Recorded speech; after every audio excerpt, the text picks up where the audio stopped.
right? So yeah, when you give us bullshit, you're gonna get bullshit back, you know. And so, but if you're brand new and you haven't, that's why I love talking to new people. It's like, oh, have you ever talked to anyone about flat Earth before? When I go to the check-in room, this is when I check people in. Like, oh, cool. It's like, no, this is the first time I ever talked to anyone that's a flat earther. Like, all right, cool. Now, whether or not they're bullshitting me, can kind of tell whether that's true or not. And then I'll explain to them in the check-in room. It's like, hey, the reason we have this check-in is to verify that you're not going to troll us or whatever. Because when you move to the other rooms, that's a pretty heavy room. And that's why I was saying earlier, you have to have some brass balls to come into the live stream and start talking about flat Earth if you're not, if you're not ready for it. And so that's why, but I don't keep them in the check-in room too long. But if they're really curious, because I know that all the people that, the gold moderators, gold members, silver moderators, everybody in here knows that when somebody's new, they can detect the same thing. If it's somebody new and they start asking questions, all right, cool. Hey, so what do you guys think about Antarctica? Or it's not exactly. Sure, you can. Within the first couple of questions, you're going to find out whether they're genuinely asking questions. They may have watched a couple of Eric Dubay videos, going, this is weird. I just came across this flat Earth stuff, and I'm really curious, right? All that kind of stuff. Anyway, go ahead. Is Bong peeling coconuts or something? Yeah, sorry, Jamesy. I was bloviating. Go ahead, Jamesy. Am I too drunk to be on the live stream? My bad. Bong, no, big data. You're echoing. That's Bong. Is that Bong that's echoing? No, Bong's out. Yeah, somebody's echoing. But hey, Jamesy, should I shut up? I was bloviating there for a little bit. Don't Hilo. Whatever you do, don't shut up. No. Yeah, Hilo, you weren't. You were speaking to things I was agreeing with. You were spot on. No.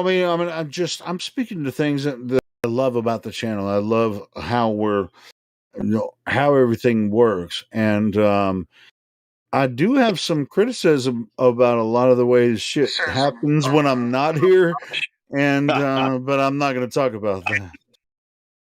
I muted Bong because he was making noise on top of Helio. I want to hear what Helio got to say. Bullshit. I call bullshit on that, Jamesy. I did mute it. Thanks, yeah, I love the way when you allow the heliocentrists to come in and lay down what they believe. Hey, are you in the kitchen cooking right now, Jen? Because your microphone sounds like you're like 18 feet away. Oh, so no, I'm right here now. Sorry. I don't know why, but it sounds like you're way away from your microphone. He had to get his pot of coffee. He needs to wake up. So yeah, well, right up. There you go. That sounds better. Now. Yeah, I was just saying. Yeah, I was just saying that I like it when you allow the heliocentrists to come in, lay down what they believe, and then you start to break it down piece by piece. Love that. Right. I mean, sometimes it gets a bit hectic, with all the trying to get in. But that's for new people. That bonus is only for new people, right? For repeat offenders, they're not given that bonus, right? Because when they've come in before. When they've come in before and said the same bullshit, they don't get the same treatment. Yeah, the first time I heard Jen speak, I thought he was pissed off, and it took me the rest of the night to realize Jen's not pissed off. He's just, and it's not even. He's just loud. Yeah, and he can when he when somebody's trying to overtalk him, he'll get close to his microphone, but it's not him trying to like really overpower you. It's more of him actually being kind to being like, let me make sure you're listening to me, because I'm one who will jump real quick right in when someone tries to overtalk me. I'm like, just shut the fuck up and listen. It's all good. Yeah. This is what you learn in the army. This is what you learn in the army, you see. You learn to project your voice with confidence, precisely and coherently. Now, when I start shouting, it means that the individual who we're discussing now is beginning to play around. He's obfuscating. He's not concentrating. And for those who are listening, they want it to go in a proper direction.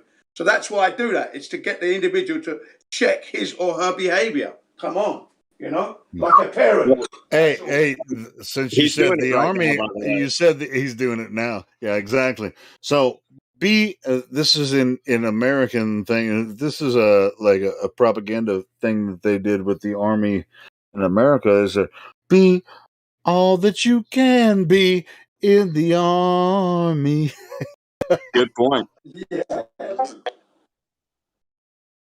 And I mean, it is a good point. Yeah, I mean, be all that you can be. And now, but I would change the word to can, from can to should. Be all that you should be. Should be. Yeah, that's a good one. Excellent. That's right. Now that is it. That is words to live by. Yeah, everybody I have heard in this voice chat, man, is generally really good. Like when it gets to like one-on-one, it don't matter who it is in this voice chat. I always like. Yeah, the variety is the spice of life, and we all bring our emotional baggage with us. We're all in the same boat.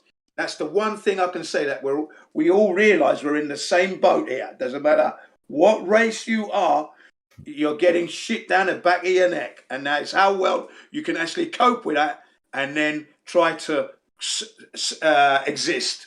That's what it's all about. Mm-hmm. Yeah, y'all all go in different attack points, so to say. Like I don't think there's anybody who actually copies off of what someone else has been saying for days. It's like whenever y'all are given the chance to like talk to someone who believes in the globe, you come up with your own thing. So it's enjoyable. It is. That's exactly what I enjoy. I enjoy that variety. So you've been listening to us for quite a while. Is that? I came in like 6 months ago and listened to y'all. What's funny for me is I was just automatically given power to listen to y'all in voice chat. And then I stepped away for a long time. And then I came back, and I was just coming back because I was already a flat earther. And I was listening to, and then like someone was kind enough to unmute me. And they were like, so what's your thoughts? And so I started sharing my thoughts. So like for the first 3 nights, I kept having to share my thoughts until people started learning. Like, okay. You didn't have to do shit. You chose to do that. Come on, John. Anyway, so hey, check this out. I just looked at your roles. You don't have the flat Earth role, but you say you're a flat earther. Oh, so okay. If you were to talk to someone in here and you wanted to get involved in a conversation, and you were talking to someone, and it's like, here's why, or if they're asking questions about flat Earth, let's go through the three questions that Hank was bringing up earlier. All right, let's go. All right, so let's talk about the curvature of the Earth. Are you aware of any time in the history of Earth where the curvature of the Earth has been measured in ancient history or modern times? No, but I have done my own measurements. Really? Yes, awesome. Sir. So I live on a lake, Lake Sinclair in Georgia. I I actually invited a couple of globalists off of this page who were wanting to come down. I'm not afraid to give my address away. Anyhow, so I have an area that's a 3-mile shot, and I know I can do this.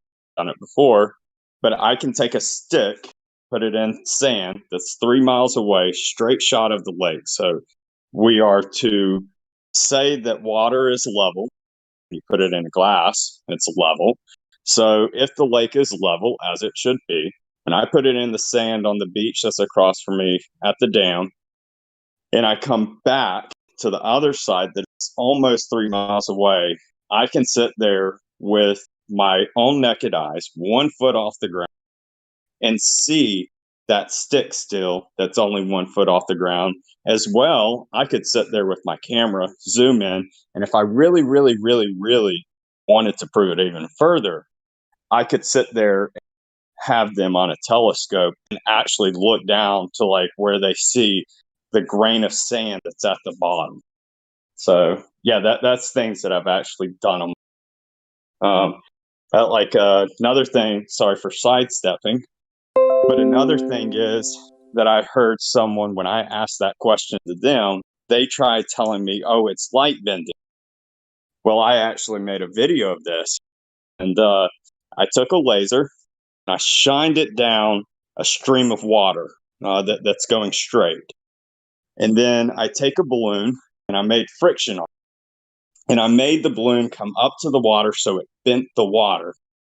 You never see the light bend off of the laser. The laser points in the exact same spot, regardless how much that water's bending. So the theory that they try to say that light bends is irrelevant when you prove something like that. Now, I don't know the exact word to call it. Jen's corrected me every time I go to say what it is. But if it's a test, theory, or an observation, I don't really get into wordplay. Well, when it comes to lasers, I mean, it depends on the type of laser you use from one shore to another.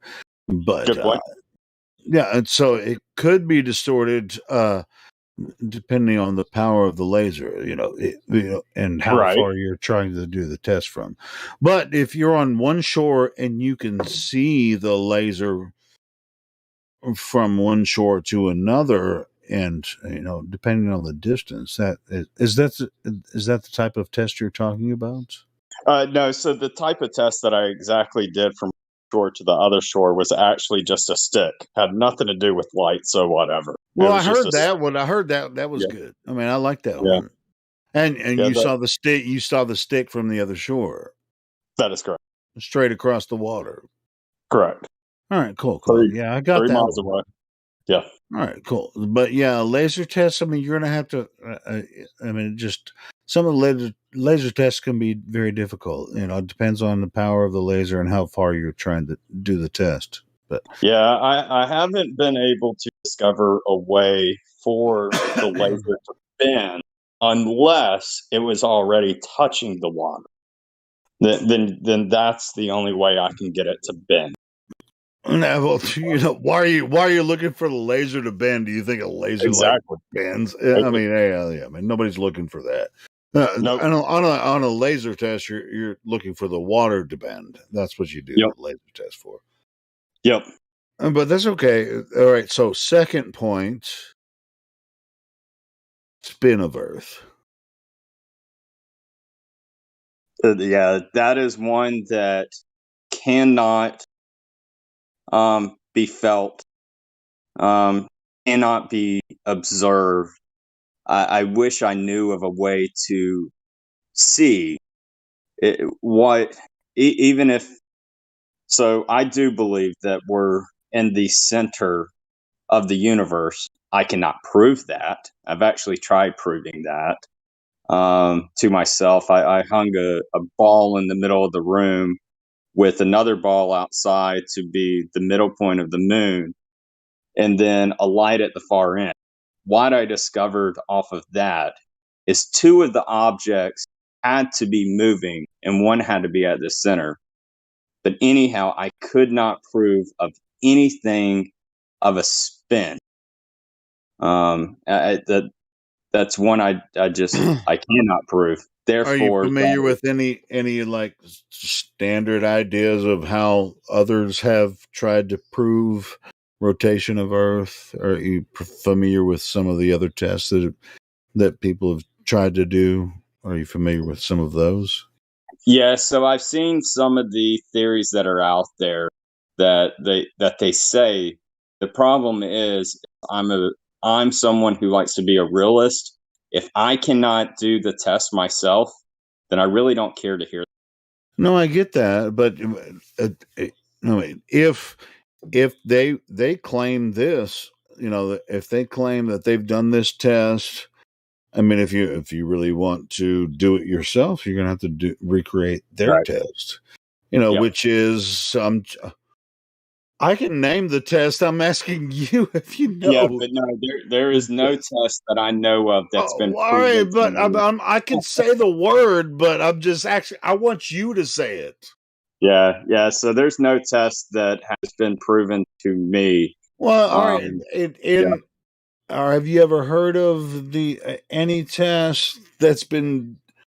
This is what a lot of Glovers come in and say. Oh yeah, the spin of Earth has been tested through this test. Yeah. You're gonna have to name it, or I can't get Sorry. the freaking. Yeah, sorry, I don't even know what test because but there is no test that I've ever seen where I'm like, hey, that one made sense. Like if I say it, you're gonna be like, "Oh yeah, that one." I get you. Because I get you. Because it's, I mean, Earth's not moving. Earth's not moving. All right. I don't So think it's so. Foucault's pendulum. You've heard of it before, right? No, I haven't. I haven't heard that one. Holy shit. Okay. Really thinking I would. Yeah, Foucault's pendulum. That's what they claim. They claim that they can. Yeah, look it up, man. Foucault's pendulum. Hey, John, you might have to wait another week for the flat Earth row. If you don't know shit about Foucault's pendulum, then you're not necessarily ready. But that's okay. That's no offense to me. Yeah. So you said, hold on, let me get where I saved. I'll send you a link. What it is they have this test. It's Foucault. I think he was in I can't remember what year, somewhere in the 1800s. It's a pendulum, and then he set up some blocks that knocks down, over 24 hours, so that proves the spin of Earth, last, 15 degrees every hour.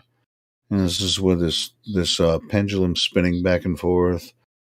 Okay, so I'm familiar with that, and whenever someone tries to prove a pendulum, I sit there and go, well, then you're at an assumption, which I hate assumptions, but they're at an assumption that there is a string or some type of force, which even Einstein didn't care for the word force, but they're believing in something is holding this ball that they believe is a ball. They're believing in that to hold it in the same distance every single time. And what's really interesting about this pendulum is that they have to start it in motion first, and it has to be pulled in a straight fashion.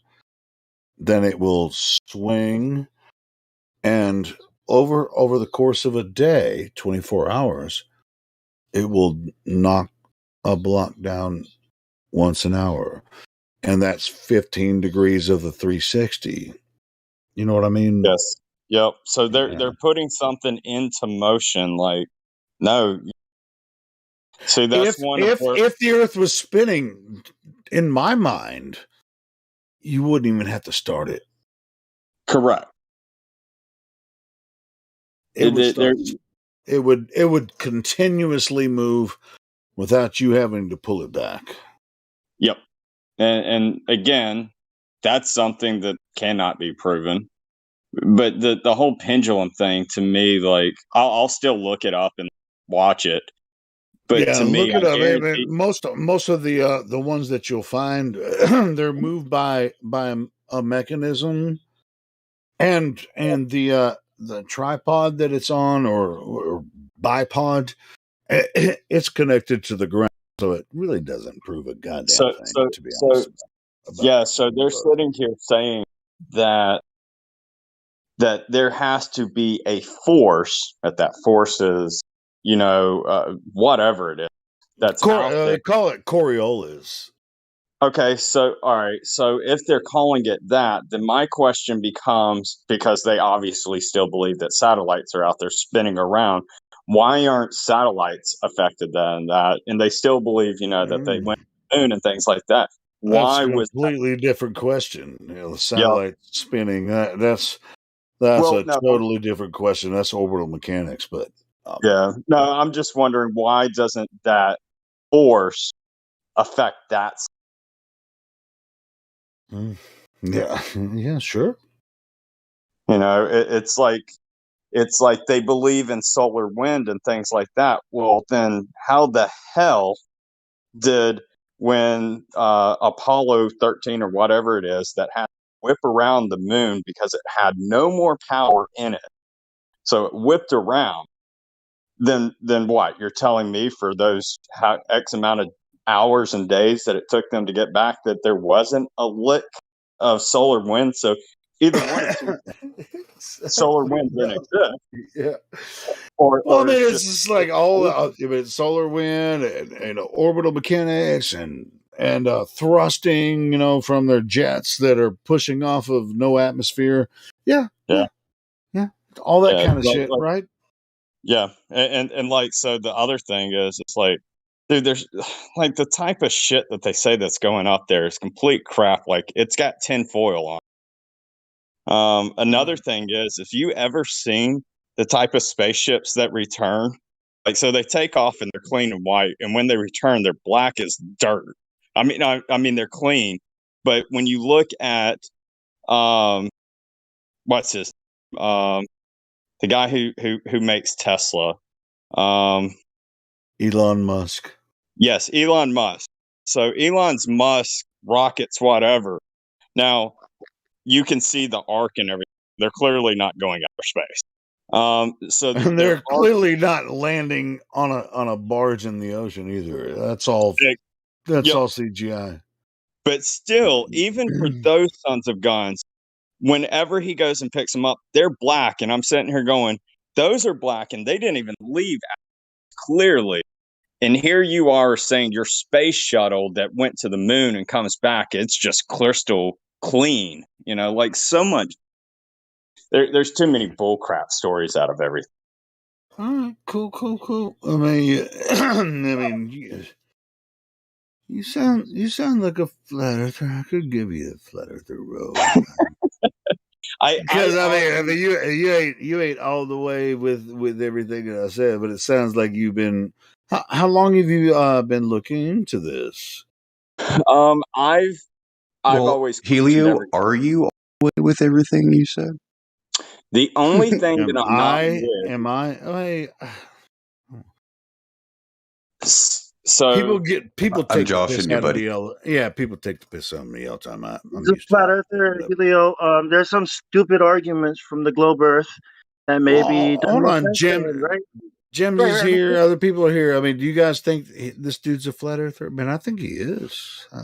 Yeah, I've been thinking that for 2 days now. Well, then give him the fucking flat earth roll, bitch. My hands are dirty. I'm punching shit. You get it. I had to take off my USB headphones to talk to you. Thanks. I'm going on mute. Hey, what was the third and final question? That one I missed. I got you. I'm gonna give you flat earth roll, man.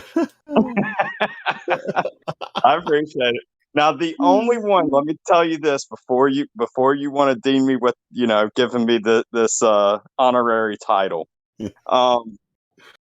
The only thing that I have argued with, but y'all always get it, is those meme images that are taken with a P900, and they say that those are stars and planets. And I tried to explain it's out of focus. I actually proved it because I have the camera myself, and I was explaining that this is manual focus. This is how you you fine tune it. But y'all always. But that one ticks me off when people sit here and they're like, "Oh yeah, that proves flat Earth," and I'm like, regardless what the truth of this matter, it doesn't prove anything. Or it doesn't prove anything about flat Earth or a globe. But yeah, that's the only one about me, and it's just because I'm a photographer. So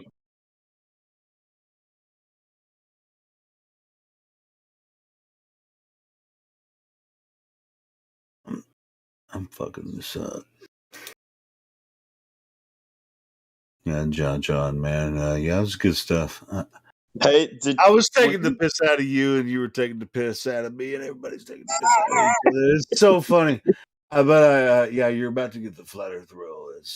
Hey, were you here the other night when I was talking about?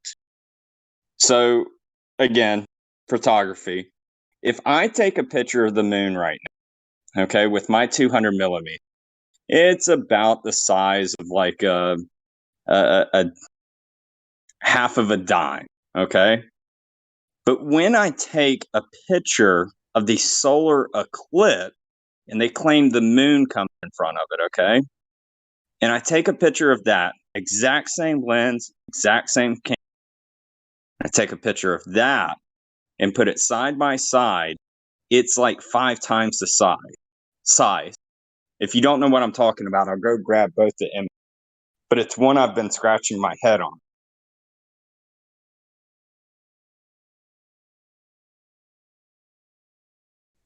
Wait, can you say that again?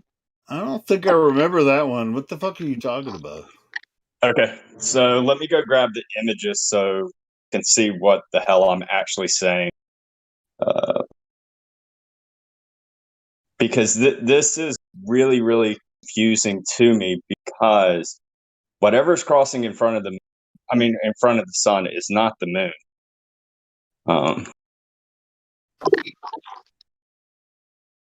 Well, I will have to, in a way, agree with you. But the thing is, the new moon, right? So we don't see the moon during the solar eclipse, because the solar eclipse apparently always happens during the new moon.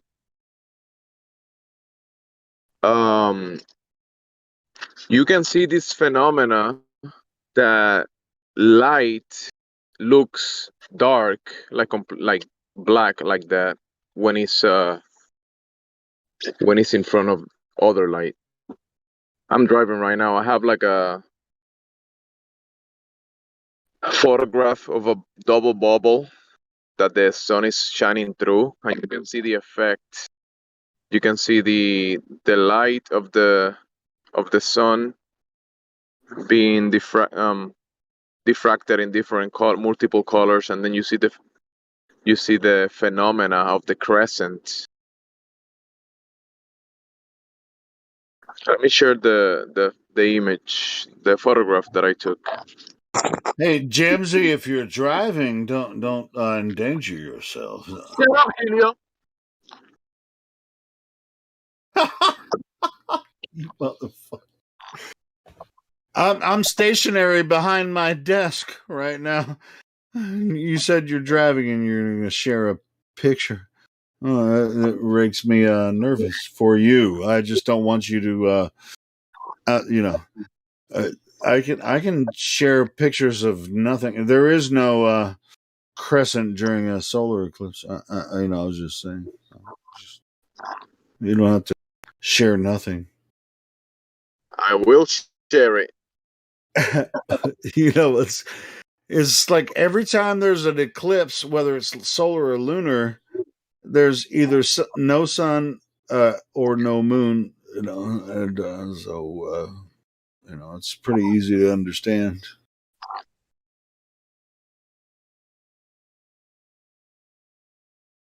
Phenomenon that happens when there's a dimmer light on front of the brighter light. The visual effect causes us to see the light as dark. The dark spot that we see on the sun is an actual light, but it looks dark. It's a visual effect. So it could be the layers above. The sun is, positioning, moving around, and it's basically canceling itself because the light is going through multiple layers. Let me. If you see my bubble picture, you'll see what I'm talking about. Let me find it. Oh, what I was going to say is that during a lunar eclipse, it always happens during a full moon. So you will never see a lunar eclipse when the moon is not full. You'll never see a solar eclipse when the moon is not in a new moon phase. Found it. Never, ever. Hey, Helio, I just added the two images. Okay. So you'll see one image is of the moon. These are both mine. One and both solar eclipse. Yep, solar eclipse. The other one is the moon, taken with the exact same lens, and you see that it's two totally different sizes. But not the same time, right? Same position on Earth, but not at the same time. Yeah, so because the picture of the moon there in the bottom, that was one I captured last night. I cool. So you captured the lunar eclipse, the solar eclipse. Yep. But that would have had to have been with a solar filter, correct? I did not use it. I call bullshit on that. You couldn't capture that with a camera without a solar filter. I did. What kind of camera? So I have a Nikon D750 with a 200 millimeter. I did not put a filter on there, and I understand the warning that I will kill my sensor doing that. But during a solar eclipse, you actually do not have a filter. A lot of people don't understand that. You only have to use a filter when you're taking it of just purely 100% of the sun. But the second that an eclipse is taking over, that's not going to kill your sensor. So this is this the eclipse from 2017 last year? Well, no, from 2017. Okay. Yeah. August 21st, 2017. And you live in America, like Central America, because it came across. Yeah, so I live in Georgia, so where I captured this was up in the mountains. That was one of the areas of where the total 100% you were going to get an image like that. And you took your camera. Helio, I want to ask John a question. Yeah, go ahead. In the last picture you posted where you have the solar eclipse,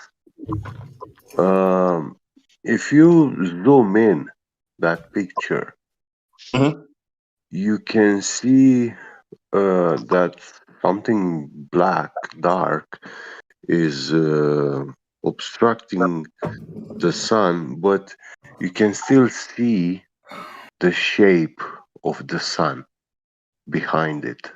Yes, sir. How is that, dude? I've possible? seen hundreds of pictures of that eclipse, and none of them look like that. I call bullshit, man. I call bullshit. You call bullshit on my own image? Yeah, I do. You're misstepping. That's an actual photograph. Well, he said it was. He said he took that my photograph from his camera. He took that's his photograph. That's what he said. So you full of bullshit. I took the image. You took the photograph. So Yes, look sir. at this. Look I'm trying to tell you, right? Look, you see the bubbles? I took that photograph of that double bubble.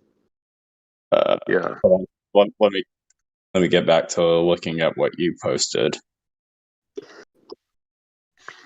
Okay, so you took a yep. I see what you're. So you see how Yes, sir. the sunlight are being kind of separated in the bubble, like in the layers of the bubble, Yes, sir. and then there is an effect that you see like a crescent.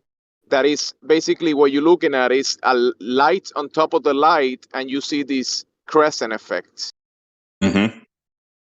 So that's what's happening with the sun. I gotcha. In the same thing happens with the moon. Hey, John, your fakery is about to break. Oh, come on now. Dude, like, so do you want to see like my Google locations from August 17, 2021? No, I want you to prove that that image you just shared is what you took from your fucking camera of the eclipse. Elio, what the fuck, dude? We're talking about. No. I don't want to. He Dude, didn't what? take this Um, image from his What camera. is All the right. problem? He took the photograph. What's the big deal? Okay. Yeah, What's the? no, He took the photograph. That's yeah. it. yeah, like, do you want to see my other images from that day, or? Yeah, go ahead and post your images from that day leading up to the eclipse. Show us how you came Talk with about how him you having captured this. and So, and Elio's feeling, and let's just forget about the whole point. Let's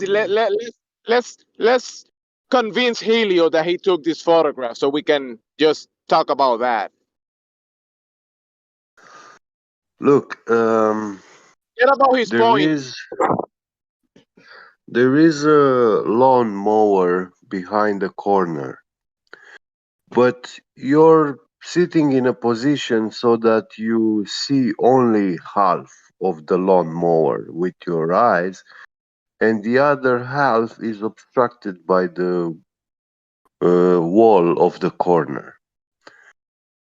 But in that picture of the solar eclipse, you can see the lit side, which is not yet covered by the sun, of the sun, but on that side, which is covered by that dark, whatever they claim it's an object, yeah. When you zoom in, you will see through it the shape of the sun, like the circle of the sun, the whole circle of the sun. You can see it. It's a very dark gray tint. That should not be possible. Uh, What do you mean it's it, not possible, yeah, bro? it makes me also question the legitimacy of the picture. Huh? Don't we observe that when we observe the solar eclipse? Isn't that what we observe? Yeah. So why would you say it should be impossible if that's the actual phenomena that we observe? Like what my opinion or your opinion is that Was in the heliocentric model. it, no, but we're not talking about the heliocentric model. Yeah. We're talking about the actual phenomena that we observe. So what we yeah. observe is what happens, and the photographs Yeah. that we take is the phenomena that is happening. Why would we say that shouldn't happen? That's what is actually happening. Yeah. Yeah, So, I'm sorry that you so, don't believe it. I mean, I can go down the rabbit um, as much as possible. John, with Adobe Photoshop or Premiere, you have algorithms, and you can select that part of the picture to see if that has been digitally tampered with. I mean, your picture has been digitally tampered in those places where you have your logo pasted in the photo. Yeah, and okay, but so do yeah, you know why I put my watermark on there? yeah. Okay, But as long as you except want the that, watermark on there.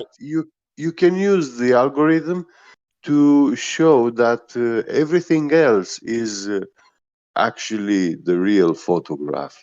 To verify it.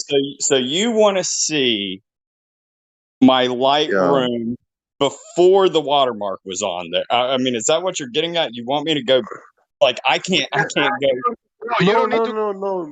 No. Hey, The watermark is obviously digitally worked. Don't.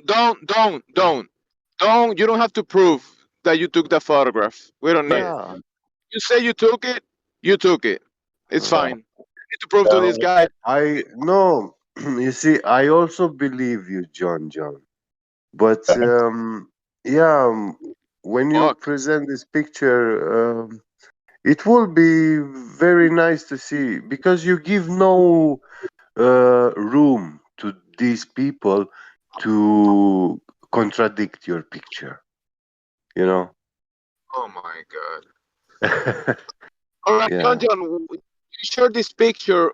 Bring us back to the point that you wanted to bring. Don't worry Yeah. about All right. you took it.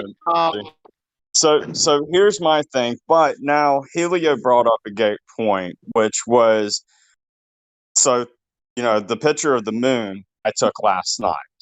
Now every single time that I've always taken a picture of the moon with my camera, it's always a smaller dot than what I captured that day during the solar eclipse.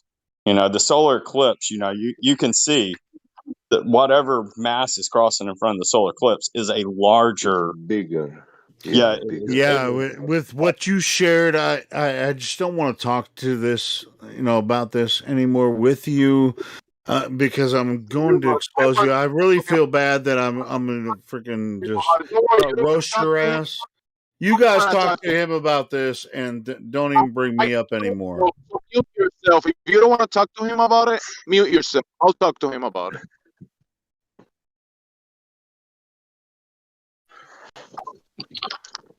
So your point is saying that the moon is the thing that is eclipsing the sunlight. Mm-hmm.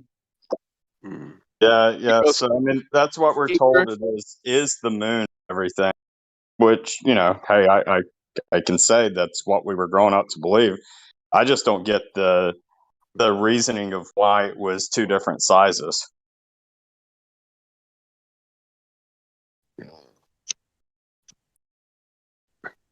Well, then what is the sun and the moon doing? We don't know anything about them.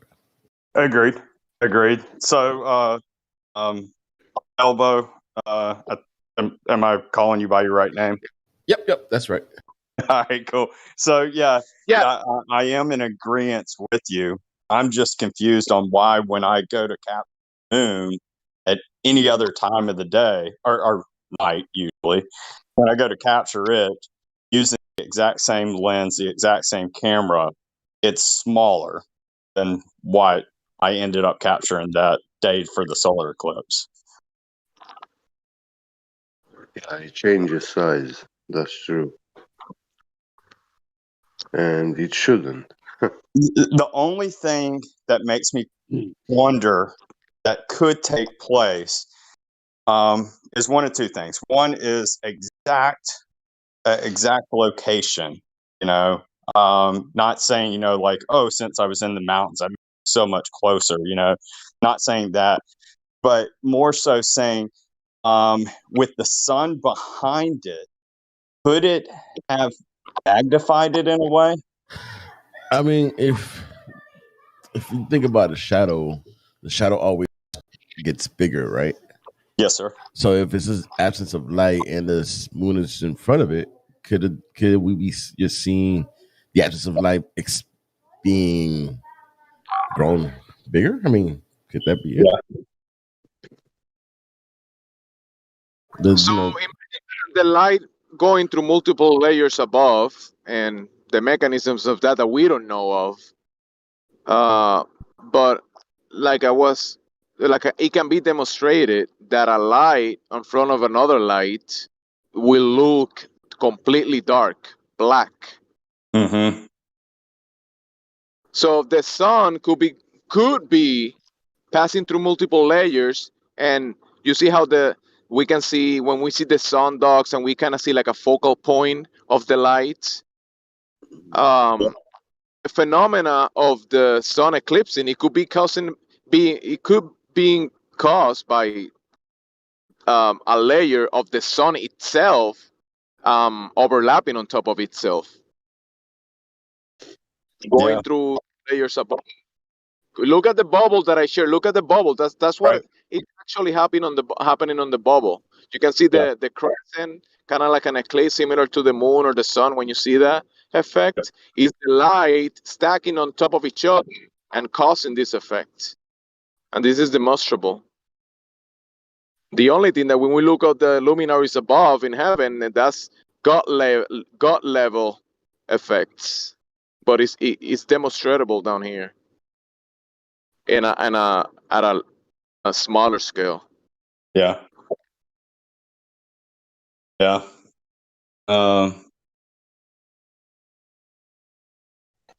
yeah, that day was and that was a lot of fun capturing that. And what I found out too, if you are in the like 99%, type coverage, you'll never get anything that even looks close to that.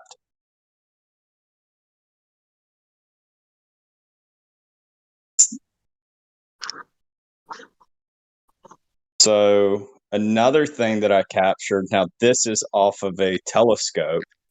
So one of my friends had a telescope that I was able to hook my DSLR up to, and that one was with a different camera for a full frame. That way I could run two cameras, get my image plus get what was being seen. His telescope. Let me find that one. But this has no significance around what we were talking about. It's just like, hey, this is cool looking.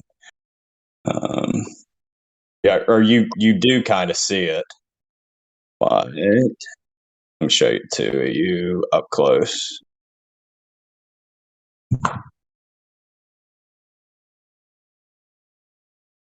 Yeah, so that's the one that was taken in the telescope. Now, there's one problem that happened with the telescope, and you can kind of see it. So the rays should look a lot more crisp than that, and they were not. Obviously, because you see it in the image, they're out of focus still. But those rays should have been in a nice crisp format. Do you have this photograph with your autograph and your face with it, so we can prove you took it? Well, I just posted the image from my Google Photos folder that shows where I I'm was.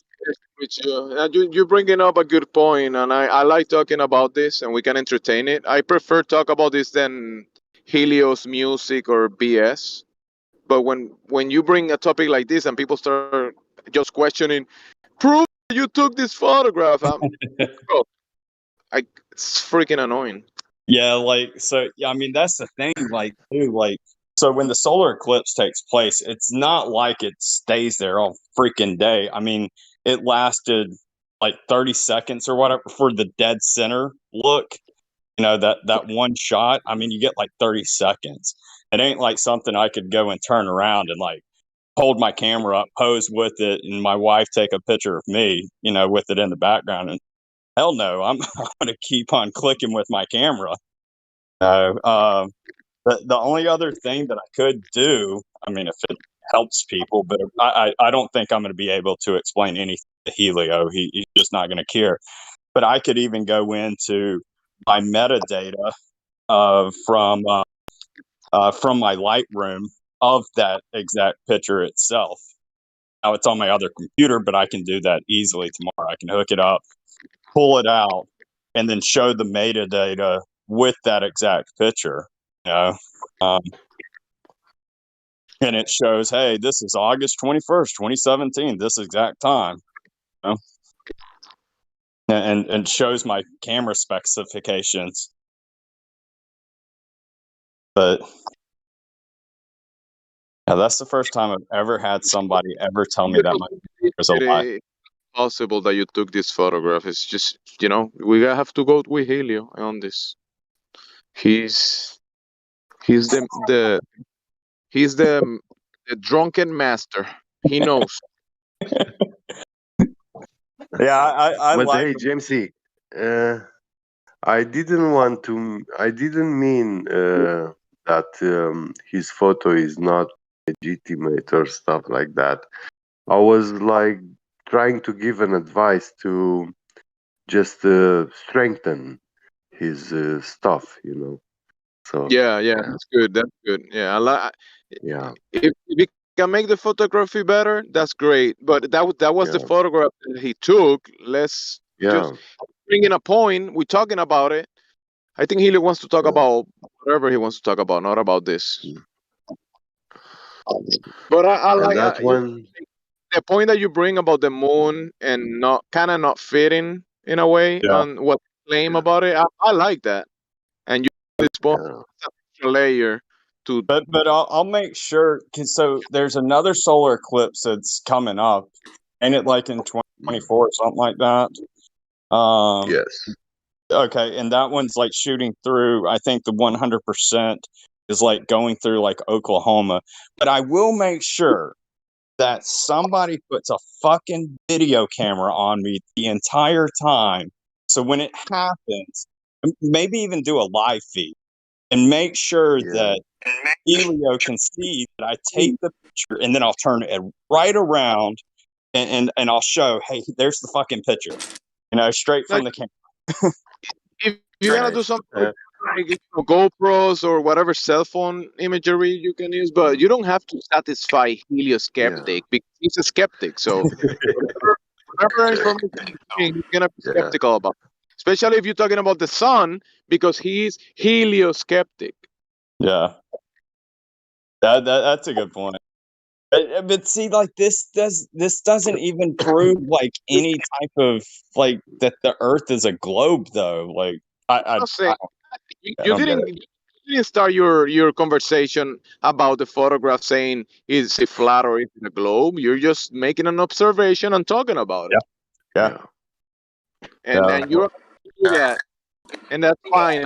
I like doing it too, and not getting shit from people for doing that. yeah. I do. I greatly appreciate both of y'all. I get it from time to time. There's certain things that I do, and there'll be sometimes somebody just shit. Hey, and welcome to Value. Welcome to Flat Earth. I give you the the roles, whatever Appreciate it, man. the labels. I've been with you in the Bible room as well. I've heard you talking Yeah, about. well Yeah, done, Jamesy. I Yeah, know. I know. Percent you're legit. Doesn't matter what Helio says. yeah, I agree with you, Jamesy. He deserves the role. I appreciate it, guys. Yeah, Yeah, the one I love doing, like Jen corrected me earlier. I called it like an experiment. He was like, no, it's an observation. But like when, so like I don't know. Do you know Nito? Yeah, gamer. He's been in the server for a little bit. Yeah. I So spoke to him. he's a globe thinker, as you know. And the other night we were talking, I brought up from Georgia, and he was like, no shit. And so when he dived into it more, I was, talking about, doing these experiments, observations. And I was like, since you're in Georgia, why don't you come down here and I'll literally show you this stuff? So that'll be fun. And what I did tell him is just because of the fact that even though I'm still getting a straight line of sight, like that doesn't mean that, hey, it's a flat earth. It just means that, something is going on and it is not your globe thinking like you want to. You know? Well, Nero, he's cool, but he's kind of like a globe believer that doesn't care about the real information. He just want to stay on the globe side in his mind, and that's it. Yeah. Lunatic told me, he was like, "Don't let them throw you in the lake now when you prove this." Yeah, Nero, you can have a conversation with Nero, but he just doesn't care about the Yeah. flat earth. Yeah. It's kind of like, so I'm still a Christian and everything, but so like one of the biggest arguments I get out of, people that are non-believers or just want to attack me, they'll sit here and be like, your book was written by men. And I'll literally turn right back around and be like, so what's that saying about your books that you believe they were written by men? You know?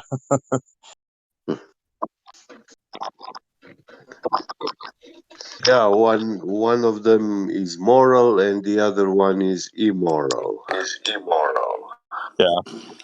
but There's disguised good old Jim. as being moral. Yeah. So since we're talking about the moon blocking the sun or whatever, myself, I wouldn't discard that that's what's actually happening in a way, that the moon is the thing covering the sun, but we don't see that. There's no observation of it. Now we have someone in the chat saying that you can see the moon after the eclipse, and I definitely want to look into that. See, So now, hold on. Let me try and do something, because I definitely did take pictures as well before and after it passed. Now that you're saying that, I do not recall seeing the moon at all. Like, let me. I don't. Maybe I'm just reading wrong, but what did he say? Let's see. The moon was visible. That's a great shot, John. I misspoke. He didn't say what I said. He said, "Oh yeah, my bad." Get over. Good shots, John. Do you think if Yes. maybe I know about I don't know, but I've heard and seen some scans with electro-optical infrared equipment, and I wonder if making observations with that type of equipment during the Yeah, solar that eclipse. anyone who has that, it will be very interesting to see a solar eclipse in infrared spectrum. I agree with that. Yeah, And I never seen such thing. I know infrared is one thing, and I want to see the infrared, but there is another layer of that, and they call it electro-optical infrared. So, yeah. Fascinating. Yeah, Yeah, it gives more interesting. clarity to an Yeah, image. That yeah. does, doesn't it? Yeah. Shots that John took, I'm still looking at them. Very nice indeed. Very nice. Especially with the one where the sun, and there is something in front of the sun coming from exactly. left to right. And I'm Yeah, thinking, but it looks Jim, like, yeah. that's like holding two oranges, yeah, one in front of the other. But the first one Yes, obstructs only yes. half of the second orange, Yeah, and you yeah, can yeah. see the second orange through the first one, the shape of it. That's the Yeah, problem, yeah.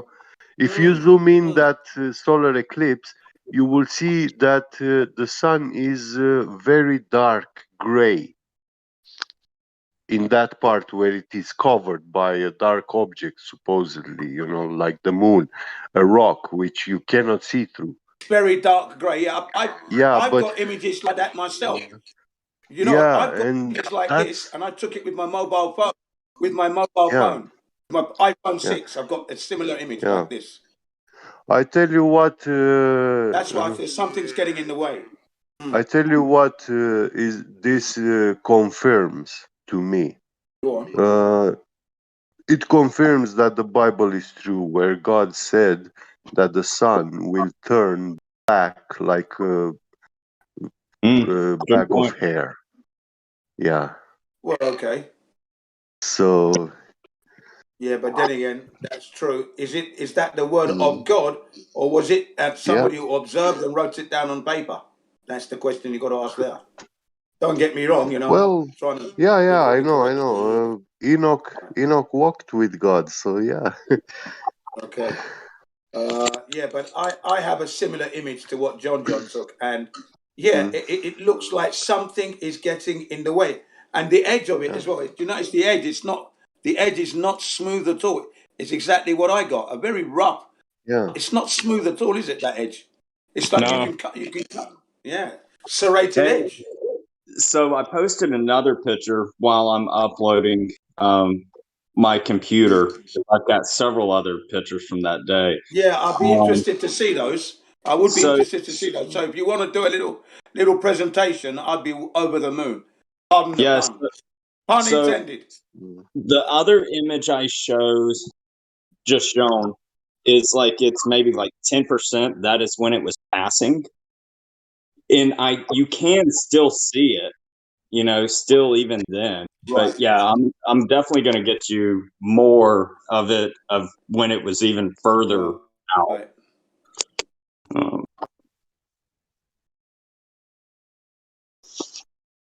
Yeah.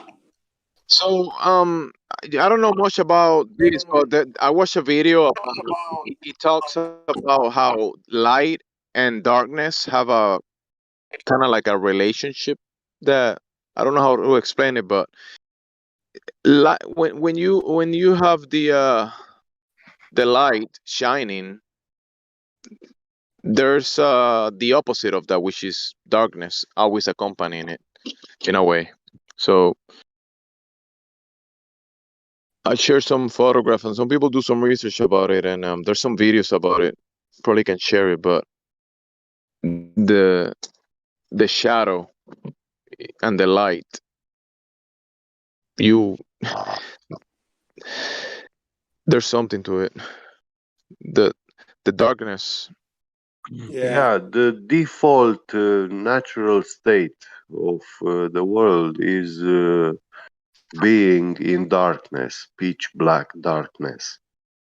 Light is something created afterwards, and yeah, Yeah. So the most interesting shot that John has shown us so far is that one with the being obscured, the sun being partially obscured. It's a very interesting shot. I have those, and I've always been yeah, mesmerized by those kind of shots. What is going on? Because you can see through it. No doubt about it. You can see through that. It's like it's a thin disc. yeah. It's like somebody is slowly but surely, inch by inch, let's Mm. say, moving a disc across the sun. But Yeah. it's transparent. It's not completely opaque. You can still see the whole shape of the sun.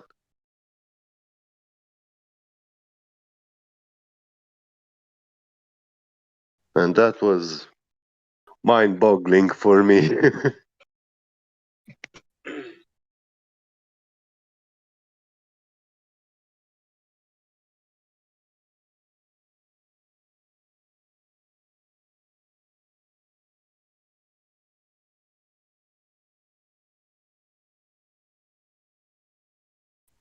So we observe the cycles above, and we see that there's a mechanism, I would say, required to be able to have this kind of clock thing working above, a very complicated clock. And the light that we observe, the phenomena that we observe as the sun, um, if it's doing these cycles, and at a moment it, it will kind of like Reset. the layers above the light will cross itself, right? It will look like a shadow. That's you know what I'm trying to Yeah, say, Gabriel? The light looking down. I kind of do. Can you hear me And now? I'm returned. Yes, I hear you, Jin. Okay, good. Yeah. I just want to do a mimic of my return. Ding, ding. My mind was Wi-Fi at problem. what Ding. Genty is trying to depict, visualize. Yeah. I do like that shot, though. I do like that shot. Yeah, John it's Johnson. mind blowing. Very Yeah, good it's the most stuff. interesting one Yeah. there. Several of those taken by my Canon G9 and my iPhone 6 from 2014. So, you know, and yeah, I always think somebody's putting something in front of that disc, in front of the sun. Such a magnificent. It's You like see, now you you're can see what looking at the people. sun Yeah. through it's like looking at the sun through a very dark filter. Transparent but very dark. Yeah. Yeah, but it doesn't seem to be thick. To me, it seems to be a thin piece, but like you said, dark. Yeah. And it's just being placed over, because I mean, the edge of it is just totally not smooth like the sun. The sun is smooth, not even serrated at all, So this, what is that? That's nearer to us, and we can see the edge of it. Yeah, can you see that? What is that? Yes. You can see the whole shape of the sun, and it shouldn't, because it's like you're looking through these welding glasses, welding mask. Yeah, I know the welding glasses. I used to But wear it's them myself. even darker than that, Yeah, Even it is darker than that. I mean, it only lights up when you spark up your electrode. Then it lights up. You see, give me maybe about 10 more minutes and I'll start being able to get it. I just got that computer hooked up. Yeah, no problem, man. You know, you're doing a good job. Don't worry. Even if you are a shill, don't worry. He's not. We'll entertain the shills as well. Don't worry. A shill is always somebody is a flat earther gonna be, which is what Gemsy was trying to say earlier. Flat earther gonna be. That's what they are, all of them. You're all going to be flat earthers because you are flat earthers. You don't realize it yet. That's why I always say, you're a flat earther in the making. You're a flat earther gonna be. I'm telling you that now without a doubt. Not a wannabe, a gonna be. From world shipwrecking to the death, we are all flat earthers. Yep. So yes, I enjoyed our psychological evaluation of ourselves and our situation. That'll happen again maybe next month. We'll have a little review again and have a look. Cover that topic again, Yeah, don't worry, John. Like Helio said, I can see your spirit. Right, Helio? Right, Helio? That's right.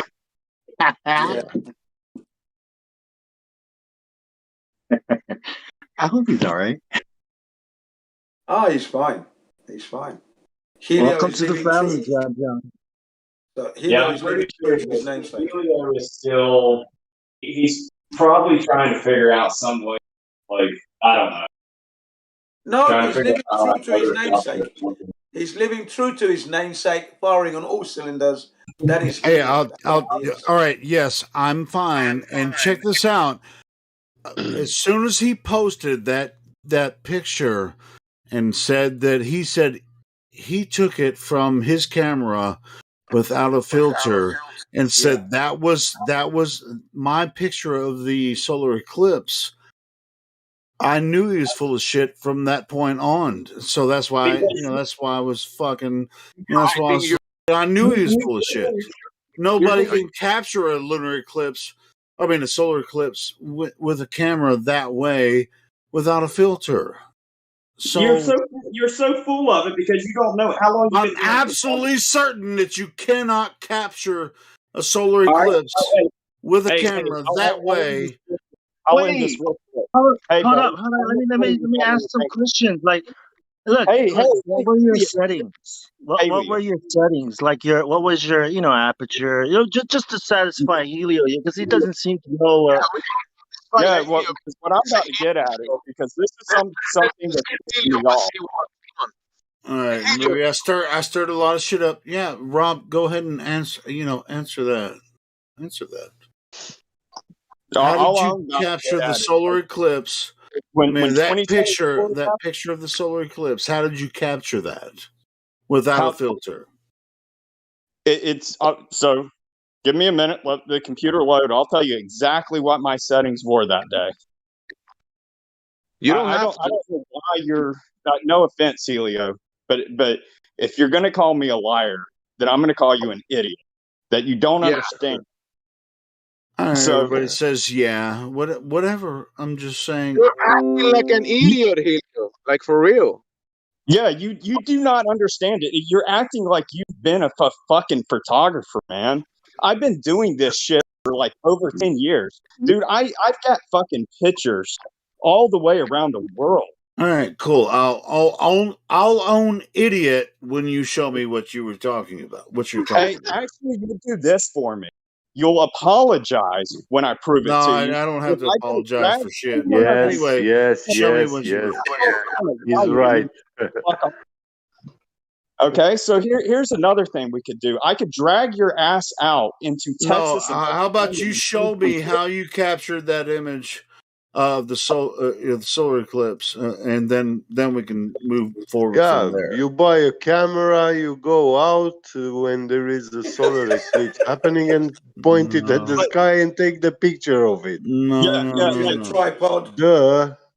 Ideally, look at the fucking image from Google Maps that I posted. Literally, my wife takes a picture of me with my camera.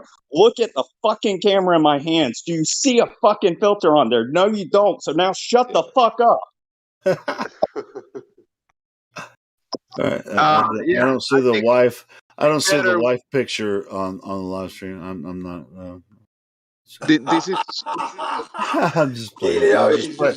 I'm just fucking with you. But also, honestly, whatever. Hey, whatever. The vetting process is very stringent here. Very strict here. Scrutiny is of the highest level. We're putting you through the scientific method. Emotionally, as well as physically. Yeah. Don't worry, man. Your material is your material. I've enjoyed watching it so far. Yeah. And I'm glad that you've got some pictures that I've got. You've got similar shots that I've got. And it just baffles me as to what that is in front of the sun. Yeah, it's very hard to capture a solar eclipse with a camera without a filter. So has never done it. That's why it's hard. Oh, really? It's hard. Never done. Helio, can you tell me how a digital autofocus sensor functions? Can you explain to me how that hardware is made? No, he can't.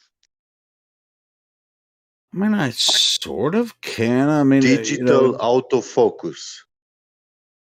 Digital out of focus. Yes.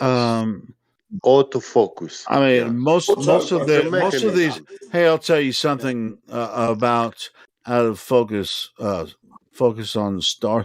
Like people put a lot of out of focus stars on the live stream, and they say, "Here's what stars look like," and they're all out of focus, and that's not what stars look like. So I didn't ask about the stars. I asked about the very mechanism inside the camera, how it's functioning, how it is made. Hey! Wait! One second. You said out of focus, but Helio understood out of focus. Oh, not out. Like outside. So if you're trying to capture, all right. So if you're trying to capture a solar eclipse with a sun, of the sun without a filter, then you would set it up a certain way, right? Yep. So, John, how did you set up your? Go hold to the on. live stream. Hold the phone. You guys asked me. You guys asked me, and now I'm here.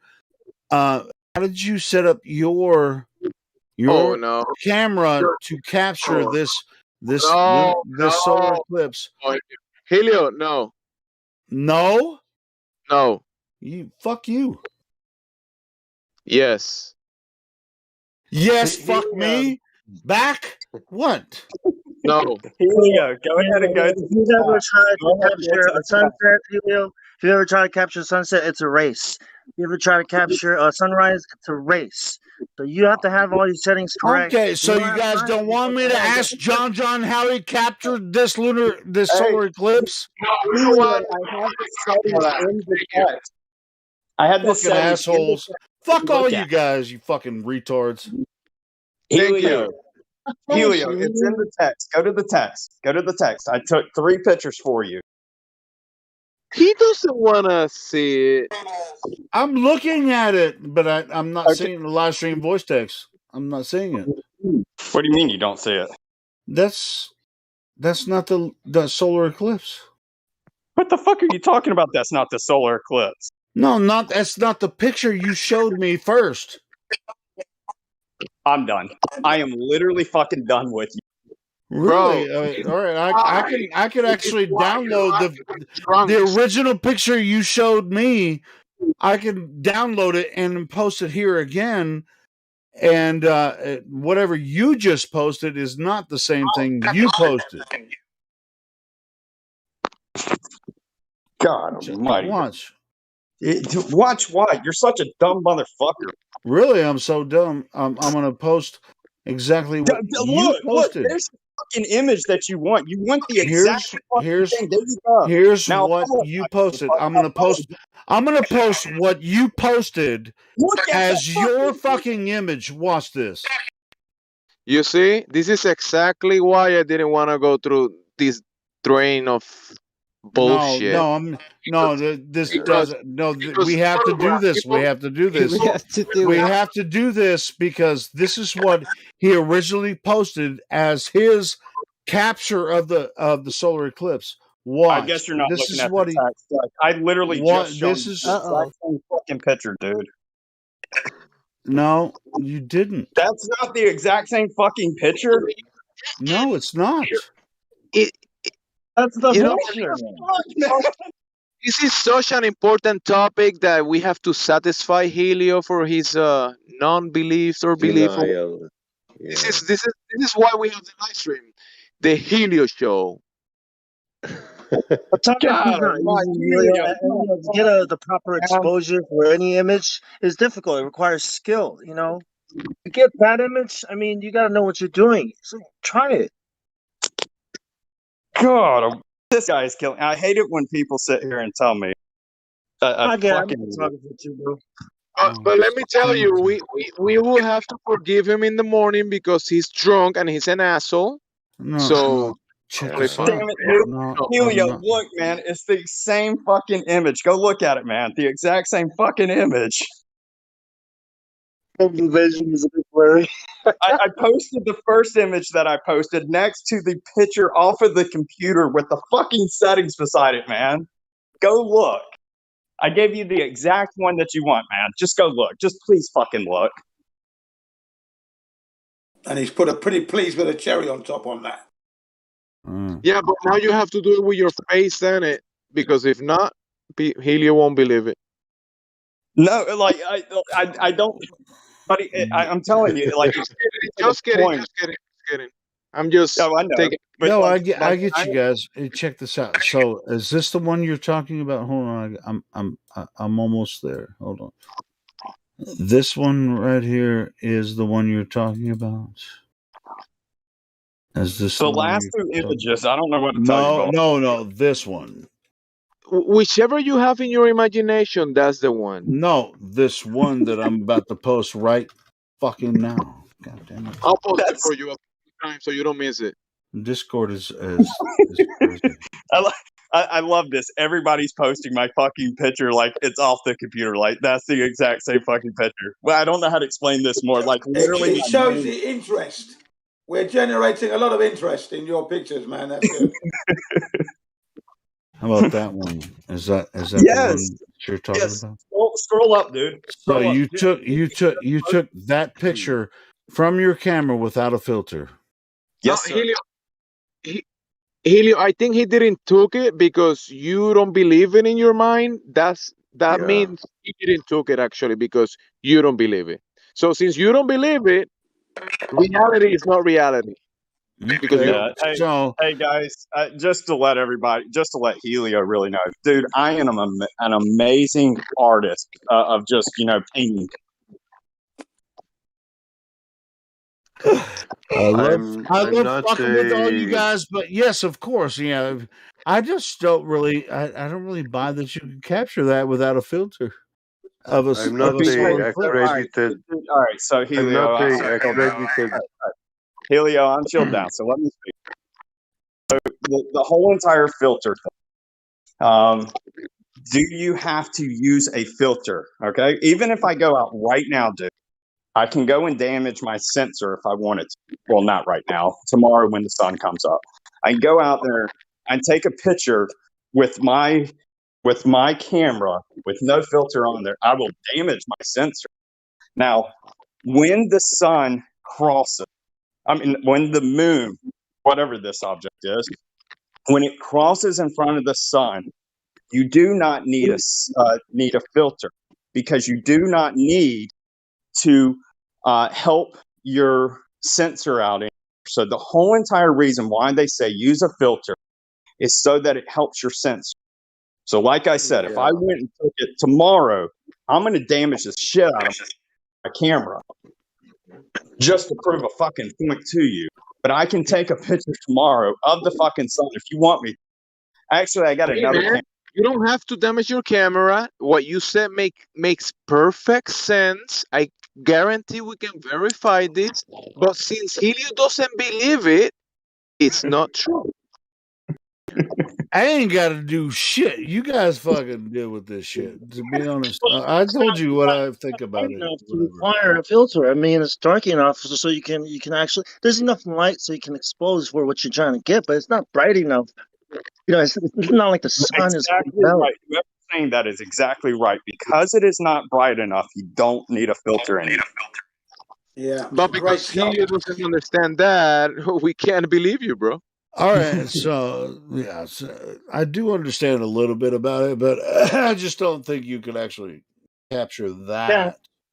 Yeah. But hey, you don't have to believe me. You can believe John. It's okay. No, I'm a photographer too, so I know what he's doing, what he's talking about. Cool. Well, then believe the fuck out of it. Then go ahead, Jamesy. Believe the fuck out of it. Club and see what people are doing.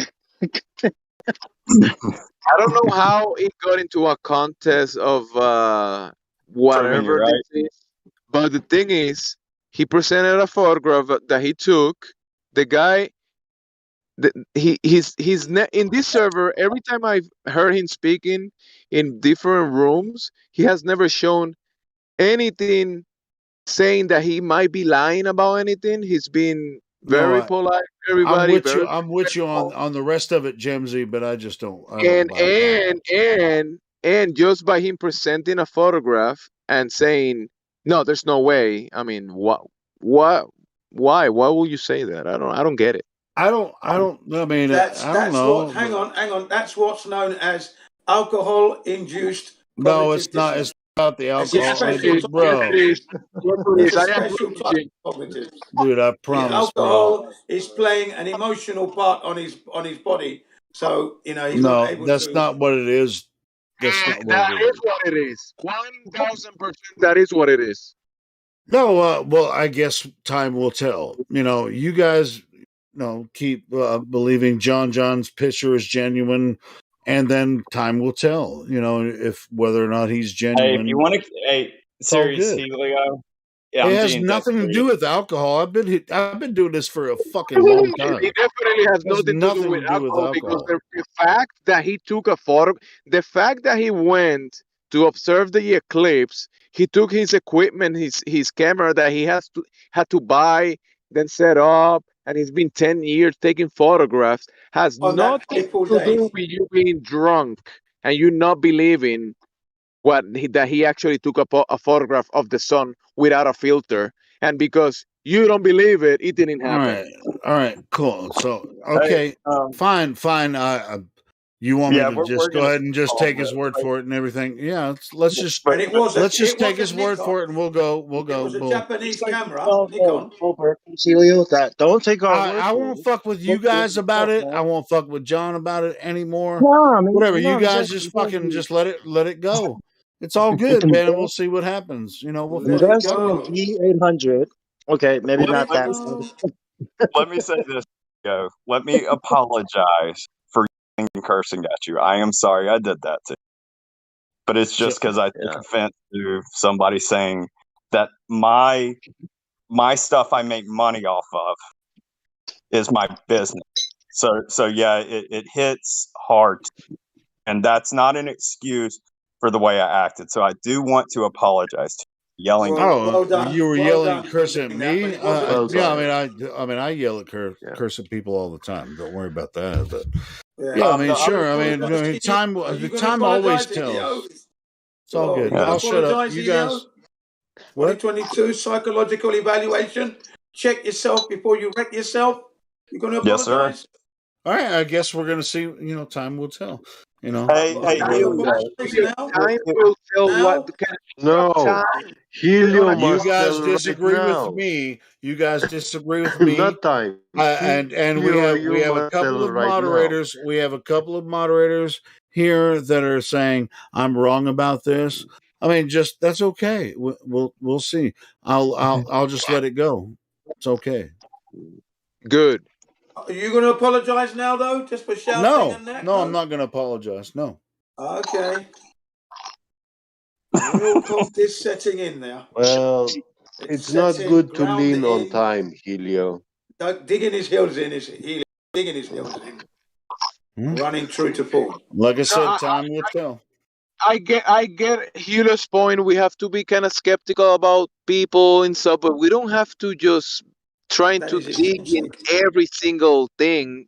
He was just bringing a point, and he said he took this photograph, and then we obfuscated of the point that he wanted to talk about because Helio's feelings, and that's why It's not my fucking feelings, but whatever. You guys It is. continue with it. Stop talking about me and keep talking about John John. You guys love that motherfucker. Oh, this Keep is a talking about Helio. John John. I mean, Why go don't ahead. you just talk Well, about come on. his feelings? Now you're getting emotional now. There you go. Yeah. I love how Jen is like breaking into This is funny, isn't it? It's funny. Yeah. 101.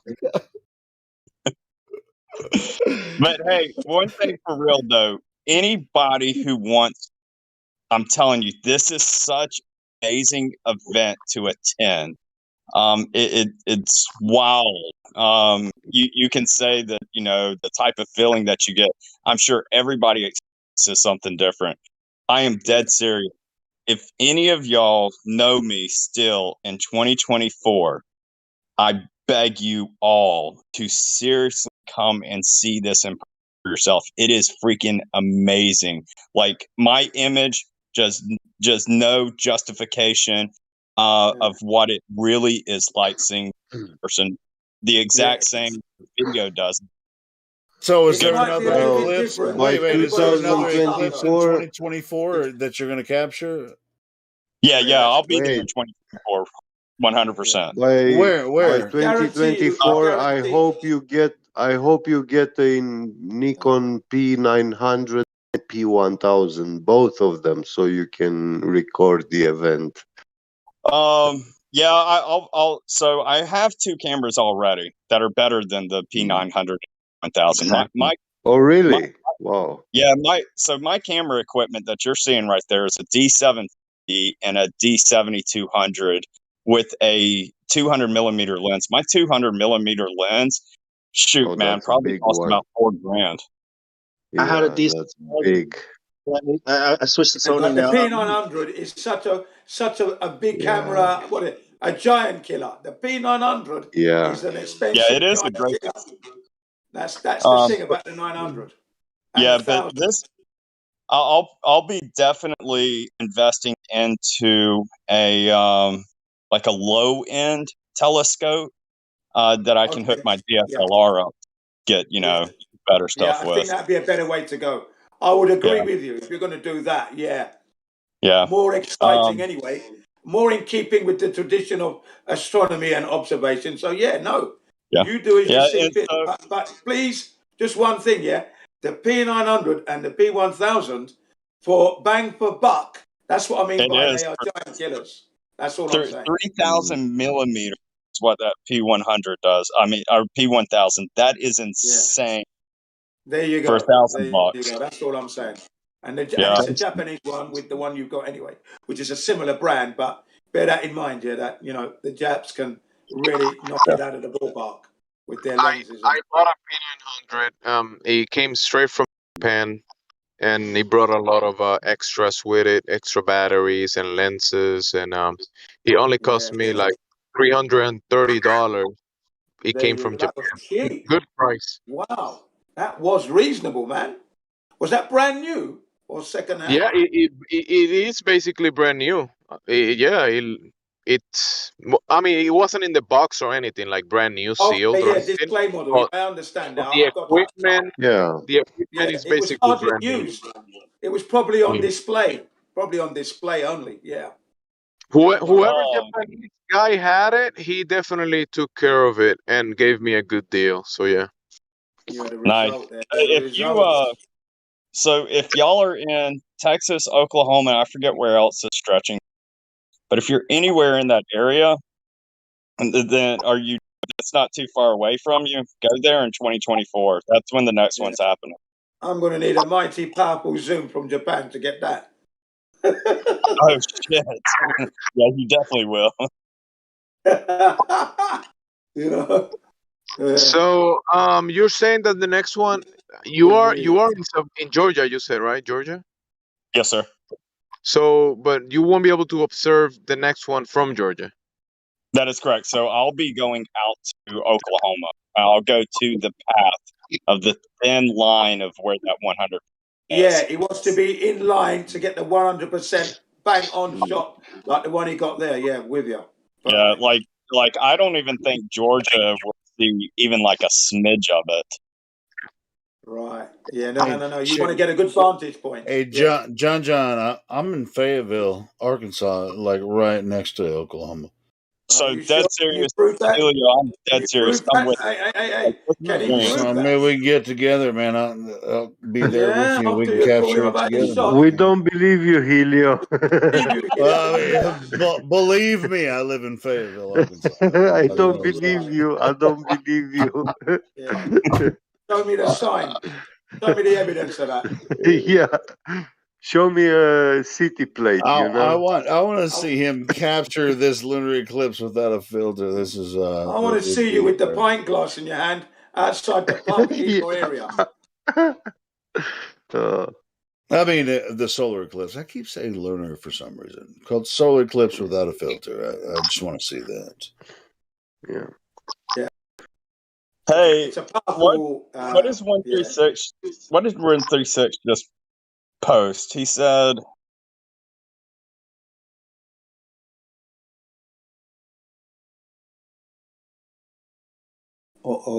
He said what?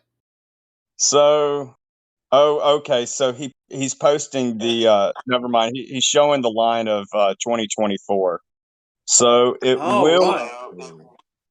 Yeah. So actually, ain't Arkansas right beside Tennessee? Dude, I'm 30 minutes away from Oklahoma, where I live. I'm 30 minutes from the Oklahoma border. Helio, go look at that. Go look at that. I think that's going through your line of Arkansas. See how far that red line is.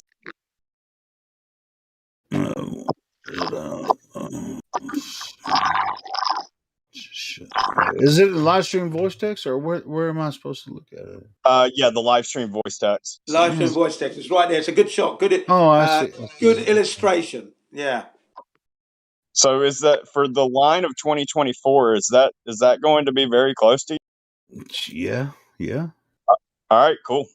So you Well, don't as have to far worry as I about can going. tell from there, you know, because I mean, I had like the last solar eclipse, it was like 90% where I was, and this one's going to be apparently April 8th, 2024. That'll be looks a little south of me, but you know, we can see. Yeah. Yeah, so you want to make sure. So when I meet up with you, I mean, I'll be there definitely days before. But we'll make sure that we're 110% right on the red line. That's where you want to be, because if you are in the 99% coverage of it, it looks nothing like the images that I've captured.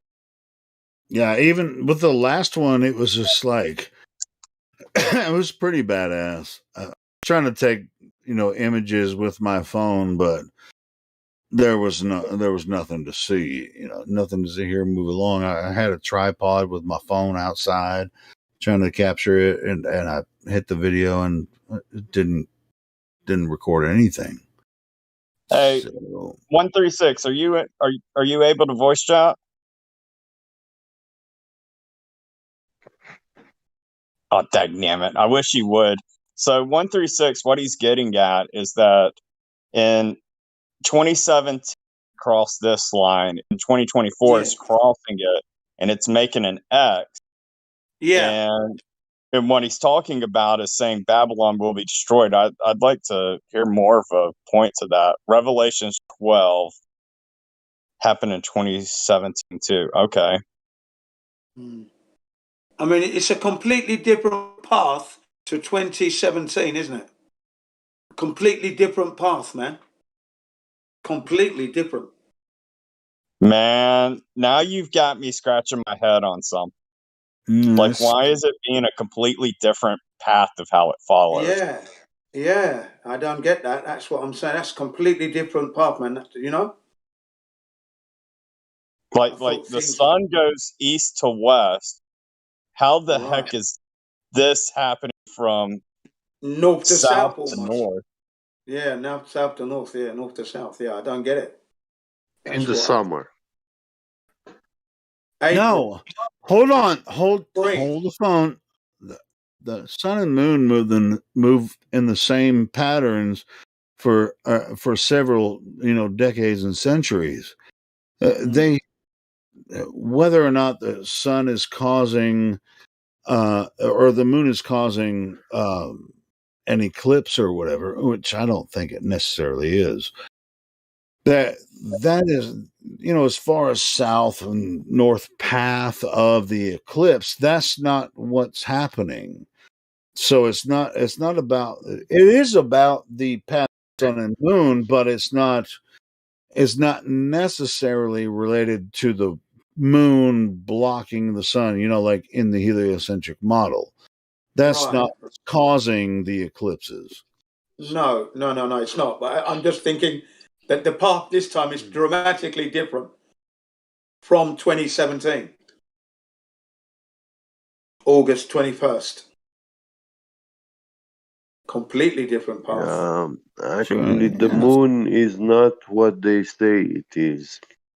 But as far as like when the solar eclipses happen, there's definitely a relation with the position of the moon, but it's not doesn't mean that the moon itself is blocking the sun. That's what the solar eclipse is. Yeah, that's right. It's supposed to be the moon blocking the sun, isn't it? No, in the heliocentric idea, yes, of course. Yeah, but that's not what we observe. There is the new moon when we cannot see the moon during the solar eclipse, and that coincidence is not a coincidence. So no, it's not. No, of course not. Yeah, for 3 days the moon just disappears. This is where Jemsy said that he wanted to have a special infrared camera on this thing. That would be interesting, just to have a better observation of that event. Dude, don't you think they would have already done that by now? It's like because that shit happens. Hold on, Jen. That shit happens every single month. There's a new moon every 27 days. That the moon disappears for 3 days every single month. Yeah, it does. Where the fuck is the moon? Nobody can find it for 3 days. But hey, Helio, talking about it's actually kind of different. It's electro-optical. It's not just any equipment. yeah. Well, Helio, I thought the have moon. you I read? thought the moon was a rock revolving around Earth. No, we're talking Helio, about the camera, the equipment being brought to bear. No, I know. I'm being facetious. Oh, right. Sorry.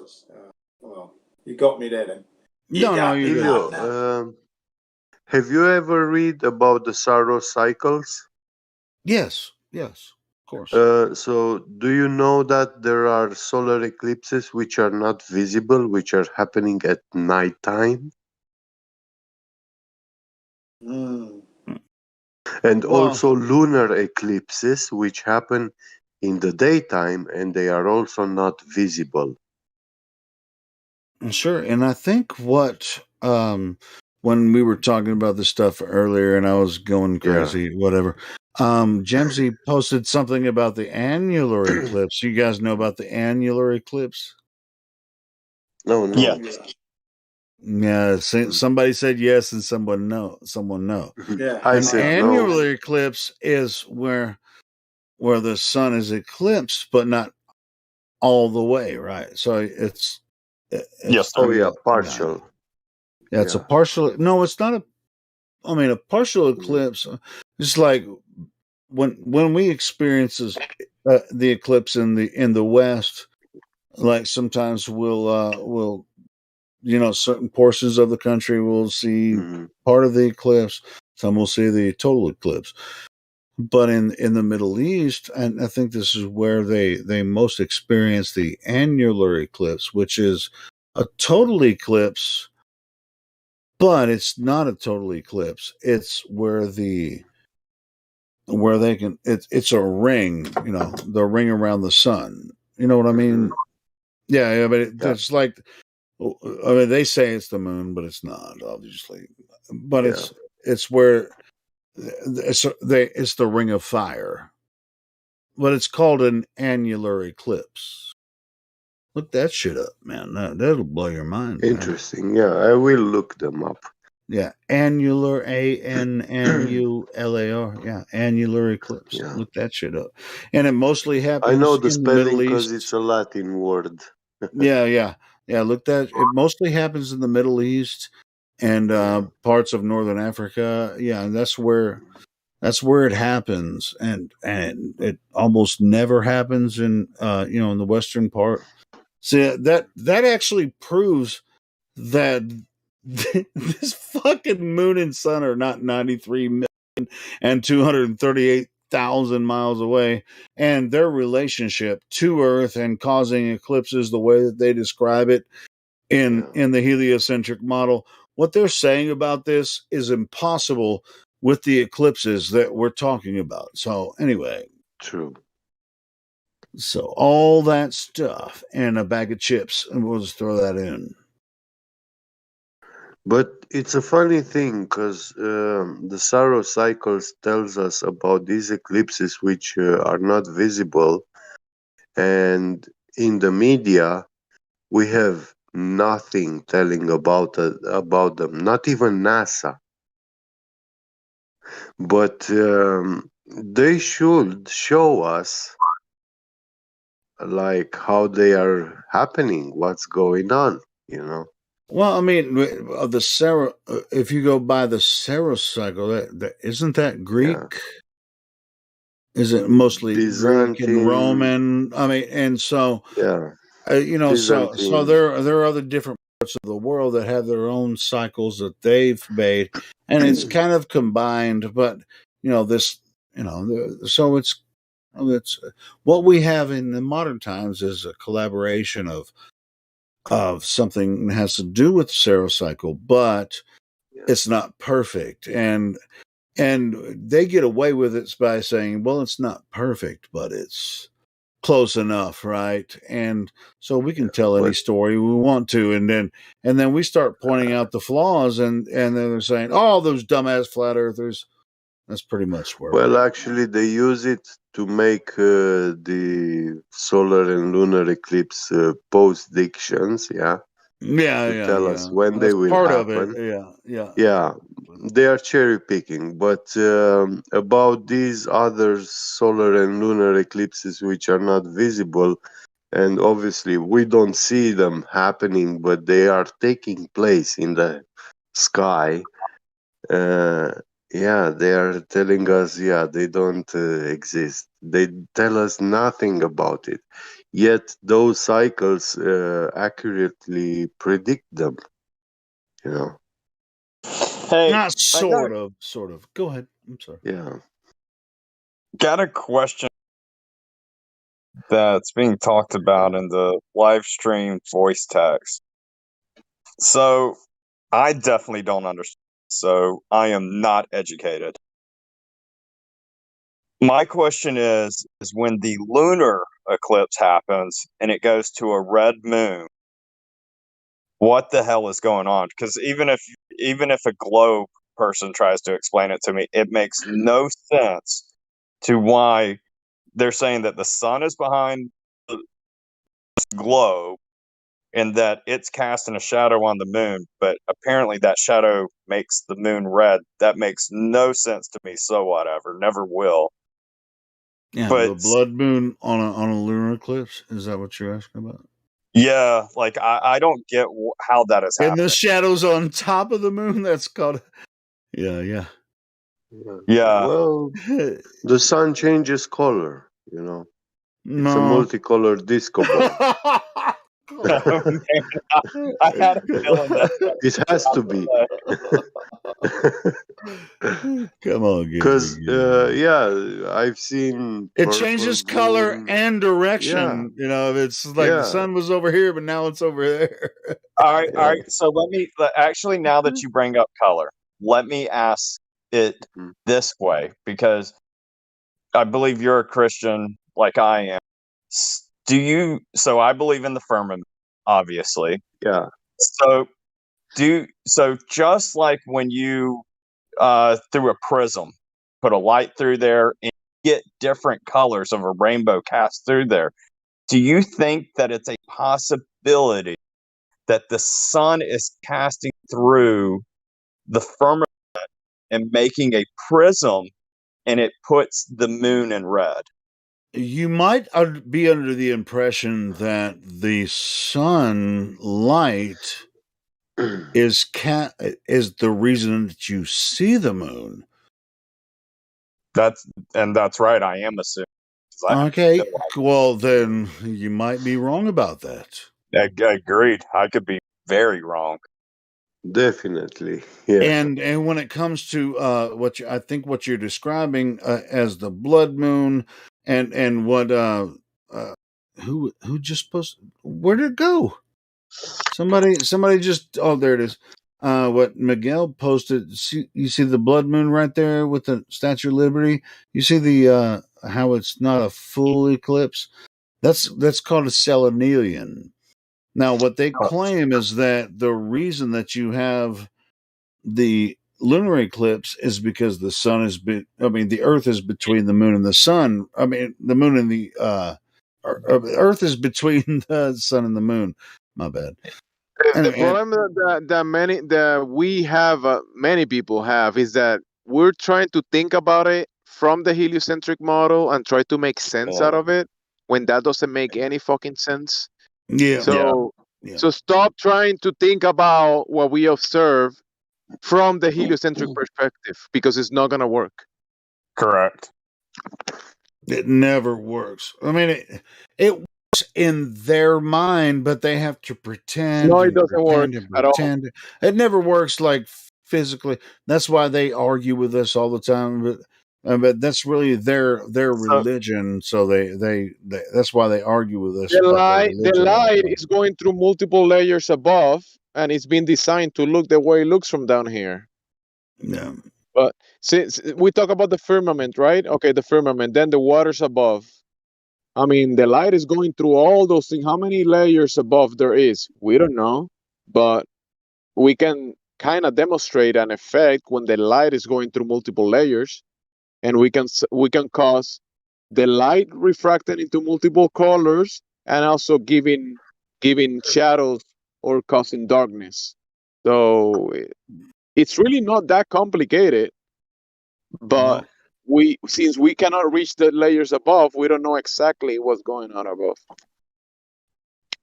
Well, I would say that actually quantum mechanics can explain this very easy. In quantum mechanics, we can have clockwise spin and counterclockwise spin. This is like a binary construct. And Yeah. so when you think like related to your car, when your wheels are turning clockwise, you're moving forward, yeah, you're traveling forward, and when they are spinning counterclockwise, you are going backwards. Now, in quantum mechanics, we have this third state when the spin is actually in both directions in the same time. So you are moving forward and backward in the same time. But relating this to the sky luminaries, we have the sun, yeah, which is warm light source, and the moon, which is cold light source, yeah. And we need to also have a third um, luminary, which is both in the same time, and this makes it perfectly invisible but physical object. It And physically that, exists I would above, say but that is third not object visible. is what's above the layers above. Yeah, Go ahead, keep yeah, going what you're saying because I like it. yeah. This is the only way I could explain it to myself, like, So see, you said the sun causing warmth and the moon yeah, kind of, you said like cold. it's cold. That sounds Yeah, like a flow. But the sun is inputting into the system, and the moon might yeah, be an out of the system, like in. yeah, yeah, So you could say like that a the sun and the circuit. moon are kind of like a left and Yeah, a right arm, something yeah. like that. And They're equal, but they're equal but the opposites. third body, the third body will be what the sun is, but is also what the moon is in the same Yeah, time, yeah, and I get what you're that saying. That makes sense. nullifies. Yeah. Well, I will say that will be the source, where it's coming and going, where it's coming from and going to. Mm, that's interesting. It's very hard because it's perfectly invisible. I think So it's not. It's invisible to our eyes, but I think there's equipment that it could be observable because it's on the electro yeah. spectrum. Well, the time when we can see it, I think, is actually when a solar eclipse takes place, because that's the moment when we have the sun and the moon combined together, you know. And it will Yeah, look like a light but source. The solar but eclipse looks like a light source, but it's also dark in the inside, you know. yeah, but that's like a canceling Mm, effect, and that visual yeah, effect, I don't think we cannot that effect that we see from down here is, yeah, since it's visual like that, that's why we see that darkness. I yeah. don't think we can see the cause on that spot, the cause of it. No, I don't know. Who knows? But yeah, that's interesting what you said. The third body is definitely, I think, is like yeah, a it's a big third piece. state. Yeah.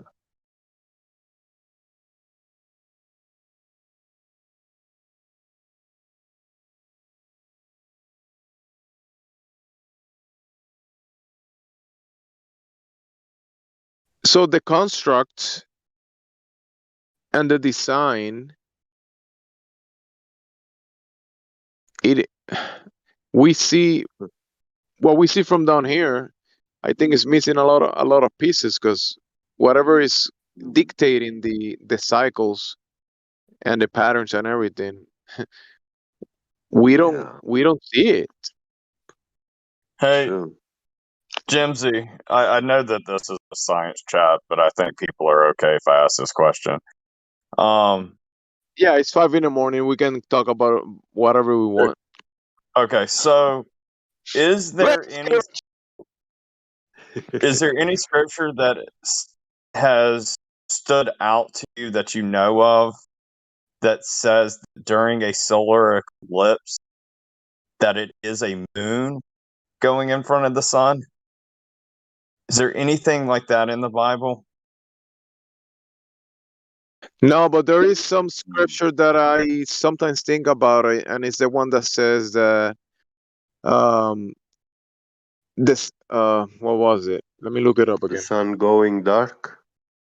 No, I think it's not completely what he's asking, but there's something in the Bible that says uh this place or the city requires doesn't require the sun or the moon to shine on it because the dwelling of God give its light.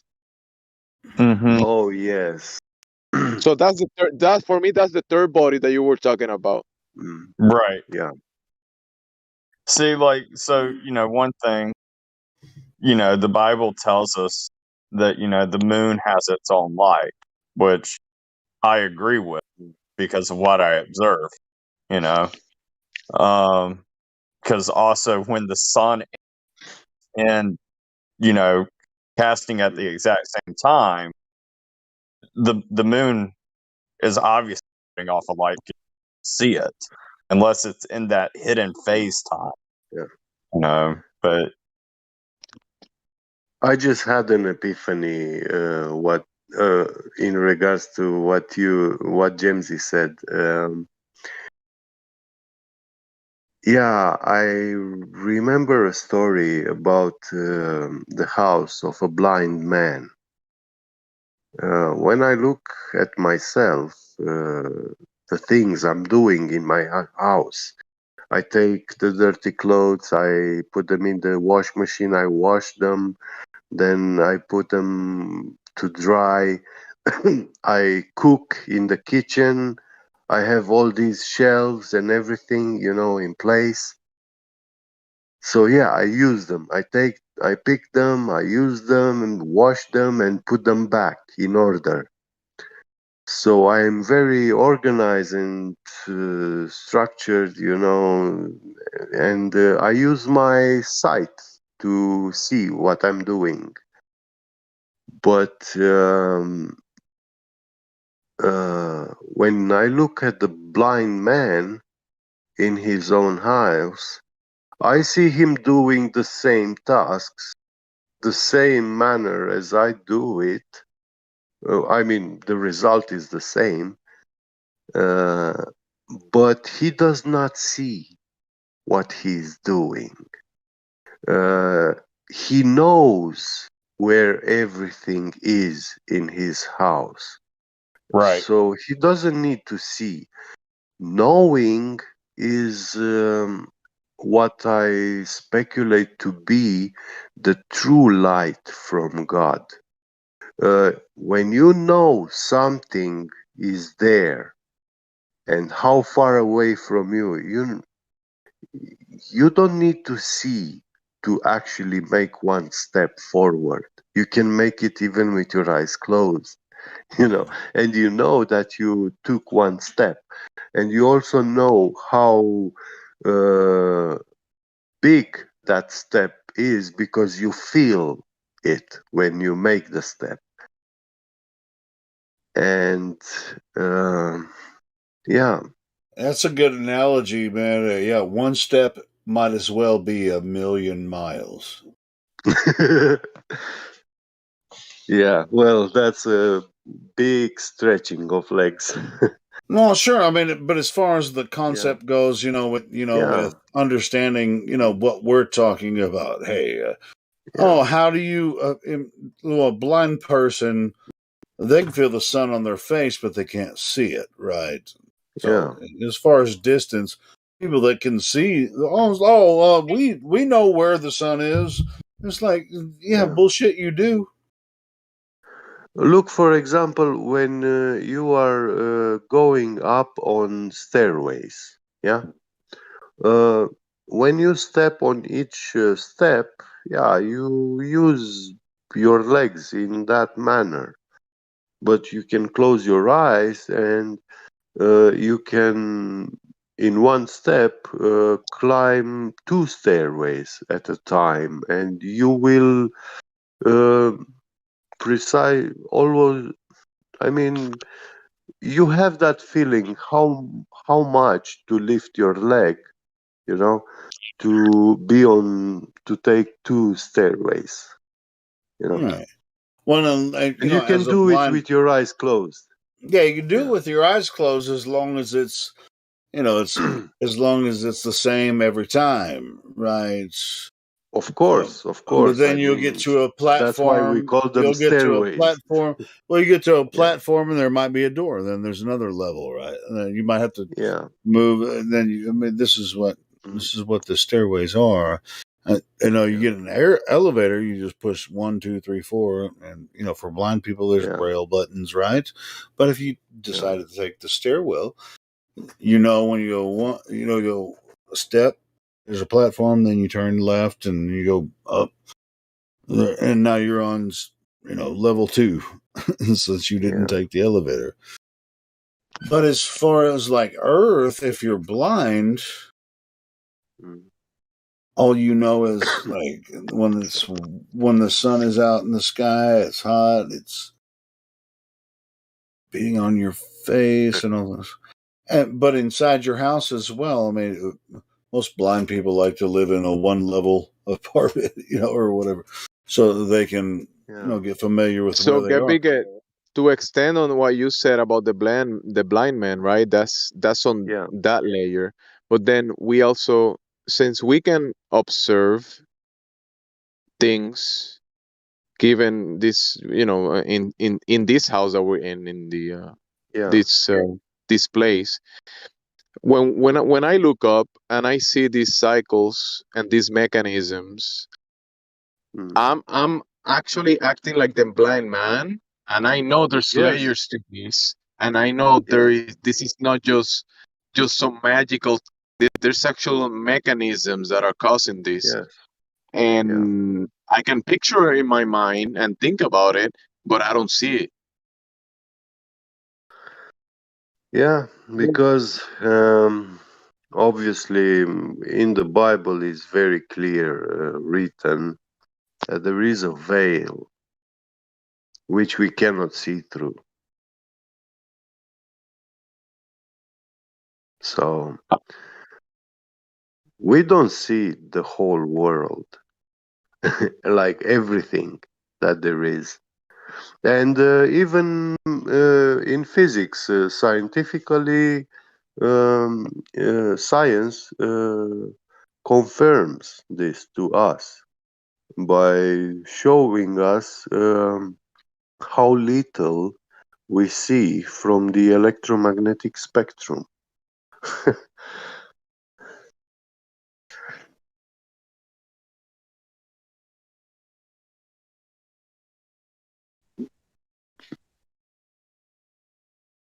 True, brother. Yeah. What do you think about the toroidal? Right, we do observe the luminaries kind of like in this rotation above. We're talking about the stars, obviously. So if we're standing on the ground and will you say there is geographical north, right? People say geographical point. Some people say north, or some people say south. But then the north sky kind of for me looks that is above that geographical, and we could say, in my speculation, let's say you standing on geographical north and you look up 90 degrees, you see celestial north, which is the North Star. And in between those 2 points is me standing in the medium, right? Because the ground is below me. I'm in the medium, and then celestial north is above my head. And there's a flow that is coming from above downwards. Yeah. And that flow, I don't know, you could, how will you describe that? I will say the flow is actually from beneath the ground is upwards. Yeah, I agree with you. Yeah, I mean, it comes from the ground it shoots through straight everyone, up everything. yeah, And it goes yeah, to the north. Yeah, it's not coming to you; it's going through yeah. you. Yeah. Okay, yeah. But on the ground, when you are outside, like at the 45th parallel or at the equator, actually all that flow is actually coming from the ground, but it's slightly going across the ground level towards the north, and then it takes that upward jet trajectory into the sky. And at the sky, I see it like very high. It will shoot like in a dome fountain. So it shoots outwards to the world, where it goes beneath the world. But this will be for me the circuit of helium, and we had a physicist a couple of days ago in here, which I asked him if you pump superfluid liquid helium through a pipe, if that would be generating a electric field like we can see when we have electricity flowing through a current, electricity going through a wire in a circuit. And he told me that yes, it does that. So it's a very interesting thing. This could explain that this circuit of helium in nature is actually creating this giant magnetic field.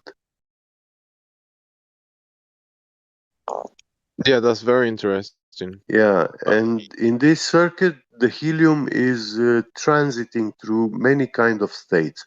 It manifests as electricity, it manifests as a gas, and it's also manifesting in the heavens as a superfluid liquid. You know, so Can it do anything? I mean, because we're not talking about the flow. There is an input. There is a flow that is coming into the system that we're in. Can any of this happen without that input? no, I don't think so. I can't think of anything.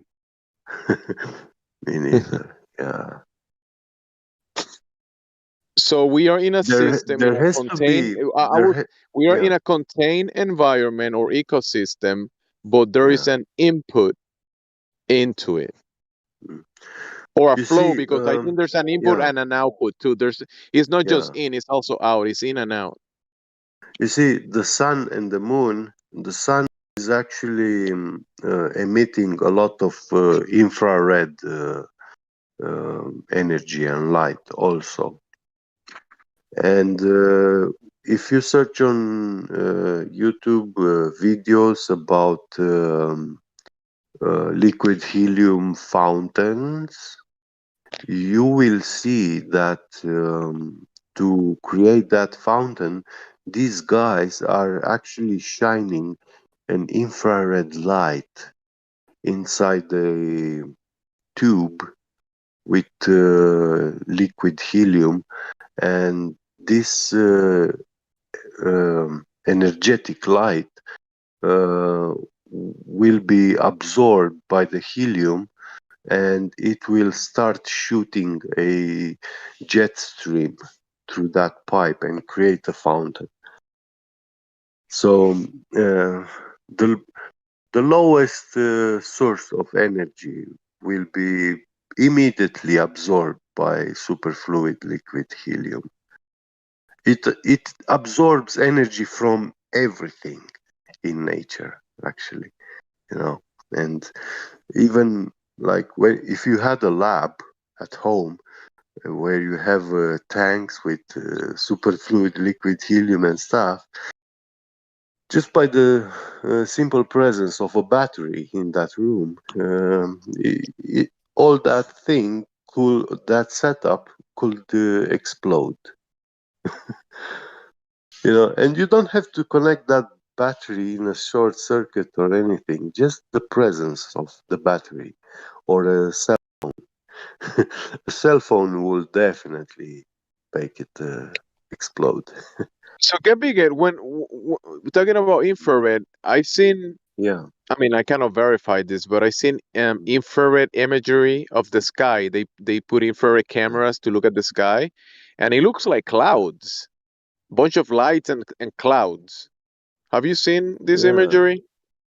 So when you talk about helium, what will a bunch of helium look like when it's all packed together? Mm. And have you seen the time lapse Yeah, exposure that well, people do cameras? infrared light makes helium boil, you know. Boil? Okay, wow. Yeah, yeah.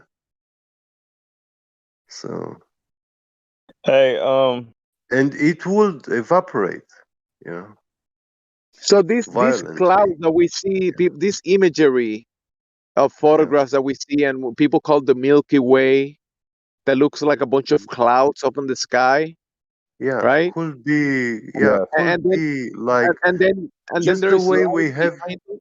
Have you noticed that you know, there is a huge light behind this? yeah, A huge yeah. light Mhm. all around. Uh, yeah, Jamesy, we have oceans, and when it's warm, they evaporate and they form clouds above us. If Yeah. above, if way above all this, we have this superfluid liquid helium ocean, yeah, uh, a source of energy would also make this helium evaporate and form clouds, a layer of clouds, for us, it's towards us, like downward. But yeah, you will be in a upside down position there.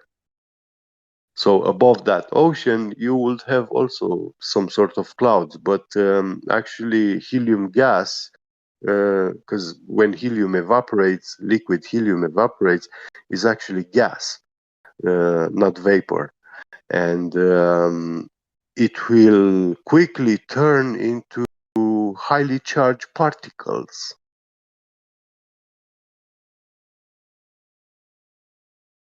You know, Yeah. yeah. So it will be very strange kind of clouds.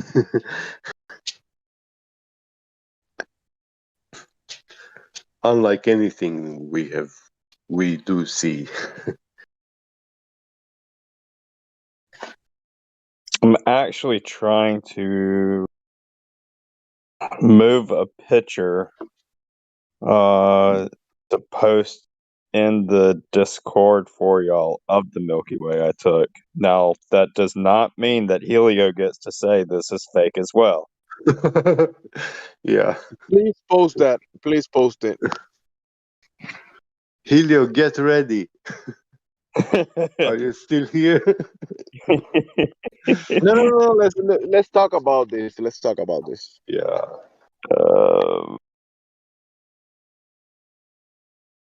See if that worked. Yeah, it looks like it's showing the image. I had it posted as a link. You're totally fine to click on it and look.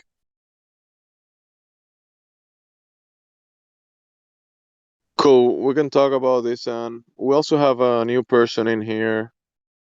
If you want to open your mic and speak, you're welcome to do so.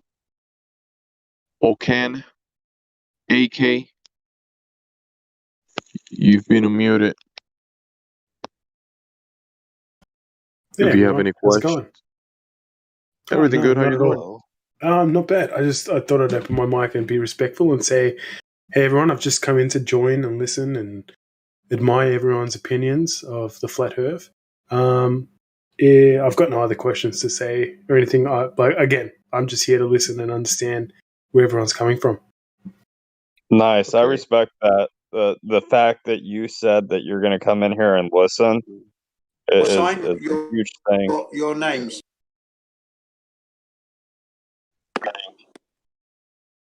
Say that again, Jen. Yeah. What's your username? Sorry, I didn't.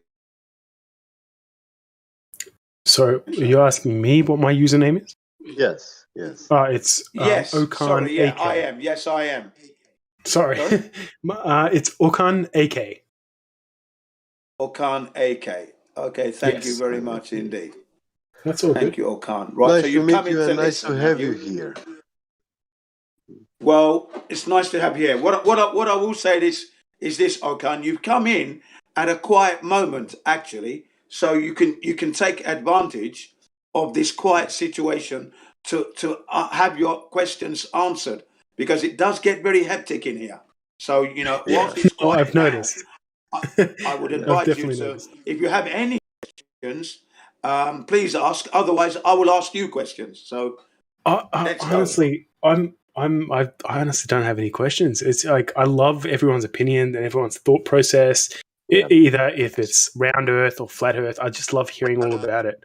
It's very interesting. Or let me lay down a little bit of a small foundation for you. Now, as far as we flat earthers are concerned, it is very important that there is no wishy-washy way about this. We're quite serious, dedicated. It's what we live and breathe. So it's very important. It's nice to listen, but as far as I'm concerned, and I'm sure the other flat earthers will agree, you have to be living in the real world, not in a fantasy. And there are times when you have to commit. Being on the shelf is all very well, but that's being in limbo, and that's not good. Because the gift of life is only once in your life, a one-time chance. You don't get younger, you get older, and you're dead longer than you live. So that situation means you've got to put your best foot forward. You've got to go with what you know you can prove. And if you're living in a fantasy, then that is the contradiction to life that was given to us, the gift of life. If you're living in a fantasy world where nothing is real, what does that mean? What is the use of that? Okay? Yeah. So I'm glad you said what you said. And if you haven't got any questions, then I'm sure we have got questions for you. For example, my first question is this. What is your position regarding the earth as what it is and its shape? I definitely appreciate what you have to say and what you have said. I feel very open-minded. I feel very what is it? I always imagine myself in a dream world. Like I always, what is it? Third person. I always saw myself in a third person perspective. Like I always felt like there was another person in me controlling what I was doing. I know that sounds really weird, but I've always been like, if something that my body, myself, has chosen to do something, and I've noticed that it's kind of awkward or uncomfortable or something that I normally wouldn't do, it feels like I'm hanging out with a different person. So I'm a Gemini. I'm not into that astro, all that stuff, but like you have I always been do feel like manipulated. like I feel like I'm behind. Yeah, I feel like I'm behind a personality that I'm not used to being. Yes. Is that weird to say? Like it's very stressful to experience. I understand it very well, actually. Yeah. I am a Gemini too, and I'm a twin on top of that. No So, way. That's all. Which twin are you? Are you the Cancer or the Pollux of the name of the twins? Which one are you? Yeah. Because you know the twins have names in Gemini. Cancer. Oh, actually, I've never actually looked into it that much. All I know is that I was born in June, and that's all as much as I know of Gemini. I haven't looked into it too my much. father was born in June, and my father was born in June, and my sister was born in June. So that's good. But anyway, same here. So now living in a a daydream state of mind every day, month after month, year after year, is all very well for you if that's what you want to do. But what you have to remember is that humanity at this point today, right now, is in trouble and has been all your life, all my life, all my father's life. Okay, the powers that shouldn't be have gained control of the human race. We have died in wars that had no need to happen. Yeah. So life on Earth at the moment, as beautiful as nature is being devalued. And because humanity isn't aware of that, it's in a dreamlike state, doesn't realize it's been brainwashed, getting away with blue murder. So people like us, we're very urgent in trying to get this message out in a coherent way, in a gentle way. We're trying to get this message out there that something's amiss. We need to stop playing the game of going to vote for our demise, because that's what's been going on all my life, all your life. We haven't got better, we have got worse. We've got dumber, we've been devalued more, we're paying more taxes, more people are dying. And the fact is, when children start to die, these are children that are reliant to having their diapers and nappies changed, breastfed. When they're being killed, we have reached rock bottom. So this is why, in my opinion, dreamlike status and not actually focusing on being real on this flat earth, what was given to us, is detrimental, I would have to say. Well, what do you have to say to that? Like, again, like I completely understand where you're coming from, and I respect it so much, but I find it so hard to take control of myself, and it's really upsetting because it can also affect my work life, my family, my partner. I just feel like I'm just riding along with life more than I'm controlling my life. Right. So, okay, that's fair enough. I mean, that's something that you have to kind of get to grips with. That's something that you would have to work through, and it may happen this year, it may happen next year. But I wish you all the best on that endeavor. Yeah, no, thank you. Thank you very much. Your situation is this. Yeah. Your situation is this then. You don't know what the earth is then, basically. Yeah, it's always like I'm always open-minded, and I've always taken in everyone's opinion, and that's why I'm here. I want to know the answers. Okay, you've reached the best place to find these answers. Yes, I'm trying to ascertain that from you as to how do you what's your feeling on this now? So are you in the heliocentric camp? You believe the earth is a globe because that's what you were told when you were young at school, and it's been reinforced all the way through to today. Is that correct? That is correct. Like I've come here knowing that, or I've understood, or what I've been told, I should say, what I've been told for many years, that the earth is a globe. And I would love to understand and appreciate the opinions. Everybody gets. Yeah.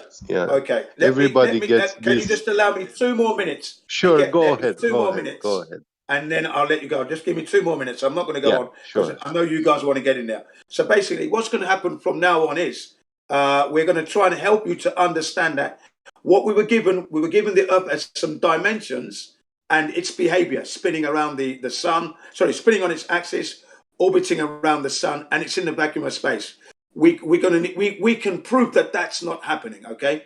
And we're going to take you through this step by step. We can prove that that's not the case. And I think we have the right to do that. Do you agree that we have the right to check what we were told at school? Do we have that right? 100%. 100%. Okay. Nice. Right. With that being said, I'm now going to step back and let Biget and others who may want to question you or articulate the flat earth begin. Yeah, before asking you these three questions, I would like to hear. You said you have a question for us. You want to ask something. So yeah. Well, sorry. Well, I like I said, I came here just trying to take in what everyone said. I've got no other Yeah, yeah, question other than the fact that I've always, like you said before, or sorry, the other person yeah. said before that the Earth, Mhm. or what we've been told at school, what we've been Yeah. taught, is always round. That's all I know. Mhm. So I'm like I said, Okay, I'm here okay, to listen and understand good. as much as I can. Now we ask three questions to all new people that come here.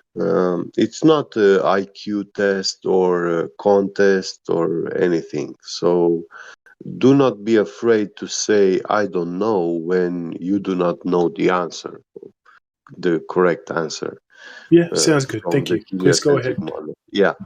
So the first question is, do you know who and when in history, mankind history, um, proved that we live on a globe? No, not at all. Like I've never looked into it as much as Like, obviously you yeah, got. the first man who actually said that he proved that the Earth is curving; it's a sphere. Okay, you No. said no, so yeah. The answer is Eratosthenes in ancient Greek. He Yeah, did, 2,000 years ago. yeah, he did a so-claim measurement um, by placing some sticks in the ground and measuring the shadows length and the shadows inside the well. And according to that, he assumed that uh, he was actually measuring the curvature rate of the ground. But he already started assuming that the ground is curved. And the second assumption he made was that the sun is a infinitely distant light source and its rays are coming parallel to the ground, which is against any science of physics about the light and the way light propagates. So we have no scientific, no physics citations um, which claim that collimated light exists. Uh, Okay, let's not get collimated it. light sources are impossible to exist, are a physical Okay. impossibility. Collimated light means that the light rays are traveling parallel to each other.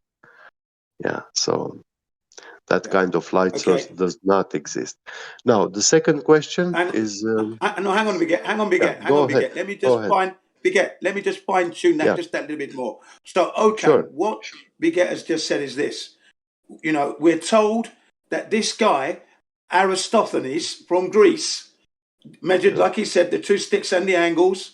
Okay, now the problem there are a couple of problems. One, we don't know if this man lived or not. Okay, we have no yeah, evidence of this man ever living. So there's yes, a controversy there. Okay, then the other problem is that what he did, in fact, there's three problems. What he did was, how could he have done this measurement all by himself?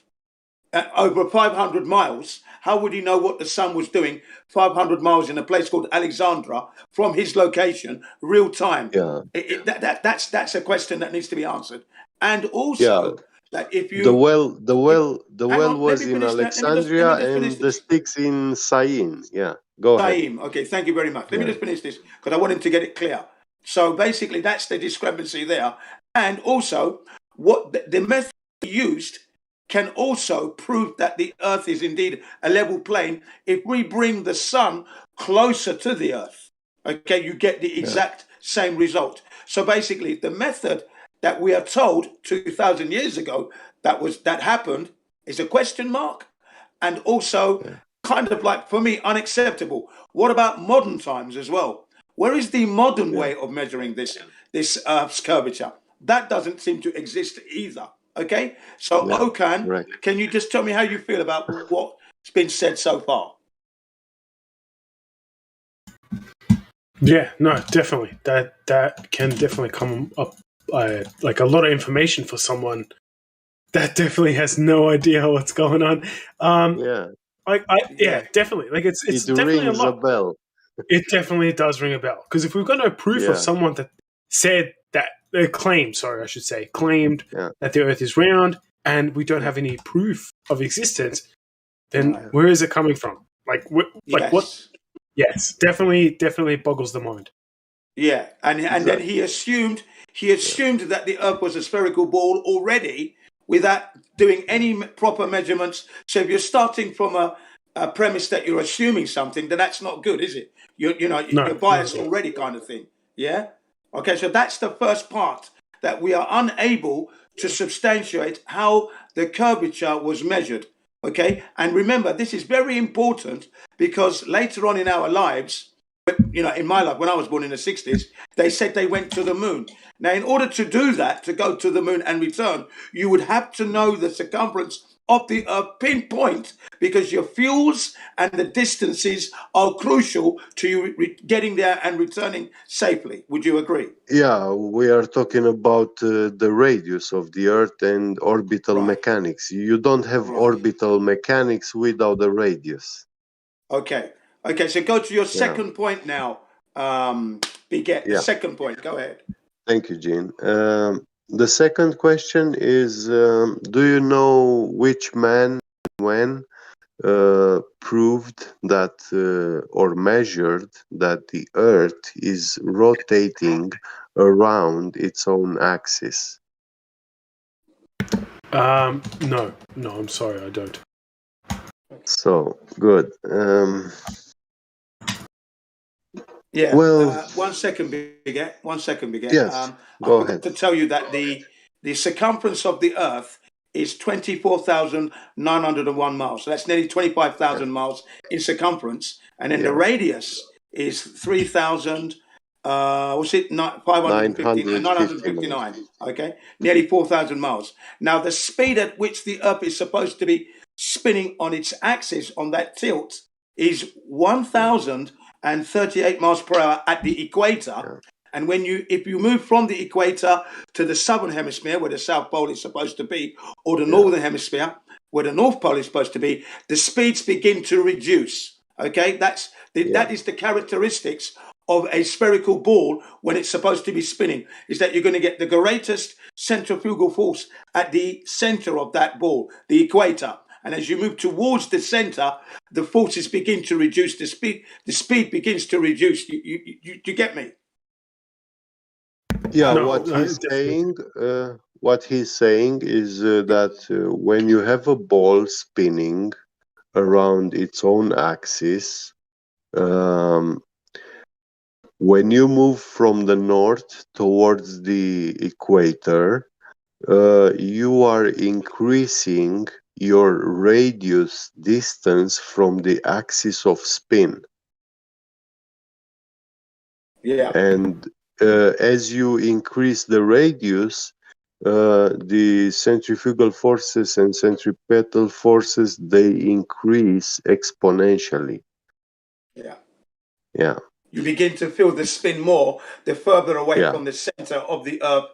If it were spinning, you're going to notice it more as you get towards the equator. And as you move back to the point of axis, you hardly feel it. That's the point we're trying to make across. This is what they tell us. When you are on a merry-go-round, and it's spinning quite fast, if you are at the outside edge of the merry-go-round, you would feel that force very, very strong.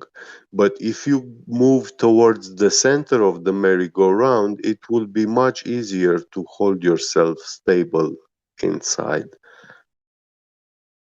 Yeah. Okay. Wow. Like I definitely never put that in perspective. Like I Good, always good. felt like that definitely makes sense. Yeah. I've got a question for you then. Have you ever noticed any difference if you've ever traveled by plane, leaving where are you currently? Which country? Oh, sorry. I'm I'm in Australia at this very Okay, stage. good. I'm in Japan. I'm talking to you from Nice. Japan. Oh wow. I was born in the UK. Okay, That's but I'm talking to exciting. you from Japan now. So when you've Yeah. traveled, did you notice anything? Did you notice like the curvature of the earth, for example? Did you see the curvature of the earth? Did you notice the spin of the earth when you traveled? To be honest, I get very nauseous, and very anxiety kicks in. So I've always had my windows always closed. So Okay. with not looking outside the window, no, I did not notice anything. Felt like I was sitting in a Okay, car the whole time. one last question, and then Biget will carry on. Sorry, one last question. Yeah, Now, you're in the of course. aircraft, you're sitting down, okay? You've shut your window. Let's say you closed your eyes. Did you notice through your own senses that the aeroplane No. began to taxi? No. Listen clearly. Sorry. You're still at the airport. The aircraft is about to get onto the runway. Okay. So did you notice that it was taxiing backwards and then moving out towards the? Did you notice any of that through your senses? No. Okay. Fine. Yeah, no, I did not. No, that's okay. That's okay. No problem. That would be indicative. It's been a while that I've been on a plane, but I don't think I did. Okay, and that would be in keeping with what you said earlier, that you live in a carefree kind of imaginary kind of daydream state, and if that's the case, then you're not going to be taking in all your senses. This is another reason why. This is another reason why that state of mind can be detrimental to actually living. Do you see what I mean now? Yeah, Do you get my meaning? Okay. That's like when you said earlier that you need to open your eyes, you need to understand that the world is not what you've always expected it to be. It definitely changed my opinion. Okay, because I've always and like I said, and the other thing is all the questions you answered so far, I answered similarly. Okay, so there's no shame in that. I answered similarly. I didn't know. Okay, carry on, Biet. Sorry to interrupt you. No problem, Gene. So actually, the second Gene, I'm sorry. I was listening on YouTube, and Jen, you're doing a great job. But where he answered that he didn't notice the taxiing, have you ever seen anybody who is still sleeping while you're being taxied around the runway? No, not at all. No. All right, you feel those motions, don't you? Like I feel the motions of the aircraft taking off. Like obviously everyone does if they were in a plane. No, but even if you're being jerked around or pulled by a taxi, like you feel that. Yeah, but like compared to an airplane, I feel like that motion of all speed. I'm pointing out is that your answer was probably a dishonest one. I'm not. Okay. I don't want to just call you a liar. But Maybe I took the answer incorrectly, or like I answered it incorrectly without thinking properly. But yeah, no, I don't think I don't. Sorry, I've just gone blank. Please continue. And I'm going to take your answers because you said you don't care. No problem. Carry on. Carry on, Biget. My mistake. Let me interject. Yeah. Just for a second, let me ask this way. When you go to take off, did you feel any type of force or anything like that when you took off at the first initial second on the runway? You go and take off. Sorry, I didn't mean to cut you off. So don't forget, like I'm in Australia. I've got some ping, unfortunately, on my end when I'm in the Discord chat. But the way you've explained that question, the only force I could agree with or give you guys is I felt like my face was pulling down. Is that something that you guys? I think we're being a little too mysterious with the question. What we're asking is, when you close your eyes and you're in a plane, train, whatever, car, do you know that you're moving when the plane moves? Sorry, then yes, definitely do. I definitely do.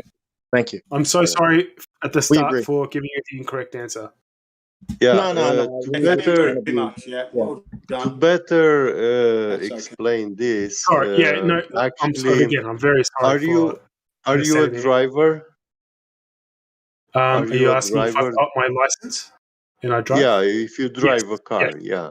Of Okay. course, yes. Then, have you ever sit at the traffic lights? Yeah, on a red light, Yeah, of course. Yep. and on your left side or your right side, you had a big bus or a big A truck. truck. Yeah. Yeah, and you were still, but you were looking somewhere else, and with the corner of your eye, you saw that bus, and it started moving and give you the impression that your car is actually moving, so you quickly push the brake. Yes, yes, it has happened. But It has you were happened. not actually moving. No, yes, Yeah. 100%. Definitely has Yeah. happened. It's a thing of perception, but actually, you also happen sometimes when you're sitting in the car and your car starts to slowly move forward, and you feel, and then again you quickly push the Yeah, brake. press the brake. Yeah. Yes, it has happened, but Yeah. I wasn't moving at the time. If I were to move, it would have been me hitting another car. I was also referring in the case when the car actually really starts moving and you feel it moving. So it's No. not a fake illusion, something like Yeah. it's what's really happening, and you quickly push the brake so you don't hit someone in the front, or because To be honest, like yeah. to that extreme, I don't think I had noticed. Mm. Yeah, but when you're sitting at the traffic light and the car is When I'm not sitting at a perfectly traffic straight, light yeah, and it starts it's moving forward or if I'm in the backward. passenger seat, it definitely does. Here's a good example of illusions while in the car. Yeah. You ever gone in one of those car washes where the machine moves along you? Oh, yeah, and definitely. Yeah, Yeah. and all of a sudden you're tricked into thinking you're moving, and you're like scared for just a split second. 100%. Yeah. So this is how your perception can deceive you. That this is true. Yeah. Yes. But how do you get your bearings after your eyes trick you? How do you get your after I've bearings? tripped it up. Sorry. Yeah, that was a really Tripped good out, example, Lou. That was a really good example, Lou. By the way, because I've been in there like in a car wash and be like, oh shit, is something going wrong? I'm scared. No, 100%. I honestly, like now that you say it, I've never realized what I do. Like I never thought. It's just like a reaction. I'm just like, oh, what the fuck? I'm tripping out. Sorry, can I swear on this? Yeah, you can swear a little bit. I mean, don't make it ridiculous, but yeah, whatever. no, I'm sorry. Like again, I'm in Yeah. Australia, so swearing has become very normal to me. I'm so sorry. Okay, we understand what you're under in Australia. But yeah, sorry. As I was saying, yes, I have definitely been like, whoa, what the hell? And I don't think I shake my head. I feel like I blink my eyes a lot. Yeah. Or if that doesn't work, I'm like, I pull out my phone and quickly like look at something. Or like try to focus onto something, because it definitely does happen. Yeah, no problem. That's good. Thanks for your honest and straight answer. No, honestly, thank you for everyone helping me out with the questions. If a car is creeping forward, that's a badly adjusted clutch there. So yeah, but you're in neutral in the car wash, right? Oh no! You're really susceptible. You're susceptible in the car wash. You're in neutral the whole time. You know, just like it's like slash. Can we get to the third point? Anyway, go ahead. The third point. Third question. So the third point question is: can you have gas pressure without a closed container? Can I? Okay. Yeah. Or I feel like I understand the question, but if I'm understanding it wrong, is there anyone else that can explain it a bit? One moment.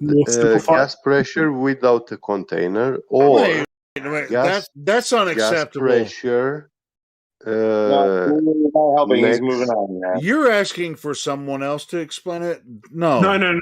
Like, obviously, the questions that have been asked all the Let him get to 3 points and then come back. Like, Yeah. loop around, man.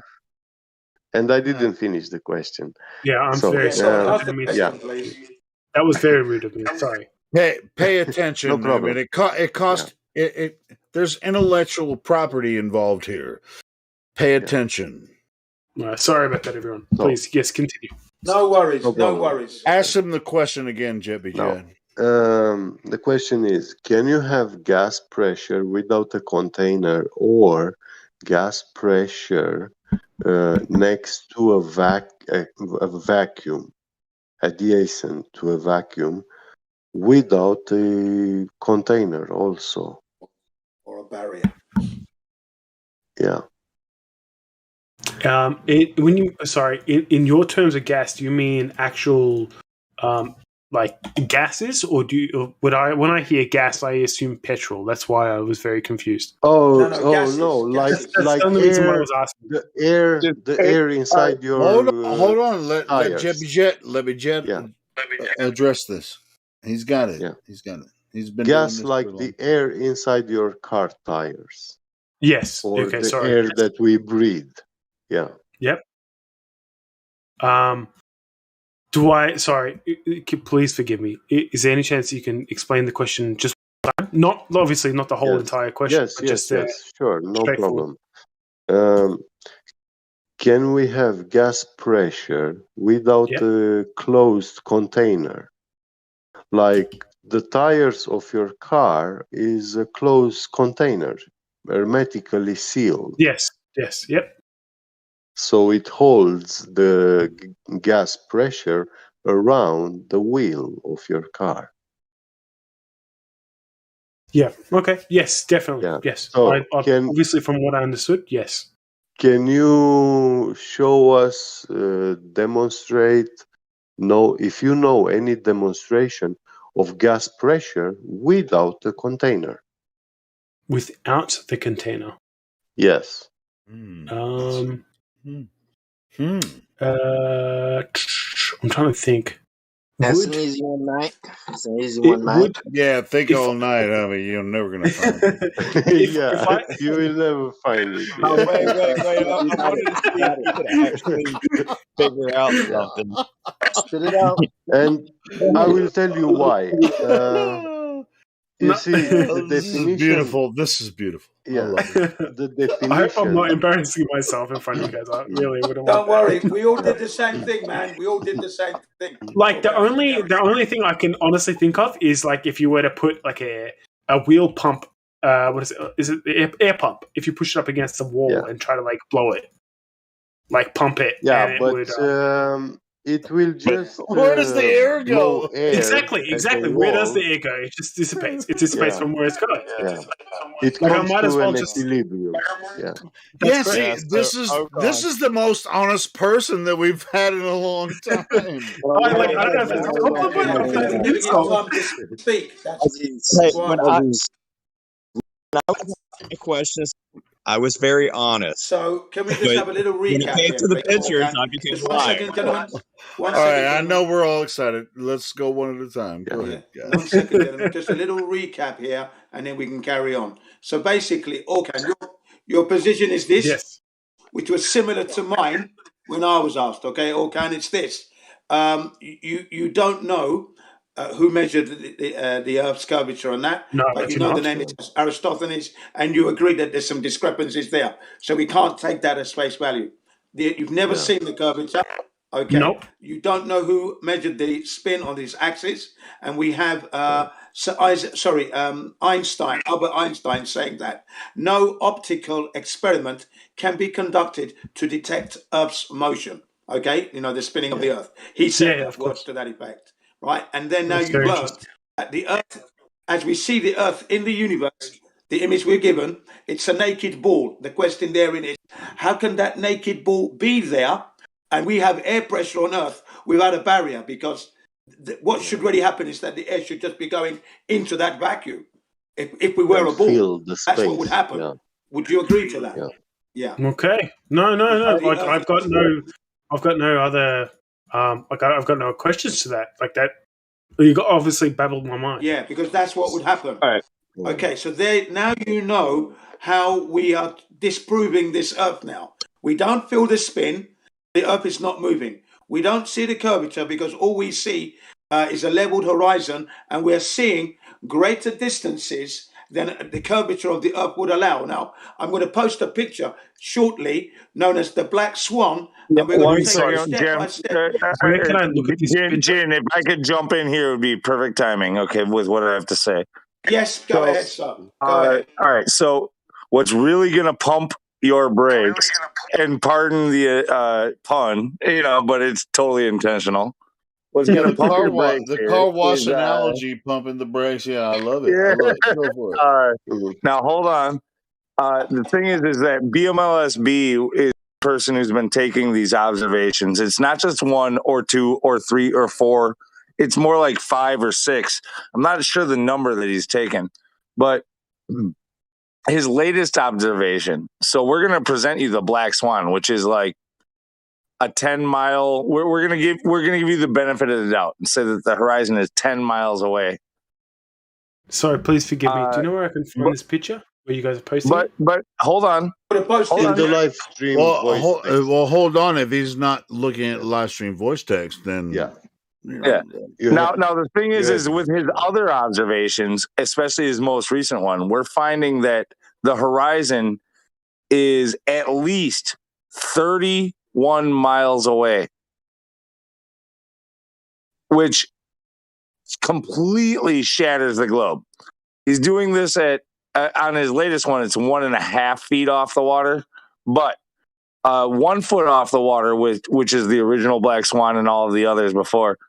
We're talking about making observations that, according to your globe model, predict that we should only be seeing 1.22 miles away. But we're seeing over 10 miles in the originals. And now with his latest one, we're seeing well over 30 times what you should be able to see if you lived on a ball the size of that they claim with the radius of 3959.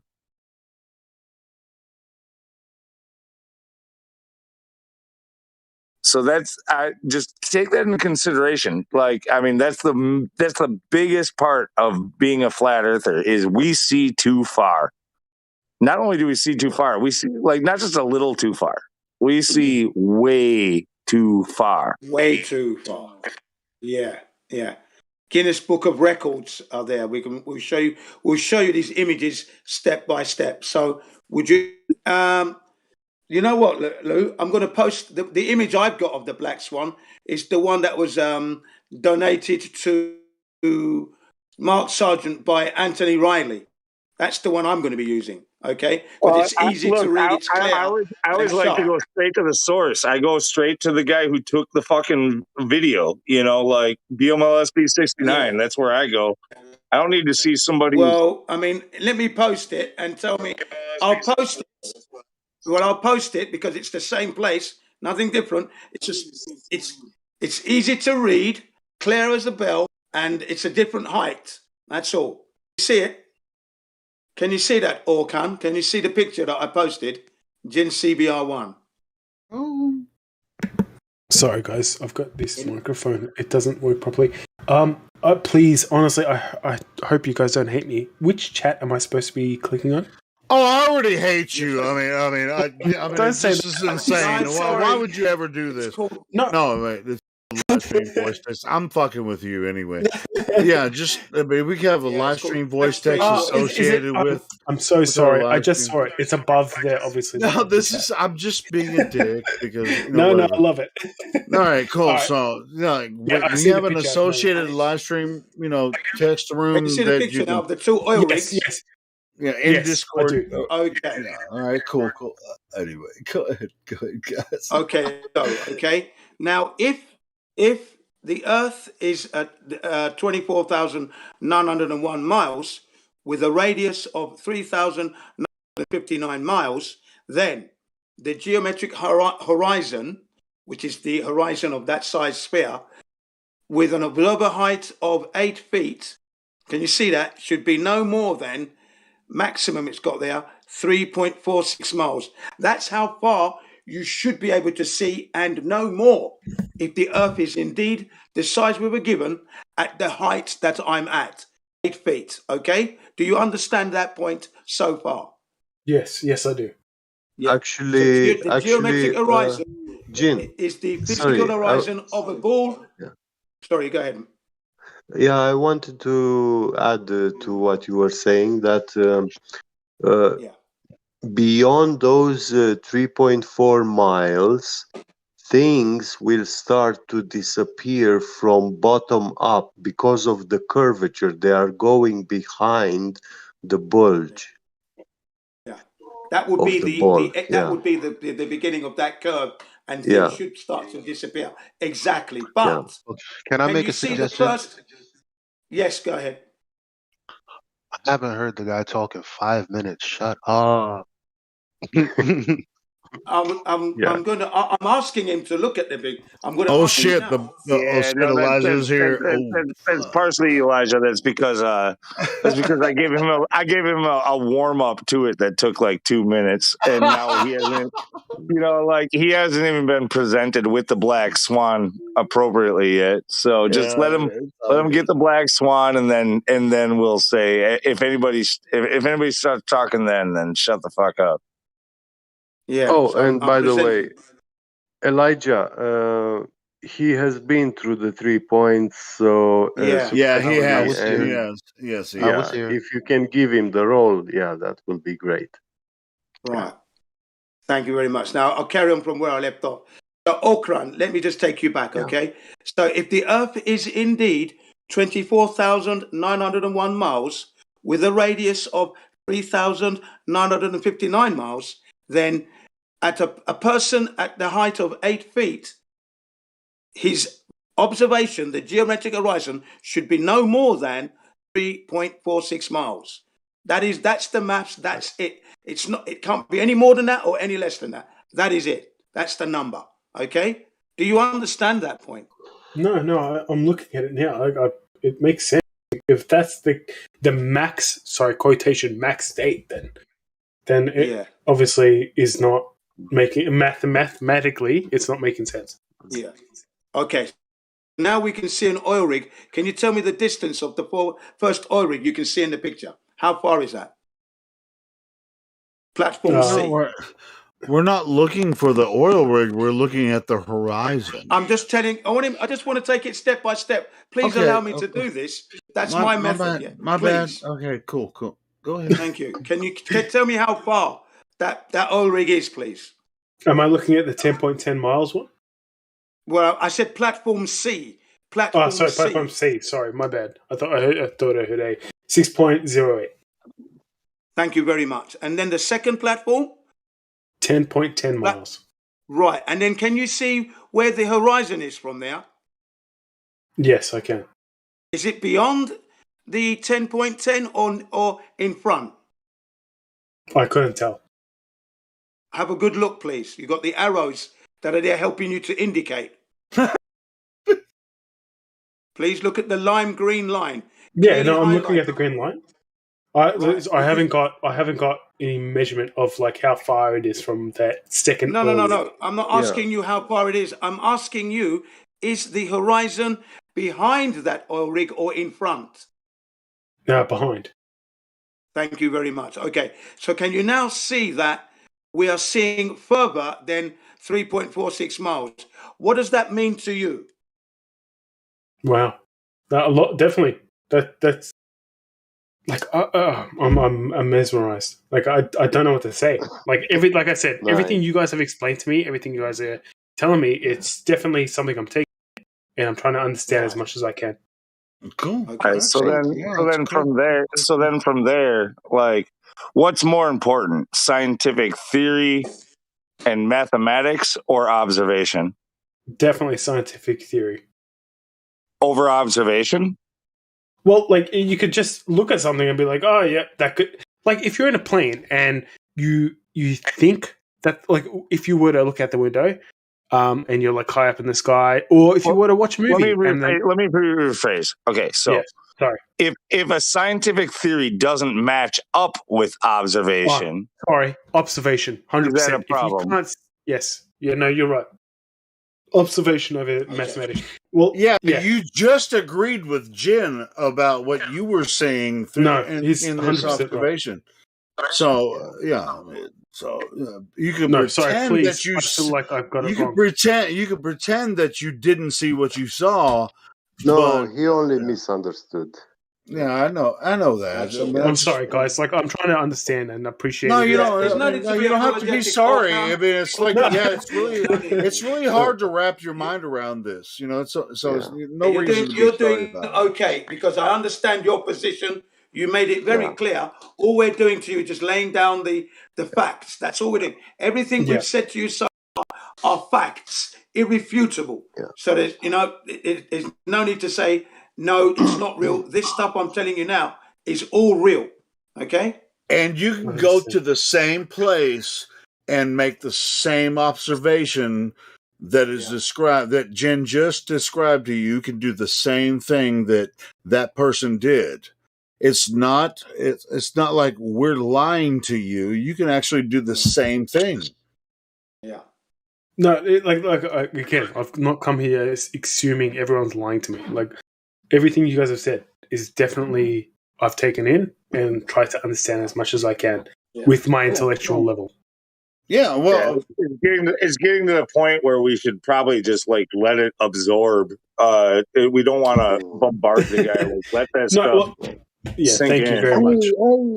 I just saw something. Hold up! I just saw something. You know that photo? The surfer is disappearing. Surfer, you can't see his legs. Where's that? 25 miles per hour, Miguel. The freaking surfer has disappeared over the curvature of the earth. Oh my god! Oh wait, really? What's going on here? So that's the basic. That's the basis of the flat Earth so far. There is a lot more that we can tell you, but at the moment we've given you the straight, solid facts that the measurements we're given for the globe cannot be found through these kind of observations. We don't find that curvature or that globe. Yeah, and to be honest, the person that made this original observation went back multiple times and did the same thing. And he's made a few videos about this, and he's come up with the same results. Yeah. So it's not like... And again, that was my point as the prequel to this, is that his latest observation didn't just beat it by a little bit. So his first observation, which shatters the globe model by about 10 times, his latest one beats the globe model by more like 30 times. So let's just put this into perspective for like a mental image, right? In order for you to live on a ball that geometrically would allow these observations, the first black swan would say that the ball is about 10 times, or it would, instead of being the size that they claim Earth is, Earth would have to be the size of what they claim Jupiter is. That's what the first one. Okay.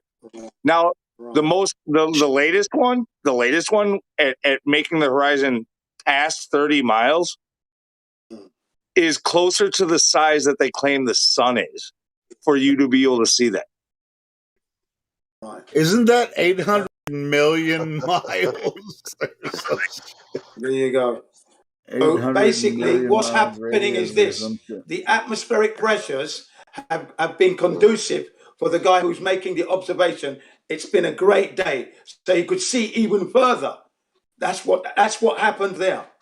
Cleaned up his lens, got the tripod in the right place, raised his height slightly, and the conditions were so good he saw three times further. I mean, that is amazing, isn't it? Isn't it, Okan? Yeah. No.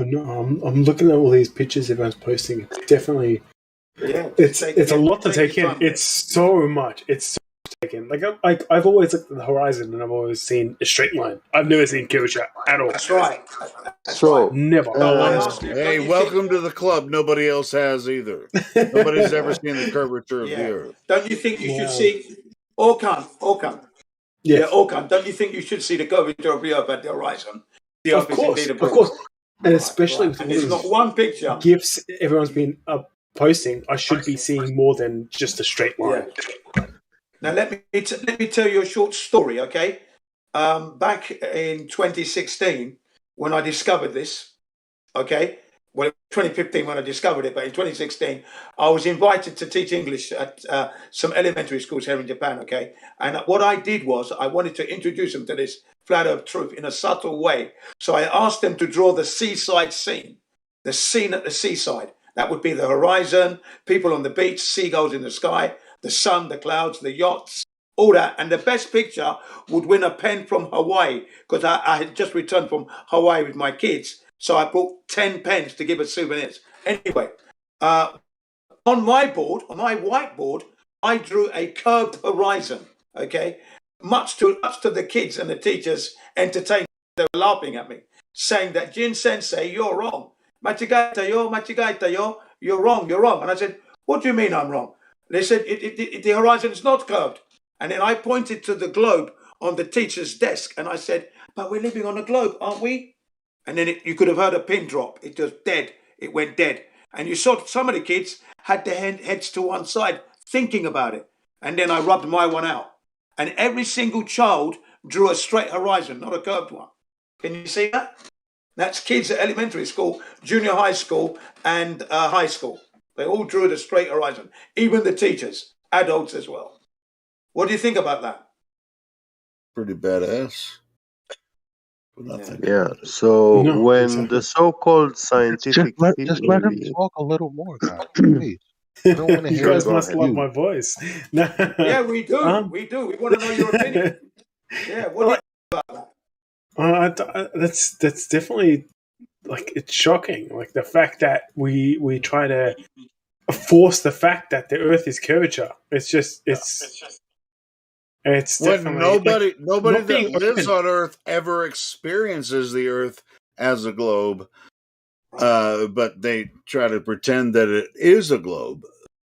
There you are. That's pretty weird. Yeah, no, 100%. And it's criminal. It's criminal, isn't it? It's criminal. That's what it is. You see? Can you see now when I said earlier the importance of wanting to know and earnestly spreading that news around, because life on Earth is being devalued by a small group of people that shouldn't be. And they've got such a hold on humanity. This is why we're here. You see that? It's very important now. That's what I think anyway, in my opinion. No, What do you say? No, 100%. I Jen, respect it. I would definitely respect it. It's right. definitely. Please don't hate me, guys. Like I've obviously not, like, compared to you guys are definitely like fucking Einstein to me, compared to me. But I love all your opinions, all your theories, and all your facts, I should say. Thank you. And it's definitely exciting, and I really want to look more into it. But I hope you guys don't hate me for this. But it's really late, and I've got work tomorrow, so I hope you guys could understand the please fact that I come need back. to. Sure. Definitely Come back will. when you're I ready. definitely will. I That's definitely totally will. I really understandable. appreciate You're the gonna fact need that you time. guys have He's in been. Australia, guys. He's in Australia. And, Yeah, it's it's very probably 10 o'clock, 11 yeah. o'clock now. Okay, no, yeah. Welcome. No, you guys have welcome been to the amazing. show. I love it. Yeah. You definitely have been amazing. Yeah, you're Thank welcome you so back much. anytime. You're gonna need time to think about the things that Yeah, you've no, been definitely. presented with, and you're gonna have Like, to fact check it, because any good skeptic is not going to just take it on our word, and we encourage you to fact check it for yourself. You can do a lot of tests for yourself, and we encourage you to do that. We don't ask yeah, for no, you to definitely. believe Next us. time I want to come here, I Yeah. definitely want to have more intellectual conversation with you guys, because I really appreciate everything you guys Hey, have said to me today. guess what? Unfortunate for you, we're here 24 hours a day. Fantastic. Well, definitely, while I'm at work, I'll have you guys on my podcast. I'll watch you Good guys. one. Yeah. Great. You guys are There's- amazing. Thank you so much. You've been a star. You've been a star, mate. No, you guys have been. Honestly, you guys have been Hey, the keep show, it- and it's amazing. Keep in mind that this is like remedial class. It gets worse. No, look, I'm here to listen to everyone. It can get really, really brutal. I'm Like definitely here to listen to there's everyone. so So many Yeah, things. because if you're going to do your job, you're going to come back with all of the rebuts that we've already heard, and then it's going to get dirty. Yeah, No, Debbie, look- you're gonna be like, you might start talking to your friends tomorrow at work and shit, and then they'll be like, "Oh no, they're all these flat earthers, they got you hooked," you know, and then you're gonna come back and it's like, "Well, these flat earthers are saying," you know. So we already know how it not goes. at all. We've been doing this for a while. No, like I'm here for like my sake, and I'm not here to prove anyone else. Like I'm not here to force Well, anyone sure. else's opinion. Yeah, sure. We're not here for that. People, Of course, come you here, guys are here for the facts, yeah, and that's what people I'm here come for. here because they have questions and we answer them, and then they get pissed off at us. That's okay, but you haven't got pissed off at us, so it's okay. No, not at all. Like I said, I love everyone's opinion here. Yeah, very that's cool, curious. man. I mean, we enjoyed your company. Hey, so look so, yeah, again. good stuff. Sorry, thank you, everyone. I'm gonna have to leave, but again, I love you all. That was amazing. Thank you for Thank you your very time. much. It was a pleasure having you. Take everyone. No, it was Hey, a we'll pleasure. probably see you tomorrow, Yeah. Economic. It's all good. Definitely, I would love to. Good See you night guys. Have a good and one. rest See you, everyone. well. Bye. Rest well. Yeah, Yeah, he's got. I think he said he had a podcast, so that'd be interesting.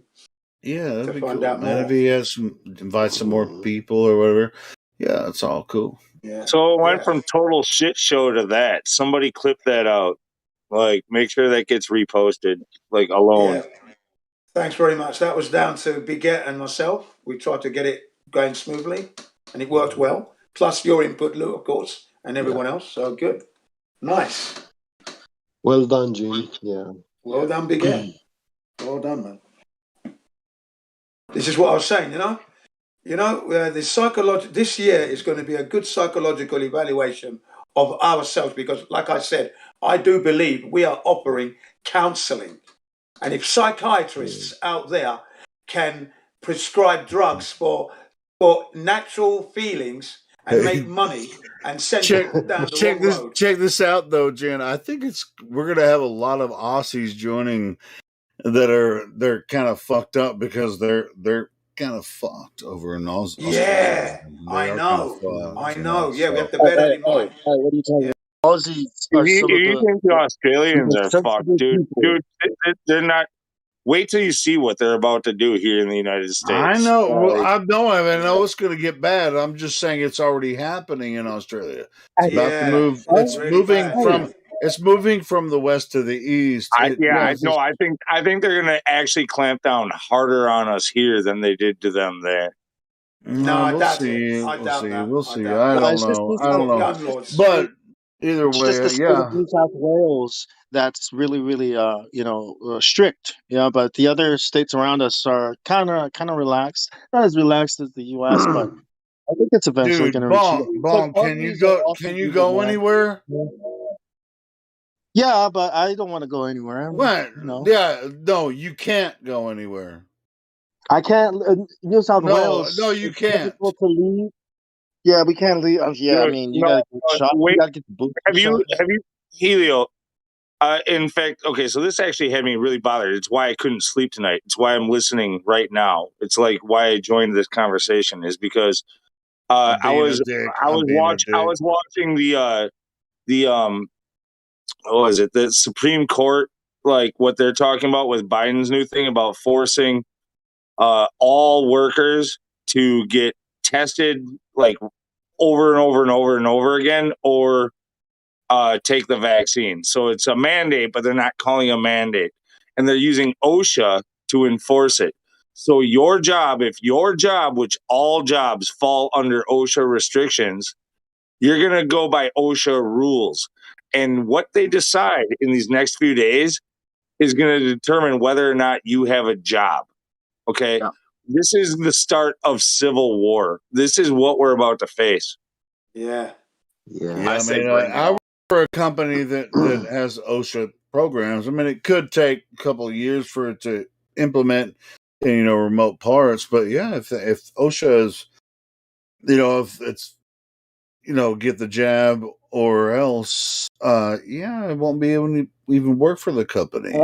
Yeah, no. Even still, like for somebody like me, like a lot of people, even though they're not going to get the vax, they're going to say, "Fine, I'll get tested.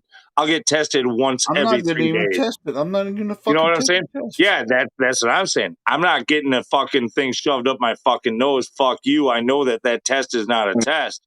Okay, Yeah. so I'm not doing it. And there's a lot of people like me, but there's not enough of us.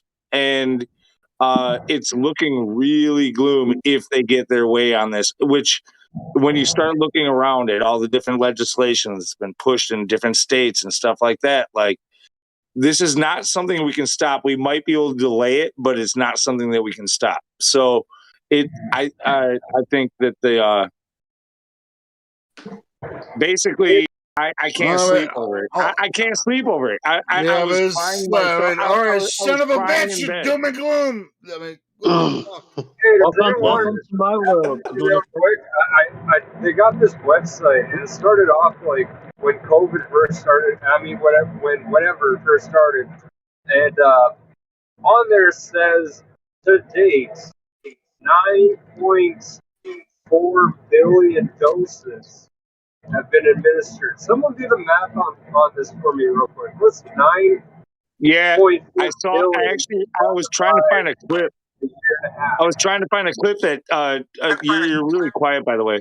But I know what you're talking about. Crow House did a thing where he showed a thing where somebody did the math, and like the amount of doses that supposedly have been created and administered, if like 5 different companies all produced 1 dose per second since the moment COVID was announced, like it's an impossibility by a long shot.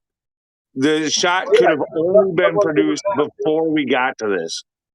Someone do 9.4 billion divided by a year and what, 8 months?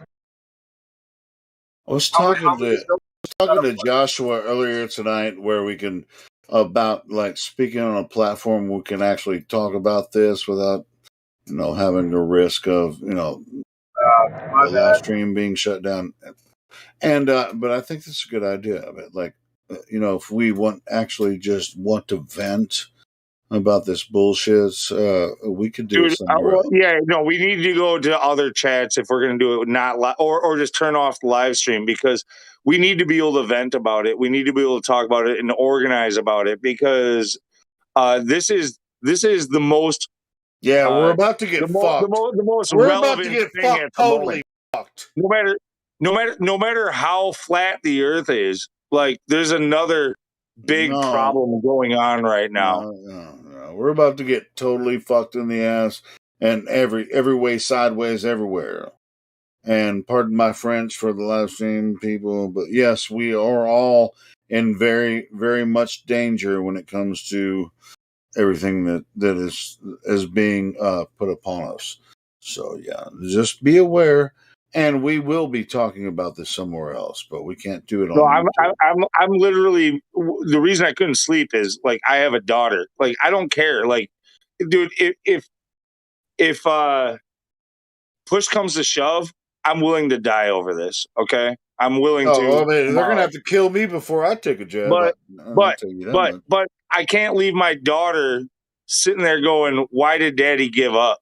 Or "Why did Daddy leave me alone?" Or "Why did Daddy?" Like I can't have that happen. Hey, I have a son I have to fight. I have to fight. I have to make sure she understands when I go down. I have to make sure that she knows why it happened and who was the reason for it happening. Yeah. Right. Yep. Yeah, and I think it's coming very quickly, and so I think it's important that we start talking about this.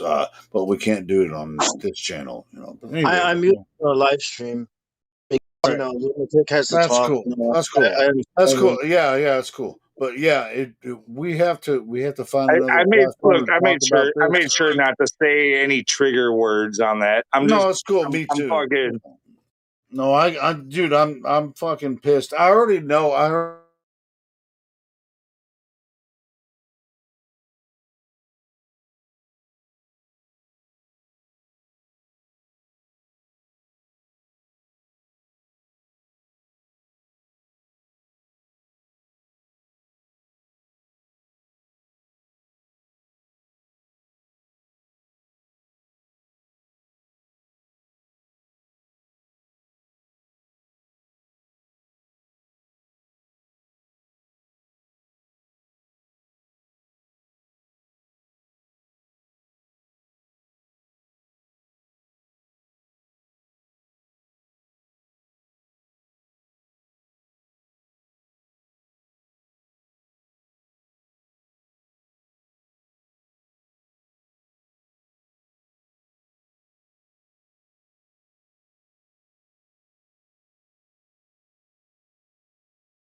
All right, cool. Well, yeah, that's Roger's stream. I'll get mine up here shortly. I just remembered that mine was off because I was talking so much shit.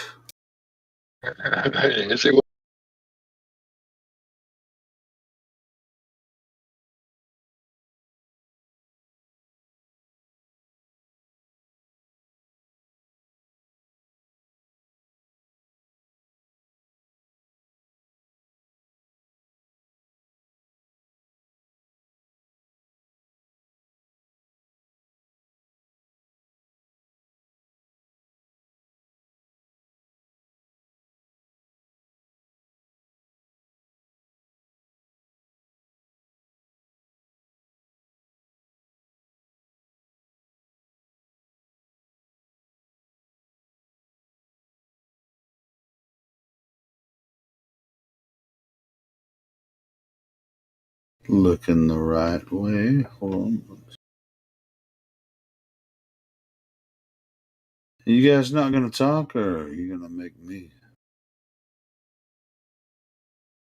talk?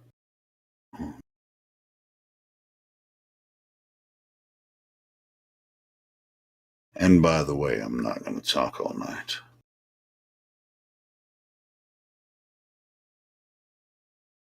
Oh, no.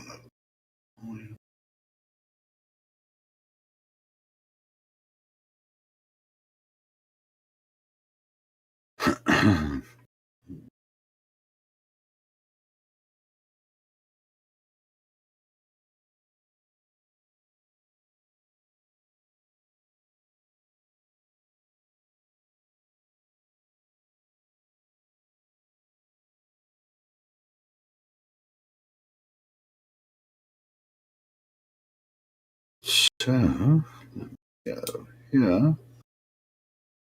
Chickadee check of the microphone 1 2. Is that coming through here? Hold on, let me do some tests. I'm not getting the audio in the OBS.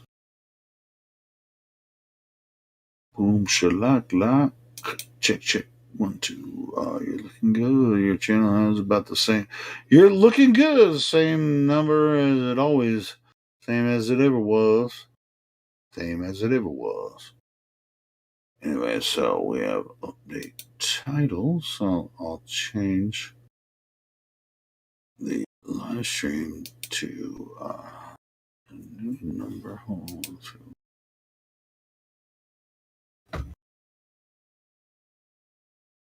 2180. So this is 2,180 shows. I know you guys are already talking. I don't know what's going on with the audio, but I'll fix it in a minute.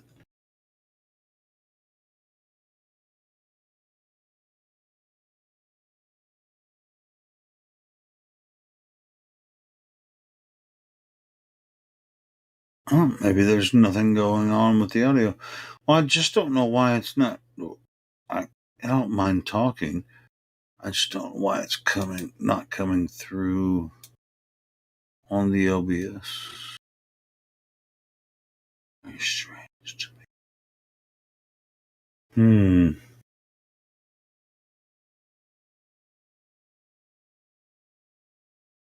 Chickadee check.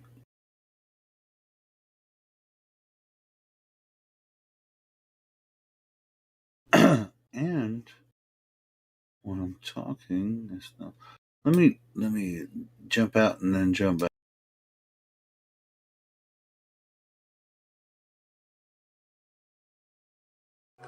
You think the earth is round cause that's what they told ya. From elementary school you're trained to be a glober. Have you ever been out of space to see the curve?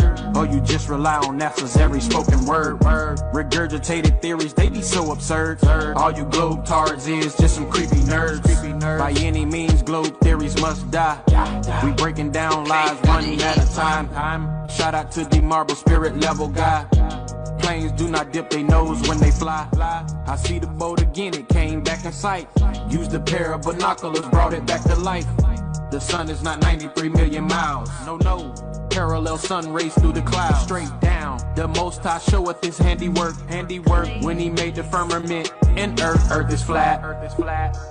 Where's the curve? Where's the curve? Earth is flat. Earth is flat. Where's the curve? Where's the curve? Now I know why it wasn't working, because I didn't actually put the bot in the room. Anyway, yeah, cool. I think it's working now. Let me, already updated the stream number. And let's go ahead and start the stream.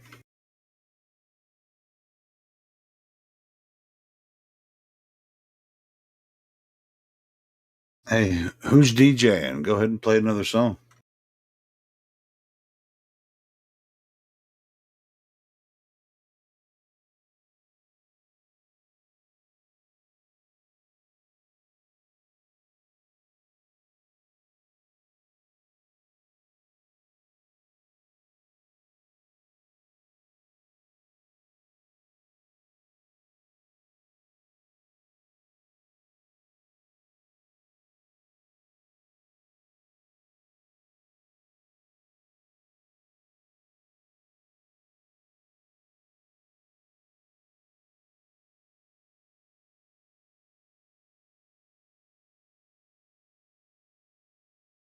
Maybe play one.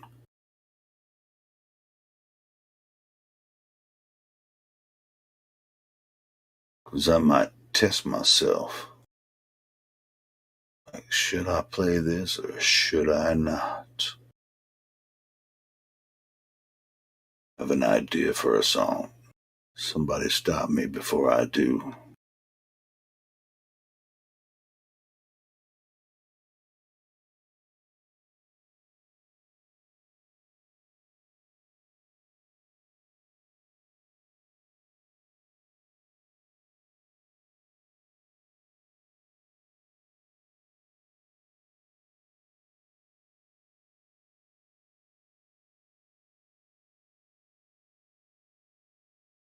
That was a warning.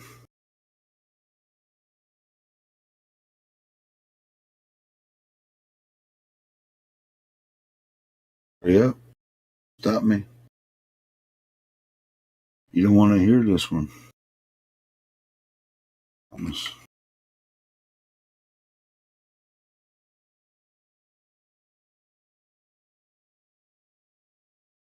Dang it.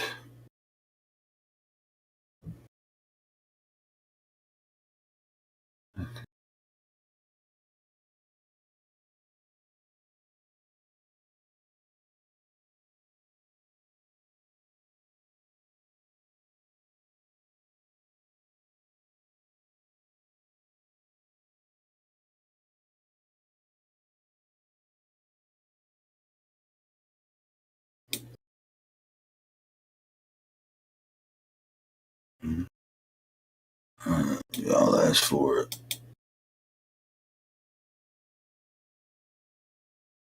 You want to hear that one, Miguel? Is that necessary? That's not what I was thinking. I was going to play something else, but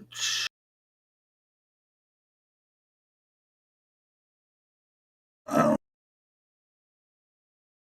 Yeah, might as well do that one. Hold on.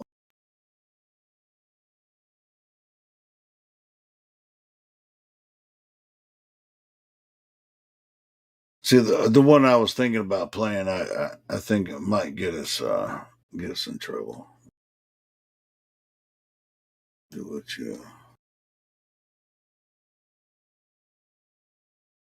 No, that's not a bad one. Let's do this one instead. Copy link.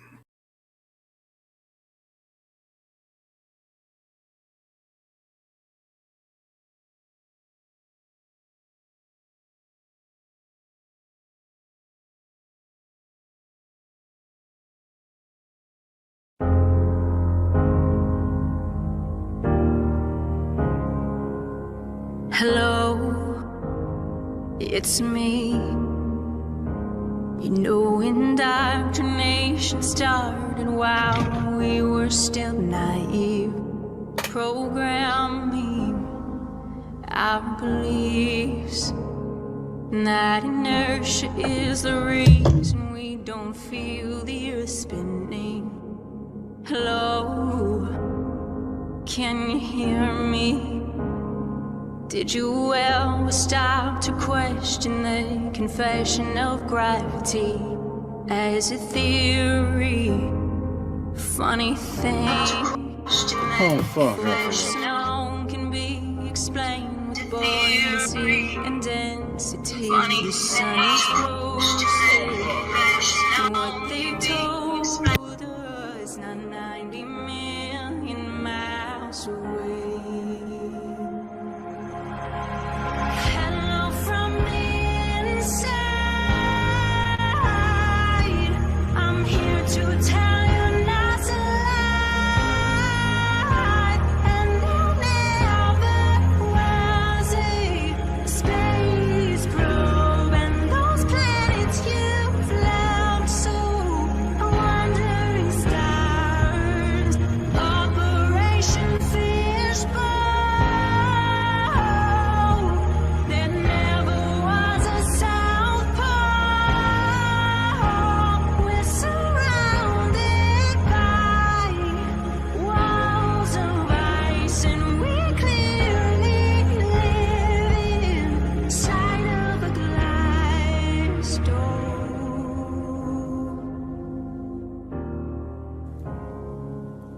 Hello, how are you?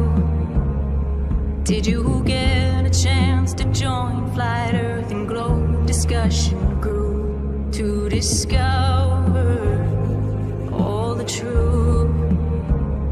How the sun, the moon, the stars are all revolving around you. There's no more secret. The earth is stationary, it is fixed, unmovable. Hello from the brighter side. They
Well, on second thought, since we just started a new live stream here on my channel. Might as well go ahead and play that first recommended one, Miguel,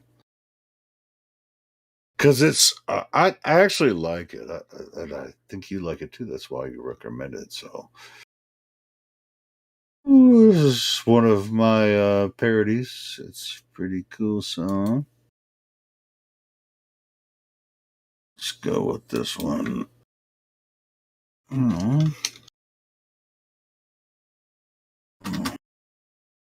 Can't type.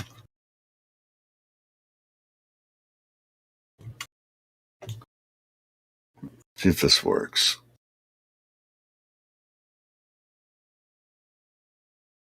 What are you trying to do, man?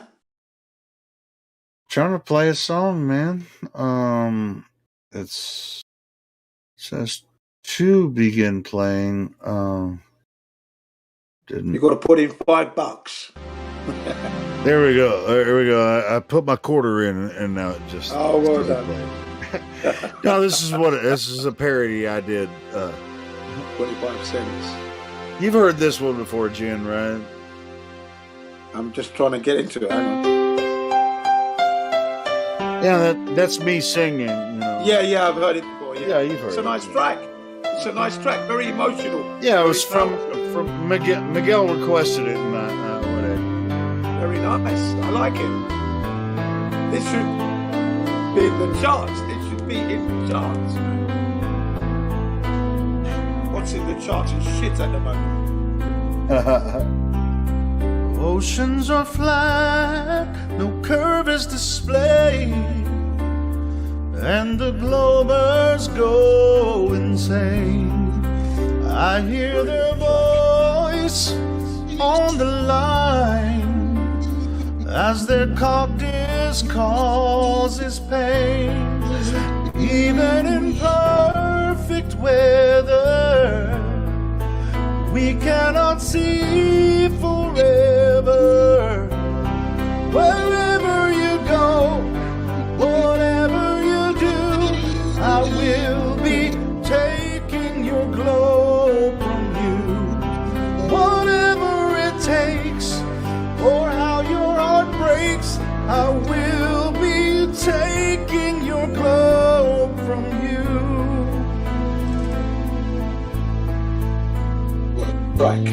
What a track. Globe Earth was planted in your mind, and it must be removed somehow. I hear your laughter and I taste your tears, so let me through right now. Oh, can't you see it, Glober? I will flat smack you sober. Wherever you go, whatever you do, I will be taking your globe from you. Whatever it takes, or how your heart breaks, I will be taking your globe from you. I wonder how you can survive this globe dance, but in the end, if I reach you, I'll take the chance.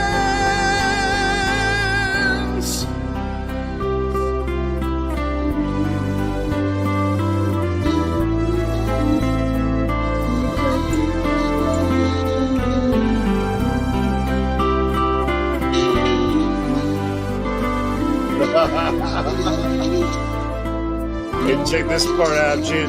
Check this part out, Jen, right here. Even in perfect weather, we cannot see forever. Wherever you go, whatever you do, I will be taking your globe from you. Whatever it takes, or how your heart breaks, I will be taking your globe track. What a track. Come on. Well structured, full of emotion. That is from a coherent, heliocentric, or psychological situationist, absolutely balanced and level. Thank you very much. I mean, Jen, I stole. It was a karaoke track. I just sang over it. I know the background music, but it's a better. This is a better rendition. This is true rendition. And the lyrics weren't even written by me. And I did adjust some of the lyrics, but most of them were written by Armiston. You remember him? I remember it. Armiston? How is he? Yeah. Is he still around? I haven't heard from him in a long time. I'm not sure. I know he had a heart attack at one point, and yeah, that's right. Then we heard from him a little bit, and then I haven't heard from him again because he wrote some really good lyrics and stuff. So he wrote most of the lyrics on that one. Where is he, man? Yeah, where is he? I don't know. Yeah, I mean, I hope he's okay. Man, what happened? So shout out to him. Yeah, he wrote most of the lyrics on that one. So yeah, it was good stuff. Yeah, come on, Armis, man. Where are you, man? What are you doing? Yeah, we need to hear from you, man. Come on. Anyway, come on. There's a hole there. Someone else. He's a big guy as well. He's a big guy as well. So there's a big hole there. Yeah, there's a big hole. He was here for a while, and he was writing a bit like he got me energized to do some of those parodies and stuff, and he wrote a couple of them for me, and I was like, oh, these are cool, you know. And it's like, and I wrote that. I did that one, and I did another one that he wrote, the Queensryche song that I did. That's a really good one. And have you tried to make contact with him through his? I have, and I'm just not getting any response. So yeah, so I hope he's okay, but yeah, I just have a bad feeling because it. The last time I spoke to him, he just had the operation, and he came back like you said, and he was okay. He was going to take it easy and that, and hopefully. Maybe he's still taking it easy, but come on, man. How easy do you want to take it, pal? Come on. Hey. Any easier, and you're not going to, you know. Hey, but Aramiston, if you're out there, tell us that you're okay. I mean, you don't even have to be here. Just tell us you're okay. Well, no, you do. You got to report in, man. Come on, just say, hey. I don't want to come in, but I just want to let you guys know I'm still that alive and business, kicking. I don't like it. Get your ass in here, man. Report in, explain yourself. Yeah, I mean, like he has a better voice than I, like talking voice. He's got a good voice, yeah. He's got that just freaking like that western kind of like really. Yeah, he's got a badass talking voice and shit too. The dude's got talent. He's got the size. He's got talent. Yeah, man. Come on, what's going on? No. Well, anyway, so if we never hear from him again, he wrote the lyrics to that song, and that Queensryche song that parody that I did. He wrote the lyrics to that one too, and so. Can we say the door is still open for you to return? So and your seat is still there, left there where you left it on that fateful day. Okay, still there. Yep. Yeah, for sure. Yeah.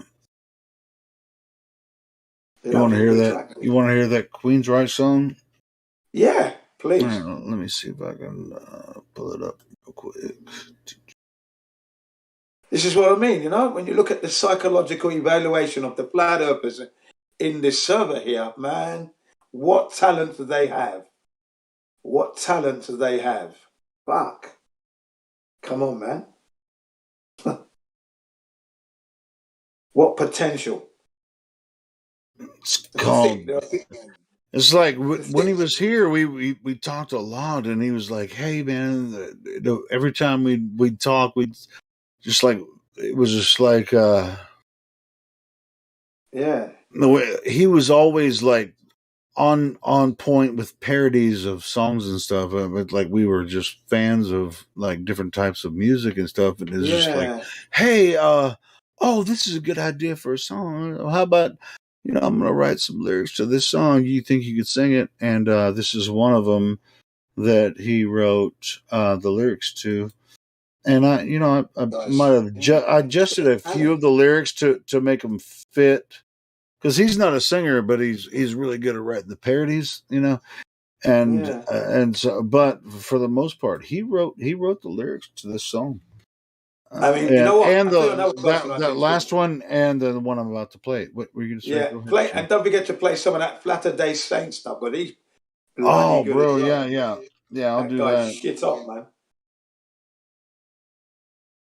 Yeah, Flatter Day Saint's been putting shit out like I mean, constantly. he's solid. The guy's just solid. Almost every day he's putting something new out. Yeah. Yeah, the guy's on it. This guy there should be album. Another guy that should really be in the charts.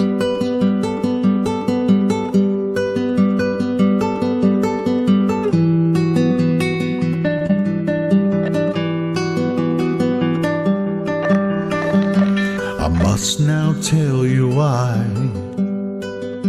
as you awaken from this global lie. Despite what they have said, Earth is not a globe spinning, but instead they mind tricked you to steal your plane, as someone close to you programmed your brain. But why? So clear this is, improve your stance. Space is fake, we are contained, their scheme is over. The truth has just begun.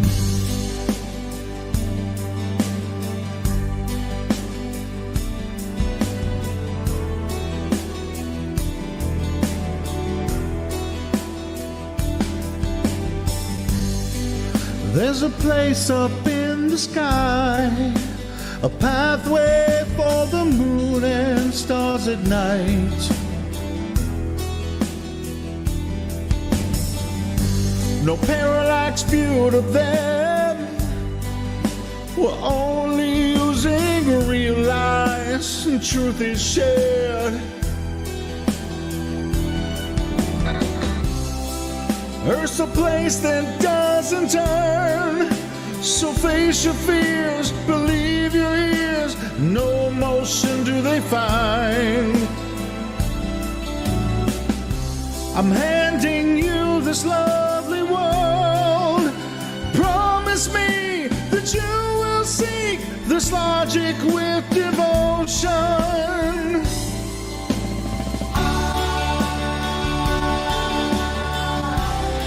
I truly see your point of view.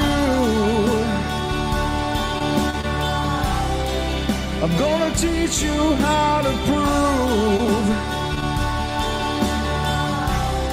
I still detect the global lies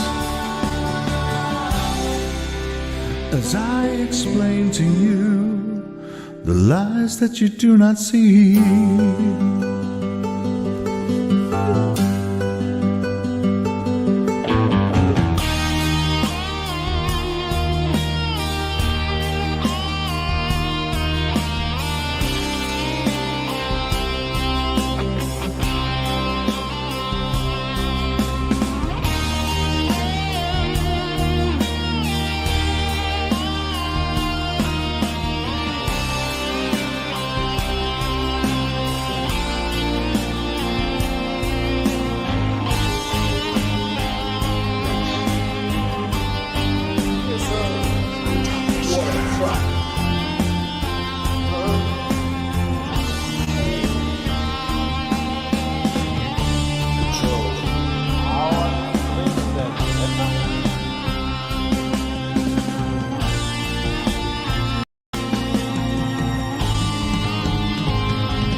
If you're blind, I will help you see. You must deny the vicious lies you believe.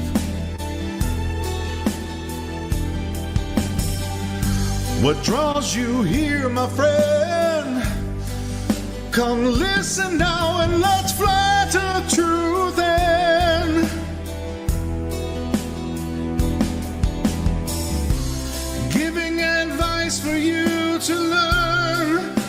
Forsake the claims, let truth sustain your soul set free from lies. A heartfelt yearning to be had, lost in the illusion using real lies. You will despise all the global lies, but truly see your point of view. I'm gonna teach you how to prove, still detect the global lies, as I explain to you.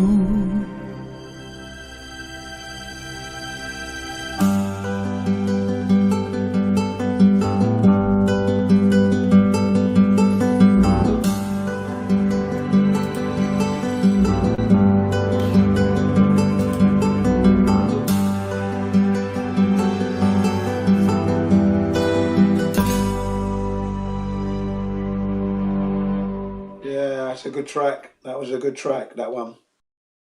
You just reminded me of like Crack Villain, because he was into this track.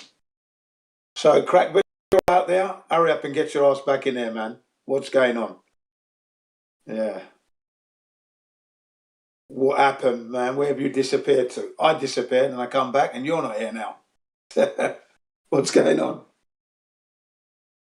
What's going on? Yeah, that was a beautiful track. Good tracks, courtesy of Helio Skeptic. What a day we're having on the 2022. Eh? Sunday. January, what is it? The 7th today, is it? Yeah. Bing. What a day we're having. 9th. I'm 2 days out. Yeah, 9th. I haven't been watching the days. Been enjoying myself. But yeah, good stuff.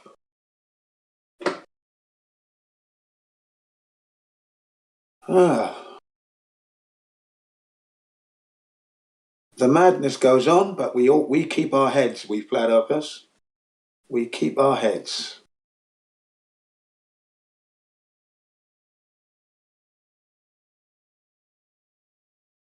I've enjoyed checking the psychological evaluation of my colleagues here, and it's all looking good. Everyone's sound as a pound, bright as a light, sharp as a knife. There you go.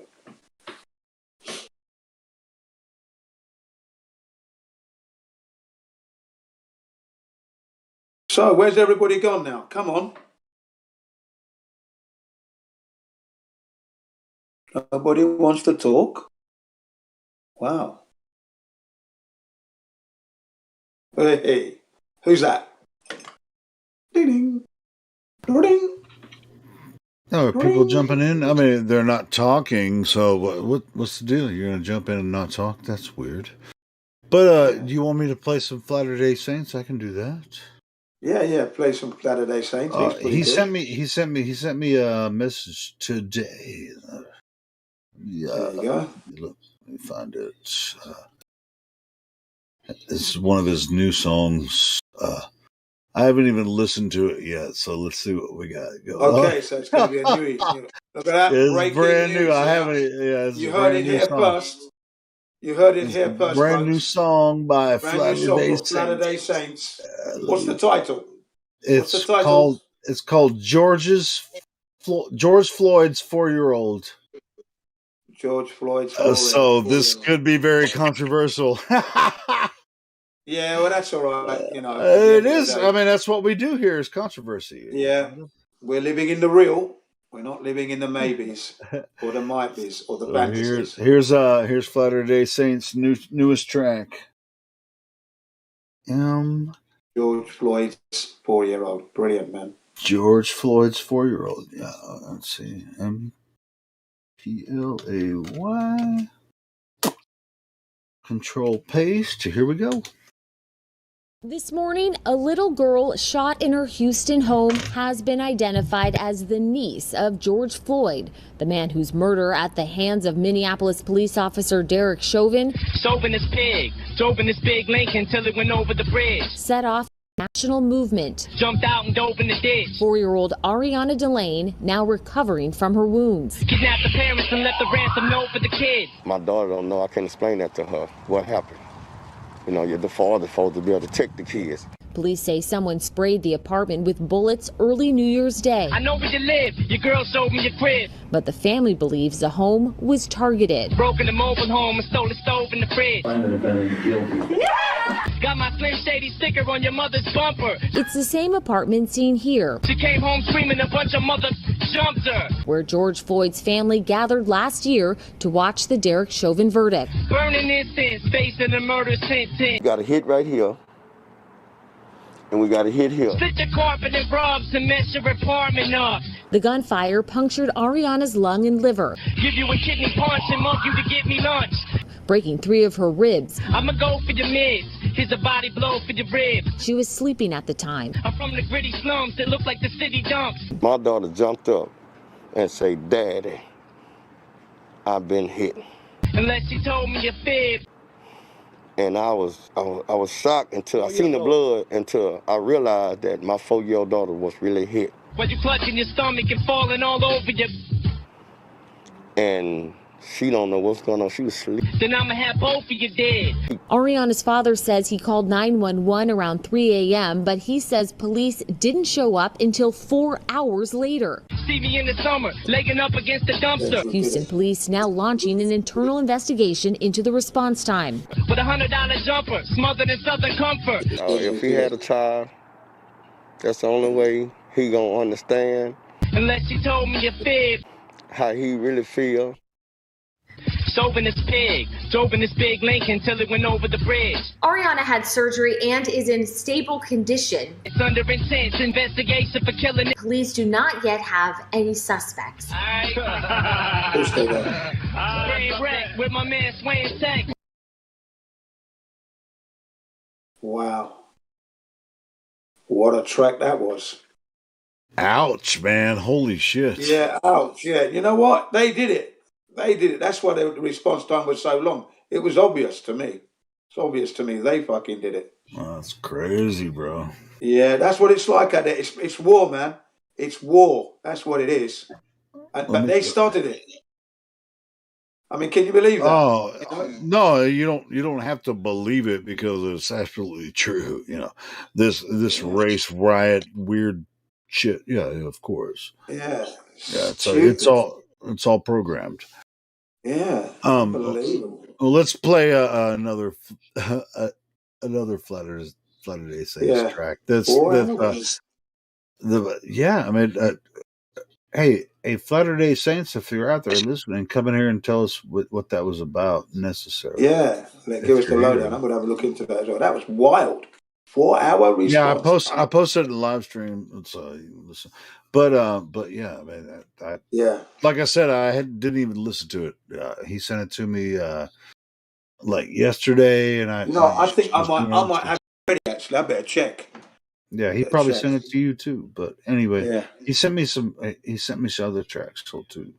Oh, we have Killer. How about Hillary Clinton? You guys want to hear that one? Maybe not. Oh, fuck it. Let's do it. Yeah, put it in there. Hillary Clinton. Let's do this one. Yeah, that's a good. I think I've heard that one actually. You know, the title remains. Yeah, I mean, he sent that one to me on New Year's. I think I've heard that one. Right, cool. Yeah, I sent that one to Generism. I think.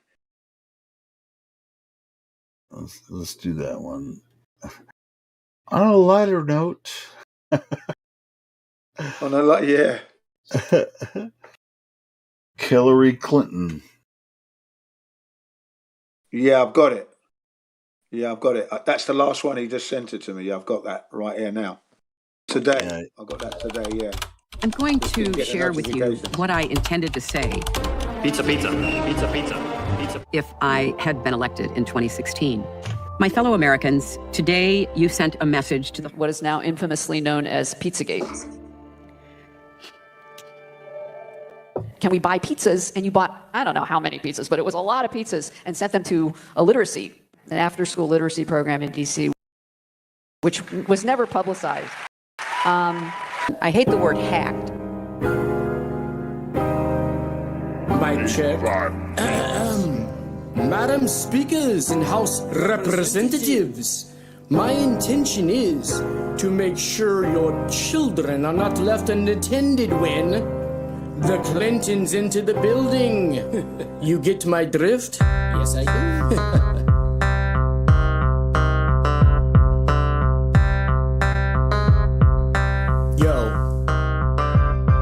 Bottoms up, first they knocked down the wall in Berlin. Donald Trump, now we want to build a wall again to make America great. Oh, you can hardly wait to get a slice of that pizza that's harvest bait. It's hard to fake the gate when in reality, pizza tastes great, served with calories.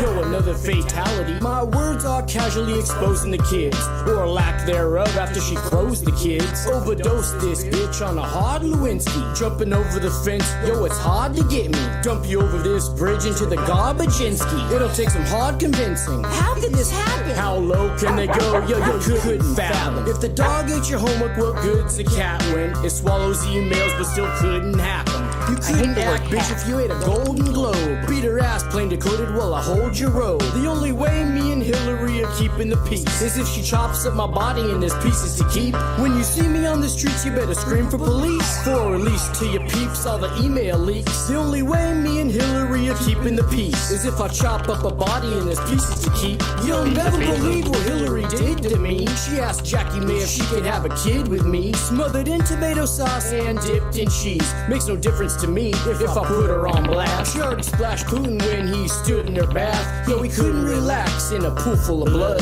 Educating the kids while you're fooling the pub.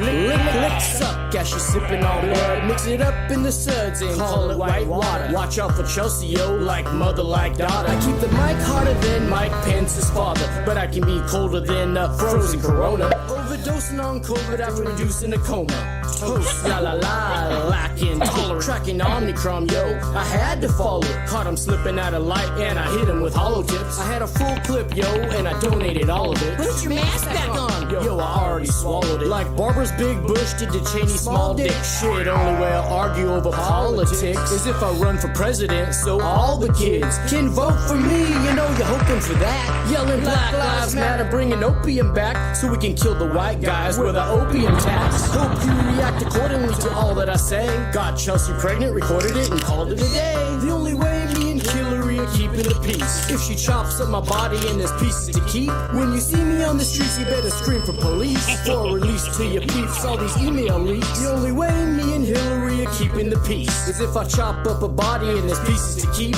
If I see you on the streets, I'll never call the police. I'll just release to your peeps all these email leaks. I'm just playing Hillary. You know I love you. Not.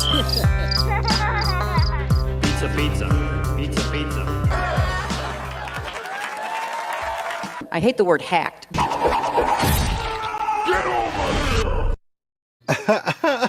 Yeah, nice. You know what's funny about that, Jen, is I grew up in Arkansas, and so I had Billary for 12 years before he even became president. I had 12 years. I mean, because there's no term limits in Arkansas, and so I had through all my childhood, Bill Clinton was the governor here. Yeah, that's right. Yeah, is that a place called Mean, isn't it? Where the two boys were found on the railway tracks, dead. Do you remember? Yeah. Well, that's Yeah. There's a lot of shit involved. Yeah, and Bill Clinton helped that to be swept under the rug.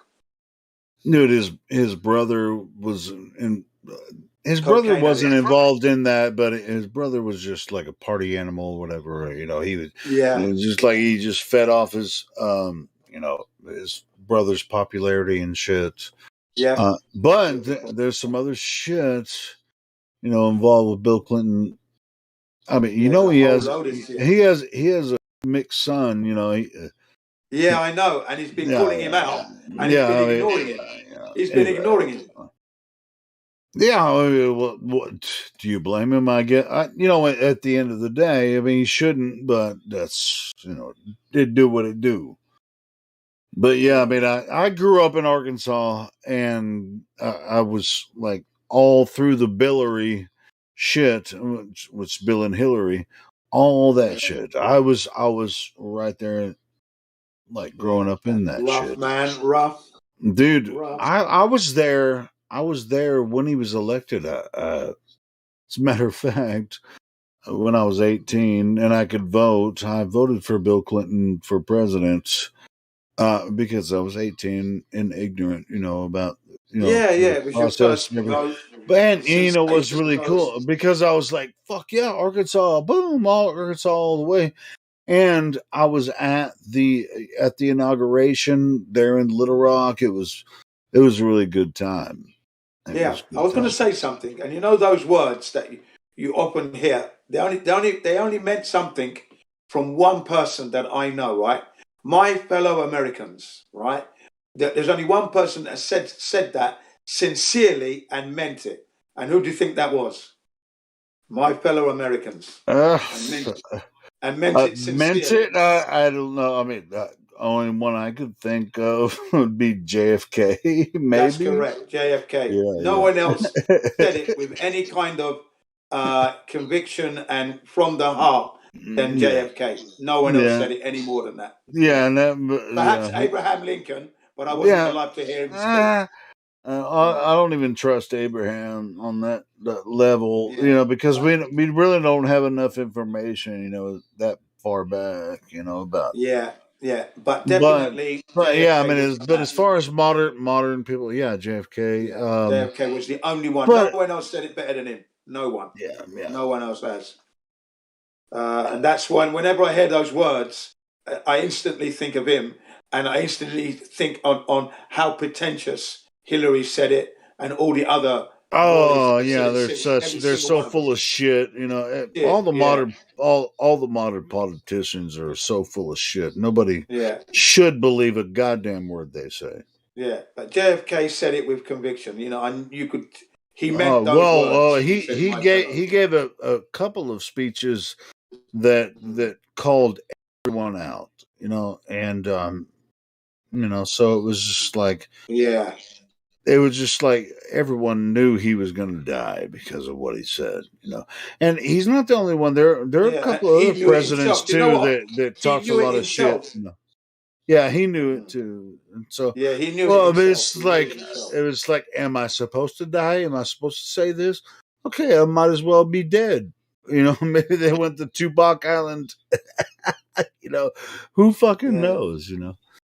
But I mean, maybe could be alive, but it could have been a stunt. The event in Dallas could have been a stunt. It made it not even have been the same guy. Well, it was some kind of stunt anyway, because it wasn't Lee Harvey Oswald. No, of course that. It wasn't Lee Harvey Oswald. No way. Yeah, of course. So yeah, I mean, there's all kinds of stuff. I mean, it's same with a lot of rock stars or whatever. Their deaths, just like, hey, they did. Did Kurt Cobain shoot himself in the face with a shotgun? Absolutely not. No. Absolutely not. And did Chris Cornell hang himself a couple of years ago? Yeah. What about Anthony Bourdain? Anthony Bourdain. Yeah, brilliant chef. Love his cooking. Love this program. They're brilliant. Right. It's just like I'm the most successful person. I mean, I'm doing my dream job, and I'm gonna just freaking choke myself to death. That's weird. That's weird, isn't it? Yeah. All right, but check this out. Martha Stewart. What's really funny is I listen to a lot of roasts, like comedy roasts. Yeah. Do you ever listen to some of those? Yeah. Martha Stewart subjects herself to all kinds of freaking weird roasts and shit. and she gives as good as she takes it, right? And Yeah. she hasn't Martha killed Stewart. You know herself. what? She hasn't killed herself yet. No, I didn't think so either. Yeah, I mean, but that's what I mean. It's just like, I expected with all the other, it's like, hey, I'm going to kill myself. These celebrities don't kill themselves. It's all bullshit. All bullshit. I don't know if they're dead or not, but I know that the story is bullshit.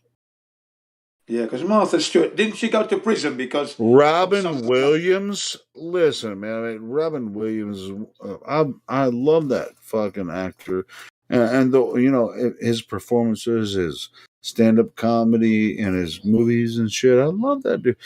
And he's like, oh, he accidentally killed himself through, you know how they said he killed himself, right? Yeah, Yeah, that's bullshit. absolutely. Yeah.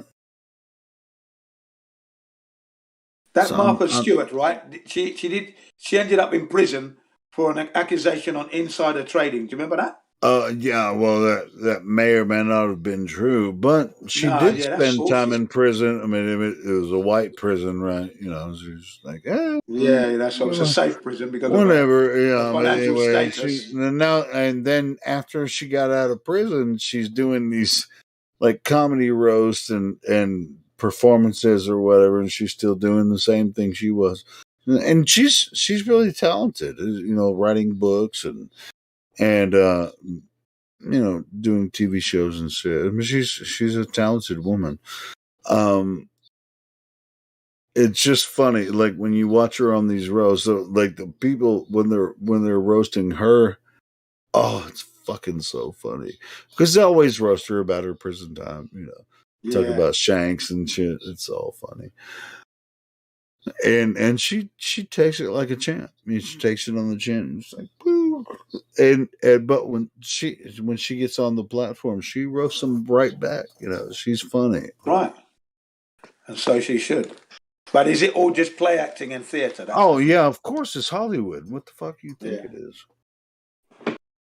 Right, I've just got. That's why I fucking roast the shit out of you guys all the time. Yeah.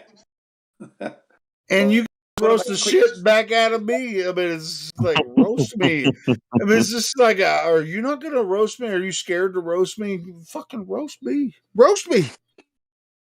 I love roast, man. I love the roasting. It's like make fun of me as much as you possibly can. It's badass. I love when you guys roast me. I fucking love it. Okay, that's cool. I'm just going to make a phone call. I got a message. 1 sec. All right, Jen. All right, god damn it! I want to roast Jen while he's taking this phone call.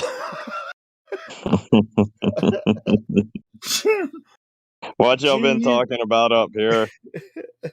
No, we were playing some music and just doing some reviews on some music we were playing. What do you got going on? We went down there and talked about the disappointing of end of the world type stuff. Oh, is this JoJo? Yeah. All right, cool. Hey, or John. Yeah, I gave you shit earlier. Like I say, I mean, it's like I'm the captain of roasting, but not necessarily. But I can be if I need to.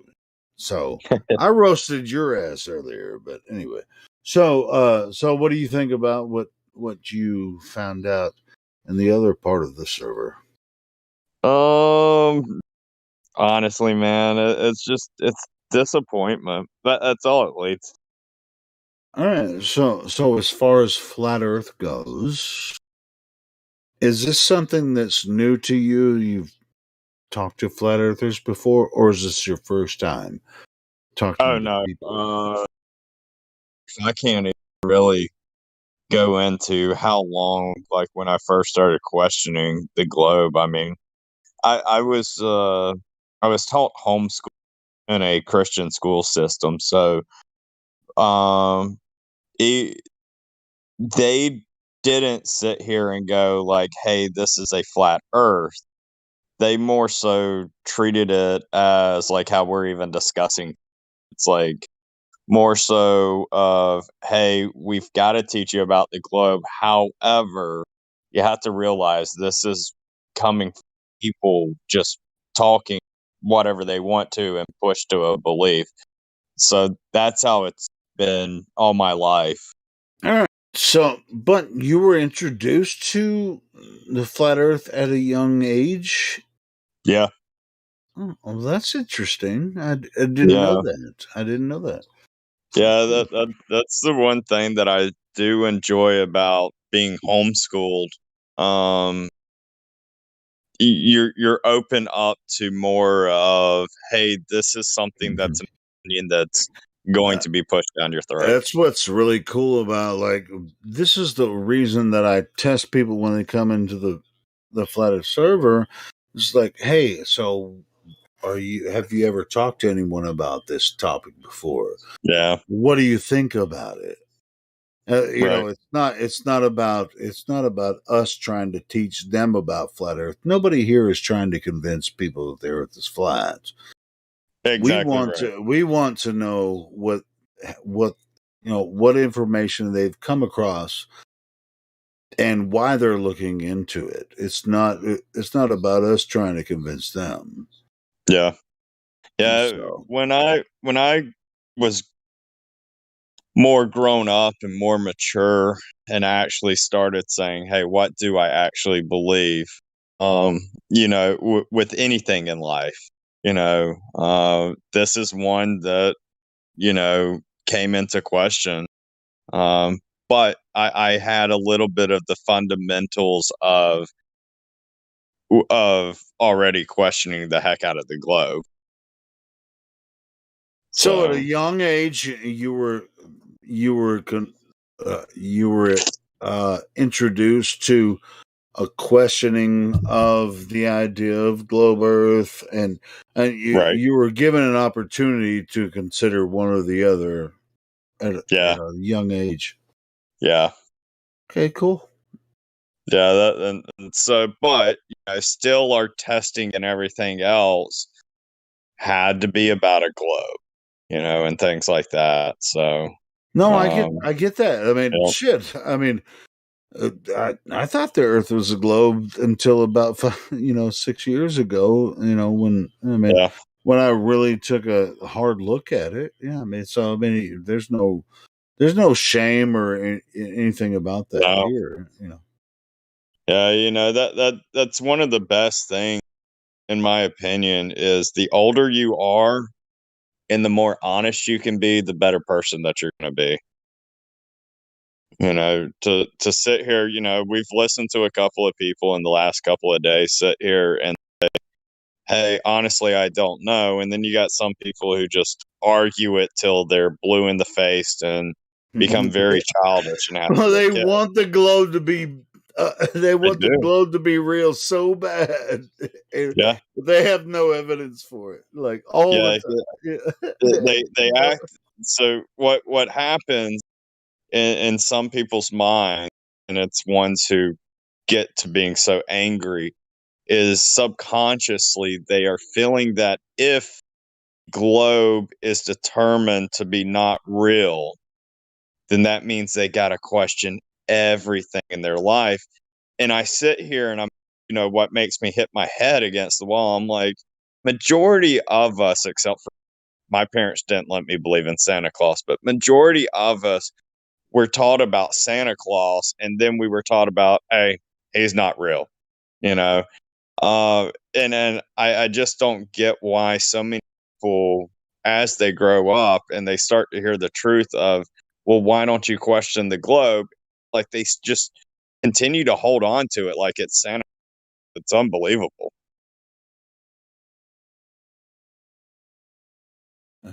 For now, John, I gave you the flat earther role, and you have all the other roles. But yeah, I believe you for now.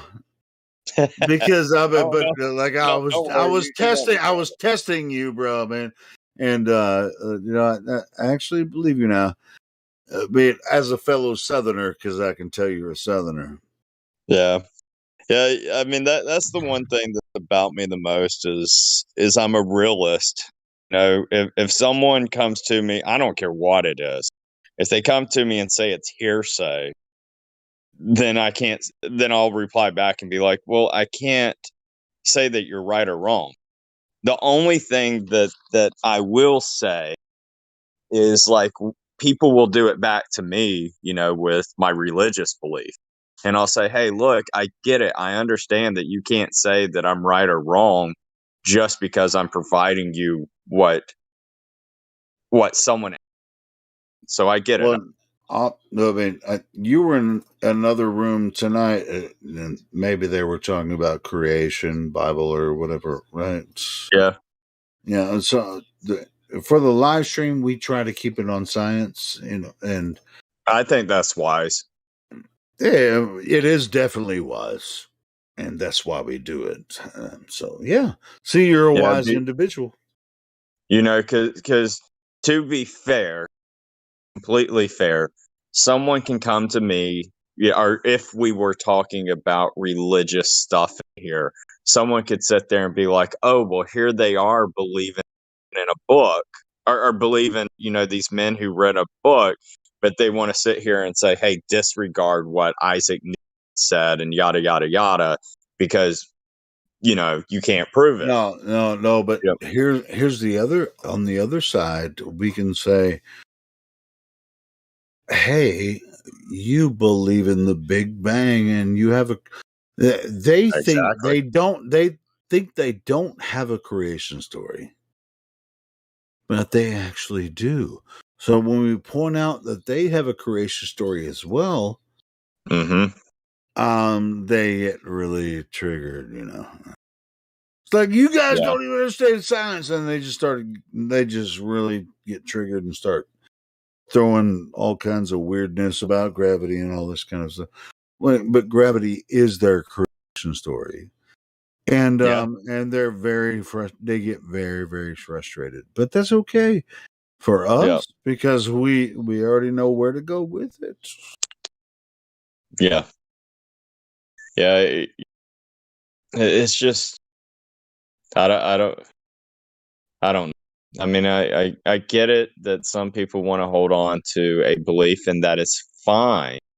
But at least be honest of upfront of saying, "Hey, I believe what was written in this book."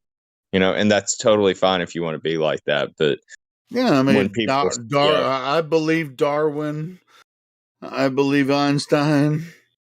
exactly. You I know, if you, believe Jesus, or I believe God. yeah, I No, mean, you know, whatever belief you their have. story, their Go ahead. story is not a creation story. It's Their not. story is I the mean, story of a tornado, hurricane, great yeah, flood, it's going through a destruction. scrapyard. It's destructive creation. What? No, it's a hurricane going through a scrapyard which assembles a yeah, Boeing 747. All the screws tight, fit, cables, wiring, zip ties, everything yep, into Everything place. just makes. Yeah, and the tanks all filled up with the pilots in the cockpit and ready to fly. yep, yep. Exactly. Yeah. You know, Says like Jibberjit. Yeah. another thing, someone was kind of getting at it earlier with if you drop something, where does it go? You know, not talking about, you know, putting air in a helium balloon, but if you dropped a pin, where's it go? Everybody in their right mind should say to the floor. But the thing that is so funny about globalists is I'll sit there and I'll go to show them a picture and I'm like, show me on here in your globe view, where does that pin fall? And they'll be like down. And so I will sit there and be like, well, what about the person that's on the bottom of the earth? Which way does that pin go? You know, and they'll be like, they'll keep trying to say, well, then that's when you're upside down. I'm like, no, which freaking way does it go? Because that is the way that if you're saying everything's going down, then you got to sit here and excuse gravity for the way that you're taught gravity for complete bull crap. You might as well do it. And I think that Get was talking about it's what did you say, that it's like matter attract matter or something like that. Mass Like that's attracting a better way to mass. say it. Hey, Yes, math. the worst thing that you could say would be math attracts math, right? It's like, in their idea, math attracts math. They're just drawing that shit on a chalkboard. Yeah. And they don't really have any physical properties to test, besides their chalkboard mathematics, Yeah, so math is, something that I say is indisputable evidence. However, whatever formula you're putting it into, it better be spot on. That's why I love talking about this is a curvature. And I'm like, buddy, we can go outside right now and I can show you that the numbers that they provided to you is a complete crap. Hey, that chalkboard is flat as fuck. Yeah, exactly.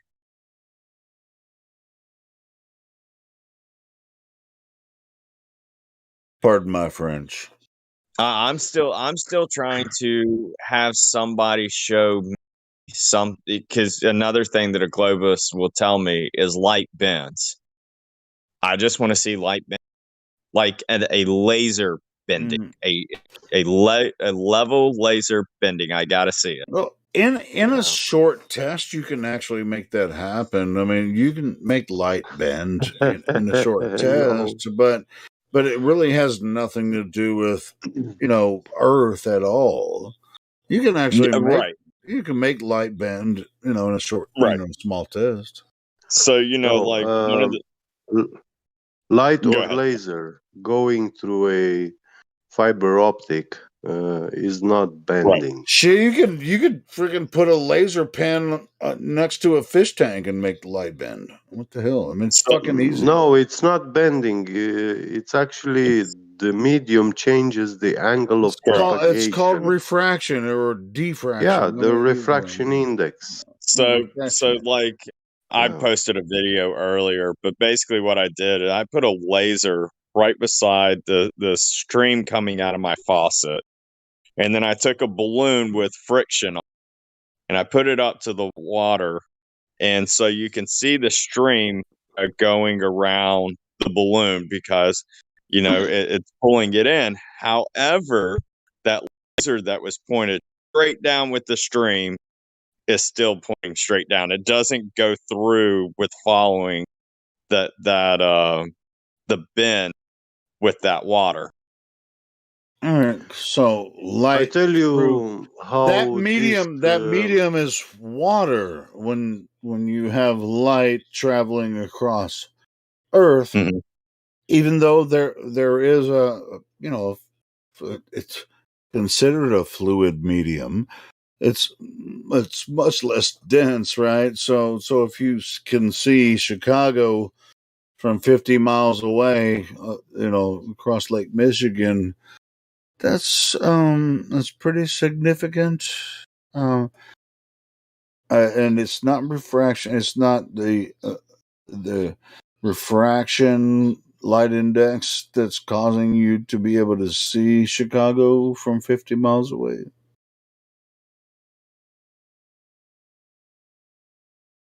It has nothing to do with refraction at all.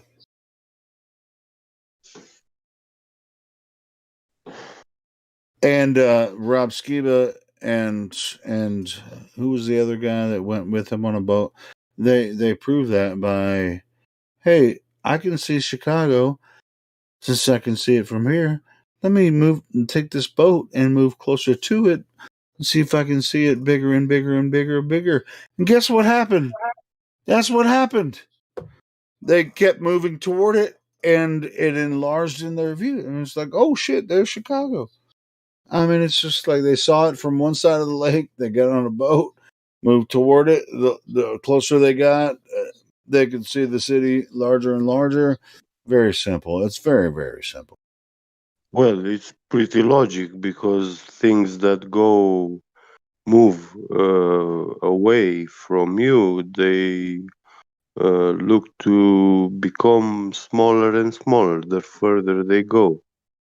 It's called, Yeah. I mean, of course, something that's very far away from you will appear smaller, but Yeah. when you move toward it, it will appear larger, right? Yes. Someone was saying that actually, it may have been that guy at the end of the night that was, not a globalist. He was a free thinker. He came in here for a little bit from Australia, but he was saying that he would actually stand on the ocean. He kept telling himself as a child the that the sun or that I'm the one who's moving away from the sun. And I was like, that's an interesting concept to think of. It is. Well, I mean, you're going to have to think about it that way if when you all of us see the sunrise and sunset, right? And no matter Right. where you are. So if you think that what is causing the sunrise and sunset is you standing on Earth and the Earth is moving, because that's, in the heliocentric model, that's the only way that it could happen, right? Yeah. And that sun that you're looking at, and you see it every day, it's 93 million miles away approximately from you, depending on what time of the year, because we're in elliptical orbit. So this is what you have to think, from a little kid. I mean, this is what your parents think. This is what they tell you in school, and that object is the sun, and it's 93 million miles away. And the reason you see it moving across the sky is because you're standing still and the Earth is moving. Right. But what you actually see when you're standing still is the fucking sun moving.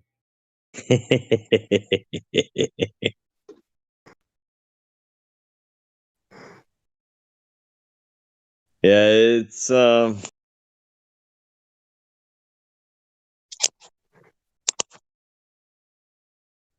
Yeah, it's fucking weird, isn't it? Yeah.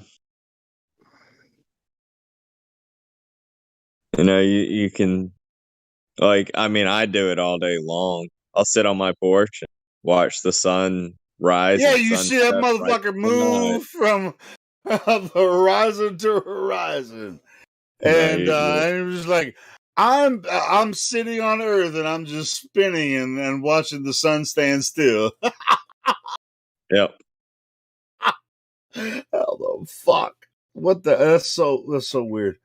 People that think that is happening. Well, I mean, most people don't even consider that because they haven't necessarily thought about it before. Because guess what? When we grew up in school, they didn't tell us, to really concentrate on that. Like, all right, Yeah. so you're standing outside. The sun is moving across the sky. The Earth is moving. You're standing on it. The sun is moving, but the Earth is actually moving. That's why the sun appears to be moving. I mean, it's Go ahead. No, I'm done. I'm So I put up literally their concept of how they say this happened, everything, and I put up the concept, holding a ball in the center, a moon on the outside, and then a light on that outside.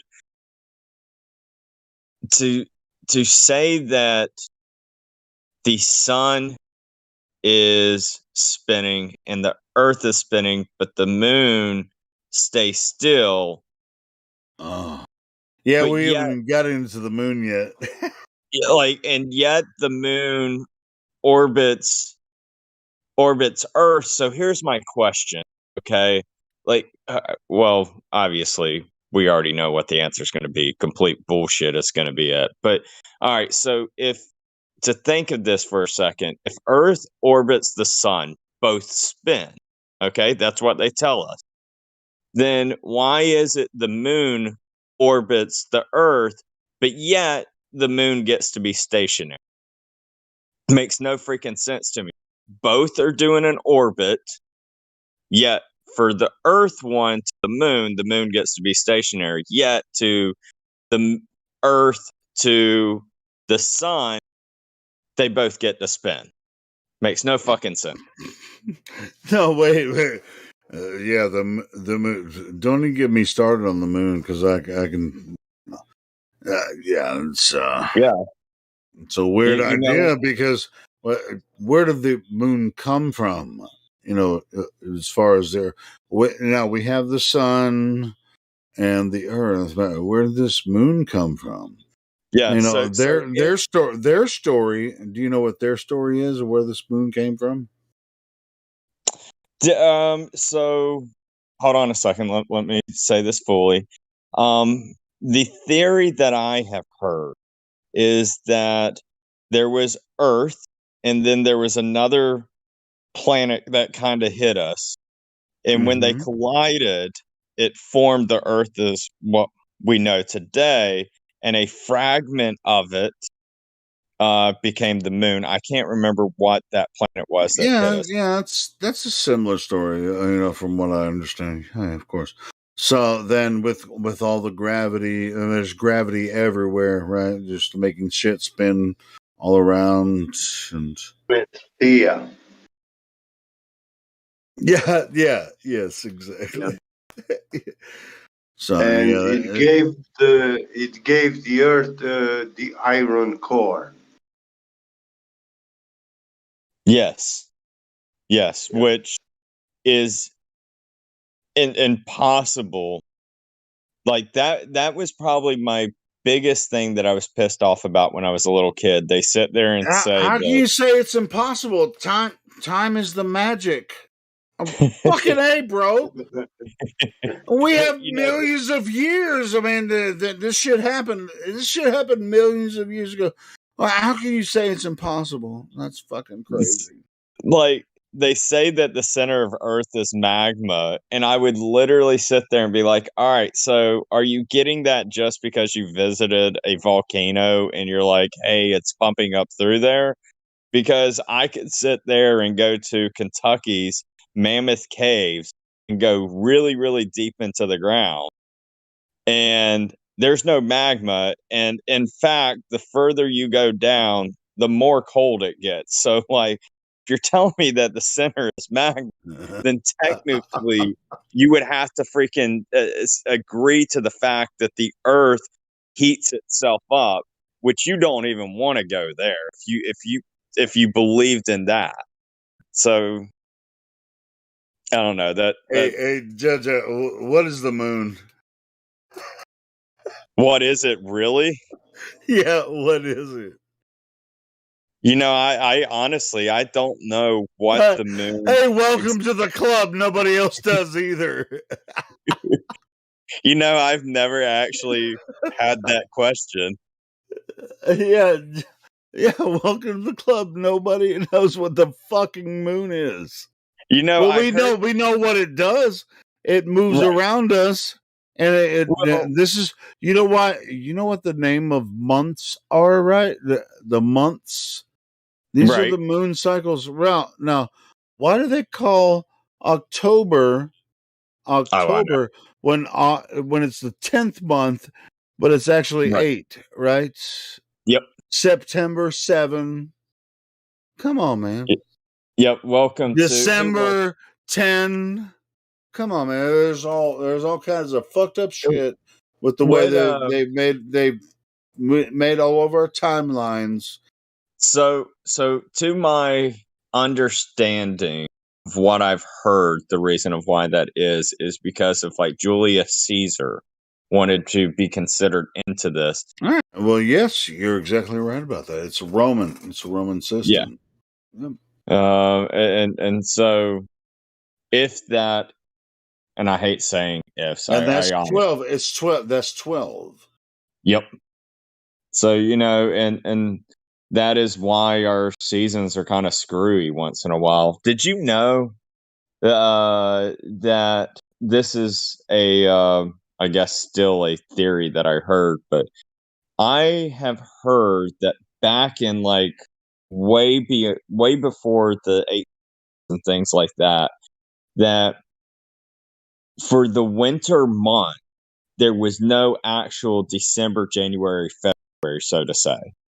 It was just called winter. Have you ever heard that?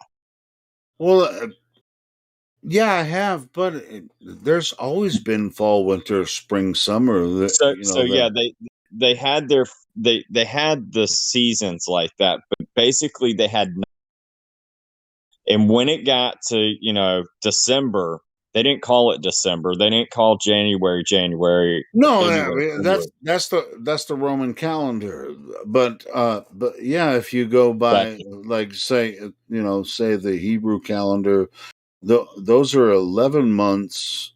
Well, it's 11 months and then an extra month every 7 years, I think. If I'm Right. Yep. correct I'm about familiar that. with that one, but there's Yeah. another one of where you had, it starts in spring and you get your months, and then it goes to fall and you get your last 3 months. But for the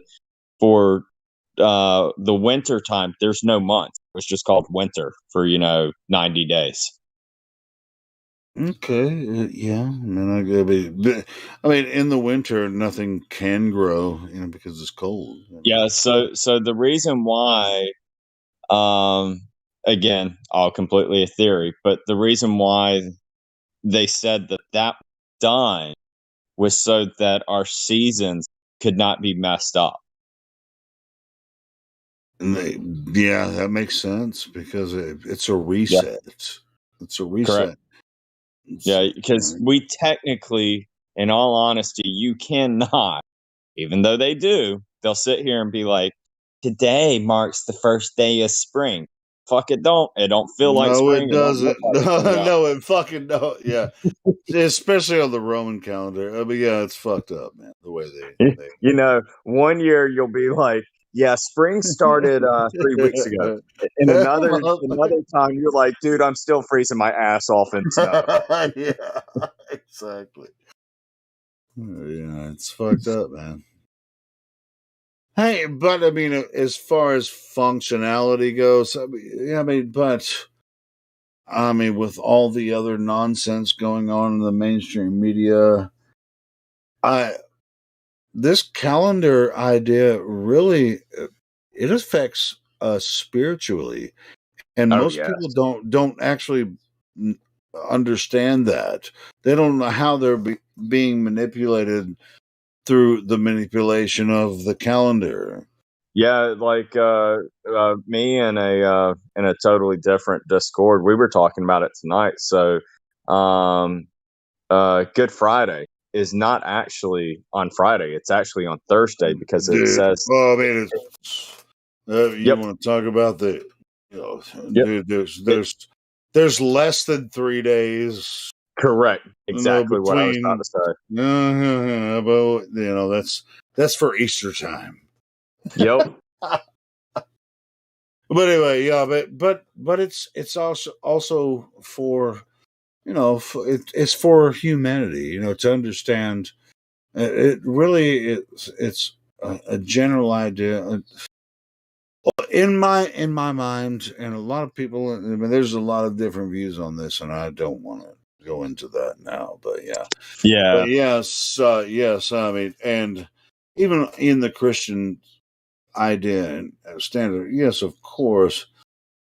I mean, it wasn't. There was not 3 days.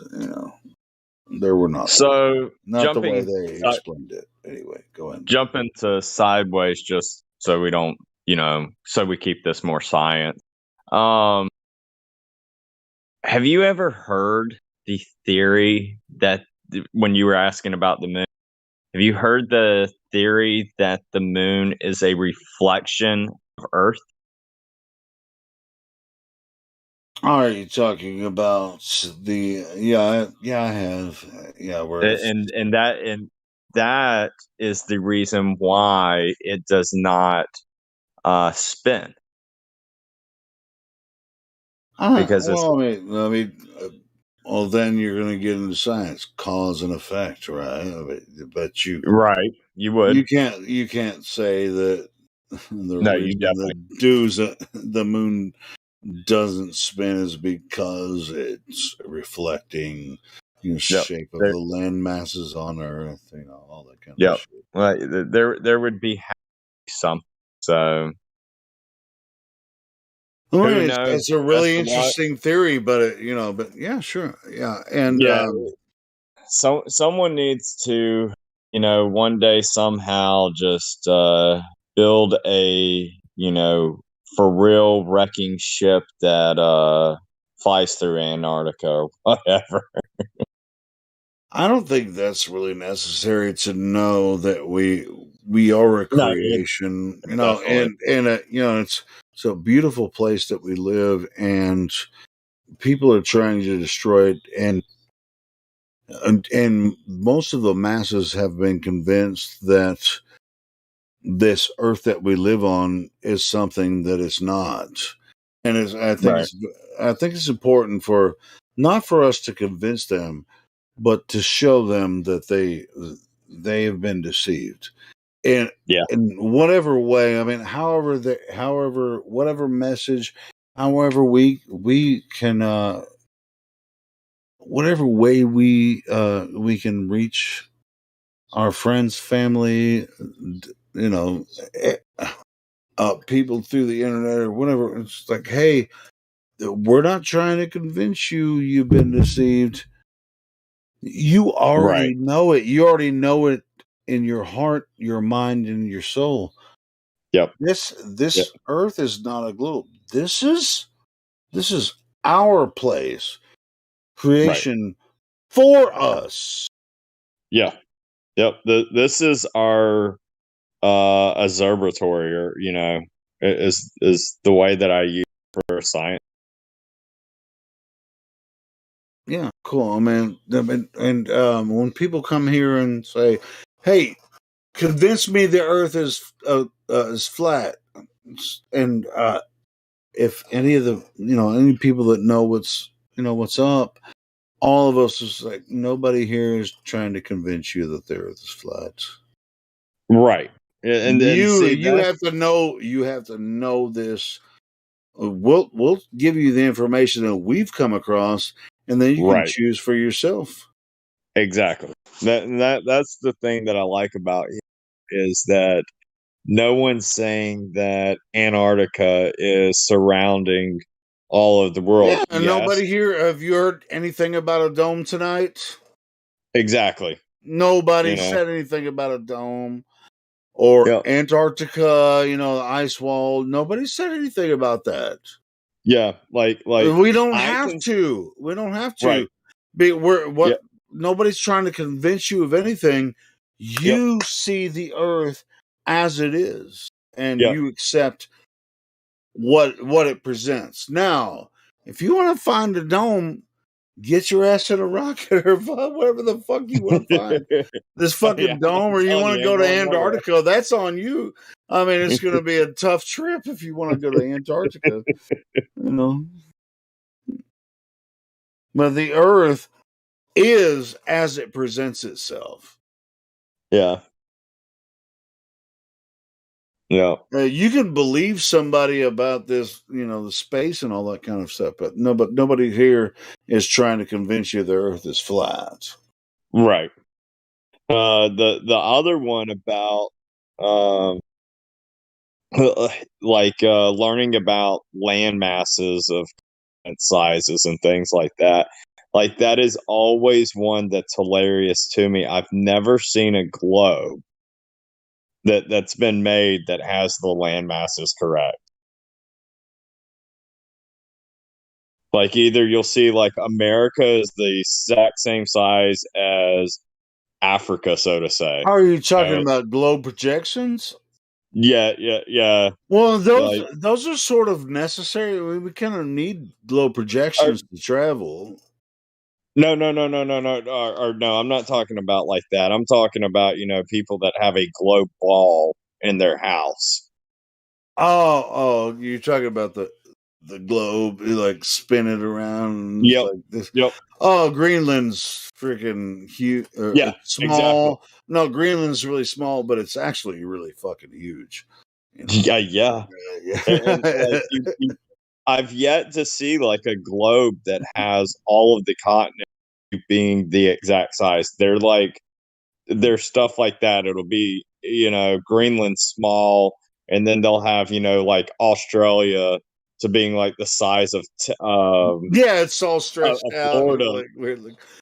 And Yeah. that's because it's all projections. Yeah. Now these have been these these areas have been mapped, but they're Yep. when they make these projections, they're based on an equatorial map, which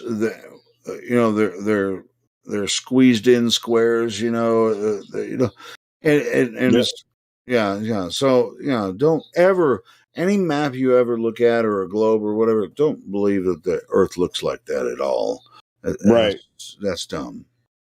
So like almost every time that a flat Earth map is shown, almost every single time those continents dead on what the actual landmass sizes are. Like it's so easy to do. Well, I mean, it's functional. You could actually travel, with those projections from one, port to another. See, when people use ships or airplanes, they travel from port to port. I mean, would you ever get on an airplane if you weren't going to land at an airport? Exactly. Yeah, I wouldn't. I mean, it would be very dangerous if you would just be like, okay, hey, you guys want to go on a flight? Where are we going? Somewhere. No. Like that's another thing that I've done for observing. You ever heard of Stone Mountain, Georgia? Maybe a stone. It Sounds ain't no big familiar, but deal. But it's basically it's a granite mountain. You can get on top of it. It's a great for viewing. the reason I think I've heard of it before because one of the admins on here, he's from Savannah, and he talks on Okay. here sometimes. So So basically, and you can do this from your own, but it's another way to observe. You'll go to the top of the mountain at night. You'll wait for a plane. You'll see a plane pass over somewhere, and you'll see it to where it you'll be like, oh, that light just went away. And then pull out your telescope and look at your telescope, and you'll be like, yep, I still see the light through my telescope because I'm viewing a greater depth, and you can sit there and follow it and follow it and follow it to your next point. The more powerful your telescope, the more further you're going to go. So until it goes over another plane of something blocking, so like when it goes over a mountain and something like that, and if that mountain's taller than the mountain you're on, Yeah, I mean, and just like I was saying earlier, if anyone's going to use, an airplane or a ship, like I was saying, it's like, dude, it's like, where would you get on an airplane and the pilot was like, people will say, hey, why don't you go to Antarctica and explore it? And you flat earther, you crazy flat No. earther. And it's like, no thanks, man. Why don't you first? And people are like, all right, so I can go from say Savannah to Buenos Aires, and then I'm in Brazil, and then I go to Argentina, and then I'm going. It's Right. like, but there's a lot of legal shit that you have to go through if you want to do that, even if you want to go to Antarctica. That's right. Then they'll be like, you flat earthers, why don't you just take a ship and just sail south and fuck the Well, you gonna government? give You me the know, money? it's just like, fuck. Give me $2 million and a badass freaking rig, and I can, you know, I can kind of load it Yep. up, and we'll get about 10 of us to sail towards Antarctica. And once I reach the ice wall, what am I going to do from there? Well, I'm Yeah. going to have like we're going all these machines that I'm going to launch upon the ice wall. You know, at 150 feet with the crane from the ship on the ice wall, and then we're going to go further south. I mean, these fucking guys are crazy. And it's like, hey, guess what? You're gonna die if you try to do that. Oh yeah. Yeah. No one knows how to stay alive in Antarctica, dude. I don't even have the first thought of idea of like how to survive for like 10 minutes in Antarctica. I Even if probably you got past the government, it's just like, oh, yeah. nobody can go. I mean, there's a treaty you can't go past 60 degrees. It's like, I think you could probably beat them if you went like between Africa and South America. You're just like, I'm gonna hit the ice wall at this degree, and none of the governments are gonna know. They're probably like, good Yeah, fucking see, luck, like good I'll fucking ask luck, people, bro. I'll ask people all the time. I'm like, all right, you can get on a plane in Chicago. You take the plane to China, and you can watch this on your airplane app of how it flies. It doesn't go in, like, hey, we're gonna go in a straight line on your globe. Instead, it goes up through Canada, over Alaska, and ducks back down to China. And then sit there and ask them, to explain why in the world, if you want to go from Chile's airport and go to the south tip of Africa, why there's no arc down, why they go exaggerated amount for going up through. You're not gonna find a direct flight from No, Chile to South Africa. You're not gonna find one. no. They literally bullcrap it around for obvious reason. No, the obvious reason is because the distance. The distance, and nobody goes that way, and it's very dangerous to travel that far across the ocean. That's right. So to go from that distance on a flat map, I mean, dude, that is not a flat crazy map anyway. I mean, everybody knows where Johannesburg is, and everybody knows where Buenos Aires is. Nobody should travel that way in a direct flight. Yeah. I mean, dude, it's dangerous. It's yep. So if you were on a globe, then technically you should be allowed to go through Antarctica to get there on your short distance. But again, it's not fucking there. There's a reason why they never go through Antarctica. Even though they now claim that, it's because you can't travel there. Well, I'm here to tell you. Even traveling across the South Atlantic or the South Pacific is very fucking dangerous. Nobody should take a direct flight. Exactly. It's very, very fucking dangerous.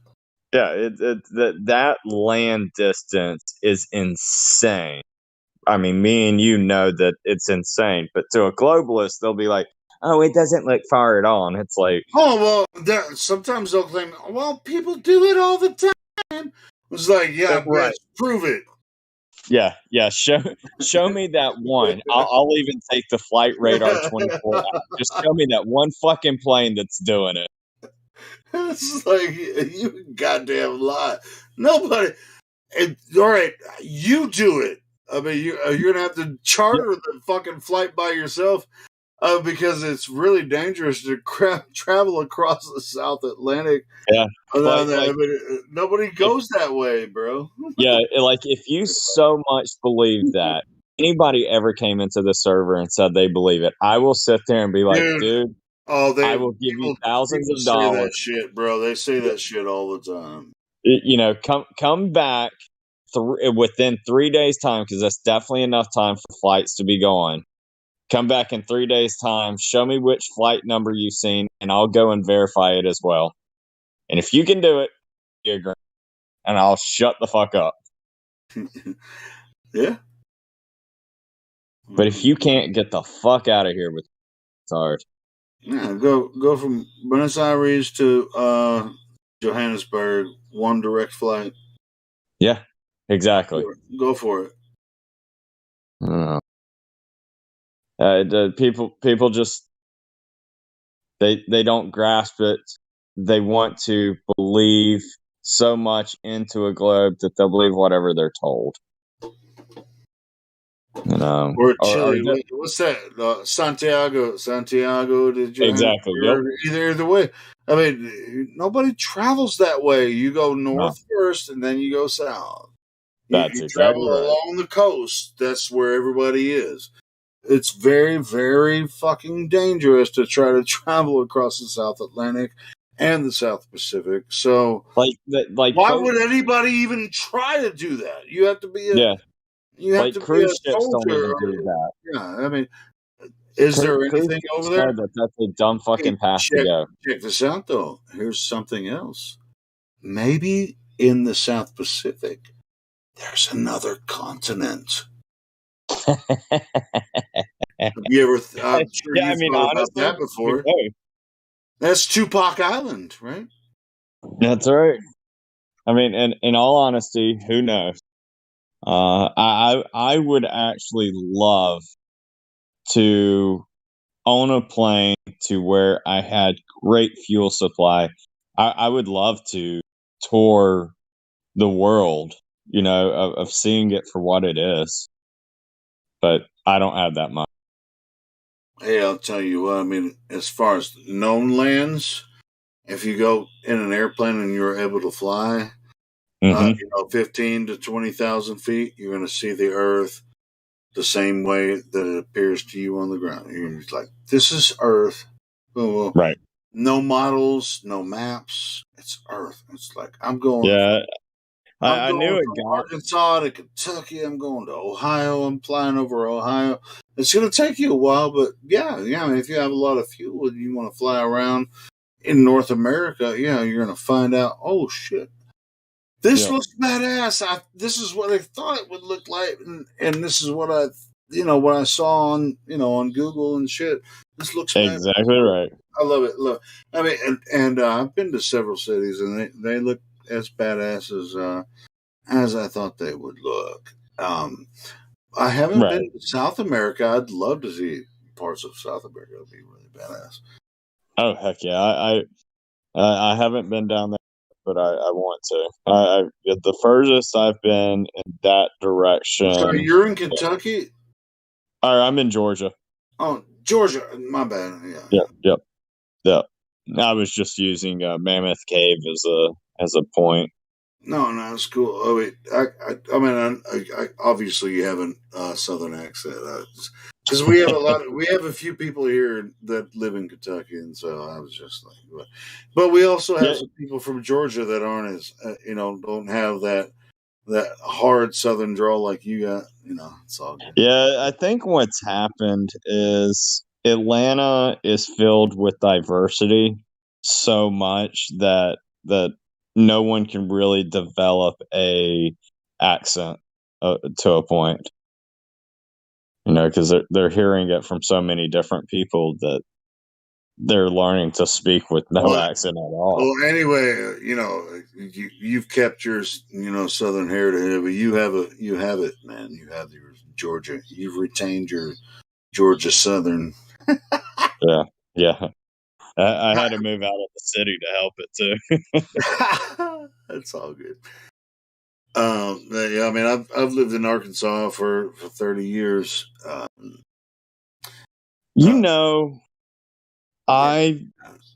Mandela effect, whatever happened to me, but I could have sworn, like Little Rock, Arkansas, when I was coming back from Colorado, I told my wife, I was like, we'll stop on Little Rock, Arkansas on our way back.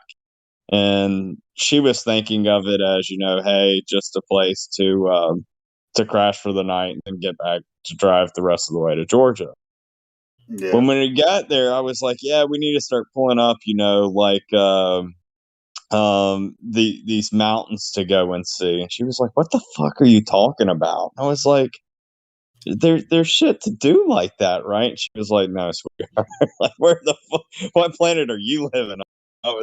I got to Googling so much, and I was like, damn it, I swear there was shit to see in Little Rock, Arkansas. But there is. Yeah, I mean, and there's a reason Little Rock exists. Yeah. Okay. City. I grew up in this, in that area. So, is there a rock monument type area in there? Yeah, I mean, the Arkansas River is right there in downtown Little Rock, Okay. and they call it Little Rock because of yes, there is a rock. It's a monument. It's named after the city. See, my confusion took place with you ever heard of Lookout Mountain in Georgia? No. If you look up Lookout Mountain in Georgia, you'll be like, okay, I see what Jonathan was being stupid about. But that's what I was comparing. And it was nothing. I mean, it's just like, the river is all, all dammed up and shit, now. But, but they named the city because it was just like when they had this. If it's Little Rock, there must be a big rock somewhere, right? I don't even know where the big rock is. But Little Rock is somewhere near the city, down the Arkansas River. But Arkansas River is badass, man. Yeah, it's a pretty big ass river, but I mean, it's a tough river, bro. It's like east or west of the Mississippi, but it's pretty freaking hardcore. Actually, the Arkansas River starts in Colorado. Okay. And then ends up it feeds into the Mississippi and it ends in the Delta, Mississippi Delta, in Mississippi and Louisiana. But the head of the Arkansas River is in Colorado.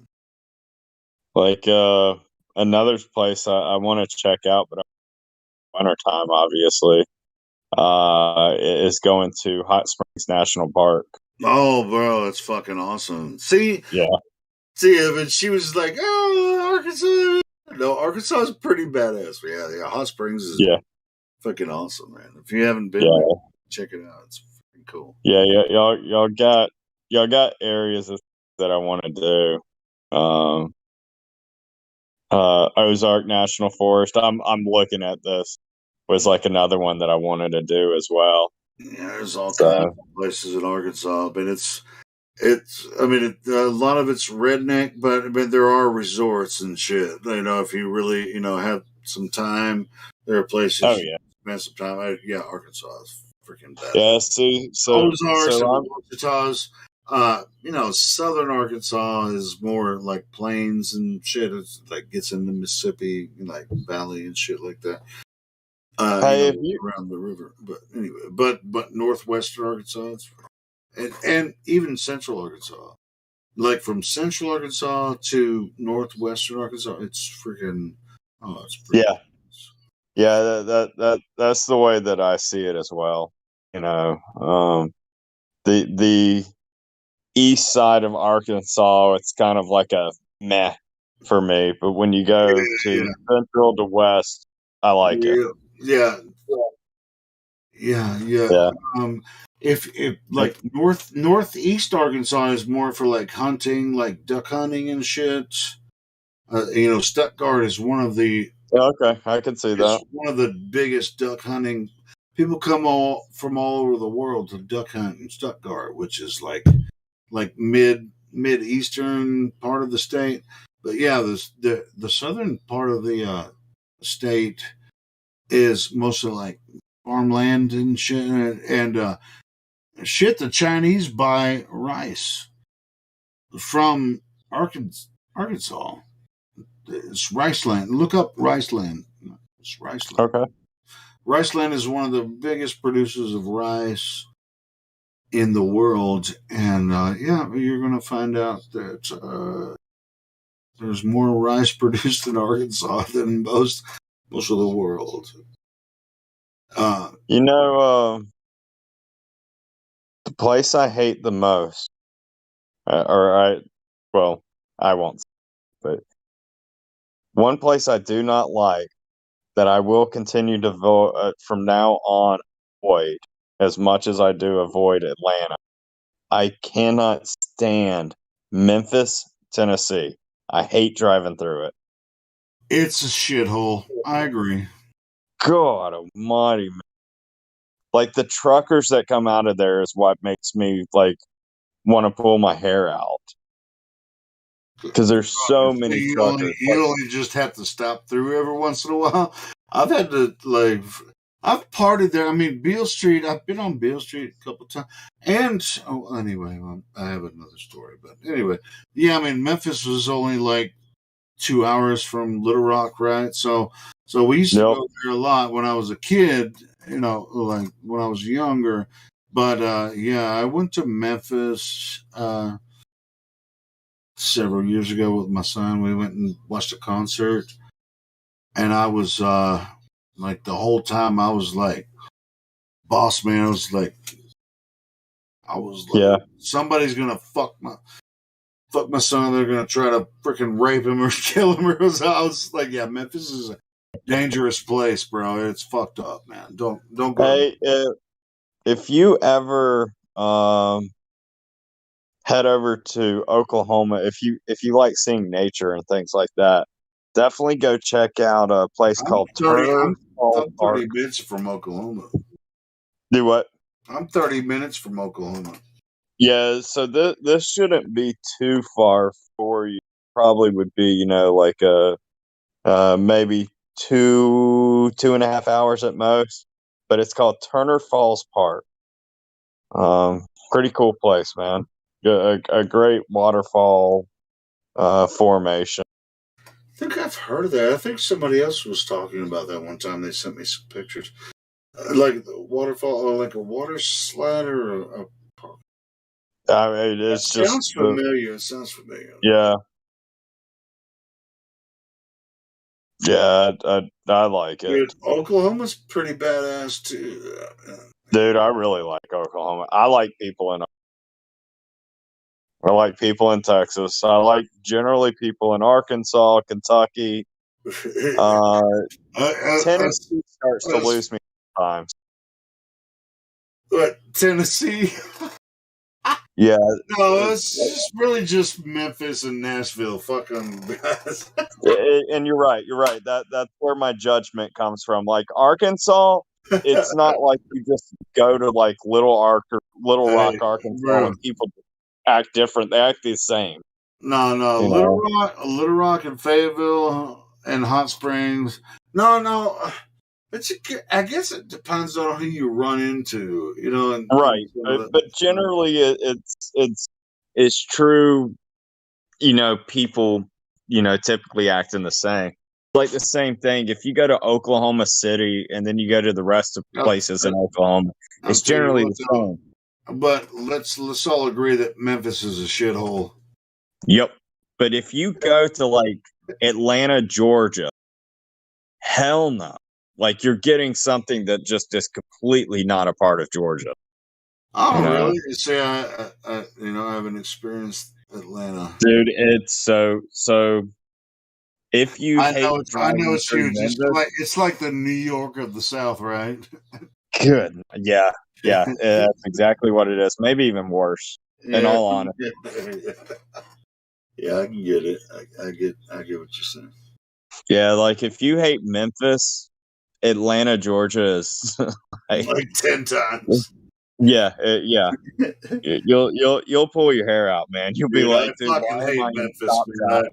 I mean, I was when when I was taking my son, we were going to this concert. I was taking my son to this concert, and he's an adult, you know. And I'm like, you have to fucking pay attention because people are gonna be fucked up over here, and they're gonna mess with you.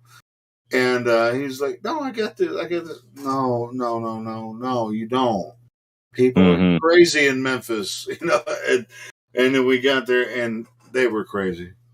So we did make it back, but yeah, I was like, dude, I don't ever want to go to Memphis again, ever. So, got a question. My wife cannot see this. I've always seen this since school. So, you know, like Iowa, Missouri, Arkansas, Louisiana, you see like a person on the, like Iowa is the head, Missouri is the body, Arkansas is like the shorts area, and then Louisiana is the foot. Have you ever seen that? I don't know. Why don't you show me an image of it? That sounds All right. Hold on. Let me take a screenshot and see if you see this. Because if you don't see this, I'm about positive I'm going to be living in Della. Because I was always taught this in school. So I just put it in the voice text. Check it out. All right, cool. Shit, I thought I was. All right, so yeah, what? Describe this again. All right, so you got Iowa. If you look to the right, you got like the nose. Iowa. There. Oh, the little sprouty nose. Yep, and then when you look at Missouri, you got like the belly down at, you know, the bottom area on the right side. That's touching Kentucky. Yeah. And then when you look at Louisiana more so, it's like, hey, that's a foot. That's your feet right there. New Orleans is the foot. Yeah. So what I'm understanding, you've never heard of that before either, huh? No. So it's just me that's the dumb son. Hey, but I'll tell you what, like when Arkansas, you know, the Razorbacks play the play Louisiana, like in the yep, LSU and all that. LSU, yeah. When they play LSU, you know, there's a statue that they switch back and forth. It's like whoever wins that year gets to keep the statue for the year. Really? I never knew that. Yeah, and in shape just like the states. Let me see if I can find it. Well, I mean, you can see what it looks like. I mean, it's the shape of the states. Yeah, I mean, it's really cool. I mean, yeah, LSU and Arkansas are in the same, you know, conference as SEC, right? So, I think, you know, aren't. No, so, you guys aren't in the SEC, right? Over there in Georgia. Yeah, no, we're in the SEC as well. See, I don't really pay much attention to a lot of, you know, football much anymore. Arkansas won their bowl game this year, like first time in 7 years. Nice. So yeah, it's cool. I didn't even watch the game. I forgot about it. I would have watched it if I remembered, but anyway. Look at the picture I just posted. This gives you a more detailed look of how if it was drawn in. That kind of makes me think of something else that's biblical, which is a different conversation. Makes me think of the book of Daniel. But yeah, my wife, she can't see this at all. She's like, nope, you're crazy. You're a nut. Oh, really? Your wife thinks you're crazy when you talk about this stuff? No. Actually, it is one of the best things, or not the best thing. Man, do I love my wife, because I can sit here and talk about stuff like this, and she'll agree. I can talk about wormholes, you name it, whatever. And So like, she's interested, and yeah, all right, that's cool. That's cool. I mean, yeah. it's like, why don't you stop talking to those fuckers on Discord? Right. Yep. No, it's none of that. You know, the only reason why she would say that is like because she goes to bed at 9:00, and And she can't sleep because you're yep. all that. Yeah, yeah. It's all good. But during the daytime, she don't care. And if we get in a conversation about it, what's great is it's like having a conversation like you and I are having. All right, You know, it's like, awesome. hey, that's a theory, Jonathan, or I'll sit there and say, hey, that's a theory, Casey, and we understand, you know, the exact same you and I will. Awesome, man. I mean, yeah, we'd love to have her get involved too. You know, on Fridays we have a ladies' night too. Yep. So she has any questions, she can jump in and talk to the ladies. Yeah, she so her reason why she doesn't get into it much is because she's still doing taxes. So I'm the one who's retired. She's the one that's still, you know, like just wanting to work, to do something, even though right now she's not been working for 2 years. Well, But she and can continue. not to say that she couldn't jump in and talk to the men, but Right, we're a bunch right. of assholes. That's why we have ladies' night. I mean, because we Yeah, we tend to be so- more, you know, pretty dominant, you know, whatever, and that's why we have. Yeah, the other night was the first time that I actually sat through and listened to Ladies' Night. I liked it because one, it's respectful. Some ladies are hesitant to jump in with guys, especially with how we talk to one another with throwing out the F-bomb left and right. And it's like, I don't want to talk to these asshats. You know, so it's kind of, you know, a comfortable way for them to talk and to get out of their cage. Dude, we've been doing it for like 2 years. Every time ladies' night, we do ladies' night. We have new people that are like waiting for it. They don't want to talk to us because we're too aggressive. You know what I'm saying? And There you go.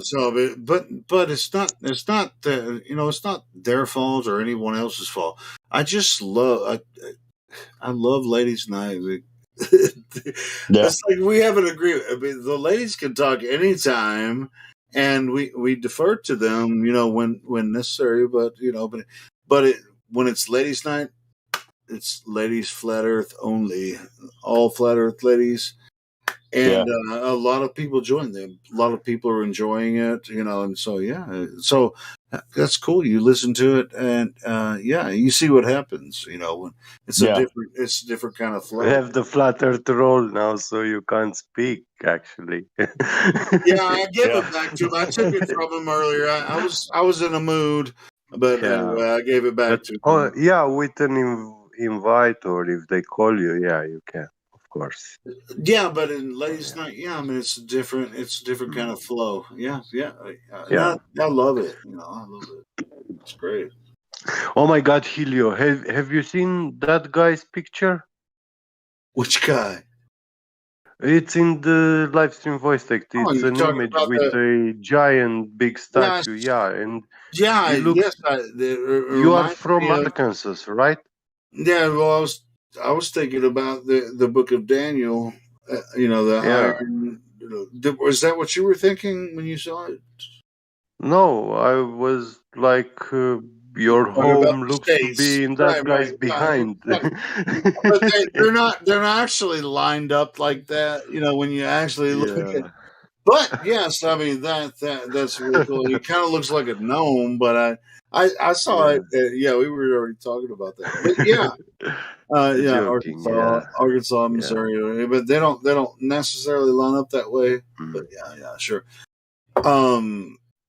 Hey, guess what? You know that Lake Pontchartrain bridge that people post all the time. You know, with the power from China. No, Lake Pontchartrain, Louisiana. Oh, They post. no, you know, well, it's It's I don't think I know that one.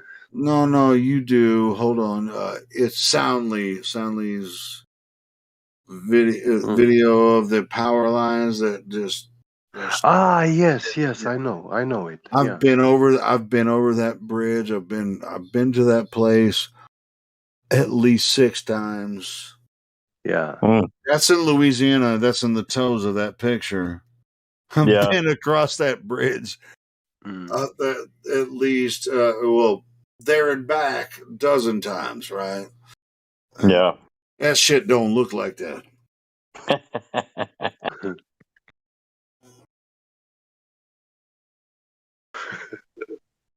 So fuck off, Soundly.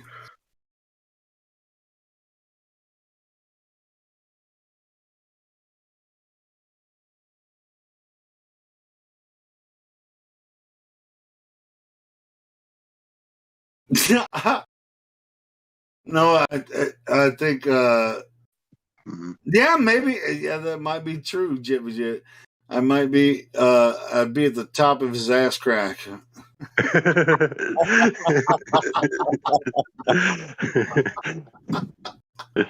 Yeah. And if I was still a Little Rock, I'd be like in some of the private parts. Yeah. You were just begging to make fun of you, earlier. Yeah. Oh shit, man, that's funny. Yeah, I'm gonna grab a beer. I'll be right back. You're Cheers, good, buddy. cheers. I don't know how he is drinking yet. I mean, it's 9 o'clock here, so I think it's like 8 or so there. My It's a butt's good finally time. It's Sunday, yeah. Yeah. Where are you at? I'm Romanian and I work in Germany now. I am in Germany. So what time is it over there? It's 3 o'clock, 15 o'clock. Yeah. Yeah. So I've literally stayed up all night long. Not like me, but Wow. because it's interesting talking to people that have good thoughts, you know. Yeah. I feel you. I get what you mean. I know. Yeah. I personally like a lot of people here, and I like to sometimes say I am the proud inventor of the word family with capital FE from Flat Earth. I like that. Thank you. Yeah. And welcome in the family. You are officially now. Yeah, appreciate it. Member. Yeah. Yeah, finally, I never asked about my title of having the flat earth in there. Well, you deserve it. So that's how it is given. It is not given just because people ask. John. I mean, you went through the test earlier. I gave you a lot of shit earlier. Yeah. I mean, that's the test, right? I mean, it's the test. That's right. Big balls, bro, man. Well, and I gave it to you, and I took it back, and I gave it back to you. Kind of the way it goes. I do think I'm going to go give my pillow a little bit of head. I mean, I've stayed up all night long. My body's crashing, so. Yeah, sure. But Rest it was well. great speaking. Yeah, it's good to meet you, John. Hey, tell everybody in Georgia I said hello. I will. Y'all have a blessed day. And I'll see y'all later on tonight, probably. You too, John. Yeah, rest well. Thank you. God bless. Namaste. God bless. God bless. Back at you. John's pretty cool until I deem him otherwise. Actually, I gave him fucking hell earlier. Were you here when I gave him? I mean, it was about time that we have a professional photographer in here. Yeah, I'm still not convinced of that one. Yeah. He's gonna have to come to Arkansas and show me that he can do that next year. Yeah. But anyway, other than that, he's a cool dude. I'm not buying that photograph still, but it is, it is what it is. Everybody's Probably giving me you're shit about thinking, giving him shit, whatever. Helio, probably you don't see that possible, probably because you're thinking about the photo cameras from back in the days with the film, and with those you cannot take pictures of a solar eclipse. Like it's just Yeah, like taking a picture with the phone, even worse than that. I know when Yeah. that solar eclipse happened last year. Mm. I saw a portion of it, and I was looking with my eyes, and I tried to capture it with my phone. Of course, it wouldn't work. But I know the totality was in like South Carolina, which I'm not sure if that's where he was, which is very close to where where he lives in Georgia. It's maybe where you captured it. And just want to doesn't necessarily matter. All of that. I mean, it could be a genuine picture. Anyway, but yeah.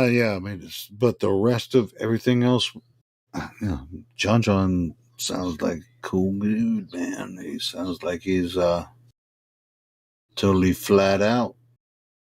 Yeah, he is intellectually honest. He has been so. He was like, my wife doesn't mind if I talk about this shit all day as long as I don't keep her up at night. Yeah. It's like, well, shit, she should do it. Oh, that's funny. Yeah, he was a cool dude. Anyway, that's a funny picture, though, too. I mean, that's not the way the states are stacked up, Yeah. That's what's funny about it. If you But look at America. you understood the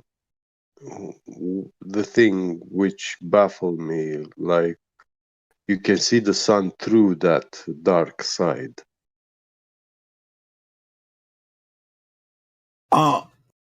Their dark side of what?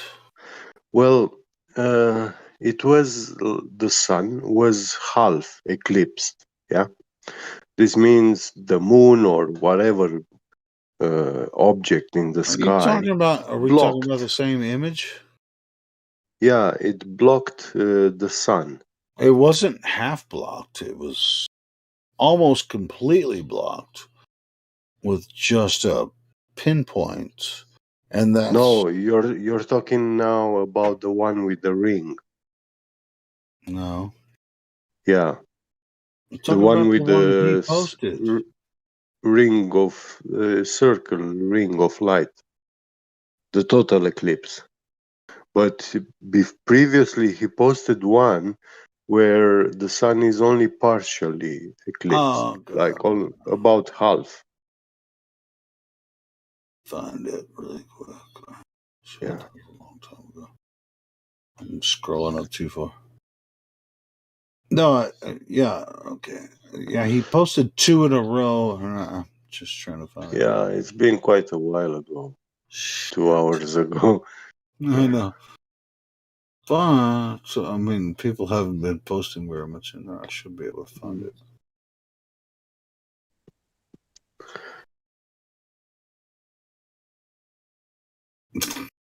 God dang it. Do you have a rocket science? I like that one. It's funny. Oh, yeah.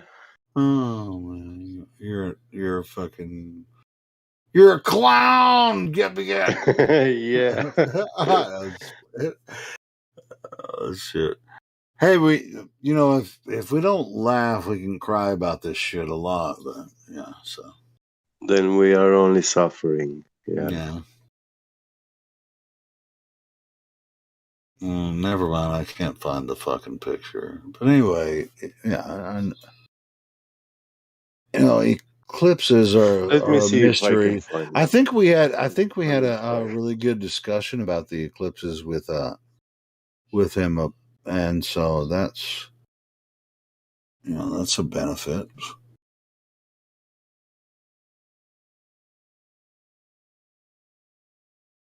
I think that he got something from us about the eclipses because he'd taken pictures and it feels like he hasn't talked to a lot of flat earthers before about this, and he's taken these pictures, and it seems like he's like, hell yeah, this sounds pretty cool. I want to talk to you guys some more about this, and he did, so that's cool.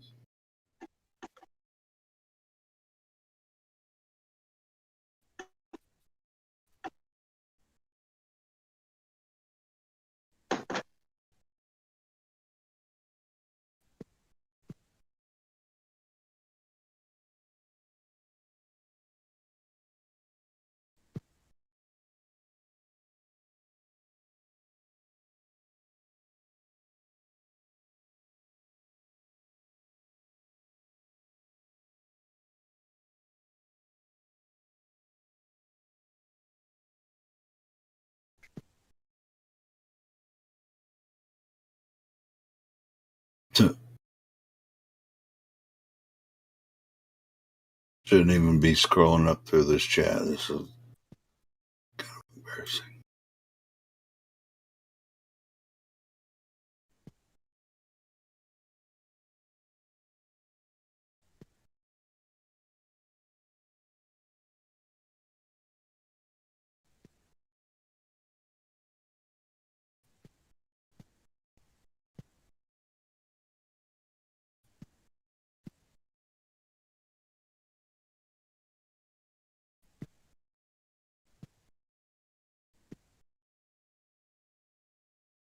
Maybe we should play some more Flatter Day Saints. Let's see what we got here.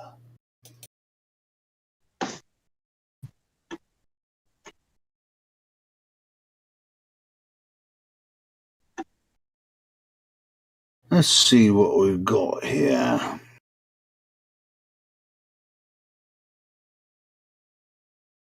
don't know about that one. So we played one called Made from Piss? I don't know.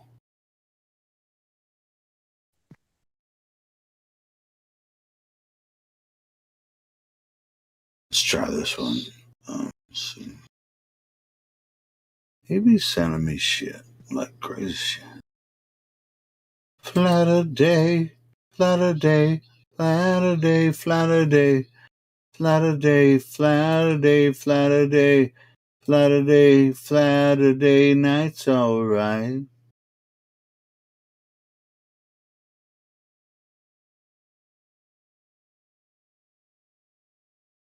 Let's try this Nowadays song here on the music board.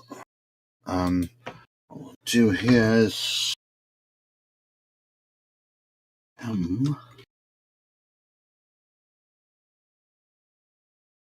see what this is all about. It's a sea of masks as schools reopen in Los Angeles. For every parent who's been desperate to get their child protected against COVID, today's a great day. Now that the FDA and CDC have given the go-ahead for kids ages 5 to 11 to get vaccinated. Now they could just help kids get over their jitters about needles. Millions of kids are about to get a COVID vaccination shot. Trypanophobia. When I was a kid, I used to have to walk 911 miles barefoot in the snow in September just to get a booster shot. Now there's some food for thought. Yo, the kids nowadays, their emotions are different. Ever since COVID came and made them socially distant. Yo, I'm coasting and drifting like a roller coaster. Born again, flat earther, but I know holy roller. Holy moly, I think I just broke a molar. Trying to bite open a can of Coca-Cola. 2 washed on this handful of baking soda. And I don't take no orders, bitch, I ain't a waiter. But I'll take your order after I wait this table. Call it role reversal, like Cain and Abel. You mean Abel and Cain? You got a stable of dames. Straight from the plane to the boat when I'm sailing in Spain. With Sarah Palin walking barefoot in the rain. When it comes to rap, I'm trying to get my foot in the game. There's really no other way that I could explain. If it wasn't for pleasure, yo, what good is the pain? All these treacherous thoughts under the hood of my brain. Yo, the kids nowadays, their emotions are different. Ever since COVID came and made them socially distant. To deal with the stress, I'ma roll up a spliffin', light it up, take a hit and hold the shit in. Exhale and tear up this notebook with a pen. Go to sleep, wake up tomorrow and do it again. Go to sleep, wake up tomorrow and do it again. They're trying to divide and conquer through video conference. All these idiots off on their idiot boxes. All the Clorox, Tupacs, and Biggie Botoxes. All these little kids somehow getting Suboxone. The same little kids who are just getting the shot in their left arm so friendly and awkward. At the same time, isn't any of them concerned? The stinging isn't like any type of sunburn I've ever received. Baby, it done burn. The mark of the beast, maybe I'm unsure. It's crazy nowadays how divided we are. One nation under the God, how united we are. Or should I say aren't? They're all playing the part. So I'm saying rhymes that are playing the harp. From the sky to the ground, spraying like darts. To all the little kids who are playing in parks. These rhymes I say are so amazing and dark. Yet they can be so stupid in life. For all you mouseketeers watching Goofy despite. You should be outside watching Pluto at night. Like Travis from the plane. Truth when he fights with his P900 when he's observing the sky. And he's never seen the ISS do a flyby. But I never seen homies do a drive-by. But that doesn't mean that it doesn't happen. But it does mean that I'm not done rapping. Yo, I'm a bust a cap and then I'm a bust a rap. Ladies and gentlemen, I'm here to bring you just the facts. The truth, the whole truth, and cut the crap. So no, I'm climbing to the top of the laughter. Cause the #1 top flat earth rapper spot just came up for grabs. And I won't stop till I touch the hand of Yah. Even though I'm just a man, I'm killing this track like the son of Samuel Adams with a beer mug in hand. While cosmonauts are grubbing on spam and at the same time juggling anti-gravity, man. What a scam, the whole space program is just a sham. But all you care about is posting something on Gram. Is it staring down at your iPad? Its whereabouts was made in Japan. And I swear to shout if you call this spam. Post it in the comments on your YouTube channel. Yo, the kids nowadays, their emotions are different. Ever since COVID came and made them socially distant. To deal with the stress, I'ma roll up a spliff and light it up, take a hit and hold the shit in. Exhale and tear up this notebook with a pen. Go to sleep, wake up tomorrow and do it again. Go to sleep, wake up tomorrow and do it again. And after we got our booster shot and more food for thought, we had to go back to the parking lot and get our COVID shot on Overstock. Ha ha! So if you have a physical covering with one layer, you put another layer on, it just makes common sense. It just makes common sense. Today's a great day.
when I was a kid, nobody was nice. I was 6 years old. I found out there's no such thing as Alpo baby food. I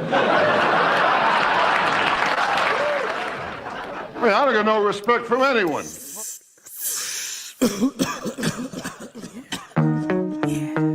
Yeah, girl. I see you over there staring at me like Karen B. Why don't you come on over here before I get up and flat smack you? The very first time I saw you, it was snowing. Standing in line to get tested for COVID. Before you know it, Jackie May started to grow on me. Ever expanding, yo, the more she would blow on me. Gave her HIV and she gave her COVID to me. Took away my breath, no, I won't even breathe. Swear I'll never ever look at another girl again, unless the girl happens to be a girlfriend. Caught in a whirlwind of cartoon violence, like my boy Soul 7. Yo, I'm hard to silence, but her scarlet eyelids melt my heart away. Now it's hard to say how long we've been together. When's our anniversary? Yo, I don't know whenever. She happens to be clever and start reminding me. Put my blinders on, or she'll be blinding me. All the times that we gotten crazy ass fights, I beat Flat Nasty's ass. Yeah, you may be right. I get no respect, and all the ladies be like, they call me Flat E, mother loving Dangerfield. You can track me, but never know the pain I feel. This ain't no Fortnite, baby, I don't play for real. Till one of our blood done stained the steel. I'm losing my mind like an acidator. Ask James from modern day, I'm a masturbator, and I'm a crash the data and give Macintosh a virus. Still walking barefoot while you rock Osiris, and I can talk all night about the cash NASA stole on the Baby Truth show with Jack the asshole. You mean Jake the asshole? I don't take Tabasco on my pineapple and Target when I eat them whole. Yo, grapefruit goes out to Karen B. When I'm high on Jeranism, she's always staring at me. Not to mention how Pharisees precariously, nefariously trying to be embarrassing me. They call me Flat Knee, mother loving Dangerfield. Have you heard the way he raps? Yeah, it's strange for real. Pittsburgh stole my mind to use my brain for steel. Call it Coriolis going down the drain for real. All the pain I feel inside of my noggin, Lithuanian baby, and it made me froggy. They say I'm crazy as piss. The astronauts drink, I'm attacking my shrink wrapped in foil psychology. Jackie May never knows she owes me an apology. I pour my soul into this song, baby, it's all of me. They call me Flat Knee, mother loving Dangerfield. I get no respect, baby, this pain's for real. This ain't no Halo, I don't play no games for real. I hope none of our blood done stained the steel. They call me Flat Knee, mother loving Dangerfield. I get no respect, baby, this pain's for real. It's really, really real. It's really, really for real. Super real. I'm out. Super duper real. I'm out. Don't forget to write. Have a safe flight. I tell you, Johnny, I told you, it's tough to be funny when you're coming off drugs, I'll tell you that.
Hey, yo,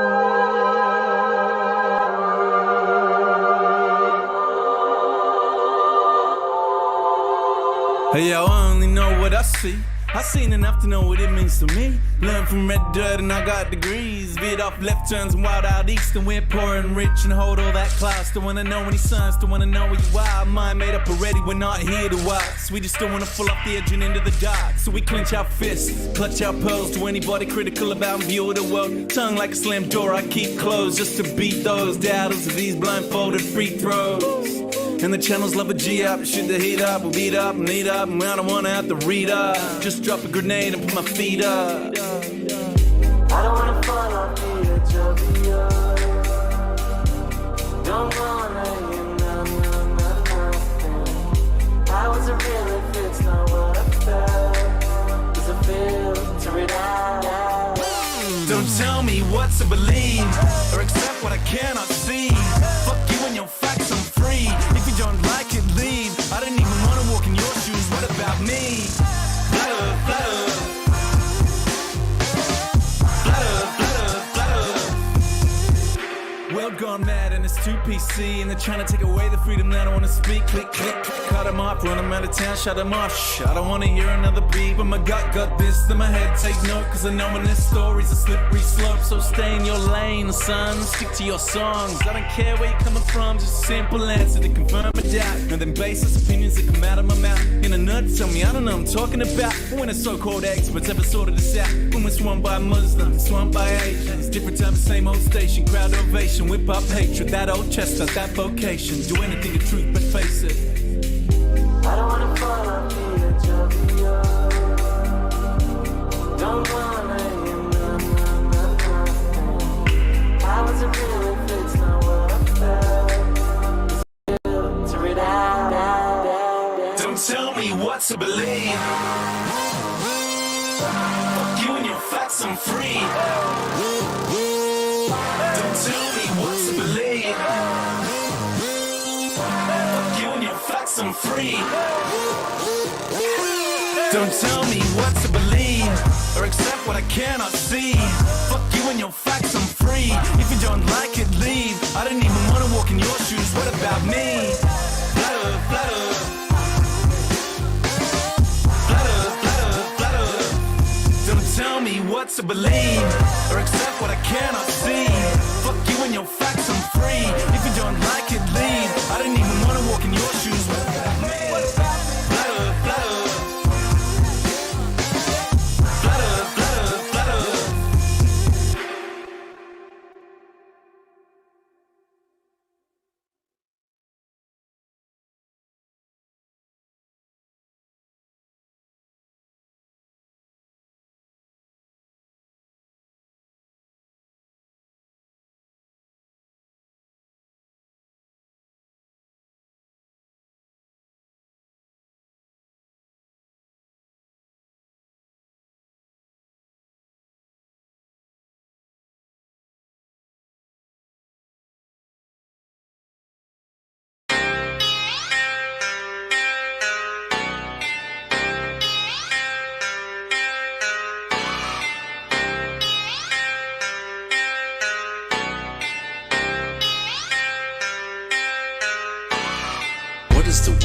What is the world that we're living in now that we know we're not spinning? What is the world? What is the world that we're living in now we know courage is missing? What is the world? What is the world that we're living in now we know flat earth is winning? What is the world? What is the world that we're living? It's like a brand new beginning. We know that most of y'all sitting there wishing, probably just itching for us to go away, completely dismissing things that we say like our minds have gone missing. Meanwhile, you're really the only one shifting reality as if it was switching, like it was some type of fantasy pitching. Next up the bat, but you wind up just whiffing. Nothing but air, you just can't do no hitting. Running around saying that water sticking to outside the balls, your logic is slipping. I understand that you might think I'm tripping. Pay attention to the words that I'm spitting. Only thing that really needs any fixing, your view of the world and the way that you're thinking. No need to go always screaming and kicking. No reason to think that Earth might be tricking. If it was spinning, then we would see drifting. If it was curving, the ships would be sinking. Logical fallacy, keep on insisting. Probably just listen. How about you try with some form of consistency? Ships disappear due to angular distance. Makes a lot more sense that the curve's not existence. Why the persistence? Why the pursuit of unending persistence? Fighting a war like a soldier enlisted. Really seems as though you got it all twisted. Why not just be a bit more optimistic? Lies you've been told, the veil has been lifted. Now you've been gifted, given permission to take a position. Not in opposition to the world that we're living. Create ignition, start up the engine. Choose to accept it, now this is your mission. Tell us why the damn curvature's missing. Maybe just call up a mathematician. Give him a listen. Have him tell you about his presuppositions. Talking about how it's not superstition. A vacuum and air pressure juxtaposition. Make a decision. Tell us how this model came to fruition. You have the right to enact your volition. Right up to the day of mental acquisition. All I could do is provide ammunition. Can't take the heat, stay the fuck out the kitchen. Judgment day or to the last demolition. You can see this as an act of attrition. On the condition that after admission, do you a favor and start the forgiving. Then go out and share your newfound position with everybody who's potentially victim. Falling for the global prisoner system. So many flaws, no woman can list them. Shout to my beautiful parents, I missed them. Taught me to think for myself, I could kiss them. Now to the day that I'm able to whisk them away in my arms, I will reminisce them. Yeah.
Anybody alive? Have you ever wondered why on Christmas we cut down and carry evergreen trees inside our houses, decorate them with fancy ornaments, and place presents underneath them? James Arthur wrote, "So why do people bring pine trees into their houses at the winter solstice, placing brightly colored red and white packages under their boughs as gifts to show their love for each other and as representations of the love of God and the gift of his Son's life? It is because, underneath the pine bough, is the exact location where one would find this most sacred substance, the Amanita muscaria, in the wild." The Amanita muscaria is the red and white magic mushroom that grows almost exclusively beneath pine trees. Their main psychoactive ingredient is muscimol, as well as trace amounts of DMT, an entheogen naturally produced in the brain's pineal gland. The pine cone-shaped pineal gland is an organ that produces the same DMT found in this pine tree fungus, and much more. Dr. Rick Strassman wrote.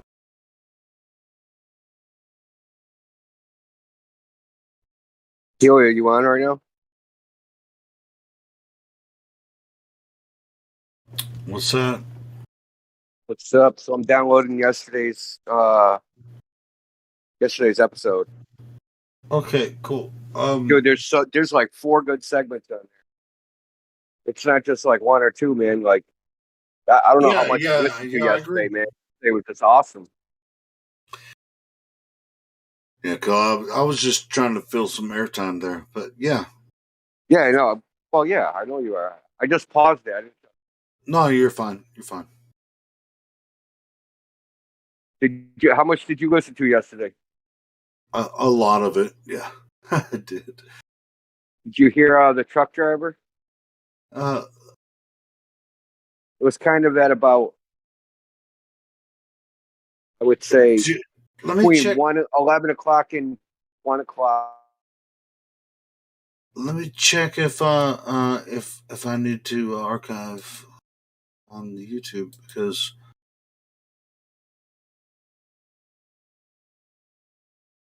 oh shit, I restarted the stream like a couple hours ago. All right, cool. So yesterday's, I was trying to record the part where the guy, said he was a physicist, and but I accidentally didn't record it. But it was on the live stream, but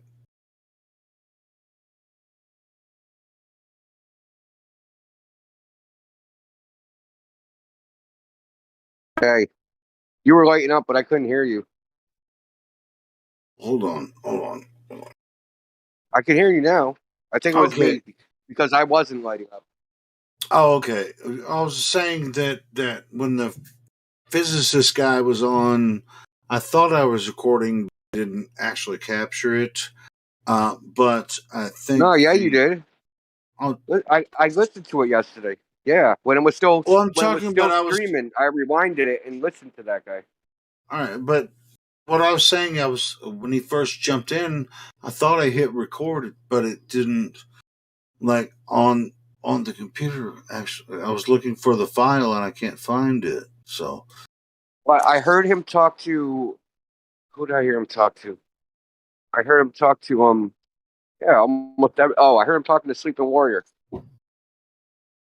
I watched it. I was just saying, I thought I was recording it, but I don't think I actually captured it. But I mean, the video's because still I there. rewinded the stream. Listen, because I got here after you left. What I'm talking about, what I mean by recording it is like, I'm live streaming, but I can also record segments. Oh, separately, a separate recording. Yeah. On OBS, I can just hit start record and then record different segments. And I thought I was recording it, but I didn't capture it that. So in other words, you're gonna have to download the entire 12-hour freaking or however long, and then segment it out. It's 12 hours. I'm downloading it right now. Okay. My house. So I figured out a way where I don't have to download like a high res, a low res version. Yeah, I mean, there's certain ways you can just download the audio. Yeah, because it's like right now it's 1.5 gigabytes, but normally it's like 8.6. So whatever way I figured out, it's going to be a lot better. Yeah, you should be able to just download the audio, and that way you'll be able to put it on. You'll be able to cut it up for your podcast. Dude, I'm going to get like 3 or 4 podcasts out of that.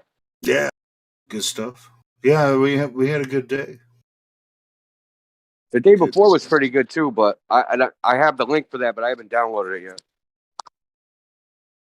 Yeah, I mean, a lot of times on the weekends it gets really hot, but then I stay up really late and then I forget to stop streaming, so it's hard to get the videos. And I apologize. Oh yeah, downloading from Periscope is a fucking nightmare, man. Yeah, I know. Nightmare. I know. So yeah, I mean, I'll do my best to try to keep the 12-hour streams the way they are on YouTube because they're easy to download. But yeah, It takes like that's 14 hours from Periscope. and you don't even get the whole fucking thing. You know, it's yeah. I've tried to download them from. Well, Periscope it doesn't even exist anymore. It's just already absorbed into Twitter, right? So Oh yeah, yeah. yeah. The webpage exists, right? No, not anymore. Oh shit, I'm way No, it's behind the just times. Twitter. Yeah, it's just Twitter now. Yeah, yeah. Periscope doesn't exist anymore. Well, that actually might be easier because there's a webpage called Download Twitter, and I can download videos off of Twitter. Do it all the time. Yeah, if I actually go overboard, but that's still a 15-hour, 20-hour video of it. But anyway, if I try to keep it to the 12-hour thing, I'd rather do 8-hour, but I can't, with work and stuff like that. Well, doesn't Mickey was doing it automatically? He had a way to do it, but it's kind of complicated. I remember how he did it, but does Roger do it automatically? Does he do it manual? I'm not sure how he does it, but yeah, I mean, it's I was like when that physicist guy came on, I thought for sure I hit record, and then I was looking for the file and I can't find it. You mean fake physicist guy? Yeah, I know. You already know what. I was listening the whole time, but see if it's. Look, it's so funny. Like, why do they do it? Yes, I always ask myself, like, why do they do these things, right? So he's doing this because he wants to appeal to authority, but he wants to be the authority that he appeals to. Yeah. Well, I mean, might as well be, right? I mean, he might as well be as smart as his professors, as far as all this shit goes, right? It's like, hey, I believe what they believe, and they told me this, and they're smart.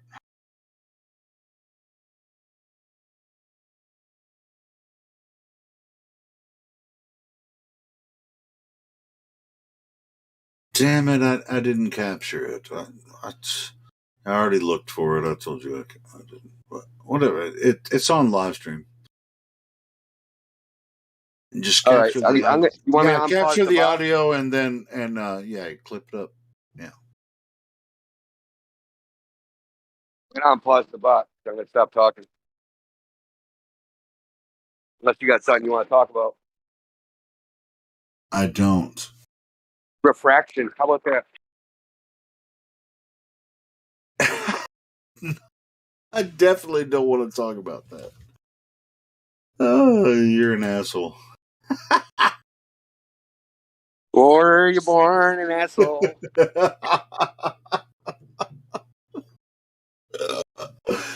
Oh my goodness. I was actually about born an asshole and I'm working on it. Shit, I was thinking I was gonna play that video that I was playing about. We can play something else. I mean, do you have any recommendations? Because I don't think people are going to talk for a while here. I can play something else. I was just playing that, Santa magic mushroom thing, for shits and giggles. Nah, that's okay. I mean, but do you have? I mean, just did you see stuff. Did you see my my recommendation in the mod chat about maybe getting Charles to talk to one of us? It would probably go better than it went with Nathan, or it could be a worthless thing. I mean, who Charles? Who I'm talking about.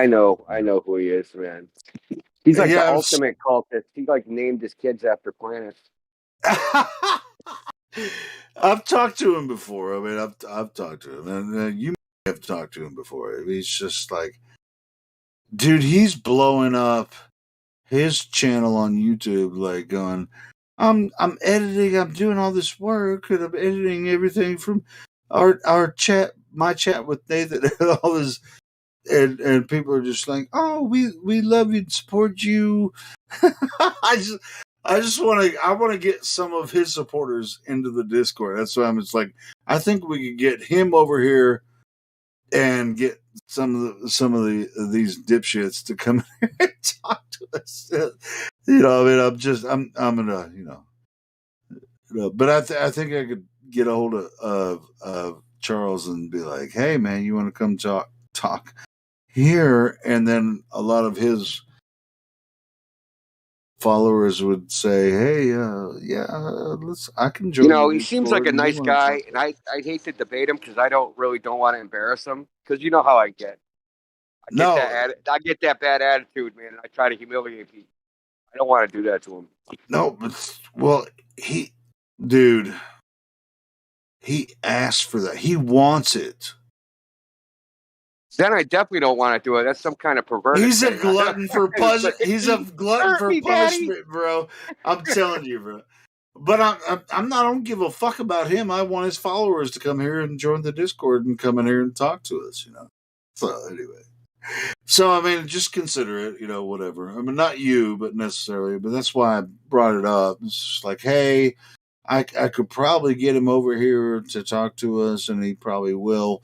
But I'm really I really want his followers to come to our Discord. I mean, because I could give a fuck about Charles.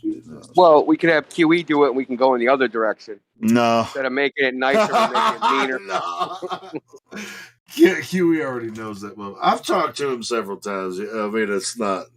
That's what I'm saying. I can talk to him and be like, hey, do you want to come to our Discord? And it might be different discussion than you had with Nathan, which it would be, and it would. It wouldn't.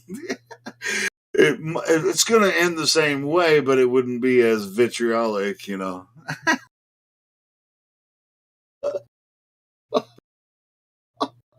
Yeah, I haven't watched him in Nathan, so I got to go watch it and see what he says. Oh my god, it's crazy, bro. It's insane. And ever since that time, see, like, he's been inactive for a while. And ever since his talk with Nathan, he just keeps posting shit on YouTube. He's like, I'm trying to edit this shit, and he just like puts all these different posts on YouTube and shit. He's like, all right, well, this is, and all his fans are like, oh yeah, you, Nathan, all you did was just bitch at you and say you were straw manning, which he was. But, so I think a talk here would be different than what Nathan did. Not that Nathan did anything wrong. I'm just saying, but I can get Charles here. I don't care about Charles. I want his fans to come here and join the Discord. Well, Nathan definitely doesn't do anything wrong. I mean, he doesn't even entertain their nonsense for a second. We're like cats playing with a mouse before we eat it. Yeah. But Nathan's like a tiger. He's just like a cop. Yeah. That's it. You're dead. Yeah. So yeah, just listen to that. I posted. Just watch that video. You'll see what I'm talking about. So we can get over here and then get other people that are following him to come here and join the Discord and talk to us. That's the only reason I would say, hey, one of us could talk to Charles, and he could come over and talk to us. It would be a different discussion than him and Nathan had, but it'd be like talking to any other, like, freaking Mick West or anything. I mean, it's pretty much the same type of discussion. Now, were they on Discord or were they on Hangouts or something? They had a 1v1 discussion. I think it was on Hangouts.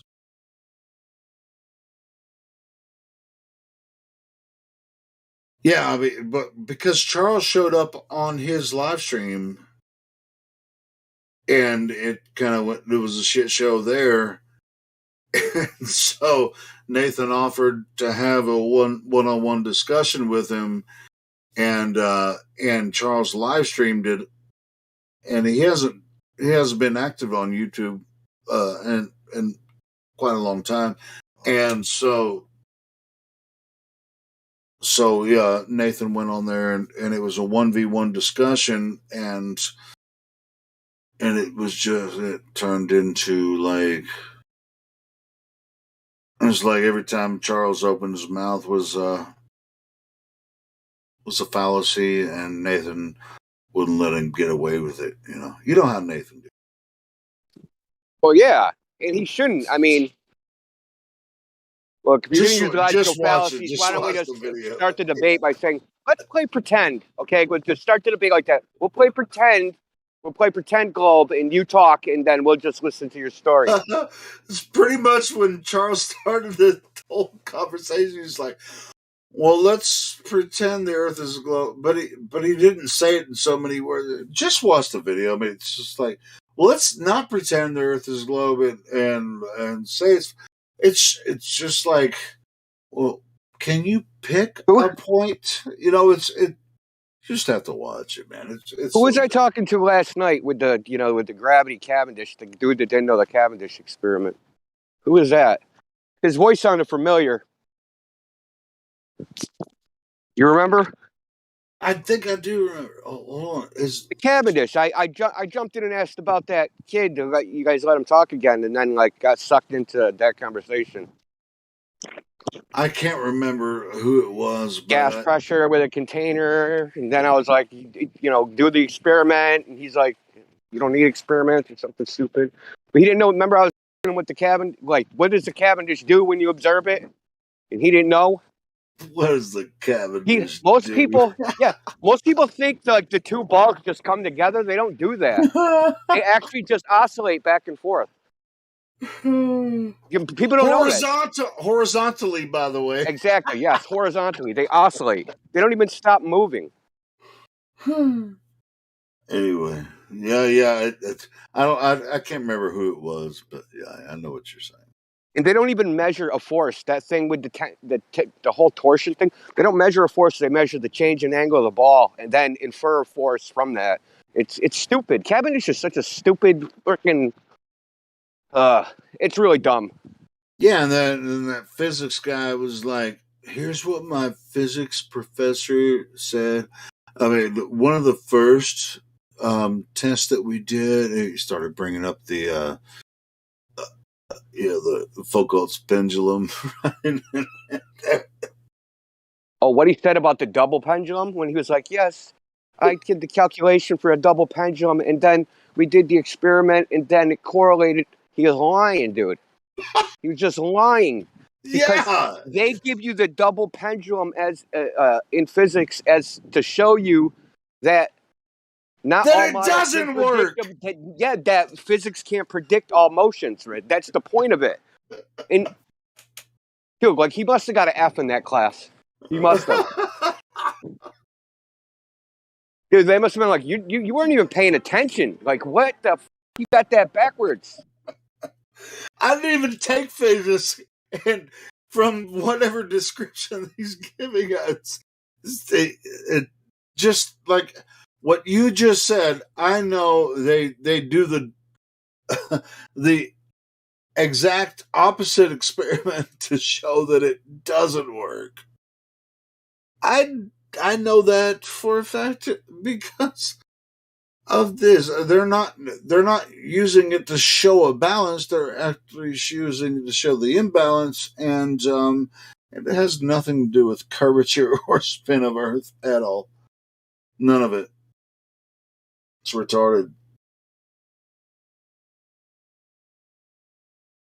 Well, it's funny because they come in and they think like these guys don't know any better. They're just dumb flat earthers. I can go in there and fake a physicist, and my high school education, they'll think I'm so smart because I have a high school education, and they're obviously never finished primary school.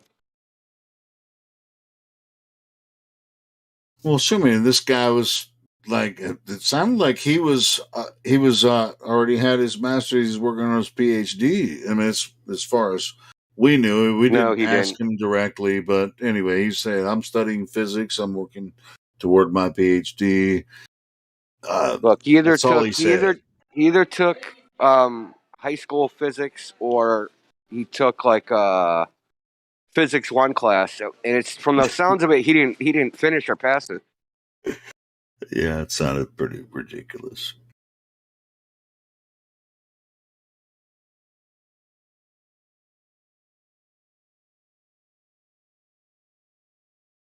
Well, I'll download that video too, and I'll try to capture some of the audio in case you can't capture some of it or whatever. Let me know if you need any help, for your podcasts and stuff. Yeah, it'll be fine. I've done this before. Cool. Well, just let me know if you need any. I might set one of these. I don't know if you saw that animation thing I did. I might set one of the things I pull off the podcast to animation. I actually started kind of working on it. I want to because global, some YouTube is a video platform, man. We got to expand into video. Yeah, well, I like the live stream. I don't want to change the live stream. I love the way it is. I don't want to change it. I think it's perfect. But I'd like to broaden the podcast part of it and set the podcast to some sort of animation or something like that. Yeah, I mean, you could talking take puppets and your audio podcast. We can set to you can make a video, send it to me. Even especially some of the shorts. If we can get a lot of traffic with shorts, right? 30-second shorts. If you make a little video, send it to me. I'll put it up on the channel, and those can get a lot of hits. Yeah, I got to come up with a production plan, man, because I'm going by the seat of my pants, and that shit's so inefficient. Me too, because man. shorts only take. Yeah, I mean, we should just all be breaking out and patting ourselves on the back that we've done this well with no plan. I know, but there's a lot of creative people on here. I mean, we're just like the production part, But there are a lot of creative individuals here that can capture. I mean, well, if we got into shorts, we would blow up. The thing is, I was thinking about that today. I was thinking about it today, man. How can we just how do you compress flat Earth into 2 minutes? Even one subject, right? No, without giving some sort of background. Do any of the shorts make any fucking kind of sense at all? I mean, the only way I've ever thought of doing it is maybe do some memes or something like that. I don't know. Yeah, well, so let's reach out to the. But I mean, because creative think about people. it realistically, we have to teach them their model to debunk it. What do we got to make a short? No, we got to have to make an introductory video that's 30 minutes long so that they actually understand the short in the first place. No, the purpose of the shorts is to actually get them in here. It's not to be popular. We want the short to go viral, but we want them to click on discord.gg/flat earth. Don't feel like you're on the same page. Say what? I just don't feel like he's on the same page with you, India. That's all I was saying. Okay, that's fine. How you figure things out. That's what human beings do. We talk and we figure things out. That's what I was saying. I wasn't insinuating anything. So can we utilize YouTube Shorts, with anything that we do on this platform? I mean, because I'm not talking to you. I'm talking to who just jumped in? This is Brad. Brad. Brad, what's up? Can we utilize Shorts to lead people to the Discord? I think you could do it I think you could do it both ways. You could kill two birds with one stone. Just keep the idea the same. Don't overcomplicate it. Like India said, no plan. Just don't overcomplicate it. You can kill two birds with one stone. This is the problem as I see it. The content that's in a short is going to be different than the content I'm talking about. I want to have stuff that's a little bit longer, like 15 minutes or 10 minutes or 5 minutes or something. Shorts are like 2 minutes, and you have to compress a lot of information like in those 2 minutes. If Helios just wants, well, what I'm gathering is that he just wants like a hook. To use the short as a hook just to get people in the Discord. Well, if that's the case, work. It will work. If that's It the will case, work with that one. you have to make it. You have to drive their emotion, which means you're probably going to have a short of people screaming at each other. Yeah, baby. I mean, whatever. Yeah. Huey yelling, "Shut the fuck up!" Or either way, yeah. I mean, it's something. Whatever. Yeah. I mean, we have calling to. people fucking, crayon munchers and like that is the way you were if you were going to use a short as basically just like a commercial to drive traffic, you have to, like intrigue them, right? You have to like inflame the impulsive part of their brain to get them in here. You could. I'm going to show those flat earthers. I'll show them. They're not going to scream at us Globers like that. They're dumb. I'm going to go in there and show them. You could upload the short on like a Sunday, right? And then your next short could be uploaded the following Sunday. But when you upload the second short, that's when you upload the full video for the first short as well. Does that make sense? Yeah. I didn't even see them as something that was connected. I saw it as something that's like a whole separate enterprise, basically. Yeah, you give like a teaser. You give like a teaser. Yeah, the shorts are, you don't tell anybody. Separate. Okay, well, yeah. Like unrelated to any particular podcast, unless like there's a good thing to make a short in a podcast, because I try to make the podcasts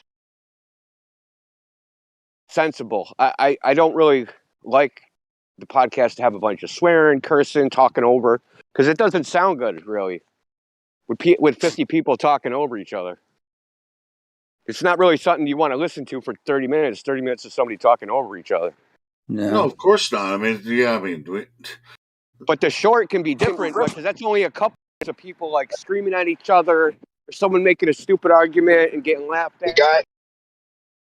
You need to ridicule them and say it can be 15 seconds. It can be 15 seconds, and I can upload it as a short, and then and the link to the Discord will be right there. Anybody who thinks the Earth's a globe and is that insane, come get your brain checked. It could be Demog doing that right there. He'll piss them off, that's for sure. He'll have them all pissed off. Fucking laughing about their fallen apples and stuff. Dude, these the shorts get more hits than like long-term videos, right? Because nobody's going to watch a 12-hour video, right? But I could just fucking put a short out every single day, just a clip. And I was thinking about this today, and yesterday. I've been thinking about it for quite a while. Like, how can I utilize shorts to drive more traffic to our channel? So listen, I can take audio, right? Say it's a debate between 2 or 3 people. I can actually take that audio. I can separate out the speakers, right? To each of those speakers, I can set an animated little puppet, graphic, whatever you want to call it, and lip sync all that shit. And make a video that's like a mock debate, but it'll be an animation. And it's super easy to do. It's not even difficult. So someone could actually watch the podcast, right? And actually, I could actually have background references or something like that of like the subject matter that's being talked about. Because the other part about the podcast, we'll talk about like evidence, right? Say we're talking about the Black Swan. No one in the podcast, they've never heard of the Black Swan. Like, what's that doing for them? They have no idea what anybody's talking about. Yeah. Sure. This is just like another thing. Like, I'm not trying to like replace anything. I'm just trying to like an octopus, dude. Throw the tentacles out. Throw a tentacle out in every direction. Yeah. Are you getting wrap onto something? Like on the Take you live on a globe. You on don't. Prove me wrong. On the podcast, India, are you getting? I mean, you could look at the feedback or whatever. Are you getting a lot of views on the podcast? A lot of views. I think on Spotify it's over 10,000, and like iTunes it's up to like 12,000 total views since I started it. That's not bad. It's not bad. I mean, yeah, it's okay. We don't promote it. Like it's just sitting there. And I don't update it regularly. That's half the problem. Because when I do upload something, I usually get like 300 views in the first, 3 days. But then that's what I was just thinking about. I mean, we could do some simple things to actually make some more happen. That's why I was saying if we just if I could put out a few shorts a week about the channel, however, whatever we come up with, I think we can get a lot more traffic on the YouTube channel. You got to remember, we're being shadow banned, so there's no we have to do things the hard way. We have to brute force it. We can't. That's what I'm saying. We can't rely on YouTube or any other platform promoting us. We have to promote ourselves. Well, I mean, it'd be worth a shot to try some shorts, but. Yeah, I agree. I come up with something. Delegate authority. I was thinking about it, and maybe just a clip of whatever. I can. I mean, I'm the only one that can upload to my channel. So I think Democ would be perfect for it. I think he just had a good idea. What he said. You think you could prove your globe, dude? That's you have to that is kind of like what we're competing with on the internet. This dopamine rush thing that people get by going on TikTok and all that stuff. They're looking for little dopamine bursts. Yeah, I can actually call Demonk on my PC, record it, and he can be like, "You think you can prove your globe? Come into here to 24/7 Flat Earth Discord or something, or I could do it, or whatever. Just have a whatever. I mean, listen, just come up with an idea. And because it's a short, what you can do is you can just make a whole bunch of them. You can just make like 20 of them. And then like, okay, and then just 1,700 videos on it. No, what I'm saying is you make like I don't know, 20 like little ad pieces, right? And you just record them, and then you pick like which is the 5 best, and then you work on that, see if you can improve it, and then like settle on like 3. You know what I'm saying? Yeah. That's because it's a short. It's not like you're making like a 5-hour long video. You're just making like a 2-minute clip that's basically like almost like a commercial. Basically, you do a lot of takes. That's I know what you mean. And I will do that. We'll definitely do that. But what I would do is I would do almost a type of like genre stuff. Remember the old Car Crusher commercials? The old monster truck commercials? It's like if I'm doing it Sunday on Flat Earth Discord. Come see Godzilla. Yeah, if I'm doing it, you're gonna do it too. It's like it can't just be me. It has to be you and other members here. Just like do promos, and then then we put the shorts out and just like boom, or like with we're doing events like the precious metals, the ladies' night. We can do just like a really short things like, oh, come join us for Flat Earth Ladies. We're gonna have to get Dandelion. Be like, she's gonna be like, hey. I would never attempt to do her voice. But like I said, we're using them almost like commercials, man. You need a hook, you need a gimmick, man. Dude, and the shorts, we'll see if it works. If it actually brings more traffic. Because, dude, some of these shorts, I mean, like when you're scrolling on your phone, I mean, these shorts are getting fucking 1 million views and shit. It's like, well, that's because it only takes 2 minutes to watch one. And no, it's less than that. It's like 30 seconds.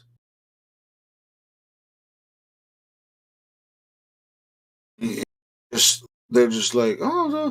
And some of them are just like people will upload them onto their YouTube channel from their TikTok that they.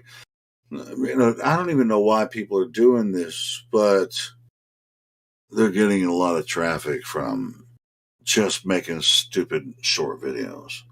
So I guess we're going to have to utilize that to get some people to join the server. Listen, just try it. If it doesn't work, it doesn't work. I mean, it could be a lot of fun, though. I don't know if you've ever done any video editing, but doing a short compared to like editing like a full video or something like that is nothing. Dude, a 2-minute animation done in like Adobe Animator, 2 minutes, would take about 20 hours of work. Think about that for a second. Versus what you're talking about is making a short of just like audio or maybe a little bit of video. That should only take you like 30 minutes tops. A couple of splash screens. Yeah. Listen, I know how to use Adobe After Effects and everything. I can make like graphics, backgrounds, all that stuff. Like anything you want, I can do. Like I don't have enough shit to do though, right? Anyway. No, I know you do. But it's nothing. But actually, it's actually nothing to make like text graphics, 3D. You know, with lighting and all sorts of shit, special effects. Yeah, it's pretty easy to do. These shorts on YouTube are they're easy. I haven't actually tested it yet, so so let's see what happens. Within the next couple of weeks, I'll try some out and see what happens. Look, just make like a 30-second short. Just come up with the audio. Just come up with the audio. Send me the audio, and I'll make something. I'll make the video portion of it. All right, cool. Just as like some sort of test run. All right. I mean, you can do it. Listen, literally, Helio, you could get off here and do it like right now in 5 minutes. Send me a freaking MP3 of it. I mean, if you really wanted to. Well, I can send this. Isn't super complicated. Well, I mean, I could actually just do the audio and record it on OBS with just a splash screen, and then upload it to YouTube right now. I mean, Exactly. Listen, you can make it as simple or as complicated as you want to make it. Yeah, I know. The point is just getting it out there. That's the most important thing, is just getting it out there. Well, I mean, that's why I was thinking about it earlier today, and I've been thinking about it for a little bit. Because you remember, I think Meme brought up, about the shorts thing, and it was really before they really, the shorts hit YouTube. Listen, Flat Earth isn't censored on the shorts. That's what I'm saying, and that's what he was saying, and that's what I'm saying. We can get boom shorts right out, lead them right here, and I think we can get a lot of traffic from it if we do it right.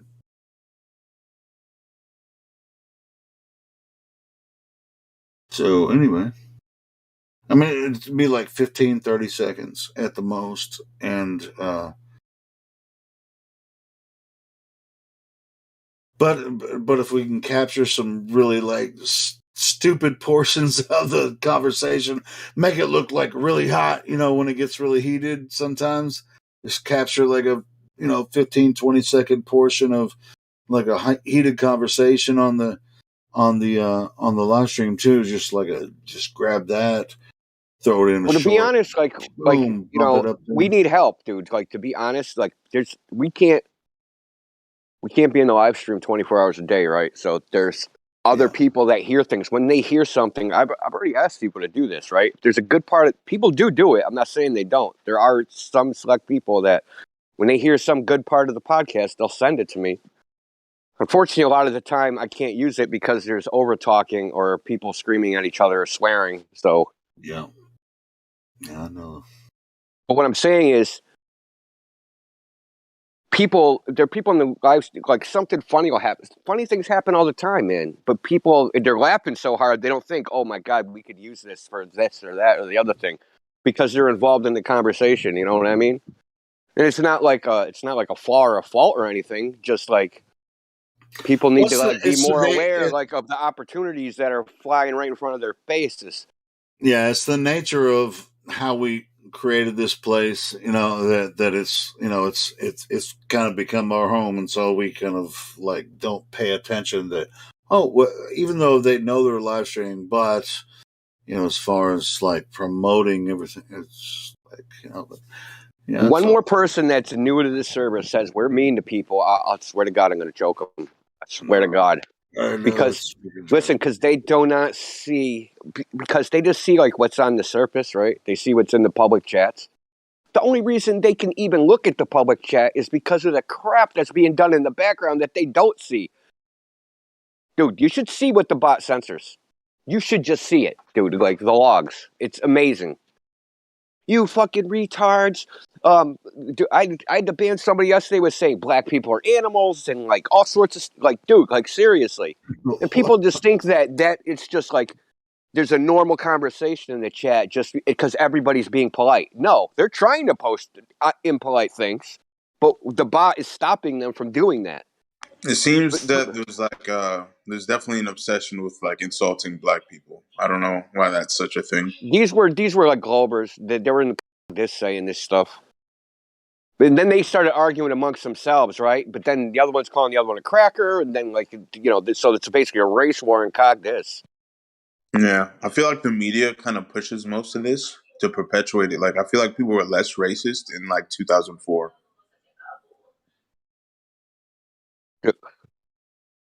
Listen, I grew up in the South for a little bit. It's nothing compared to racism when I was growing up.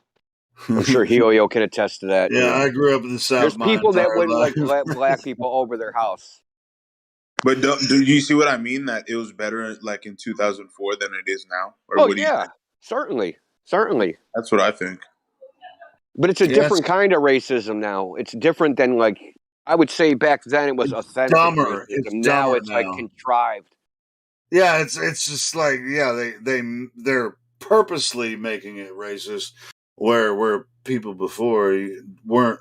They're looking for racism. Yeah, I mean, it's just like, let's see if people are racist. If we can make people think about racism, and if this could be a thing, if something we can do. It's like, bro, we've been hanging out and everything's cool. And it's like, no, it's not. You know what you don't should have do? to be racist because you're white and they're black. What I do, like, I look at like class of 2003 or class of 2002 just to see like on YouTube, right? I watch like the videos of how high school kids used to act and like live back in the early 2000s. It's like insane. Like if you just are bored on YouTube, be like class of 2000 or class of 1994. Like it's like a time machine. Yeah, it is way different because I grew up in the early 90s. I was my 20s then. Yeah. It was not even a thing, and I was growing up in Little Rock, Arkansas, and that's I mean, I wouldn't say it wasn't totally a thing, but it's like black people and white people, whatever. Like we did our thing, in Arkansas, whatever. I mean, I was born in the 90s, but like I still like I have a pretty good memory of like when I was like in elementary school, right? And like it's just like I can see the difference. It's pretty apparent. Like I think things were way better in the 90s and early 2000s, and then once social media came around, like it was very easy to brainwash people. I think you're right about that, man, and it's very sad how they've manipulated people into this racial idea that doesn't exist. In reality, they've pushed this on us, Yeah, exactly. And I feel like honestly, like another version of it is what happened with all of the like the LGBT community. Like I remember 2014, no one even cared like if you were gay. Like it wasn't even like a conversation really, But then once it got legalized in 2015, it became like, oh, this is the main problem in the world. You know what I mean? I do know what you mean. Yes, they. It's a weapon of mass distraction. Yeah.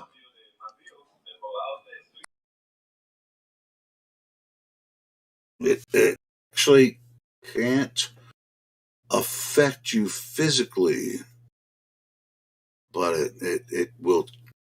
it can affect your mind. Yeah. It's a weapon of mass distraction. Because what's going on behind the scenes, you don't even want to know. You think what they're trying to do in front of your eyes is bad. You should see what they're trying to do behind the scenes. Right, yeah. I mean, mass extermination. I mean, they're going to fail, but, I mean, they're going to try anyway because they're stupid. Yeah, we're going to win eventually. But it's just like, it's putrefying what they're trying to do with this social media or whatever. But all the politics and with the news and stuff. Even the news, I mean, it used to even be better, even though it was still bad, it was still propaganda machine. Yeah. It's just gotten so horrible now. And they're so, like, the newscasters are so afraid to even say anything about some of the shit you were just talking about, how they've, through certain social media platforms have promoted some weirdness about sexuality, which shouldn't even necessarily be a thing, because when someone's born, they either, in my opinion, I mean, not my opinion, if you have a penis, you're a boy. If you have a vagina, you're a girl, right? Yeah, obviously. Yeah, it's crazy. Like, have you ever met like a transgender in person? I have, but I didn't look at their junk, so I don't know if they were men. I don't know what they are, what choose to identify as. That's what Right. but in nature, is your cat a boy or a girl? Right. All right, are you a boy or a girl? I have a penis. I'm a man. Mm-hmm. I was when I was born from my mother's womb. I was a boy, and she was a girl, a woman, and so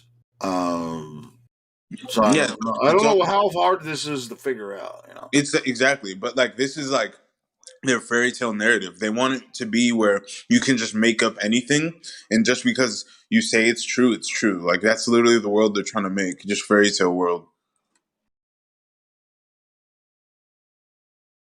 Like you don't even need facts anymore. Just as long as the plastic box tells you this is true, then it's true. Like it's honestly so ridiculous. Like I just think, and it's like a lot of transgender people, they know that they're not the gender they're saying they are, but they just want you to help their fairy tale come true. Like I've gotten arguments with people over this on here, and I'm like, if you're born a man, you're a man. They're like, okay, you're biologically a man, but you just because you're biologically a man, You haven't got none of those arguments Like, on hey, here. yo, so check this out. Like, listen, Kate, there's a murder. The perpetrator left blood at the crime scene. They DNA type it. Are they looking for a man or a woman? Okay, it's that simple, dude. Yeah, it's really that simple. It's literally that. Just because you called yourself a woman, can they're tell looking you for a whether you're man. a Believe man me. or a woman. And listen, you don't even have to have a penis. You're still a man. Okay? Yeah, like if you cut off your dick, you're still like a male human. Like, like if I just poke a hole between my legs, that doesn't make me a woman. And what's crazy is like, well, women are starting to wake up to it now. But at first, like, it's like if I was a woman, I would be insulted that all guys are just saying if I put a hole between my legs, now I'm your equal. Like now I'm a woman. It's like you're basically saying all women are is their vagina. That would be pretty offensive, I think. For women. Yeah. Hey, I identify as a woman, and they look at you and like, you ain't a fucking woman. What the fuck? Yeah, it's completely ridiculous. Like, so literally, like, just because you have a hole between your legs, now you're a woman. Like, no, you're a dude with a hole between his legs, and like, it makes no sense. Anyway, I mean, it can go both ways, you know. So, but yeah, I mean, you know, that's just like, but they'll have a pet and say, well, can the pet choose which gender? Right. No, because pets don't think, right? Yeah, and like you can't switch races. You know, like I can't just say I'm Asian, right? But a man can say he's a woman. It makes no sense. Dude, that's not true. You can identify as whatever the fuck you want to be. I think it's ridiculous.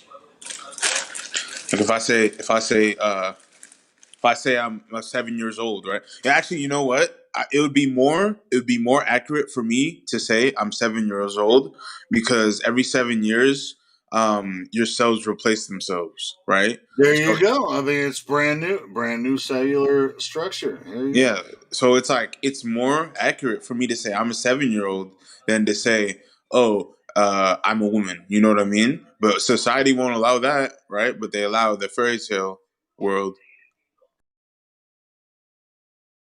I mean, you know, as far as like, there are a couple of people that are valued members here that you know that are transgender or whatever, but they know that we talk this way, you know, but they're still valued, whatever. But as far as I'm concerned, if you have a penis when you're born, you're a boy. Yeah, I mean, if you want to be gay, be gay. But it's like okay, like No, but that's not. I mean, that has nothing to do with homosexuality.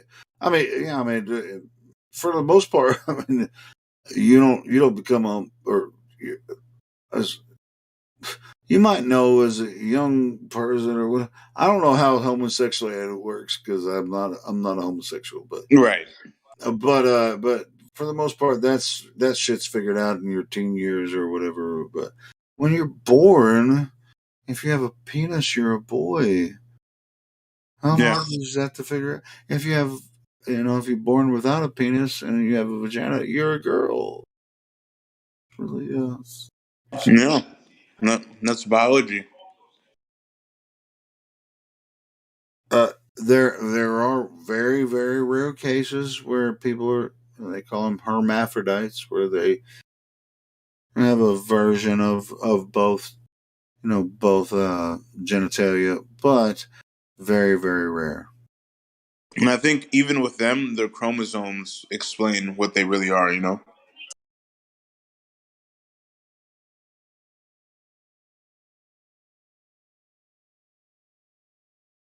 And some people listening are probably like, ah, you fucking Yeah, I guy, think you don't know what chromosomes. you're talking about. I think hermaphrodites are XYY or XXY or something. Yeah, it's very very rare. I mean, like one in a million. So there was a story that one got pregnant for the first time because they're supposed to be sterile.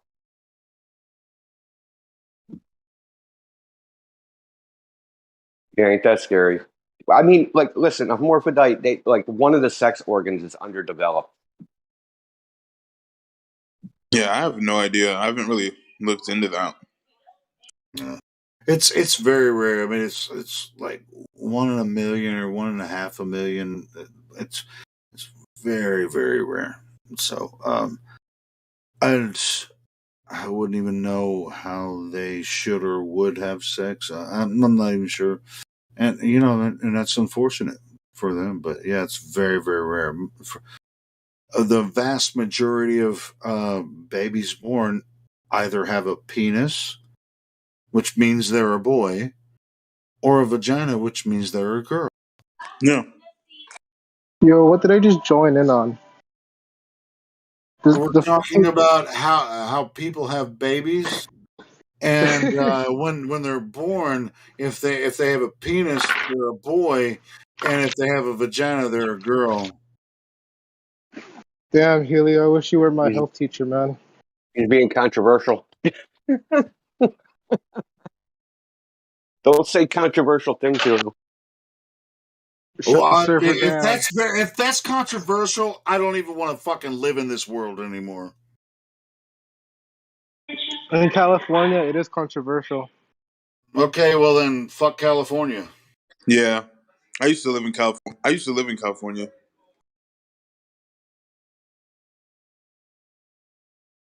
I got to see how it was pre legalization of gay marriage and post, and it like changed, bro.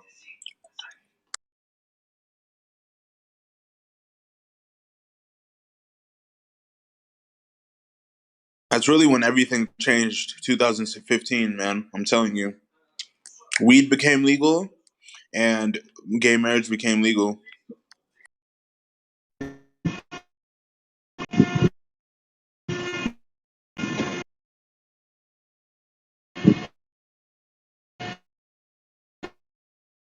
California is the new Sodom and Gomorrah, guys.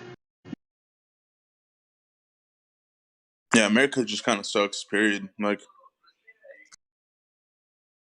there's good things in America, but like the morals are completely gone. So it's like it outweighs the good, you know.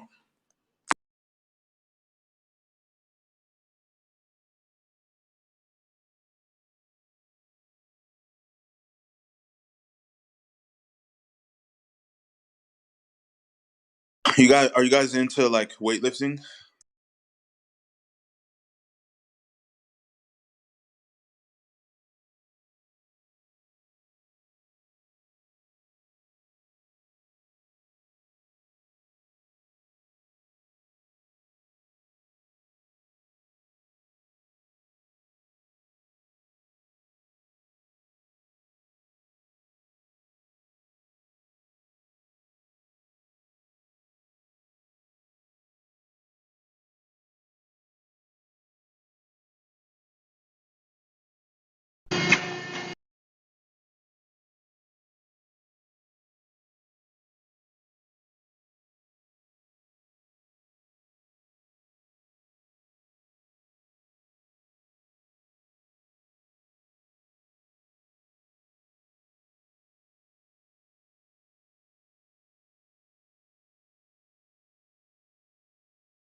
Okay, so apparently working out is fatophobic, guys, in California.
Bots in here. It ain't doing anything. Oh yeah, because I paused it. You want me to replay it?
Have you guys found a claim yet? Again, I'm not trying to convince anybody here. Well, I think you're trying to convince yourself, actually, which I don't think you are. I think you're right about that, EXO. Point out real quick, you didn't answer Roger's question from 20 minutes ago. Like, why are we ignorant? Why do you think we're ignorant? Yeah, I mean, I think that's self-apparent, but I can restate it. So the reason why I think that you're ignorant is because the notion that the Earth is flat is an archaic, debunked notion.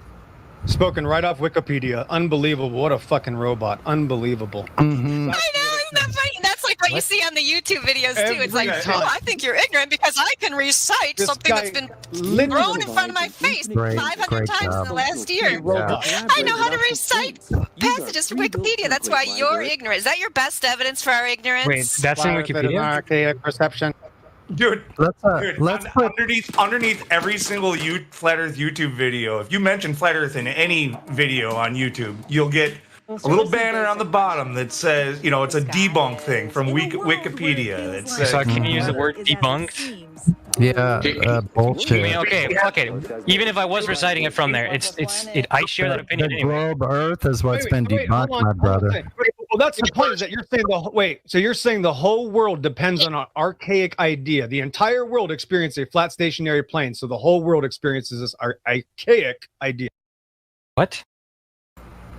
Yes. Everybody on Earth experiences. Yeah, everybody on Earth right now. Yeah. Is only experiencing a flat and stationary Earth. I guess you know. Right. You're just here denying all reality on all your senses. Charlie, watch this, Charlie. Watch. You'll admit right now that you don't know where you can experience the Earth curvature. You can't tell me when I can begin to see it. So, what theory on shape is an archaic? Aristoteles? Bro, you asked me a question why I think No, you're that's not. ignorant, and I did. Oh my Your God. number 2 and 3 best proofs of the flat of a globe are archaic. Guess that makes you ignorant there, Charlie. Yeah, how about the Copernican principle? Is that archaic? Yeah, what about that?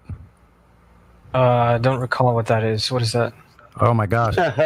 Why is this number still here? You have been listening to excerpts from the 24/7 Flat Earth Discord Live YouTube channel.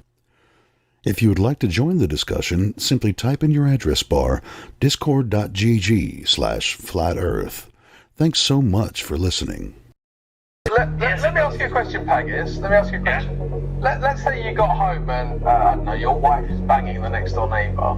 Yeah. Do you think it would be sufficient if your wife said, oh, I've got a model that explains how I didn't cheat on you? So, technically, yes or no? Most likely. Why is it whenever I ask Lopez yes or no questions, I never get a yes or no answer? Because the world isn't a temple. He's about to explain how technically his wife could come up with a model that may be possible, and he'd have to consider it. It could. One possibility. Either yes or no. But it isn't a yes or no answer. Are you serious? You're saying that your wife can construct a model to explain how she didn't cheat on you after she banged the next door neighbour? Yes. This is the level of sophistry we're dealing with. So, let me tell you this. My wife, let's say... seriously, you're going to justify this? My wife went on Amazon and she found this amazing new thing, which a sex robot. This is the ultimate cuckery, my friend. You're not, but you guys are not letting him finish. I'll finish for him though. Because he's talking about sex robots. Hold on. But here's the conclusion of his argument. The next door neighbor has been proven to be a sex robot and is not a human being. That is amazing. Because no, that's not our next door neighbor. That's a sex robot that lives next door. Clearly, if your wife is banging the next door neighbor, she objectively cheated on you. The end. There's no model that can explain that away. Can't be done. I think his wife is banging the next door neighbor now. Probably. She's probably sick of his obfuscation. She's like, Maggie, so are you going to have sex with me tonight or not? And he's like, well, technically I could, maybe, possibly, maybe I could build a model. And then she's like, fuck it, I'm going to just sing it. Can you construct a model to explain away the fact that your wife banged the next door neighbor? Yes. Target, quickly. Tell us what you imagine that model might be. So one possible model that it might be is that, she went onto Amazon and there was one dude who has invented this new sex robot who conveniently looked like the next door neighbor. It was like an exact replica. But then she buys it, she gets it, and she's having sex with the sex robot. Then I enter the door. Then I enter the room.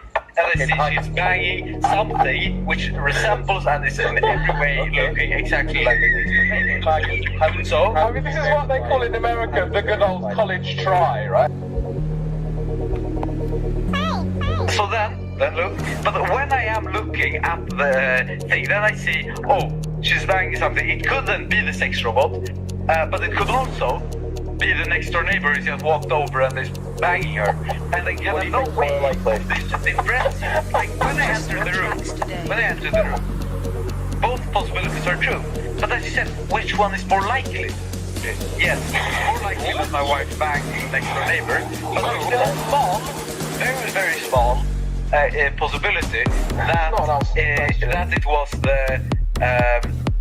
the sex robot. But then I go over and I look at if the next door neighbor is in his house, and then I see, oh no, he's not at home. Oh, yes, this model is false. Then I have proven that model was false. You enter that room, and what you see is your neighbor banging your wife, and you're like, holy smokes, it's my neighbor banging my wife. And then that moment goes through your mind when you're like, wait a minute, there might be an explanation for this. And you start thinking about Amazon, you start going through the price range, you start thinking, how much money does my wife have? Is that even possible? But for that initial view, you'd be thinking, well, I'm going to be going with what I see. And what I see is that my neighbor's banging my wife. So that would be the logical assumption at that point, wouldn't it? No, what? Occam's razor. It looks like your neighbor. Whether or not you think it's some high-tech sex doll from Japan, it looks like your neighbor. So you're going to be thinking, oh, that's my neighbor. And then it might come into your head, but, oh wait, my wife, she's kind of loaded, she was really looking into those sex dolls, there's a small possibility. But the most logical assumption would be what you observe directly, which is your neighbor, right? So, you can actually just verify whether it's a sex robot or not. You can just go up to it and go, oh, it's a battery. Or, oh no, it's a human. So, what I am observing when I enter the room, if I start with that is not actually, I don't observe my neighbor. I observe something which looks like my neighbor. I observe something which looks like a Blaster. Deciding that it is a robot. When you get please, like, I can't convince the whole sentence. Sorry, does that mean that when you wake up in the morning, you see whoever you live with in your house, you go, well, that's not actually them. It looks like them, but that could be something else entirely. Is that how you think? Technically, yes. Technically, right. So, any talk of robots is stupid. No one ever mentioned robot in the example. I know that because I gave the example. There are no robots. Let's leave the robots to one side. And I'm sorry, man, you sound like one of those people that, like, even if you walked into the room and neighbor was banging out your wife and you realized it wasn't a sex robot, you'd be like, well, the neighbor would be like, well, I'm sorry, man, I just fell. And so somehow I just happened to wind up inside her. And you'd be like, oh, shit, that makes sense. Yeah, we can make a model for that. That makes sense to you. I'll have to get that step from the front door removed so it doesn't happen again. So yes, that is true. Yes, I agree that is true. with that statement.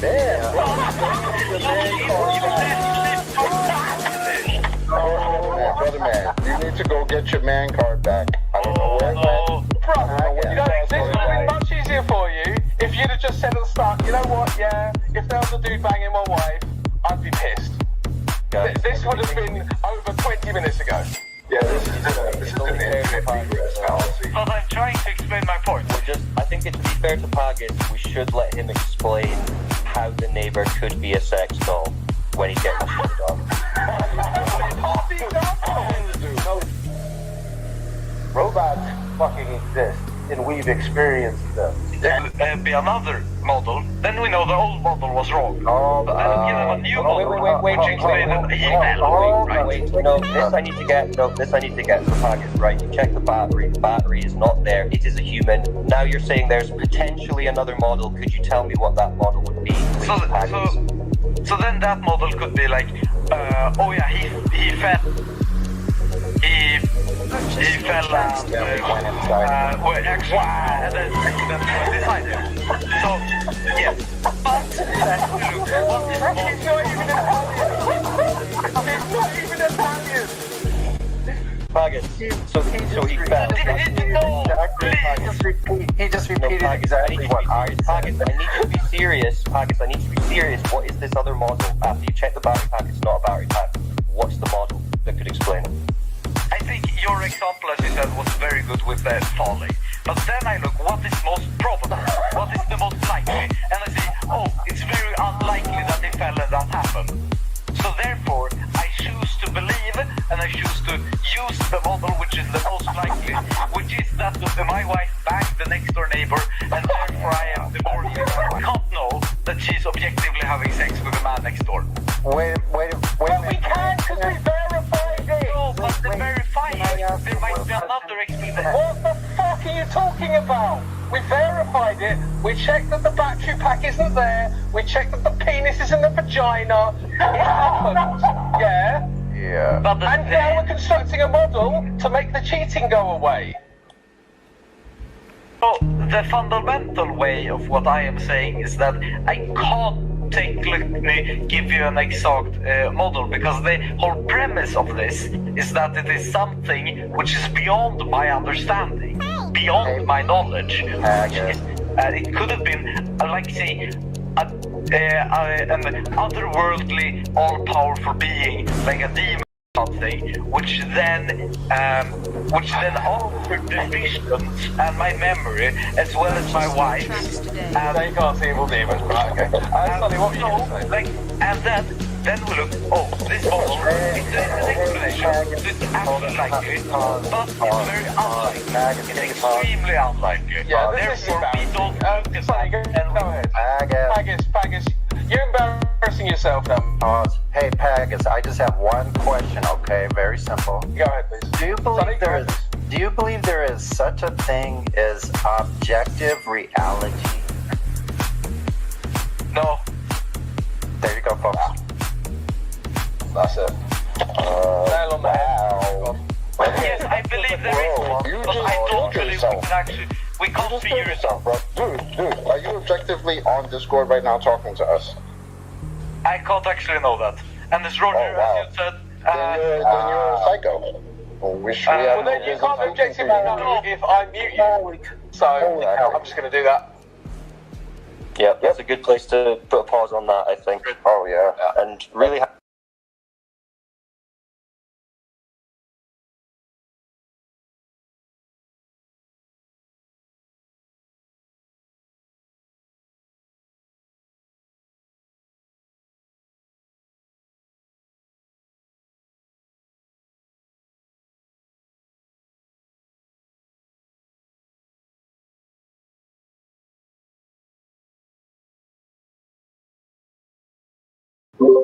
Where is the curve? Apparently, it's inside of some sex robot.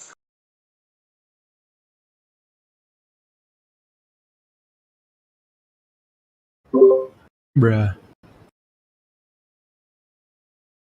As if you needed any more evidence to last night's amazing comment that Helioskeptic was asking about Jesus coming back to destroy the world. The new question is, why wouldn't he? He isn't coming back till we demand it.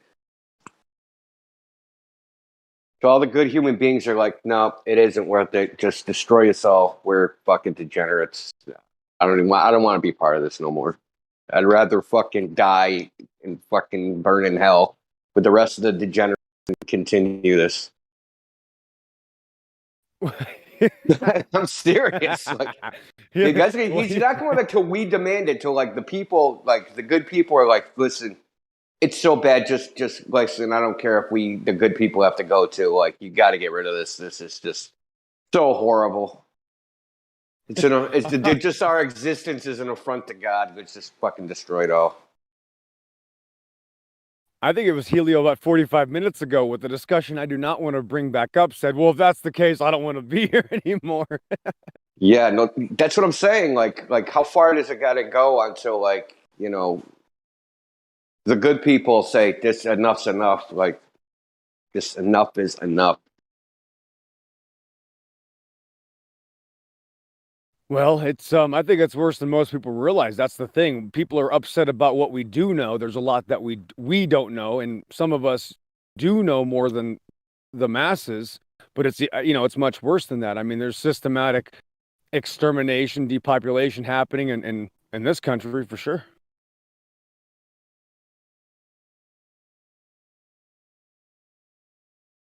I mean, now you're being forced to take certain things, and you can't even discuss these things. You can't even talk about them. If you do, you get censored. So, of course, we have implemented our latest systems of, okay, these are words you can't even say because of this so-called free place that we live in, won't even allow us to discuss things that we are being forced to take. And if we don't take them, we can't, buy and things like that, go to certain stores or, I mean, the oppression is, I don't know what to compare it to. When was the last time it was this bad?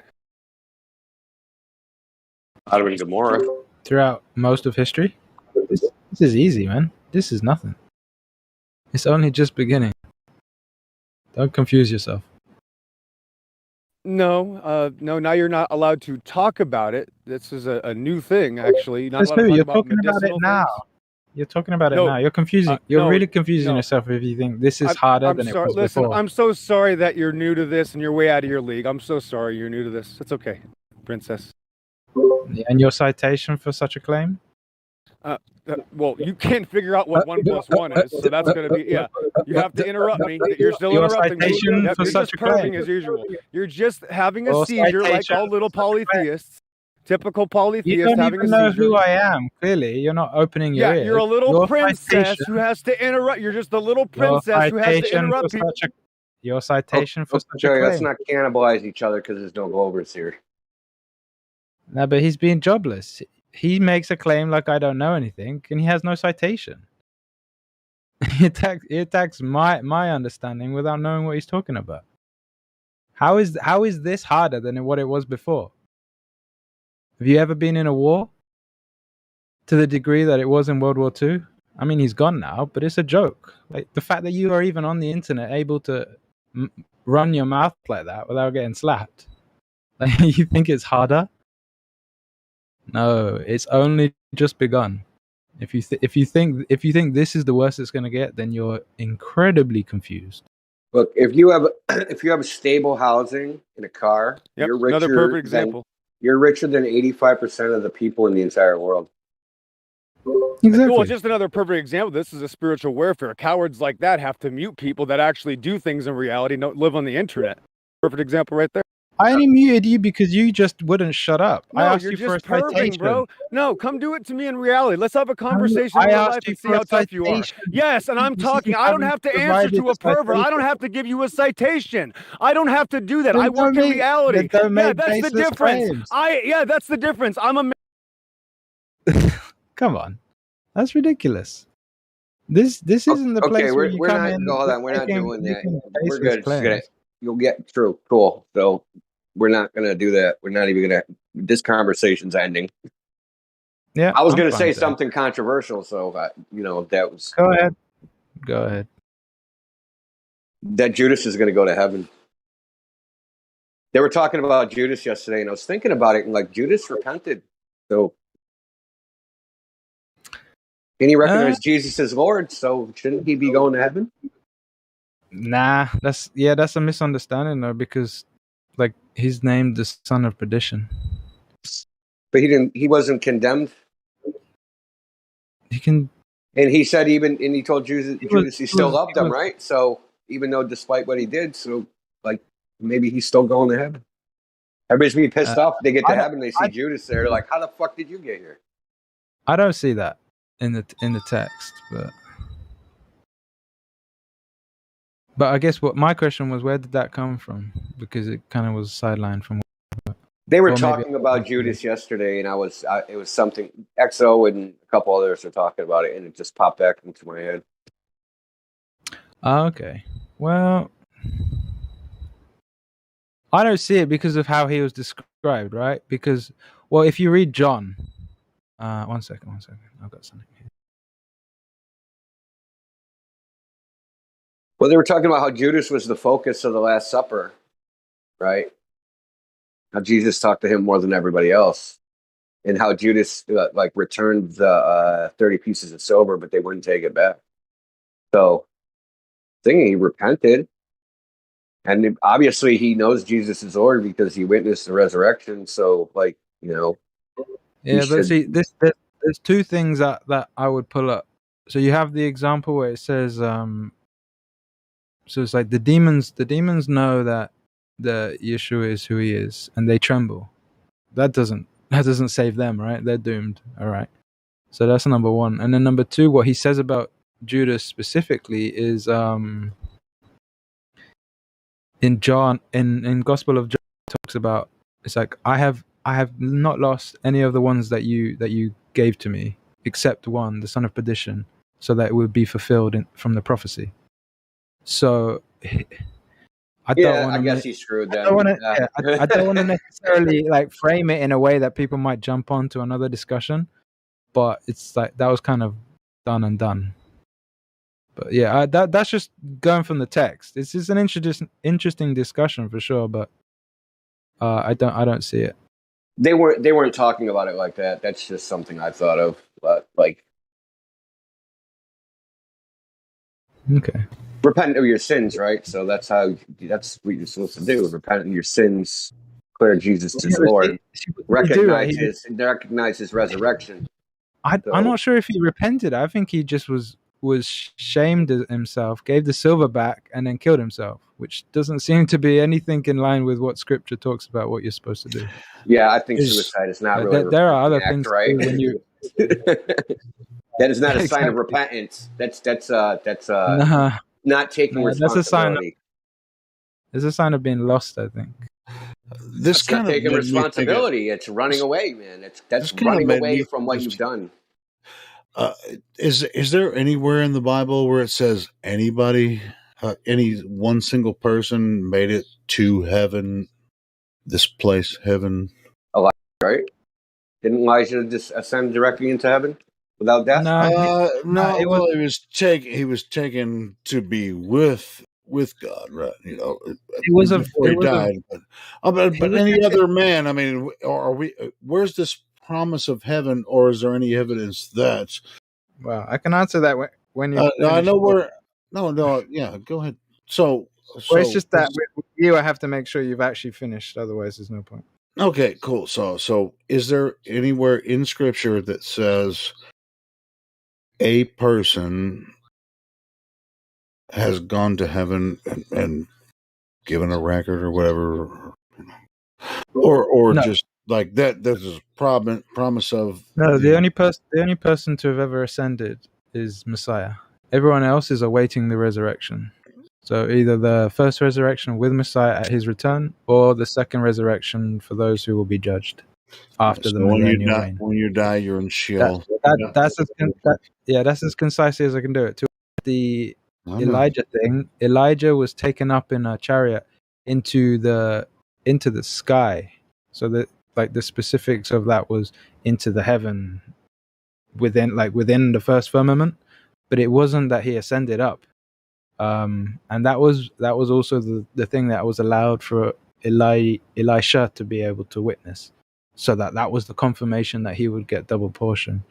And the same for Enoch, right? If you read Jubilees and you understand how it works, he wasn't taken into heaven; he was taken into the Garden of Eden, which was still on earth at the time, and then later he died.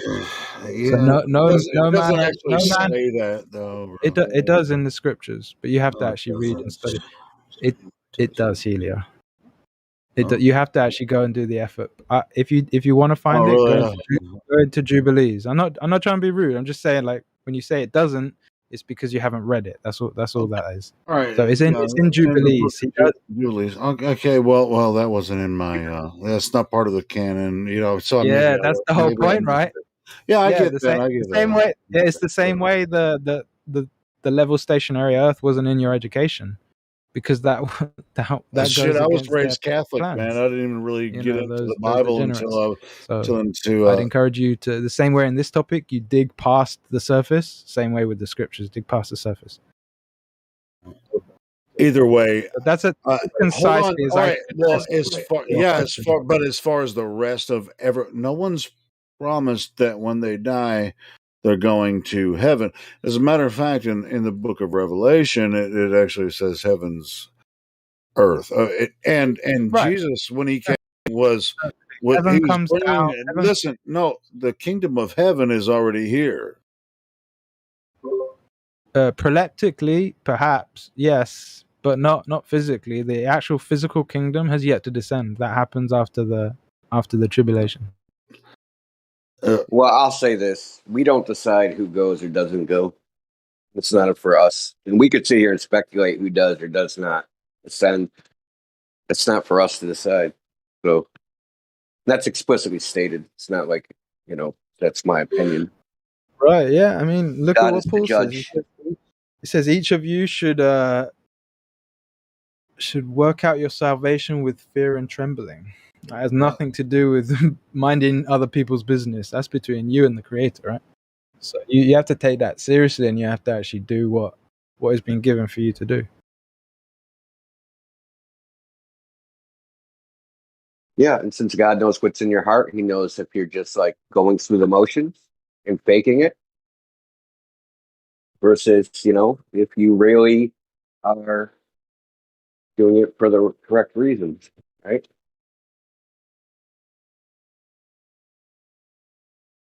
So anyway, I don't even want to just get into this crazy deep philosophical or theological discussion anyway. It always goes sideways. We recovered it though, because it went sideways immediately. I mean, it only went sideways because an individual accused me of not knowing anything and all sorts of other ad hominem nonsense, right? And then when I just wanted to come in and ask, if anywhere in the Bible it says anyone's going to heaven.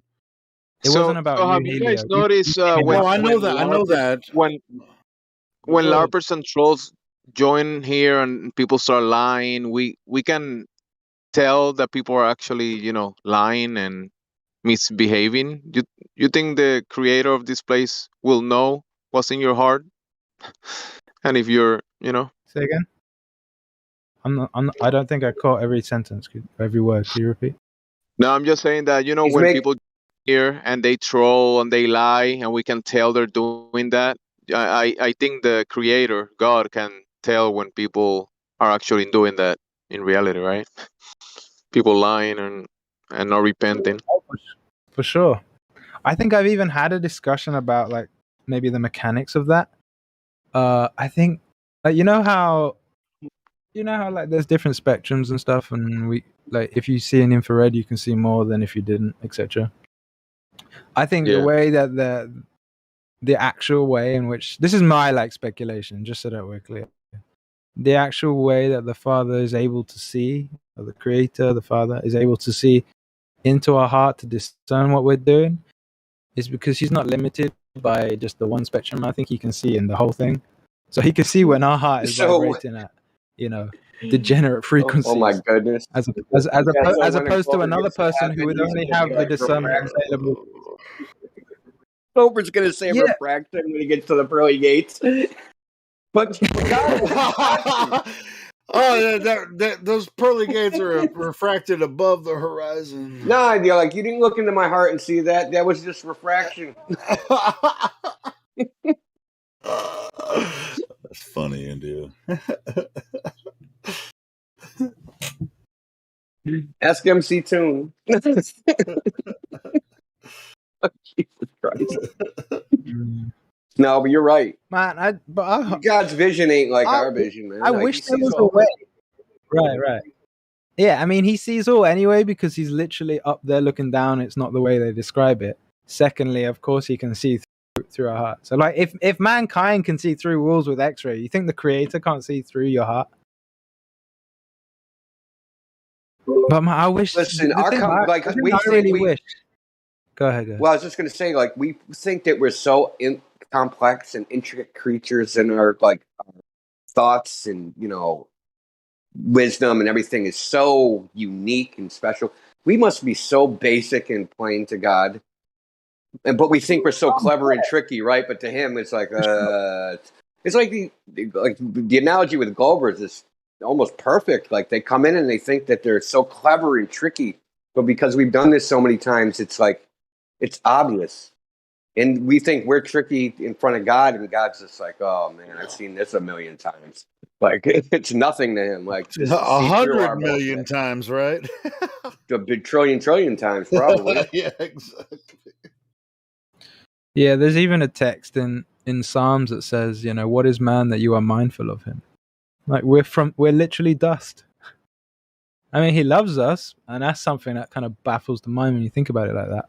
But we're literally dust.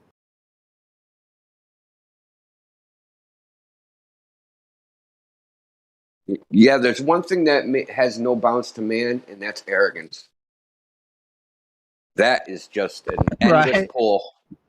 The hubris to think you're all that. It's like, well, where did you get the wisdom from in the first place? Who even gave you the faculties to contend?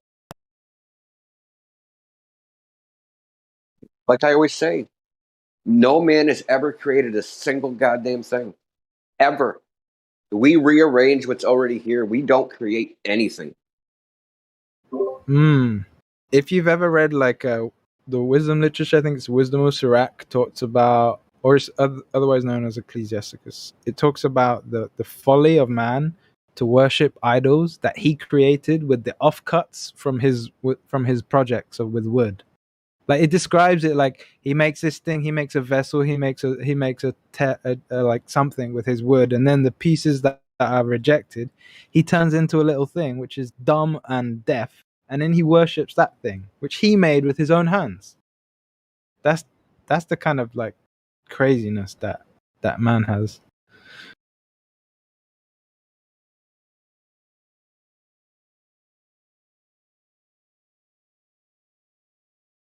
We start talking about the religion, right? We start talking about religion. The Globers are wishing we talk about flat Earth now, probably. That offends them even more. Are there any Globers? No, I mean like on YouTube or something, like in the YouTube chat. They're in there, so. Yeah, this subject always makes me laugh because when I started learning about the follies and the details of all this like that idolatry, I was like, hold on a minute. this whole globe thing is the same thing, but it's even funnier or even more sad, depending on what perspective you look at it, because they're doing idolatry of something that isn't even tangible. Whereas at least the other guys, they had a little statue that they kept in their little pouch that they did their nonsense stuff to and whatever. Whereas all these other lot, they're all bowing down to an imaginary globe that's on a screen that if you turn the screen off, it's gone. That's what makes it so more powerful, though, is because it is a self-imposed idol, a mental construct. Because you say the Earth's a globe to somebody, they create a mental image in their mind.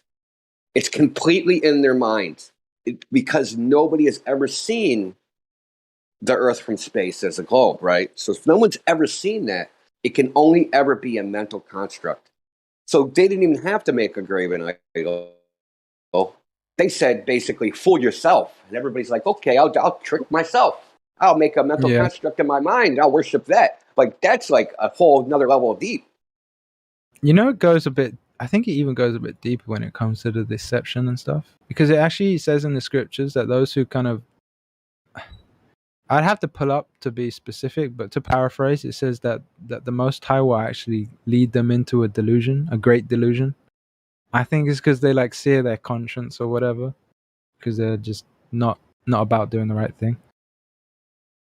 Because this kind of because when you think about it, it's like why is it that people are not able to get through to certain people? It's like, well, if the delusion is sent by the Most High, as he says in his scriptures, then of course, unless the Most High decides to help them out through someone's prayers or something, of course this guy's not going to get it, or that girl or that person,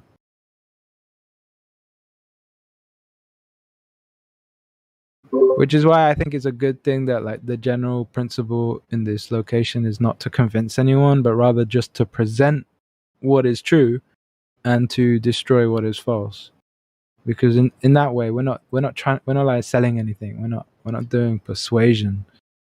Though, to some degree the truth be persuasive. We're just presenting it as it is because we really have no ability to change people's minds. That is up to the Most High and to their own decision.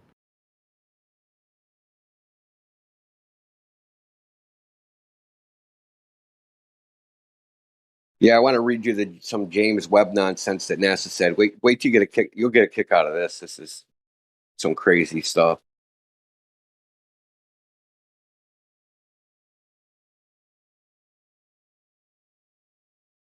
Oh, here it is.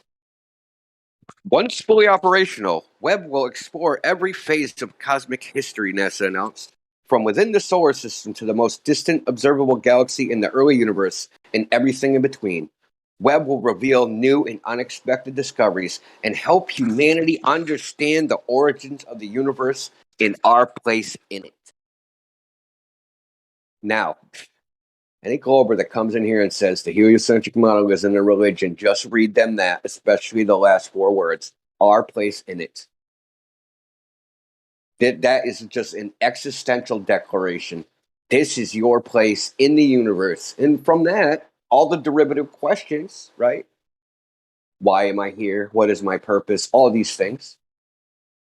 That's the starting point from which to answer that. Because if you know your place in the universe, then you can answer all those questions. And NASA's going to tell us for a mere $10 billion. And they're going to look in the sky and they're going to divine the chicken guts and tell us what our future is. I like that. Divine the chicken guts. That's really what they're like. They claim that they look at light and read the rainbow, and they know where a star is, how far it is away, what it's made of, how fast it's going, because it has a spectrum. And I read rainbows, and I can get all this information about a light in the sky from reading its rainbow. The whole idea, I know it's an appeal to incredulity, but listen, it's preposterous, okay? I was born in the day, but I wasn't born yesterday, and that story is some bullshit.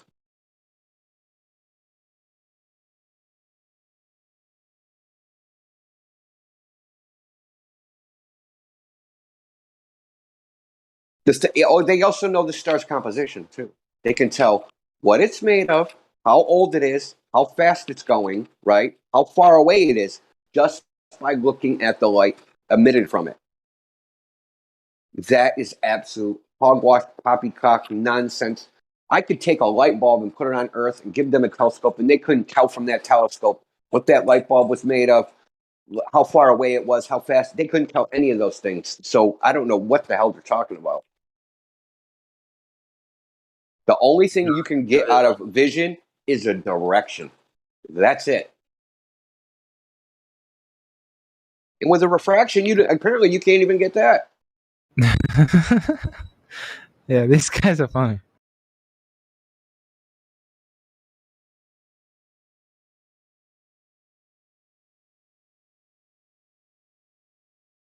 Don't worry, they'll tell us our place in the universe, and then I'll feel safe and I can go to bed and I can pay my taxes. What's this about taxes? Well, my new man god, right? So because the man gods are going to tell us like our purpose in the universe, so I might as well just worship them, right? They're better than that fake god, right? This is sarcasm. I wonder if you just mailed Monopoly money to the IRS, whether that would suffice, because it's probably worth more than, especially like if it's an old set from Monopoly, it's definitely worth more than the dollar. Send them like $10,000 and from an old Monopoly board and be like, now you owe me money because those are collector's items. Right.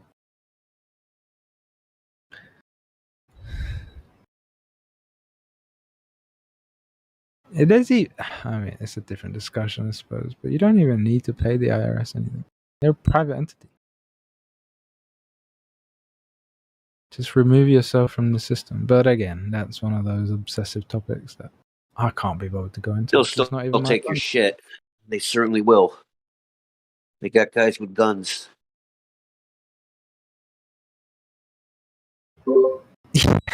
Isn't that like every individual in your nation or your collective nations? Oh, listen, I always say this, man. Underneath all that paperwork and fancy words and law books, it's just a gun. They talk, and all that stuff is just public relations about how you got to pay taxes, who's going to build the roads, all this nonsense, right? But really, that's just public relations, and because everybody knows that under all that is just a gun, and if you don't do what they say, they're going to take you or your stuff or both by force using that gun.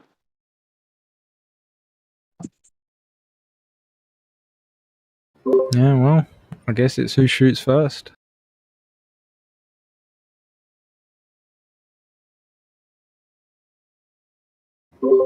I'm kind of on the line with that phrasing, right? Yeah.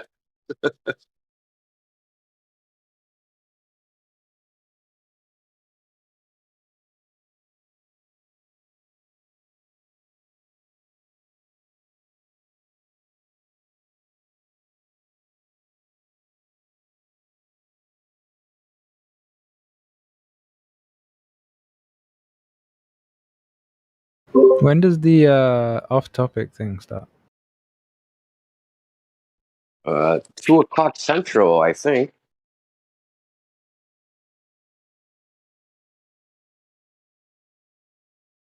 Okay.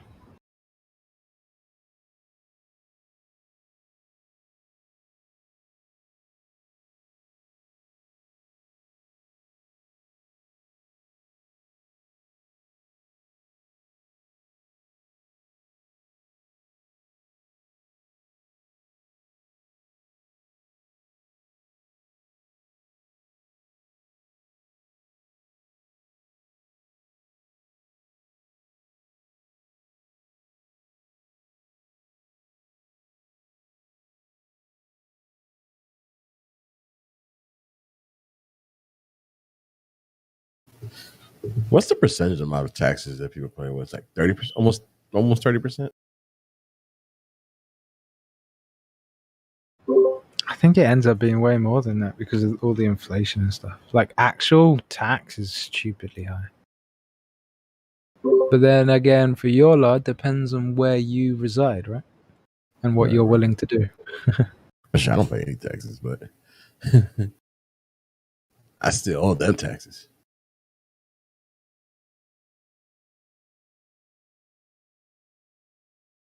You talking about income tax or all tax? Income tax. Well, of course, there's Income state tax. taxes. I think the withholding is roughly 23%, and then it starts climbing like from there. So I think if you make like 60K a year, it's like 25, and then when you start getting like into the 75 to 100K, it gets up into like 27. But I mean, you get some of that back. I'm just talking about the weekly withholding. Right. But then you got sales tax, right? And then you got all these other taxes they smash you with. And then there's the inflation, like he was just saying. So that's the hidden tax. Then you have state tax over here. Yeah, and they hide it. They hide it twice, right? Because they hide it and because they label it inflation number one, but the official inflation rate is complete dog shit. Is a lie. Sorry for language. It's just complete myth. The actual one is like double figures, near recently like 15%. So that's another thing they do. And then the fact that the currency is devalued, which is kind of like two and two. So the inflation and then the currency devaluing is like it's a multiplier of both. So they're ripping you off from both sides of the currency. But that's kind of anal study, to be honest. It's kind of boring. Shouldn't like the people that work for a company or whatever be like, well, due to inflation, my pay has to be this much now. Oh yeah, but that's the thing, right? That's why the government do what they do, and it's probably all cahoots because they'll just be like, well, the official inflation rate is such and such, and even if you give them documents, you have to take them to court, and who the flip can afford to do that to prove the actual inflation rate? And then under what obligation are they as employers to give you that? So it's a whole thing.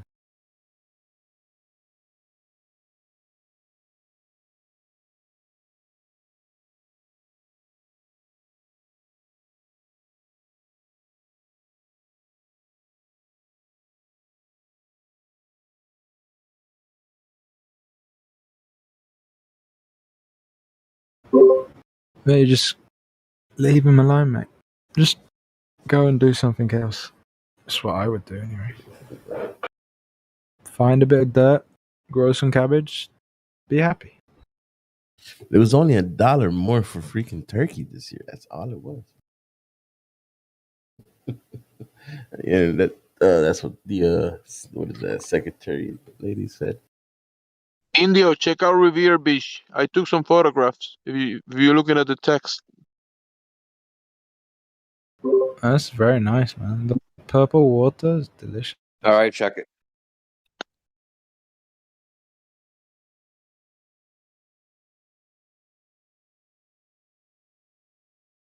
The last one, you can see there's a lighthouse, and then further away, there's another lighthouse, but I couldn't find the one further away. I couldn't find it in the map.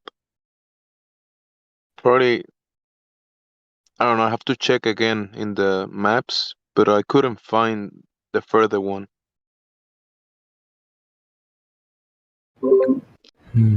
You'd have to correspond. Can you see it in the image? I'm on a cell phone, so I can't like really examine it closely.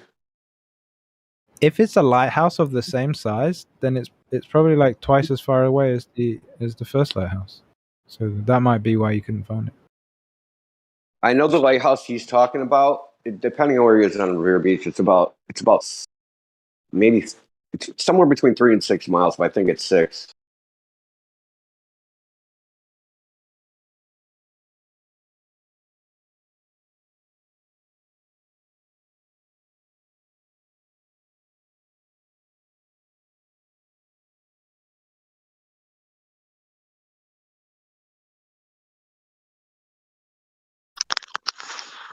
Let me check.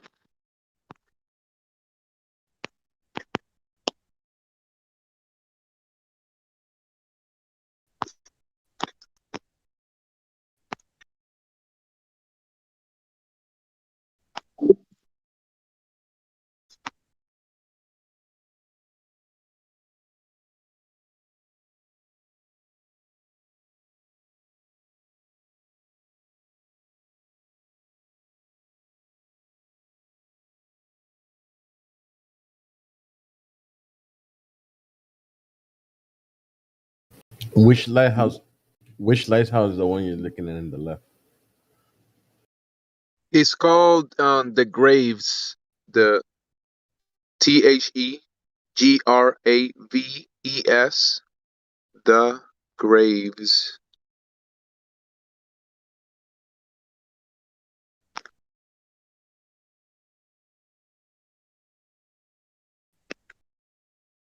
That's how it shows up in the Google Earth.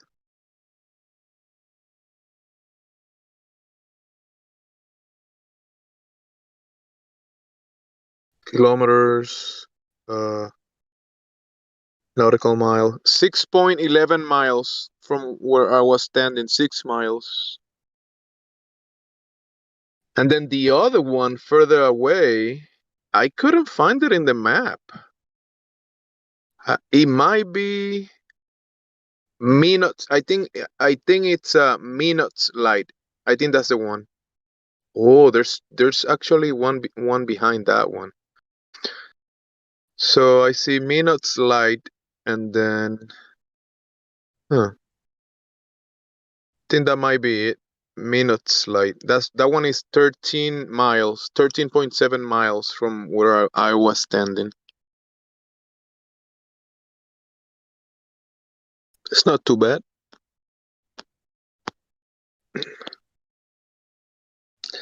Yeah, now that I'm looking at the Google Earth, I think that's the one. Minus. Minots. Minots. Light. All right, I found it. I was looking for And how it. far away is it from where you took the photo? 13.7 miles. Told you. That's. I mean, I don't mean to gloat, but that's from the image. It was just kind of, well, if it's likely to be the same size, right? So it's likely to be double the distance because it's half the size in the photo. Yeah. Yeah, you were right. It's double the distance.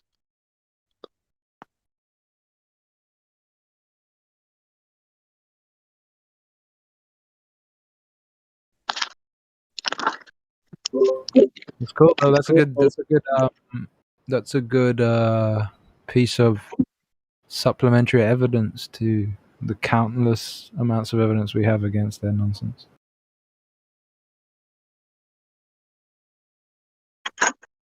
India has been on that beach, I'm and sure he's I seen could have boats really far away. on like clearer days, yeah, because the visibility wouldn't be that good at that time, right?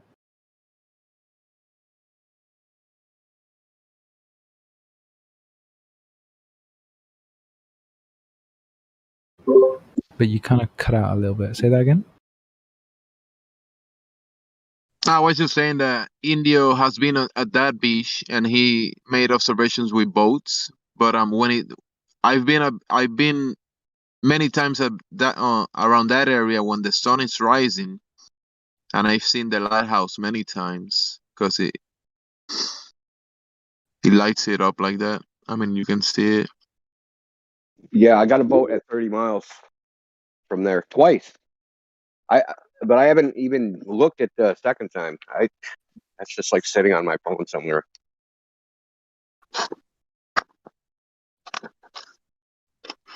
I'll post this. I'll post it actually.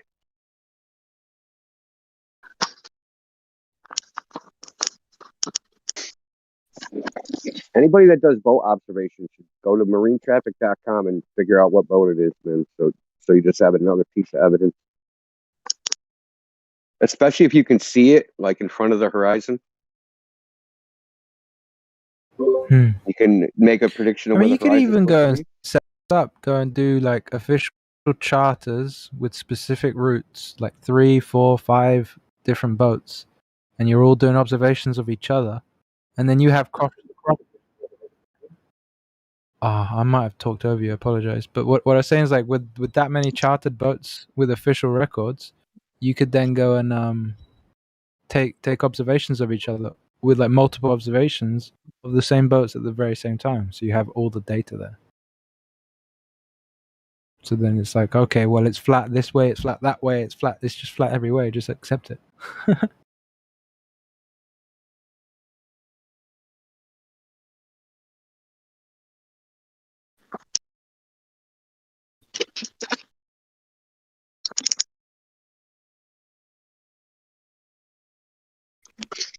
This image of the boat I posted, there's an arrow pointing at it. I took this with an iPhone.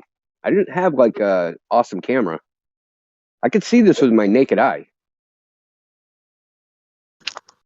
But I have crazy, insane That's 30 miles? vision.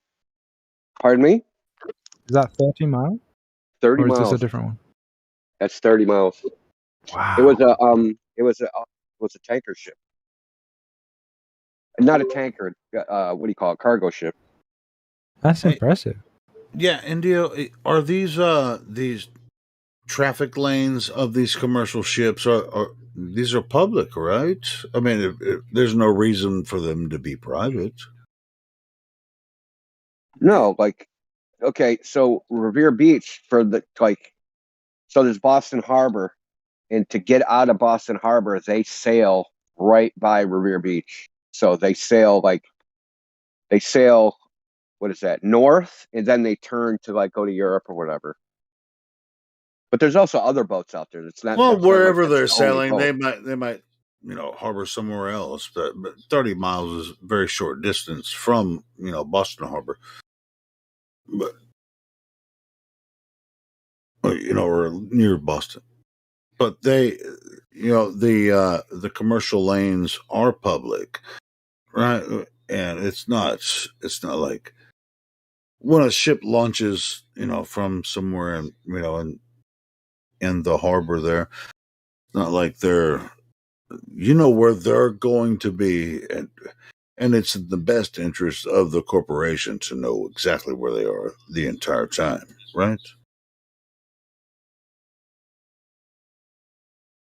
And you can stand on shore and watch them move away from you. Have you guys ever seen this? I'm sure you guys have seen this really old map. It was from 1587. They had to piece it together. It was in like 60 different sheets. And it shows Antarctica having like all kinds of land and what we call Australia now, like being connected to it. Well, before we get into that, I want to finish this up with Indio. So you're watching the ship from Boston move away from you. You can see it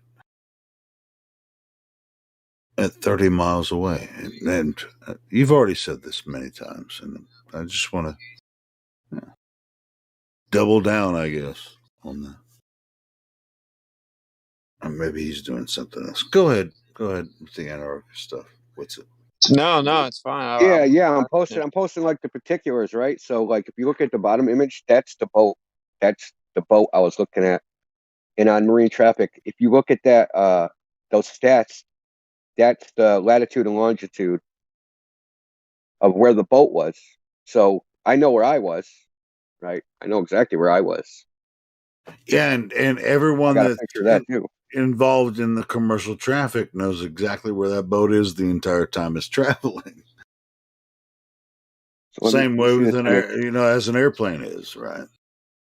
So if you look at if you look at that map, right? If you see where that like little black circle is all the way on the shore, I'm north of that, like maybe 2 miles. Looking at the green boat, the big ass green boat that's all the way to the right. Oh, that's wow. like 30 miles away, man. And you could see it from the shore? I could see it. Yeah, I could see it from the shore, from the like right at the top of the sand. Well, there goes your freaking 3 mile horizon, globe horizon.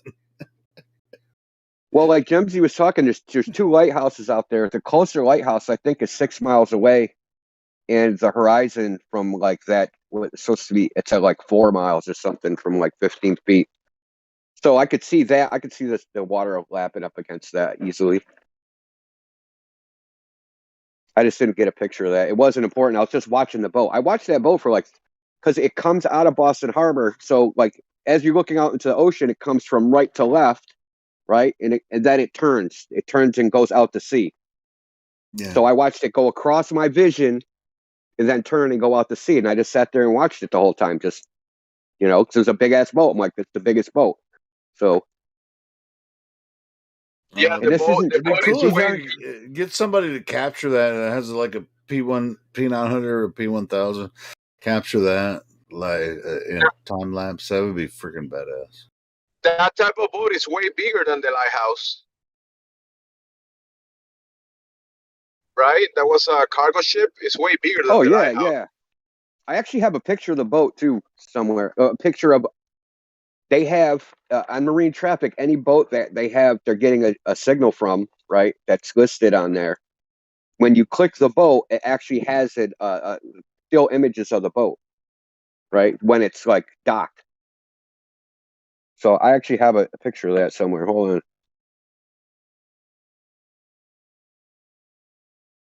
You took it with an iPhone. Yeah, with an iPhone 6S. There's not even a good camera on this thing. So these pictures that I took it with the Galaxy Note 20. But I have a P900. If you want to borrow it, India, let me know. You know I may what comes take you up on that in a month. I'm gonna wait till it's like really cold, man. Really cold, like right after it snows. You know how like after it snows, it's like always like really dry and cold here. Try to do it on one of those days, so you can see as far as hell. Yeah.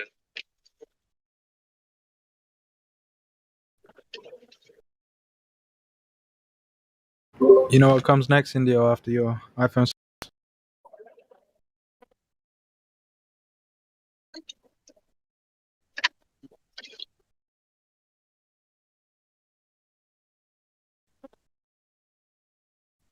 An apple pie? Nah, hover bikes and floating cities.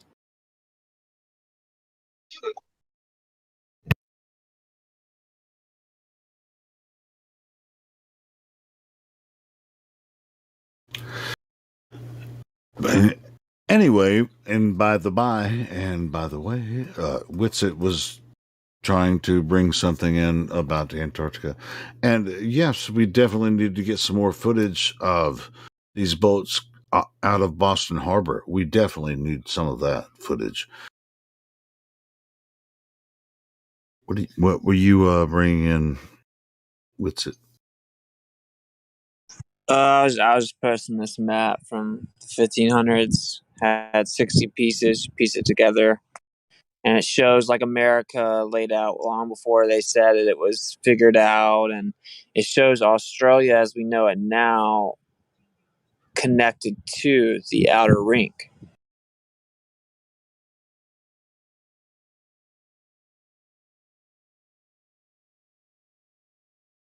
Is that the one that shows? I think it shows the 4 islands in the middle too, right? Different. It shows different one. It shows that's the Mercator one, but like this one shows the center, but it's not as detailed as that one from Mercator. But it is top down, like from north. It's like from looking over the North Pole, basically. They tried to say it was an attempt to put it on a globe, but yeah, I've seen this one before. Yeah, this one is cool. Yeah, it's crazy, bro. Because if you look at their story of the mapped out, I mean, they shouldn't know all that stuff. Yeah, there's a shitload more land than there is on the original, like A map or whatever. Yeah. So, whatever. I'm just gonna rock with this map. How dare you, dude? I have a bunch too. I have some other ones that I can share too. These are kind of crazy. Wait, now that you say it, yeah, Australia, it's like in the outer rim. That's weird. I didn't notice it before. Yeah, bro, it's pretty crazy. I have a pretty cool video I saw now to find it. They tried to act like it was an attempt to make a globe on like the best you could on a flat, whatever. But clearly, it's not. You know, when you piece the 60 pieces together, it's very obviously a flat Earth map of the Earth in entirety. It's an attempt to map out the entire Earth. It's free real estate. Has like the region of giants and all this stuff. Oh, that's crazy. Do you think about how difficult it is to make this intricate of a map? Certainly, with what we've been told, their limited information was or ability. Like they supposedly weren't able to like fly around in cartography planes. There are just some differences. Like some of the regions, they have different like they're where it may be dry now. It shows vegetation or something like. Okay, that doesn't mean it wasn't accurate. Like things can change pretty drastically pretty quickly. Yeah, I mean, to be honest, I wouldn't be surprised if they did do aerial observations. I mean, even if they didn't want to admit what they used, they could have still done it with hot air balloons and stuff. Yeah, I think they could have flown easy a few hundred years ago. Yeah, it's not like they haven't ever not had the technology to have, whatever you call them, unidentified falling objects. Yeah. What's so crazy, right? Is like, so you would think, no, these regions can't change this dramatically, but they actually can. They definitely can. Who told us that? Like, how Mount St. Helens, the volcano, like 3 decades ago, right? Now it has like its own little stratosphere type layering that it's developing, right? But we're told that it took like billions of years or millions and millions of years for that to happen on the Earth.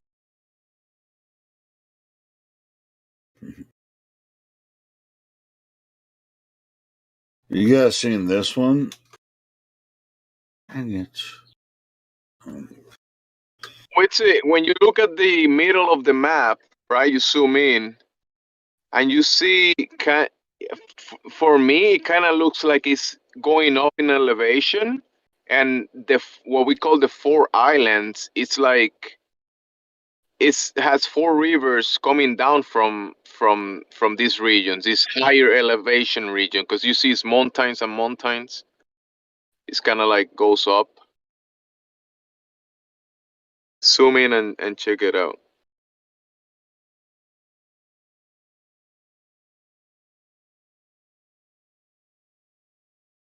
This is a good version. It's a bunch of pieces of the map, but I was looking at a link the other day. Someone, I think it was who was it? Joshua. He shared it, a link, and you can zoom in, and everything is very detailed. Oh, now, yeah, okay. Let's see if I can zoom in. Can you zoom in on detail in the complete map? Oh, there you go. Yeah, you gotta click into the magnifying glass, and it will open the map in full detail. Yeah. This map is crazy, bro.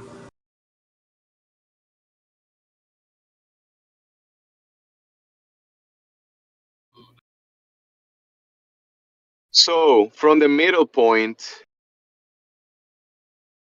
for me, it kind of looks like the 4 rivers are flowing from the middle point, and it's kind of like at the cliff, like, because it's like a higher elevation. So on top of it, there's water.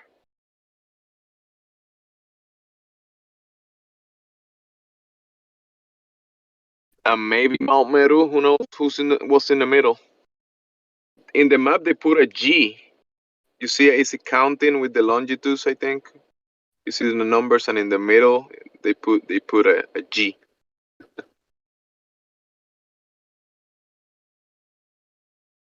No, I have a maps folder in my computer somewhere.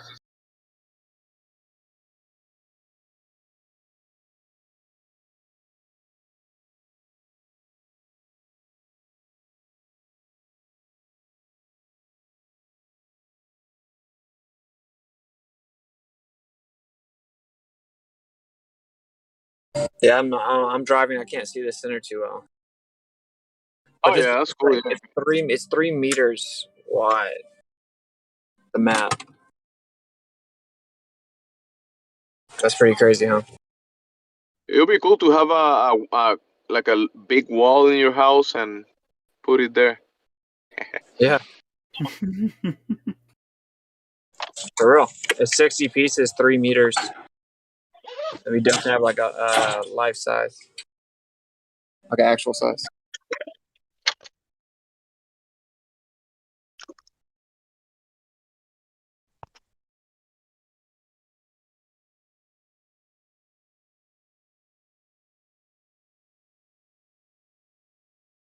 Because so when I was at Flat Atlantic, a flat earther showed me something about, and I need to follow up on it, but something about they were doing a recent survey of Antarctica. These countries brought back the results, and the pictures show tons of our vegetation. So this map really starts to become intriguing if that's the case. Yeah. I think that's a big possibility. They say, hey, look, this is photographs from what we know, Antarctica, frozen wasteland, whatever. But that might be just a corner of some point, and that's what they say Antarctica is. But it could be way more than what they show. 100% vegetation. Yeah, why not? Yeah. So what happened back in the day? They made a decision, and we got left on the inner. Like, what did you have to do to when they made the decision on who was going to be allowed to go to the outer parts of the Earth? You know, like that sounds like a pretty crazy feat. I mean, these maps are being made. Everyone knows about it now. Fast forward to 2021, we're all literally restricted inside the inner portion of the Earth, right? That could be something like Satan decides to be like, oh, okay, so you've made it this far. Now this is where the rest of the story goes, kind of thing, you know? Like the big boy allows the little boy,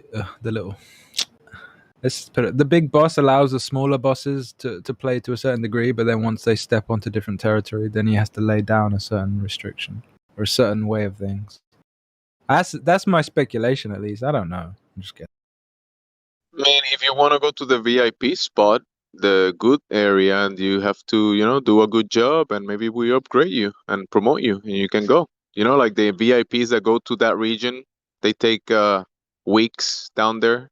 The vice president, the pope, even this guy from the XRP ledger, one of the creators of this new economic system they promoting now, he was down there in Antarctica not too long ago. It coincidentally during the solar eclipse that happened in Antarctica. I think they're just inner land puppets, like inner Earth puppets. That's what I think. I think they go get their orders. If you look at the map too, it shows like all kinds of crazy stuff throughout the whole world. But when you get to the outer portions, it's a whole lot of just big animals. So it's like it's much less impeded. You know, like why the rainforest looks so dull is humans haven't raped it, and so they know that, and then they kind of keep it.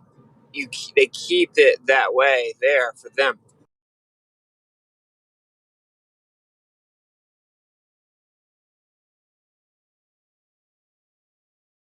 And then they have the people on the world stage. Sorry, let's say like the people on the world stage are doing what you're talking about, where they go kind of have like the big boy in person meeting when it's really important.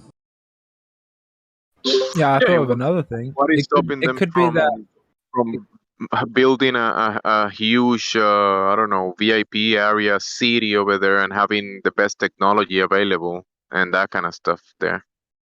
Yeah, they would, but like the trick is people think that like advancement is skyscrapers and stuff, and it's not. And they know that. They know skyscrapers are the dumbest thing ever. Right? So like what we consider to be an advanced city, I think it would just be significantly different than what they have. Each person would have plenty of space. So like technological advancement is not being crammed. Castles in the sky, right? Oh yeah, a lot of VIP places you can only reach by airplane and stuff, and boats or airplanes. The what you said about space and not buildings, yeah, that definitely do that kind of stuff. You want to go to my spot, you need an airplane. We're designed to be in space, bro. Like if you go to anywhere that's beautiful in nature, and it's like even a national park or something, it's kind of like excluded from humans messing it up. It's incredible and naturally you want space. They have everyone in concrete stacked on top of each other. It's kind of like a joke to them. They get to cram all the slaves in a very small area crammed, but they know that space and land, right, are like the most valuable things. So I think it'd be very spaced out. It would be an advanced technological grid, but they would have a more sustainable energy system.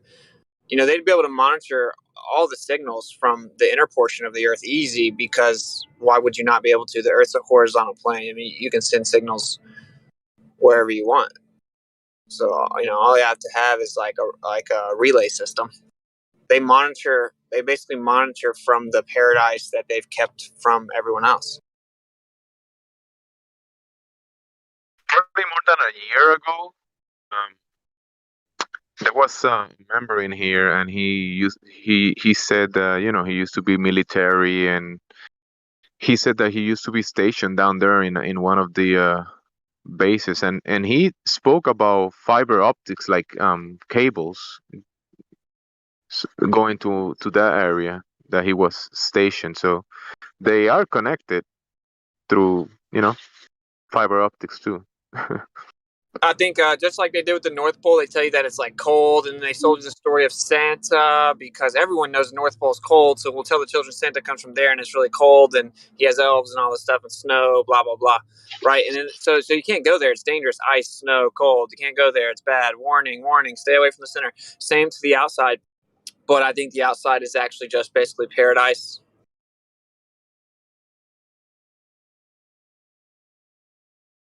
I mean, I could be wrong, right? This is purely speculation. I mean, we obviously do have, the portions of Antarctica we know about, highest elevation in the world. We see lots of ice, and that's for sure. But that has nothing to do with what's a few miles inland of that.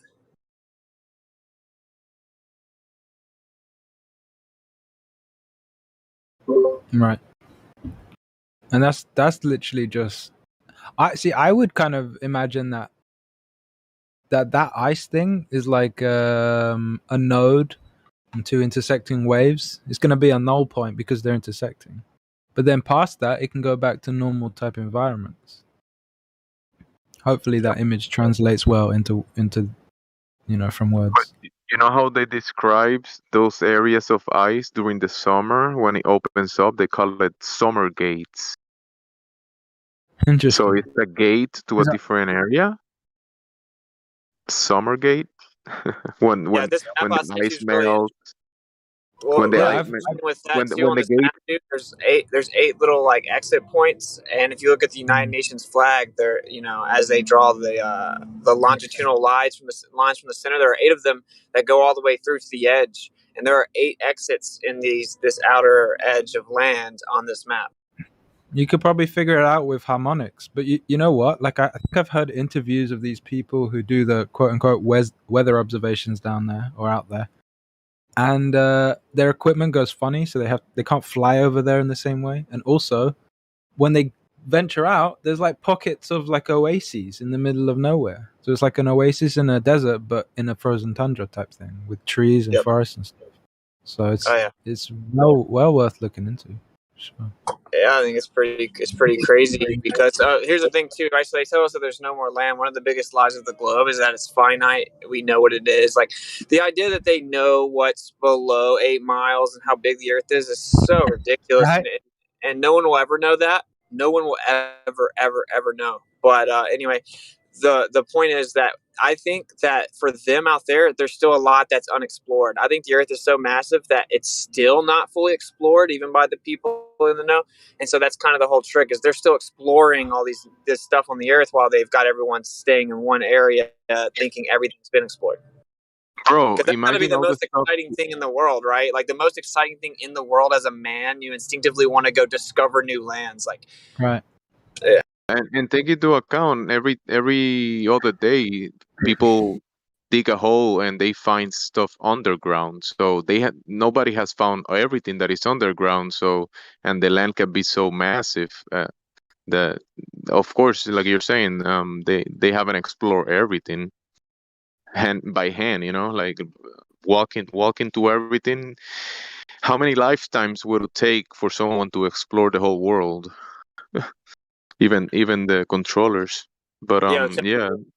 stuff underground or in the expanse, yeah, definitely. I imagine it Yo, will take a long time to find with that everything. idea, dude, with that idea, right? So, what's really the importance of the oceans? What's under the oceans? Clearly, civilizations. What was the flood? The flood just came upon a topographical plane with different elevations, and then the water started to go down. You know, the dove found the first part of land that popped up out of the water, so the water just kind of going down, and then land's re-emerging, like because the land came out of the water in the first place.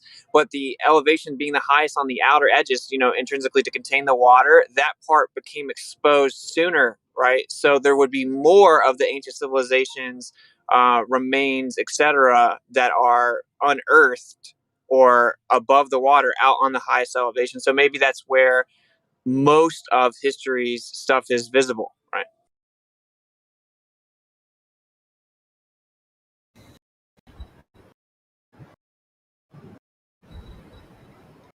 And they revere these societies. They think they track back to them bloodwise. They know that a bunch of the stuff called mythology actually isn't, and so they're kind of keeping the treasure trove of historical artifacts and evidence to themselves, right? And they think that it makes them special, and they want to kind of do the same thing again, where the whole world is unified under one order.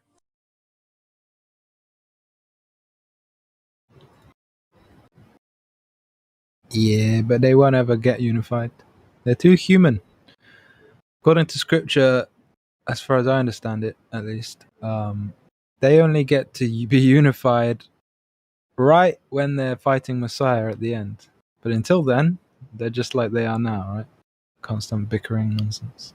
Yeah, for sure. But like, it is still we're made to want to know the truth, you know, to find out the truth, and so uh, that's the part that matters for us, right? Who really cares about them? Like, the truth isn't just theirs, though. Like, the Creator wants us to know. He doesn't want us to walk around ill-equipped. He wants us to go search it out and figure it out. And so, like, the things that, you know, if you find the top of some monolithic structure, you can't dig below it; it's illegal. Or you can't go to certain parts of the ocean because there's clearly remains of cities down there. Like, he would want us to know, right? Like, you can't go to the Grand Canyon. He'd want us to know what the Grand Canyon was, and that there were these quote unquote Egyptian artifacts down there. So, like, who really cares about them, right? Like, I think this is kind of the time in history where people start to find out the truth, and it's out of their control, and then they kind of just freak out and try to pull it off, like you're saying at the end, but get smoked. So who really cares about them, right? Just kind of, we have to take our stride in our place in history, which is to uncover these truths.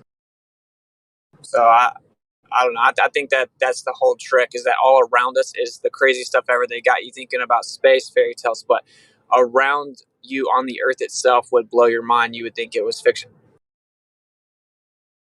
That's the biggest trick, right? They think that you're beneath them because you don't even know that. You don't even understand where you are.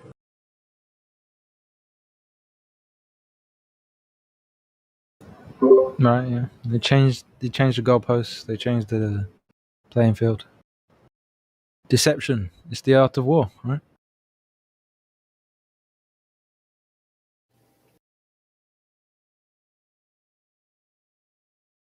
It has been. Oh, Battle Mode, are you speaking? You're green, but I can't hear you.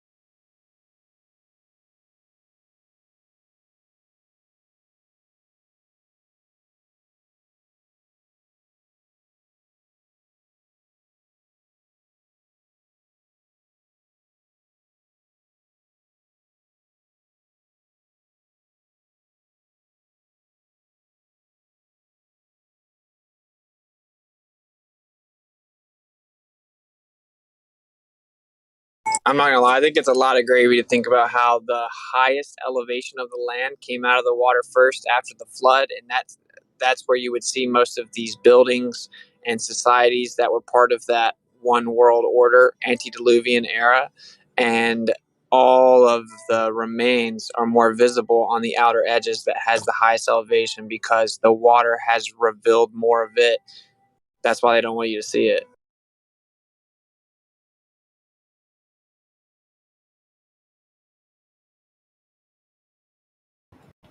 Hmm.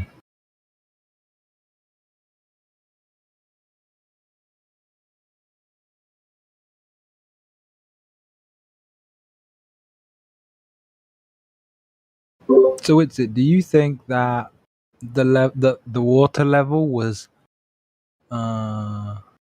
higher before the flood than after the flood? No, I think it was much lower, and then it's still higher than it was originally. I think it's the water level is still higher than it was originally. Okay, I think maybe it's just the way you were wording it. I wasn't following very well. Yeah, maybe that's maybe my bad, but like, so you have like a plain and it's got all the mountains and valleys on it, and so then if you start covering it in water, right, like the lowest parts get covered first. If you start to drain the water, then the highest mountains are going to pop out of the water first, right? They're going to be revealed first because you're draining the water, and we're just living on the parts that have reemerged. So, like, why did the whole world have to be flooded, man? Isn't that pretty crazy? There was a one world, order all around the world. Disorder. It was completely evil, continually, right? That's what it says. But It was literally unsustainable. But clothed in illusory garments of prosperity, right? Like, it didn't look bad. Like when you look at stories about Nimrod, like they revere him as the most just ruler ever, right? Yeah, but that was after, right? That was after the flood. Before Nimrod, before Nimrod, it got to the stage where all blood was crying out from the earth for vengeance, and the angels go to the Most High, like, what are we going to do about this? Yeah, for and sure. And then the decree goes out, right? That he's going to flood the place. Yeah, right.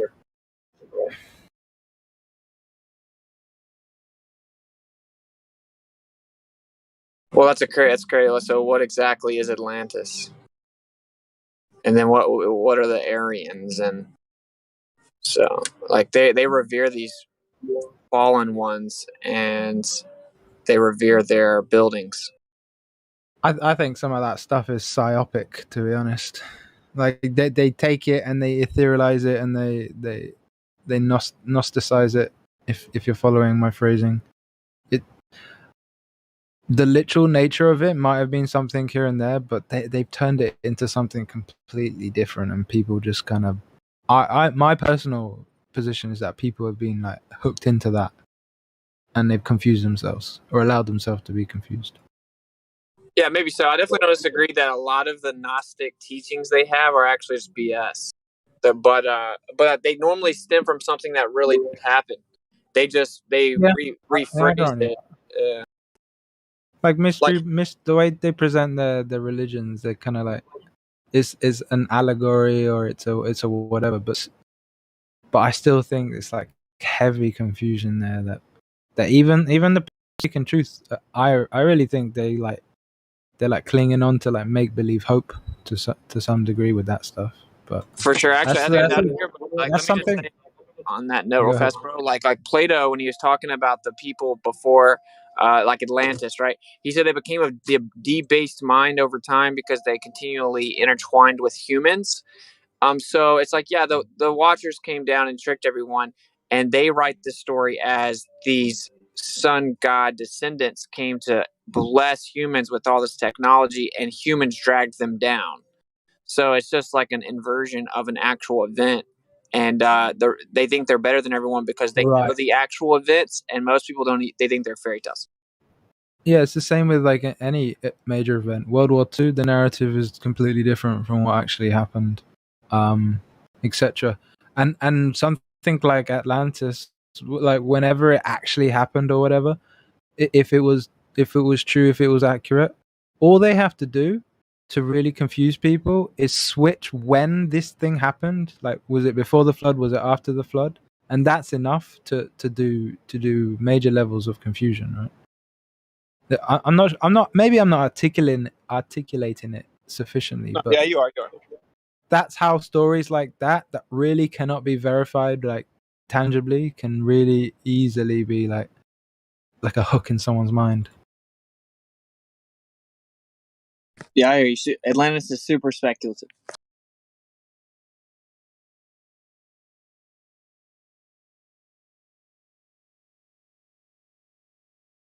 Not really the one world order bit though. Do you guys think that do you think the tower could have been a pyramid?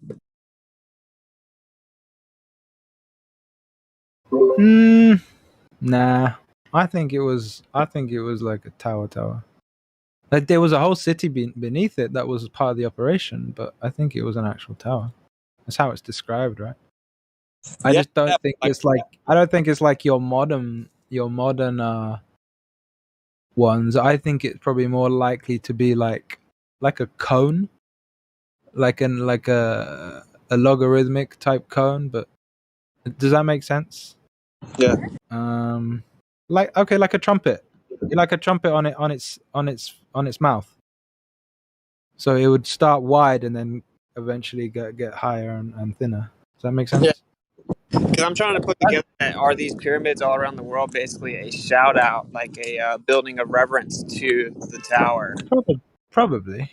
But the other thing that has to be taken into account with the pyramids is I again I can't prove it, but I'm of the opinion based on what I've seen and looked into that the actual king pyramid was a sign done by the good guys, by Shem's lot or Noah's lot, one of those lot, right?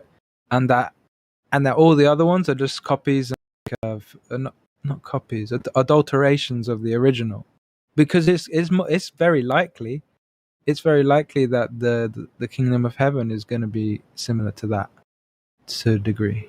But again, I can't prove any of that, and just so that's clear. Oh yeah, that's interesting.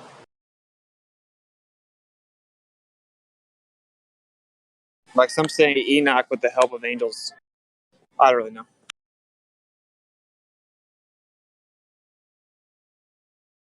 Yeah, I gotta take care of this, but I love you guys. Peace out.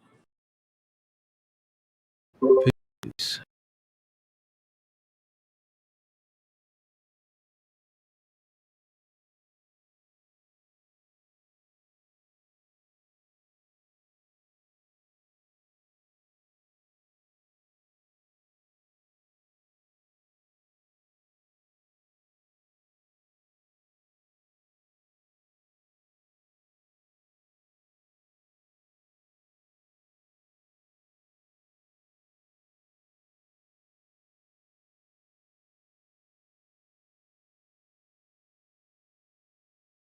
All you got to do, Globers, is test this stuff yourself before coming and talking to us.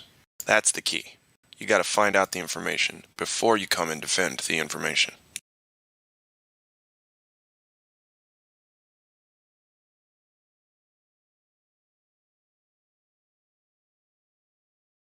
They've got no curve.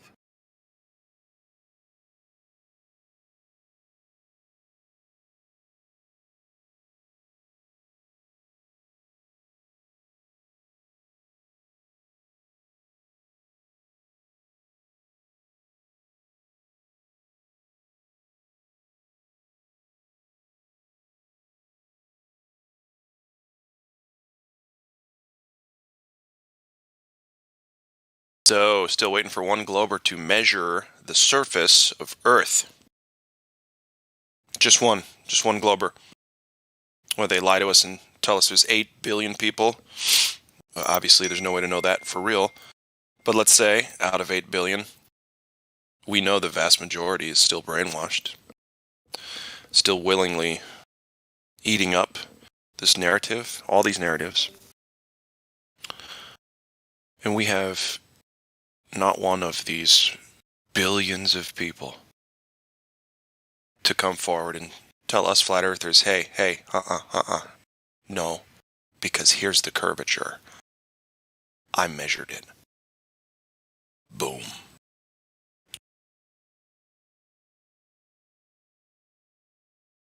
Until that day, y'all just look so ridiculous.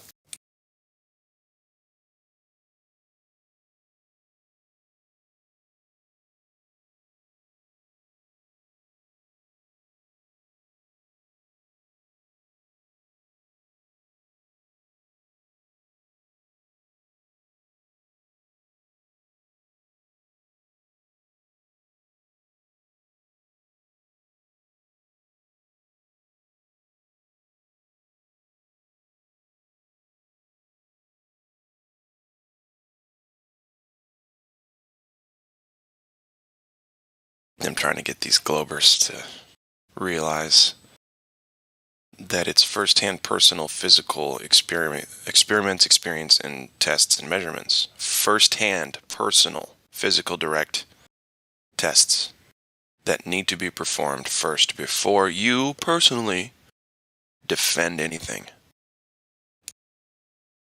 No, we don't mean with a contiguous tape measure or wind to show.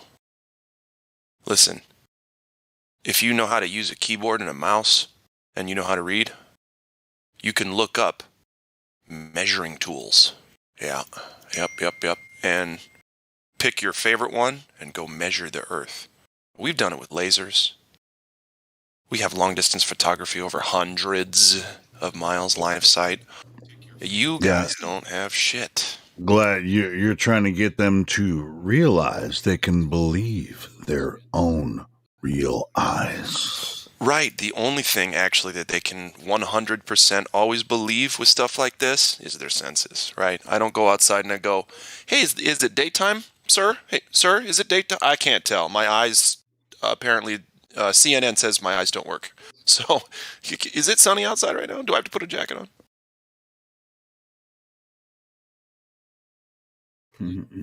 That's crazy. It's like people literally wake up in the morning, check their phone app to see what the weather is, and then go outside.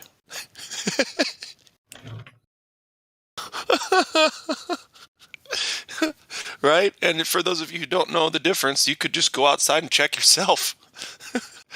It's just like that. It's exactly like that. This whole globe bullshit is just like that. And I'm gonna lay it out again. I don't know what person's listening. When you want to find out something, you don't check your phone first, do you? I mean, I know you probably do, but it's like the weather. How easy is it to just open the door, look, feel, take a smell outside real quick? Takes 10 seconds. Okay? It actually takes longer to look it up on your phone than to just go out and experience it yourself. It's the same thing with the Earth. Instead of listening to paid nothing people to tell you nothing so that you buy it. And they're buying it. Then why don't you go out and test it yourself real quick, please? Don't trust your phone app. Trust your senses. And fuck the numbers on the phone app, right? Some days I'll go out, it's 20 degrees, but I don't really feel that it's that cold, so I only wear a light jacket and jeans. Now, if I would have trusted the phone implicitly, why, I would have been tripled up, bundled up, and then I would have been too hot for the day. See, you can trust your senses sometimes, folks. Ladies and gentlemen, we wouldn't be able to live if we didn't use our senses. Thank you.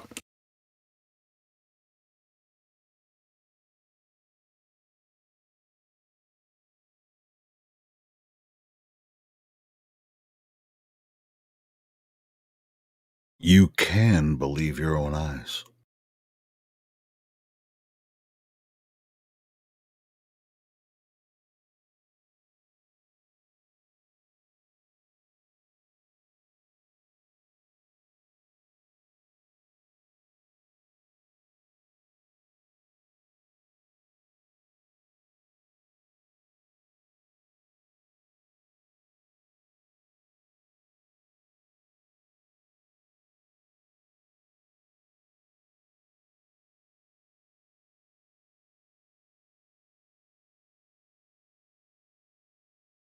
That's a good point. Got multi-tom-tom in the YouTube chat. Shout out to you, brother. He says water never ever forms into hills. And that's perfect, right? Go try to find me a resting hill of water. Good luck.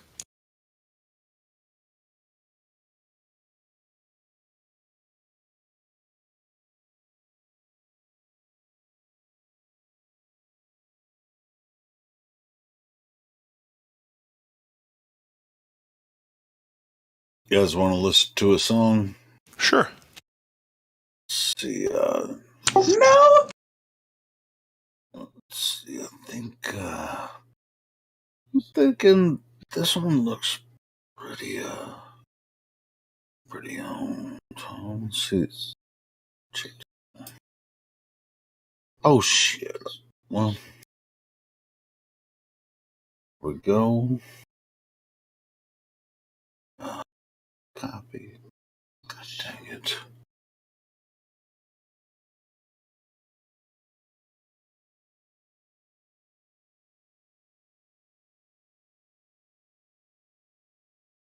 I know lots of things. Yeah.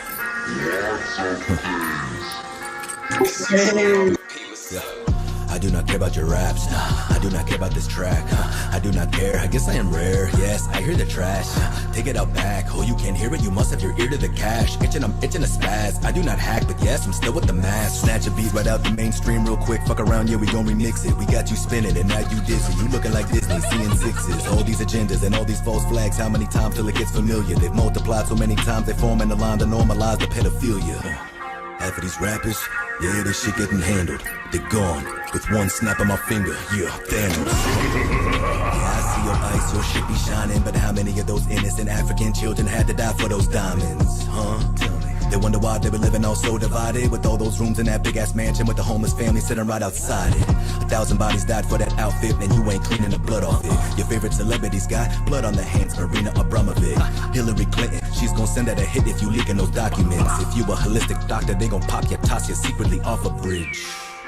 Exposing them, smash the internet, cause we don't fuck with no fake shit. Nah, NASA images, yeah, thanking your highnesses, for paying the scientists. Yeah, you kneel for the anthem, huh? But you still play for the Zionists. Damn, yeah, they trying us. They splash subliminals. The Super Bowl, the halftime show. No, that's a ritual. Global warming, climate change. Next year will be a new name with a new tax and a new op and a new fear for a flu strain. Oxitex, the new Dr. Moreau, and they teamed up with the synagogue of Satan. Yeah, I see what you be doing, Q, but I still don't trust the administration. Nope. They drinking adrenochrome straight from a child's throat. You sitting down with that vegan meal, but you still drinking a diet woke. Lady Liberty screaming, covered up in that black burqa. They looking at me like I'm the devil, but I don't see him though. Matt Murdock, all these dark occultists and globalists, the ones causing a mass murder. They try to swerve at me, throw the curve at me. So I had to flat earth them. Listen, boy, I don't care what you say and all the bullshit that he said, she said. All I care is about you waking up. If you don't, you're gonna get hurt, him, you need that. Let the 5G spread, and you gonna see there's a bunch of pissed off and stressed Americans. Say hi to my friends, they're all domestic terrorists.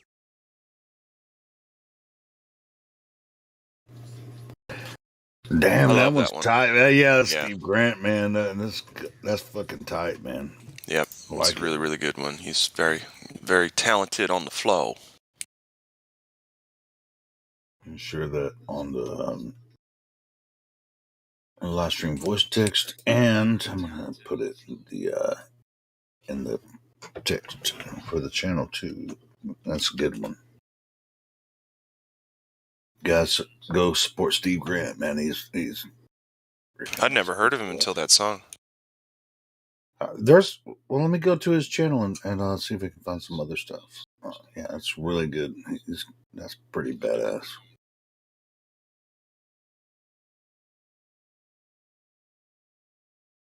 That's funny. Omega Genesis in the YouTube chat says, "Get ready for the next boogeyman strain, Globerona."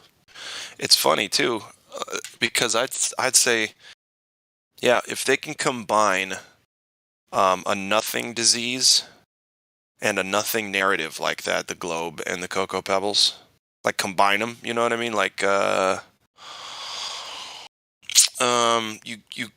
you go to see this new space movie and you get 50% off on your next booster. Fucking whatever. Oh shit. That video isn't from Steve Grant. Hold on, let me find the real Steve Grant. That link wasn't from his original channel. Hold on, let me find it.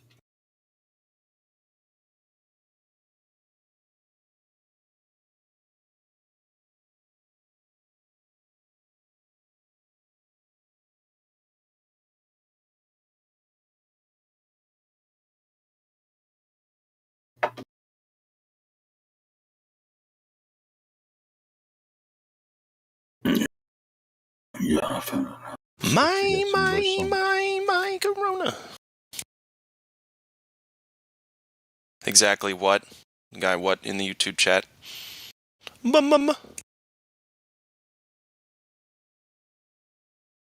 I'm eating some spicy beef ramen right now. It's pretty freaking good. Spicy beef? Is there actual beef in it? I'm not sure, but there's either chunks of beef or not. No, I mean, do you ever have chunks of beef in ramen when you eat ramen noodles? Yeah, if you put fucking meat in it yourself. Yeah, I mean, they had like 2 packages. One was spice, and one had vegetables and dehydrated meat. Yeah, I guess there's a couple. See what I mean? Of beef. But I mean, it's mostly broth and noodles. But. It's true. It's mostly broth and. I'm just asking about the meat, man. I'm just saying it's tastier than I thought it would be. Is it Ramuchan or whatever that company is? No, it's yeah, Maruchan. Yeah. Maruchan, yeah. Yeah, it's pretty. It's Fireball ramen. Oh, it's a bowl. Those are good, man. Those are really good. Yeah. I thought you were pulling it college kid style, just like a bunch of cups.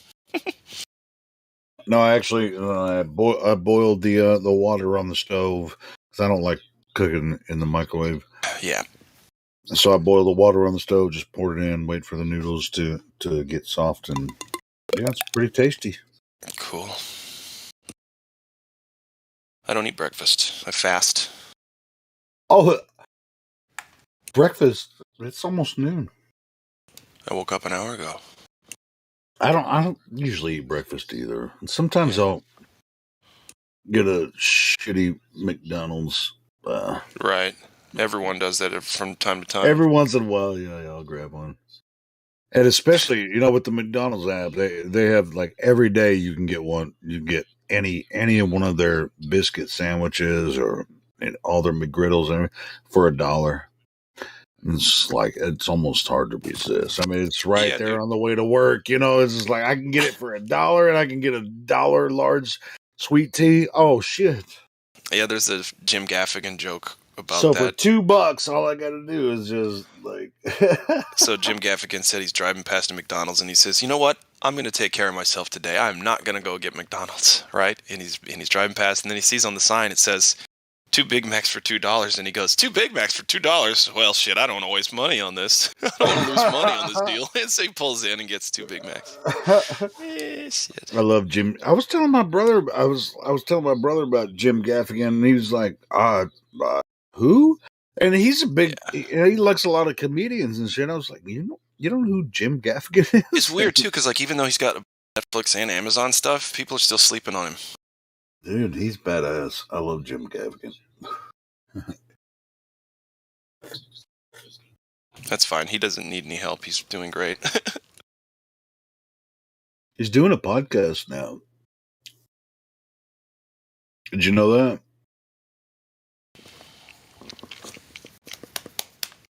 No. God damn it. Okay. Get out of here. Well, no. Oh, sorry. I'm talking to my cat. No, I was saying. No, I've never seen Jim has a podcast now. Yeah, I've never listened to it. He should though. Yeah. I mean, everybody pretty much has a podcast now, so whatever. But him and Bill Burr had a collaborative podcast the other day, or like a couple weeks ago. The other day. That's funny. So Gaffigan's the goofy one, and Bill Burr's the angry one. Oh yeah, Actually, I mean, it was, Oh, I'm sure it's great. Yeah, it was okay. I mean, I don't know. I expected more from both of them, but whatever.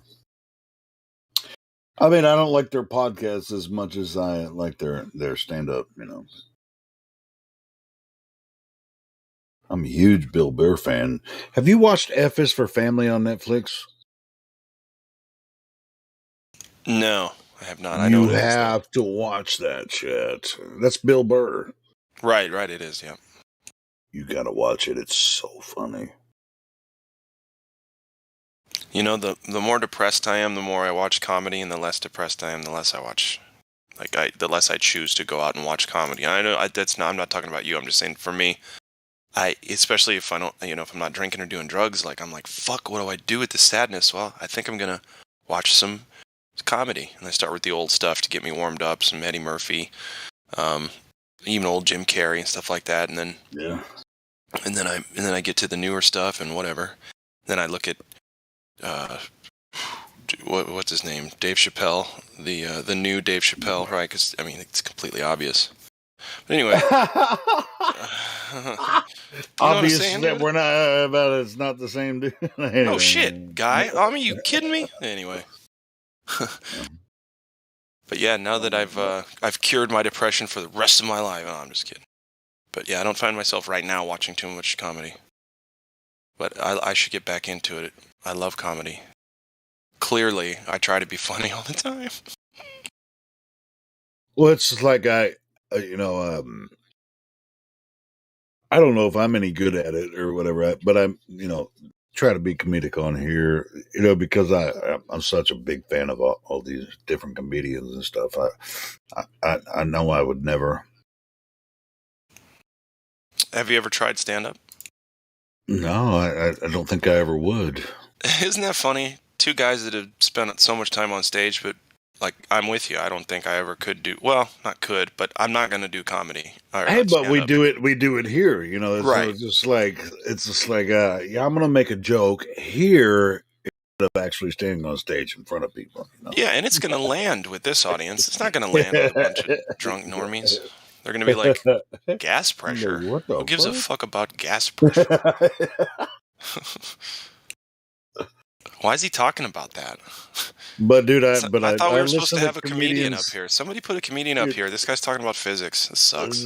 Yeah, it's just like sometimes I'll get hooked on, like, I'll listen to Comedy Central or I listen to comedians like freaking hours and hours on end, and so it's like so I'll but I feed off of like what people say on here, and if I make a joke, it's because somebody said something, Right. It's easy. It's easier and oftentimes better to play off somebody else saying something funny or stupid. Yeah. I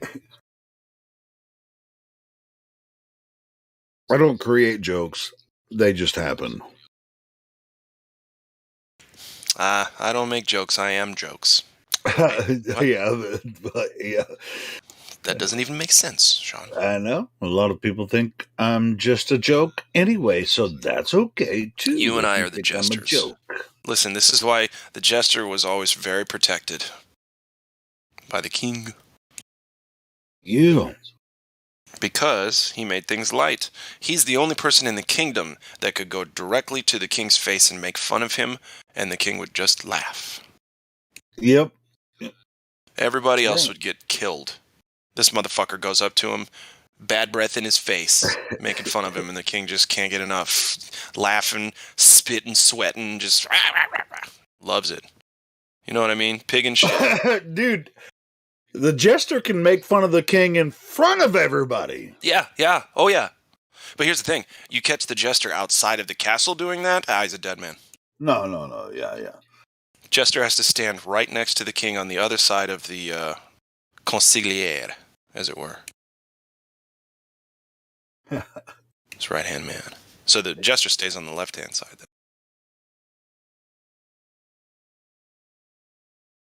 However it works, but yeah. Well, it does. It'd be weird for the consigliere to be on the left side, because the term is right-hand man. Yes. My right-hand man is Zeus. Not the cat, but the Greek god. And I just learned yesterday how to tame lightning. That's amazing. Yeah, we had to wait for it to get cold so I could really work with it. But, yeah. So that's nice. It's so badass. Don't get me started on that, boys. See, I'd want to get Zeus and Odin together. See an arm wrestling match or something. That'd be something, wouldn't it? Well, Odin is technically just Anthony Hopkins. No, it's not. Specialist retards. Yeah. Don't call me retarded. I know what I am. I have a mirror. What the hell? That is the prettiest retard I've ever seen, is what I say when I look in the mirror. Look at that beautiful retarded boy. You like to look at yourself, eh? Well, who doesn't like to look at me? I'll tell you who doesn't. My fucking cat hates it. When I start dancing, he looks at me and he goes, "I don't know you. I don't know you anymore." I don't know you. I don't know you. Is it Simon? We are Siamese, if you please. No, he's not Siamese. He's not. He doesn't know. Siamese are cool looking though. Does he look at you like you crazy mofo? Or do you look at him like he's a crazy mofo? Oh no, we got a guy in the chat being snarky, a little slimy. He says, "It's the Glatt Show again. You want to come in here and help us fill the dead air? Or how about this? How about you come in and give us some globe evidence?"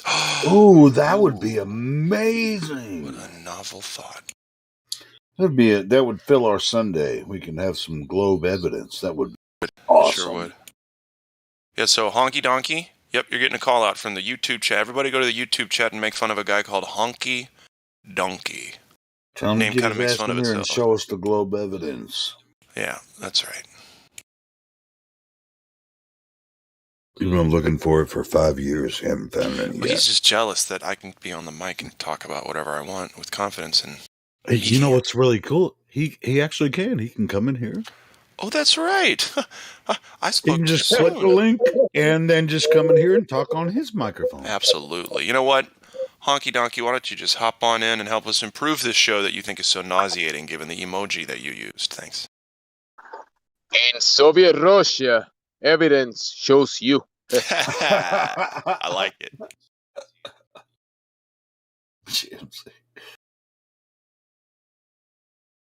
Good old Gemsy. Big G, huh?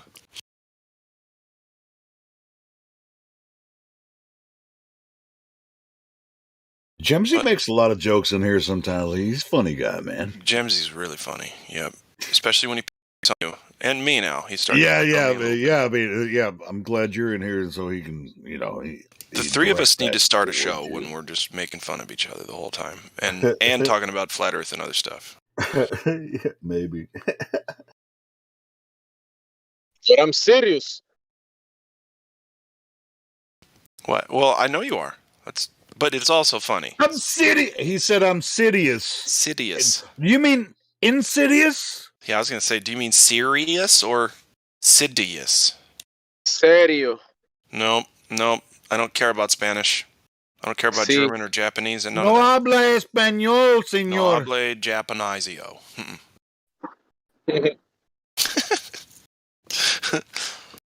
Doritos!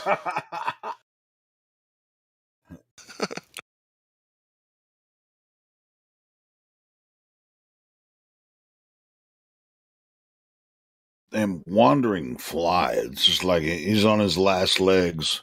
Dude, I think Honky Donkey. Like it's wintertime. I got this freaking stupid Honky fly. Donkey came in to talk shit and flirt with people. Flirt with really? female Is Honky flat Donkey in earthers. there? I think so. No.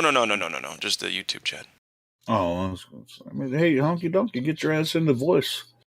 Honky Donkey, do you want to know how I got my beautiful, powerful blue wrench? It's because I don't take shit, and I don't let sophists get away with much. So if you want to help with that, by all means. But you don't get a blue wrench just yet. If you can keep sophists in line. No, I don't know. Shit about your wrench. That's weird. Oh, they're always about it. Really? They're just like... They're obsessed with my wrench. They are? Oh, wow. Okay.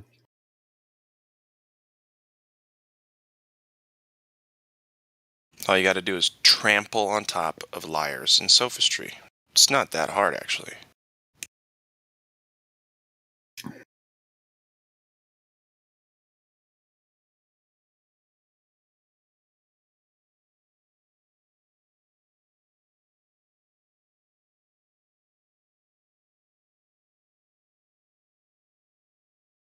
I think I'm going to get this this fire bowl again.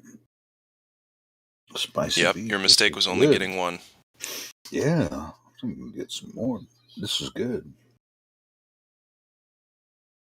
Clears the sinuses. It's just spicy. It's right spicy enough. It's not like over the top, It's just so it's made for white people. Right Got it.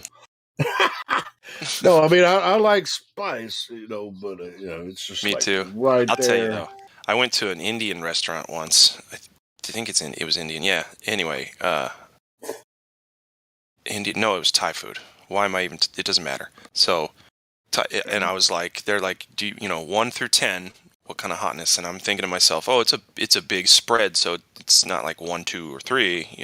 When you get 1, it's okay, but then 2 or 3. It's usually 1 through 5. 1 through 10. This one was 1 through 10, and so I said, give me a 7, right? I was thinking, I'd like it a little spicy, but not overboard.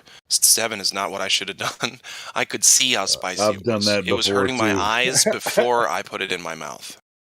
I've done that, but I had to try.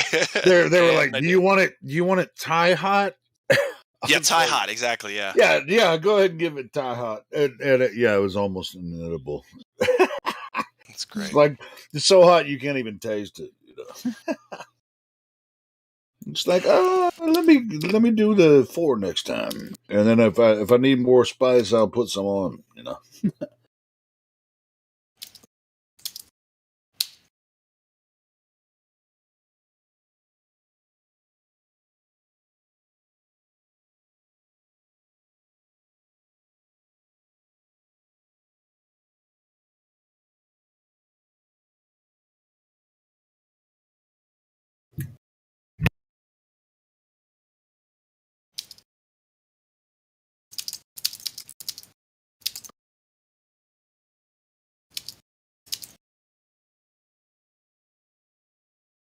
To make sure Honky Donkey gets the message. Listen, bro, don't get jealous of people. Just improve moving forward, and you too can feel confident enough to not put people down every day. Thanks.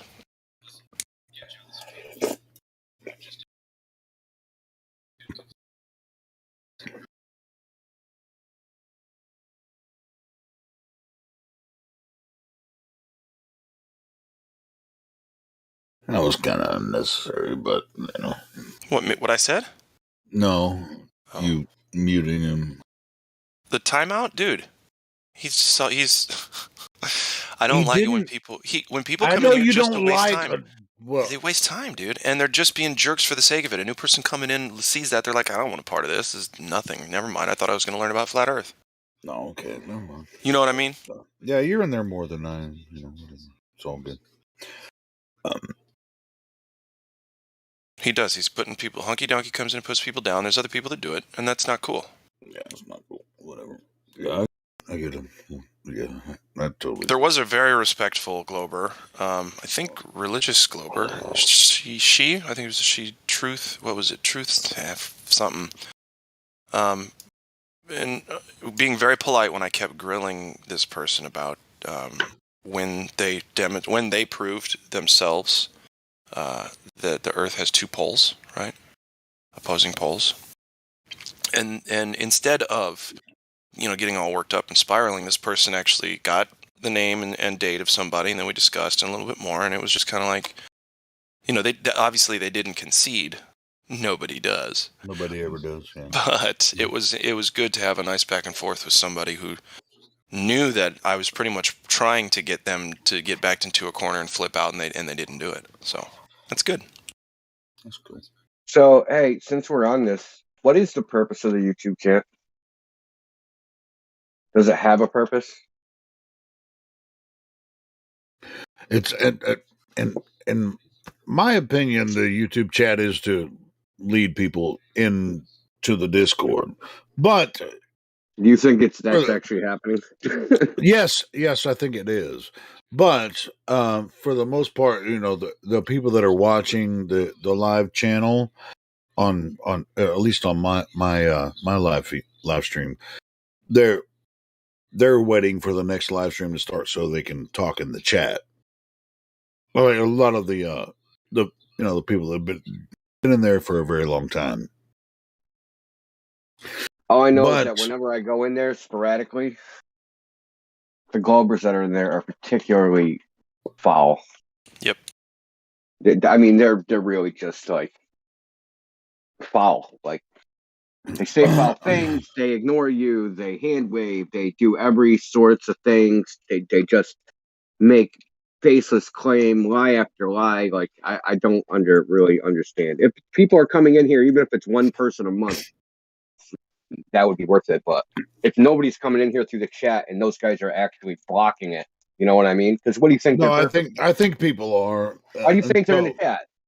No, I think people are coming in here through the chat or at least through finding the live Why stream. are they in the chat? Why do you think that they're posted up in the chat all well, day you're long? gonna have to ask them that shit. I mean, yeah, I mean, it's like, why do you just freaking Here's what they're doing.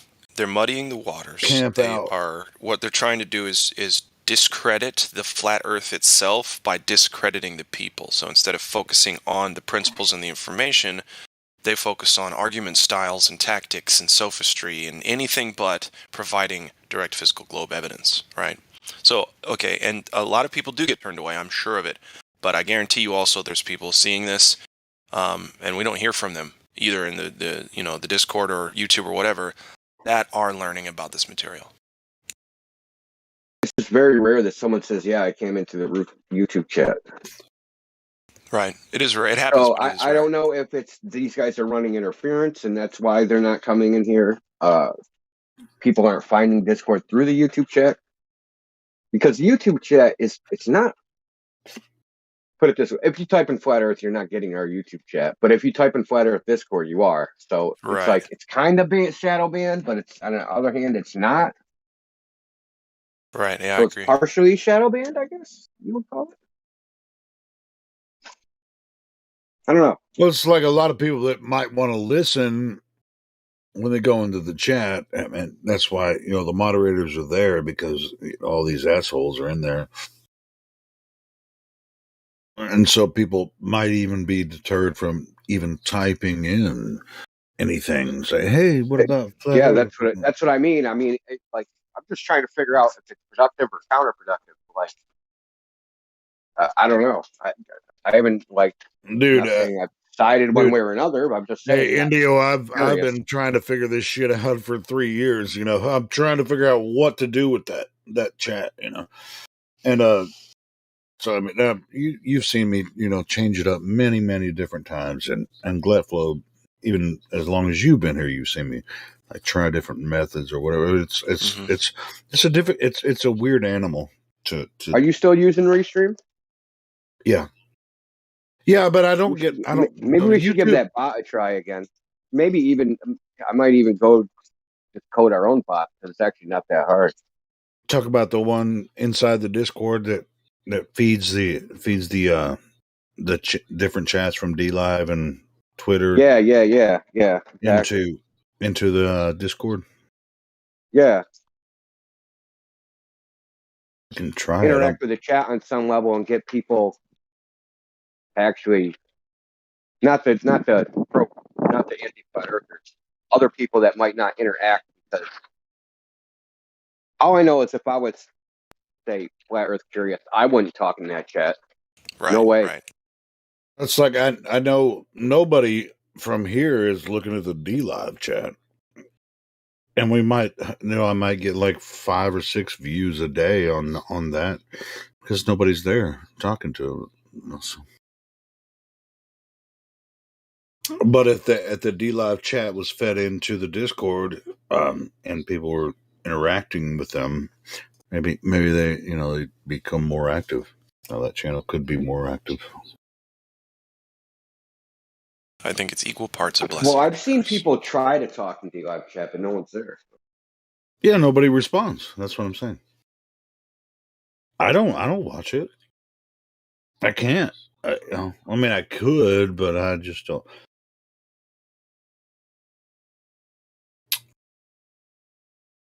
But I don't know. Whatever it is, what it is.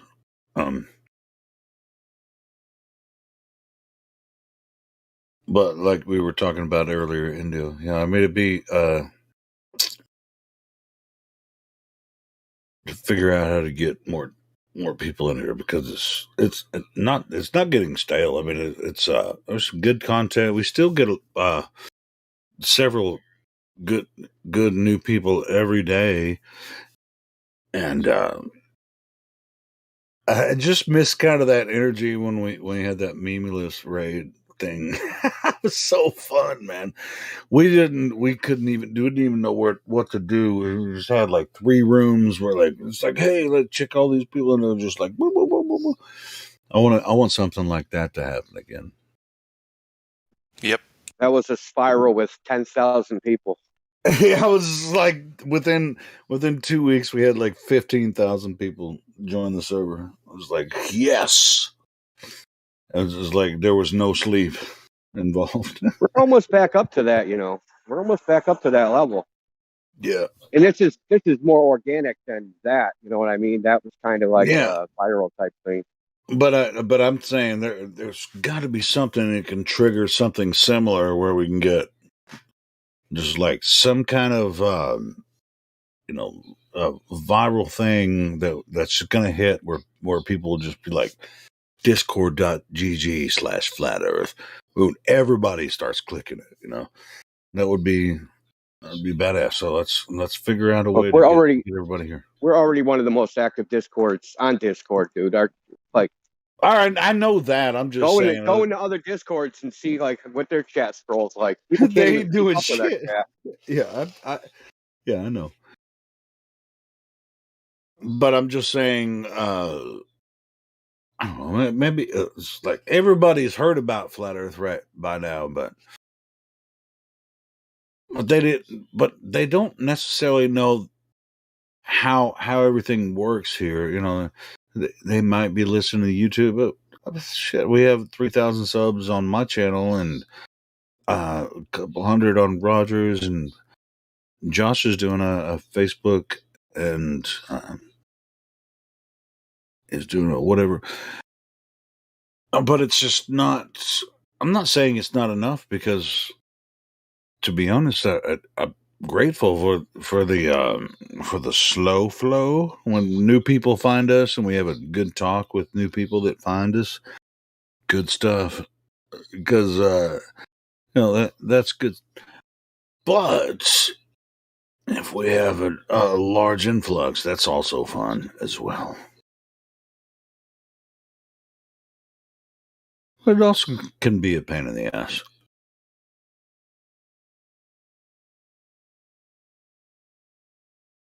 Well, everything is something of a pain in the ass in this world, huh? Thanks, God. Dude, it can be so fun. But it was so fun when we had all those people come from memeless videos. That was so fun. It was just like none of us knew what to do. It was just like, hey, and it was like all the rooms were piling up with people. It's like, hey, I clicked on the link, flat. And we didn't even know what to do. That was really weird. Yeah, man. Now we're looking at 5 Globers in a 2-3 day period that actually takes the subject seriously. Yeah. So that's we need to find a way to get it out there. I know it's out there, but just to get someone interested. It's like, hey, I want to talk about Flat Earth. There's always more to be done. Yep. What if it's just Discord? What if what's Discord? Like overall, the engagement on Discord, like Indio said, we have the most engagement. So what if it's just the platform? What? Yeah, I'm saying, what if what's the problem is the platform? Yes. Got it. That's probably a big part of it. Yeah. I can't imagine how it couldn't be. Well, Elijah, I was talking about to Indio earlier about trying to create some shorts, which can get activity very fast and views pretty quick. And it'd be like 30-second like clips from the channel or just a promotional thing, and you just put hashtag shorts and upload it to YouTube and see. But it has to be catchy and people want to join the Discord, so we can just capture a short section of heated talk, or I can do a promotion, whatever. Create a short. I guess what I'll do probably later tonight, I'll just record a promotion with the splash screen and the link, and be like, and then whatever, and then see if it actually gets any footage.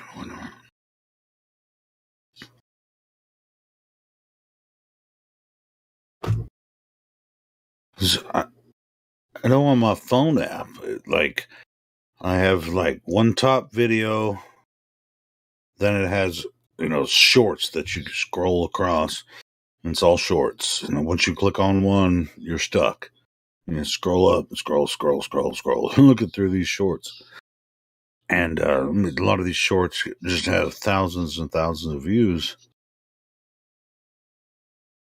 And I haven't created one yet on my YouTube channel, so why not? So, just create a short for the YouTube channel and just capture like little hot segments from different discussions. Put those up, a few times a week. I think maybe that could make a difference and get some more traffic here.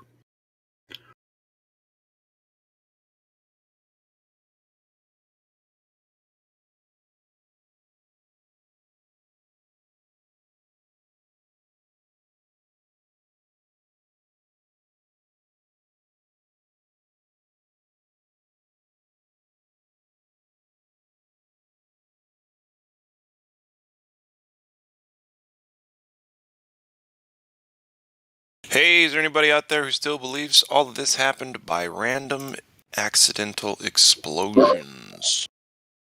Yeah, I believe that. Why? I really don't. I just thought I would respond. Oh, good. I thought I was going to have to come find you. Okay. I'm just kidding. Hey, no, but I would like to find you. I'd like to have some coffee and donuts with you, partner. Be great. Yeah, I'm not allowed to eat donuts, but maybe some coffee. You can smell my breath after I've eaten a few donuts. How's that sound? Okay. Oh, great. maybe a whole wheat donut with nothing on it. I could eat that, man. Okay, right on. With some like agave syrup mixed in. Yeah, some honey or something. Yeah. Mm-hmm.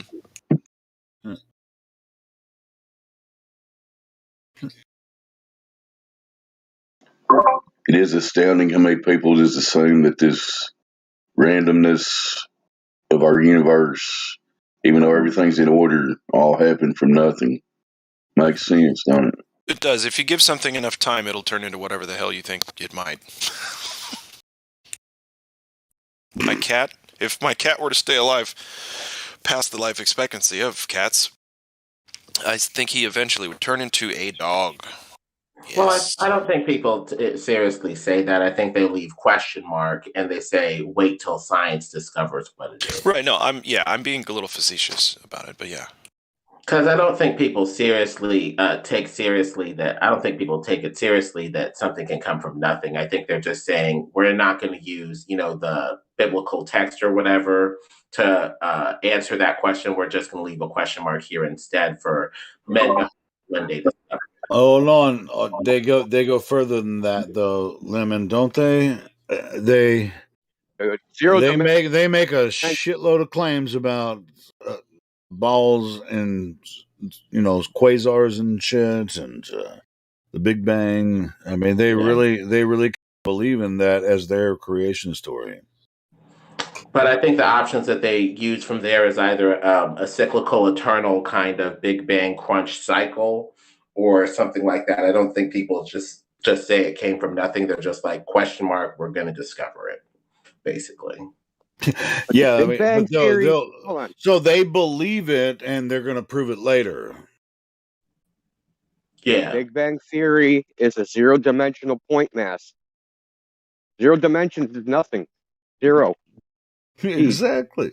That's what I said. They believe it and they're going to prove it later.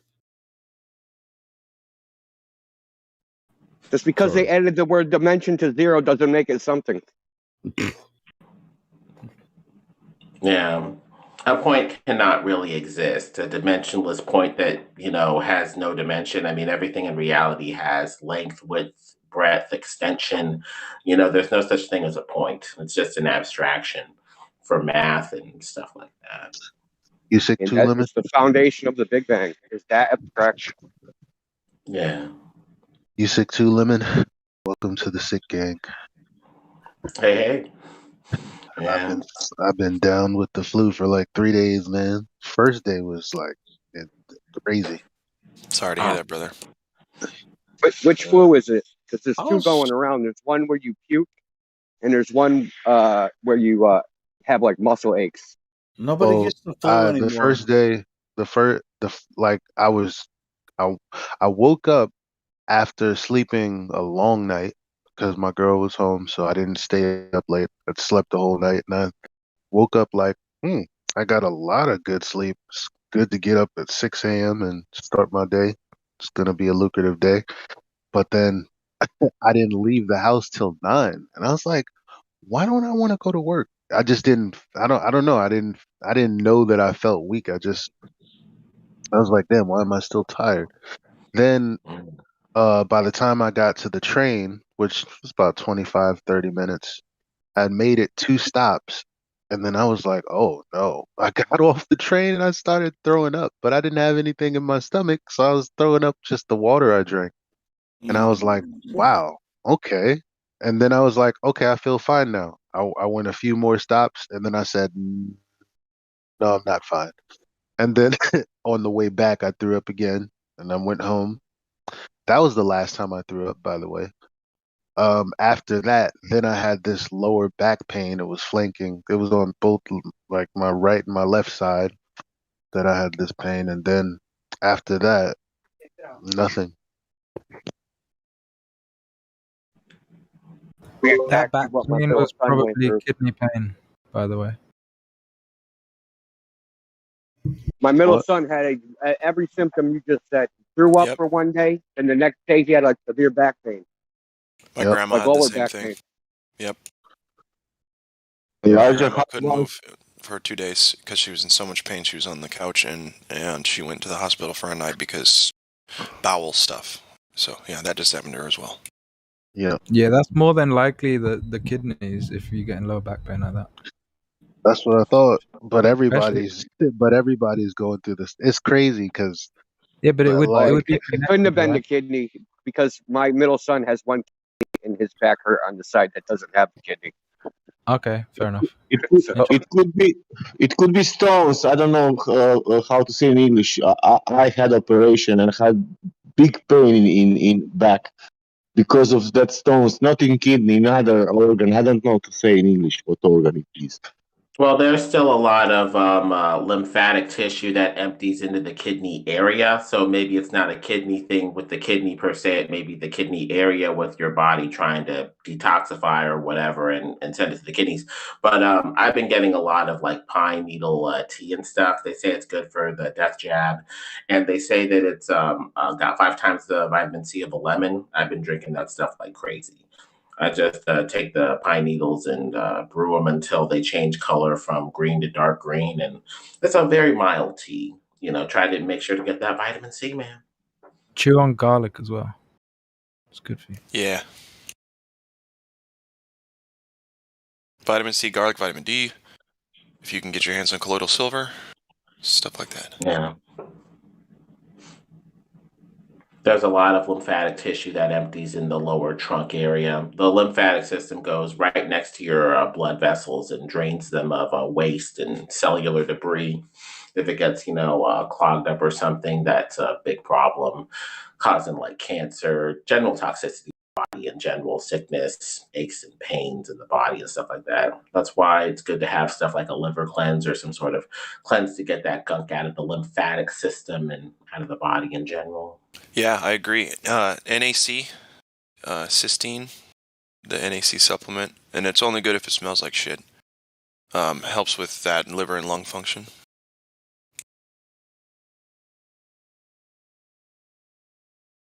Which is also why they're looking to make it illegal, by the way. Yeah.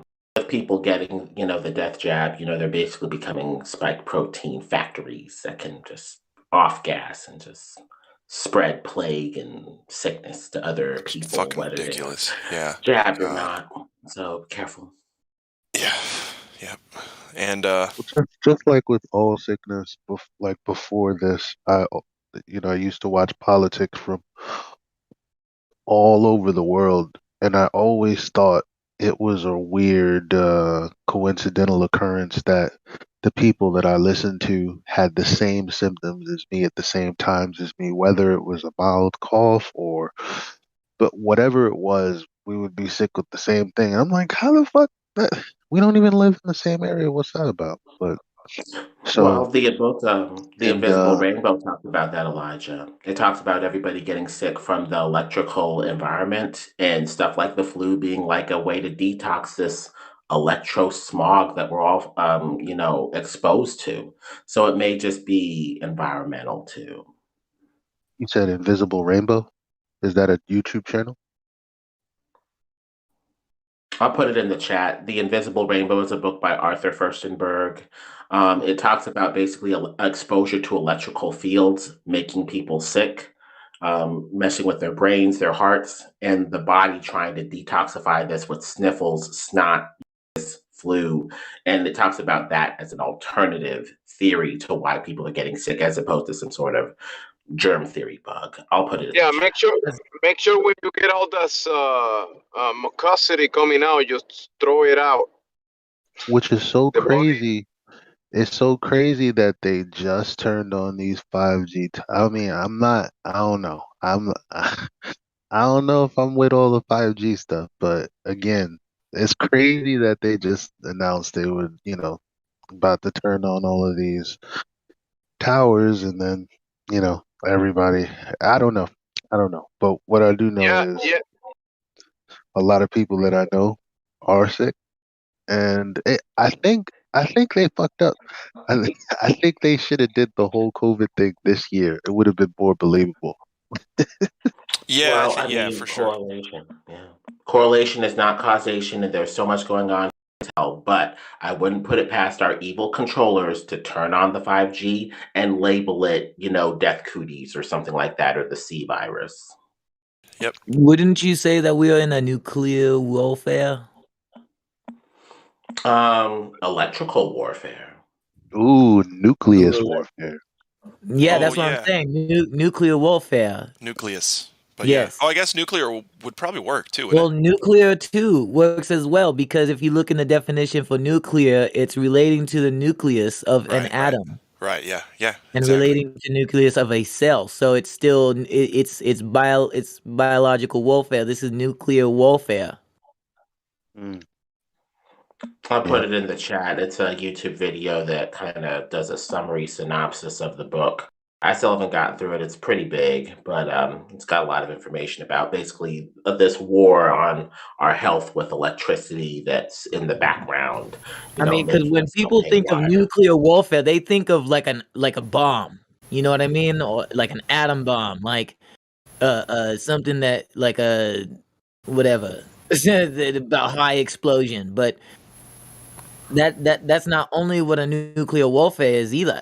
But doing these tests on us and you know what I'm talking about, using us as test subjects. That's nuclear warfare. There, they're hurting our own people. Well, our controllers do want the 5G death grid, and if a couple people get heart attacks, aneurysms, get a flu or a cold or whatever, then it's collateral damage.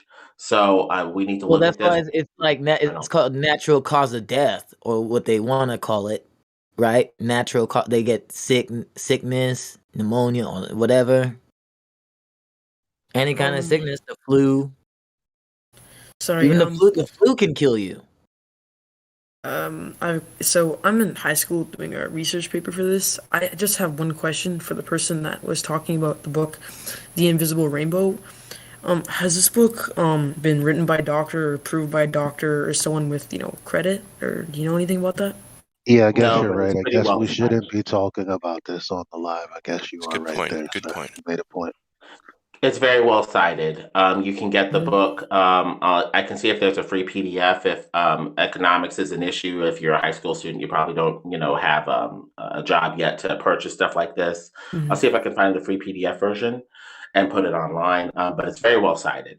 It basically talks about the evidence of people getting flus that were separated by space in a way where you can't have germ to person-to-person cootie transmission. It looks like people separated by time and space are getting diseases of the flu at the same time. People that are out at sea separated from the mainland getting flu. People Yep. that are separated, so far, you can't get to them on time with like a horse or a train or a buggy to spread flu transmission or something like that. Something that appears to be environmental, like something electrical, and it appears to coincide with the telegraph wire infrastructure, the radar infrastructure, the satellite quote unquote infrastructure, although as a flat earther, I believe that they're satelloons, not satellites, but I digress. Basically, something that appears to be systemic, affecting everybody beyond time and space, beyond just a person to person, germ theory transmission. Yeah, I was Why just does it in matter if it comes from a doctor? because I when doing was a just research thinking paper the on this, same thing, India. Well, I I'm was just saying, wondering why does it matter? Like, because, like, it's called an because appeal to I was wondering if credentials it or an was appeal to credited. Look, I it was doesn't in matter who it comes from. It only matters the evidence to support it. That's what matters. It doesn't matter who says it. If Hitler says the sky is blue, the sky is still blue, even though Hitler said it, right? Doesn't matter if it's a doctor. It only matters is there evidence to support his claims? That's all that matters, right? The credentials don't matter. I'll have to look The into this main book thing is more. that electricity can throw off a rhythm. It can throw off the rhythm of a heart, it can throw off the rhythm of a brain, and it can throw off the rhythm of a cell.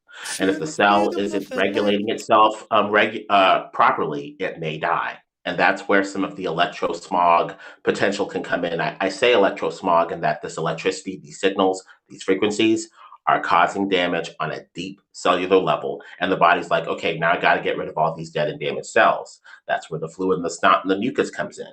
And so at that point, flu symptoms would be a desperate attempt by the body to detoxify itself of toxicity. So it's just a different theory of what's going on here. Mm-hmm.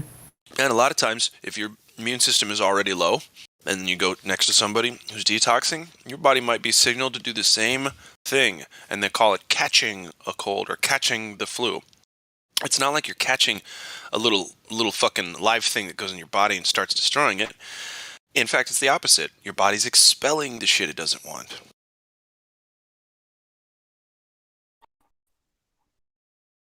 Am I right, Lemon? Yeah. You're correct. There's different theories and different solutions, and the theory kind of dictates what solutions or what steps you take to try to mitigate the problem. If people say that the 5G death grids or whatever are harming people, why? They say that because the 60 gigahertz 5G frequency fries oxygen and makes it unbreathable. So you're surrounded by air, but it's doing nothing for you. You're just suffocating on a cellular level. So they say that these frequencies can be weaponized and can be deadly. That's too bad because I live right next to a huge array of that stuff. I've had dreams about dismantling it. Well, people say they're getting headaches. They have general malaise. Some people say that they just don't feel well around these towers, especially if they're really electrosensitive. And electrosensitivity does appear to be a thing with people. I guess Yeah. they're rolling it out and trying to see if people get used to it. Right. Slowly. It's always about the slow burn. Always. They're never going to pull the trigger and just go, all right, there's everything. Deal with it.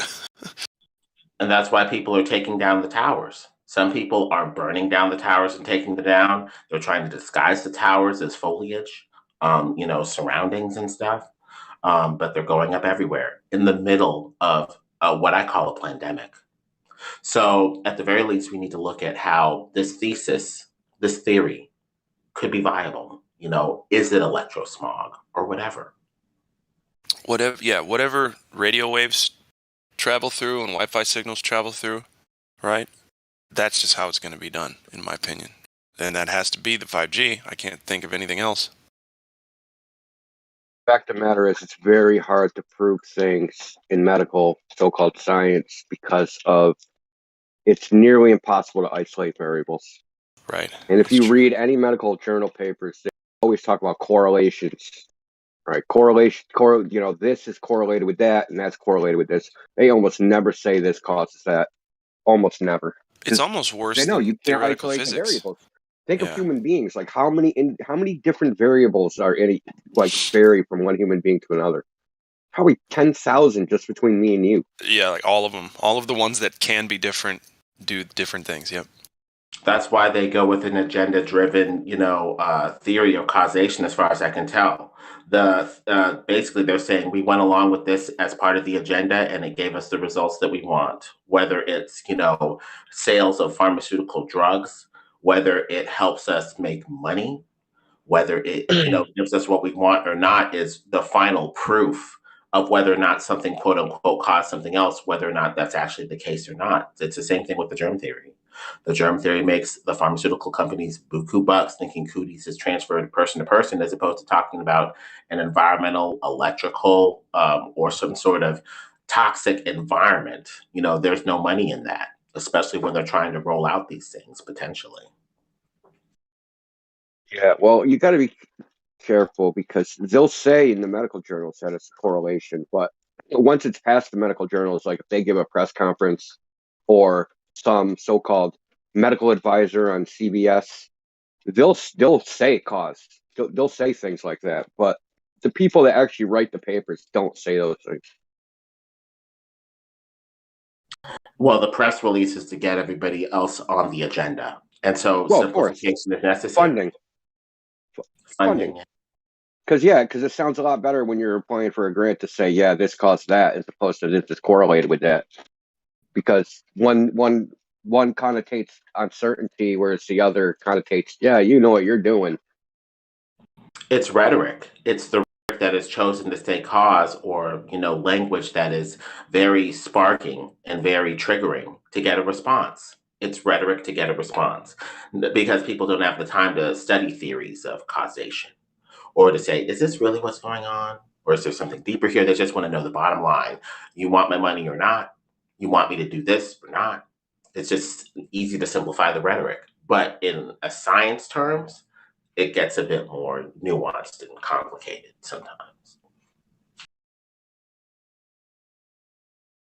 Yeah. I mean, that's probably the one good thing about peer review is that it tampers down ridiculous claims. Even though peer review is shite, I think so. It's got its own agendas, its own people funding them, calling the tune with their dollars. And if you go against the system and the dollars, they'll shut down that research real quick. Yeah, imagine like you're going to write something about general relativity that like falsifies it, and the people peer reviewing your paper all have like 15, 150 publications on how general relativity is correct, right? Your shit's going in the trash can. Okay, you think they're going to destroy their own legacy for you? I don't think so. Oh yeah, the agenda is strong. And that's why the truth, takes a backseat to the agenda. Is this giving us what we want, truth or not? And if it's not giving us what we want, then all of a sudden it's not true.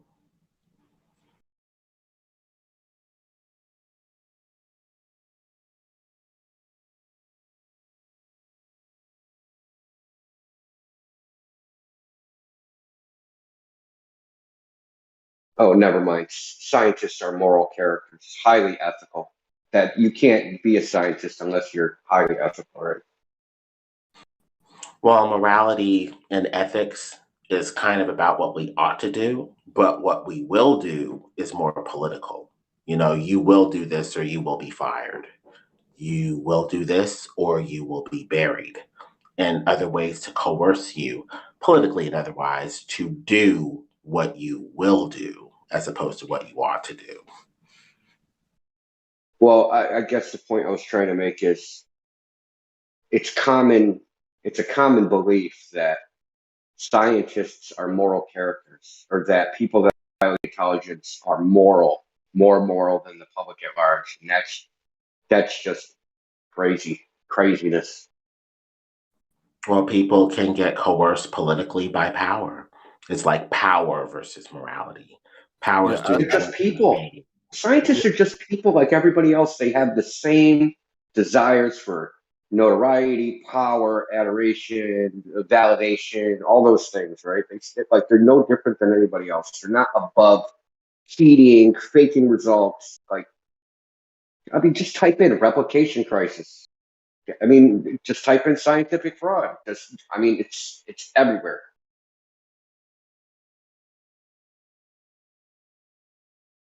Yeah, the whole argument that scientists are moral characters just dies with Joseph Mengele. Ooh, ouch. You went right for the kneecap. Ouch. Yeah, I'd say so.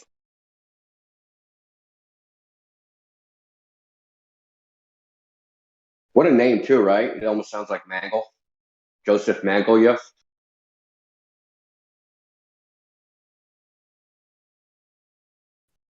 Coincidence? I think not.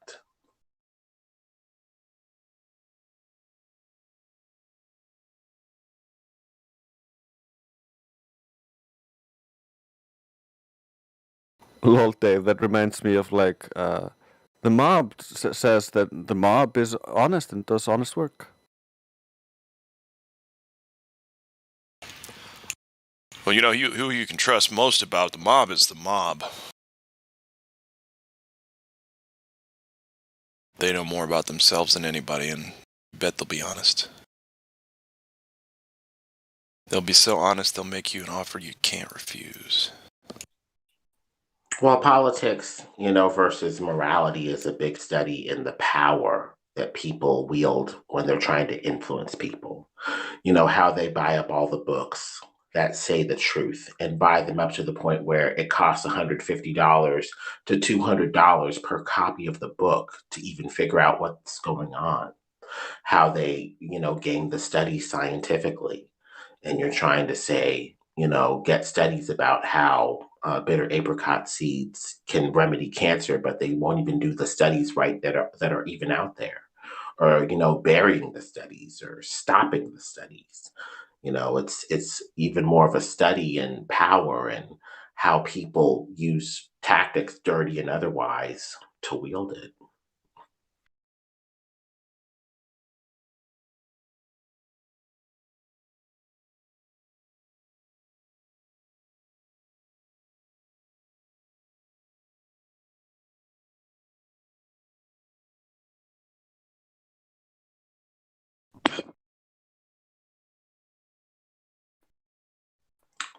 In this day and age, go where the money is, go where the death is, and go where the censorship is. And maybe 7 times out of 10, you're going to find the truth.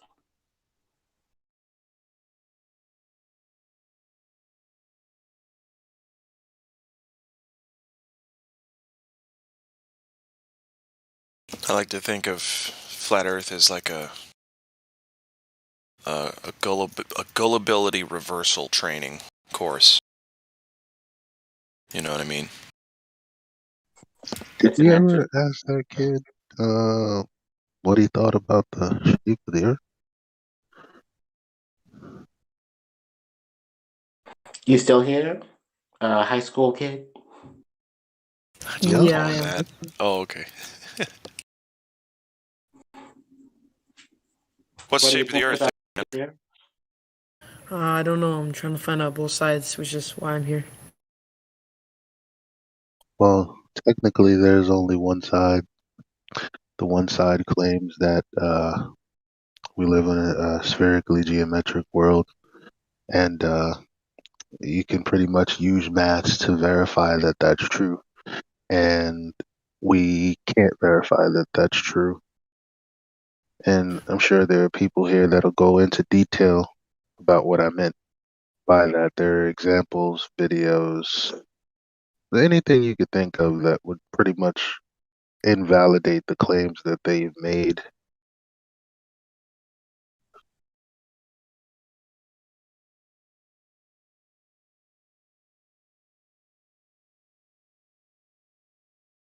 You don't have any beliefs just yet?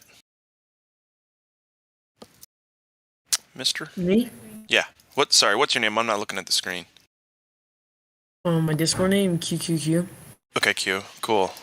Yeah, so do you have any opinions about what the makeup of the ground upon which we stand and live might be made? I know that was a weird sentence. My friends say, round. What do you say? I don't know. Okay, I don't that's really fair. know. That's fair. What do your friends say about it being round? Have you talked with them much about this topic? Yeah, somewhat, but Somewhat. they seem, my teacher too. They seem to say it's round a lot. Sure they do. Sure. Well, but your teachers are paid to say that. Yeah. So I don't know. That's why I'm here. Cool, dude. Well, let me tell you, Earth measures flat everywhere that we've tried. This group over here finding out the truth. Everywhere that we've put measurements to the test, measures flat, and that's we can see for so far, man, so far. So I don't know how it's a sphere or even like a pear shape or anything like they say. If there's no curvature anywhere, none, zero, zip, zilch. It sounds too good to be true, right? Like, no way. These flat earthers are dumb. They're just making blanket statements. Stick around, man. You'll find out. We're not fucking around. We're not joking. This thing's flat, stationary, and enclosed. So these people that told you the Earth was round, what experiments or tests or measurements did they do? I don't know. I mean, I've seen satellite photos, but I don't know if those are real or not. So Is looking at a satellite photo a scientific test? I don't know.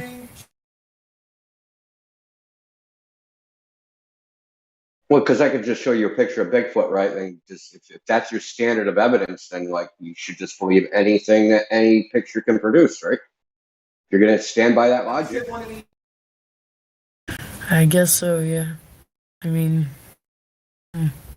it's interesting stuff. Yeah, I mean, well, yeah. But I'm saying like there's live streams of the Loch Ness monster. So should we be like, oh, the live stream of the Loch Ness monster? Why would they lie? It must be. So you have to gauge claims. You have to gauge photographs by what is depicted in the photograph, right? So if someone showed you a photograph of a ghost, you wouldn't just accept that photograph.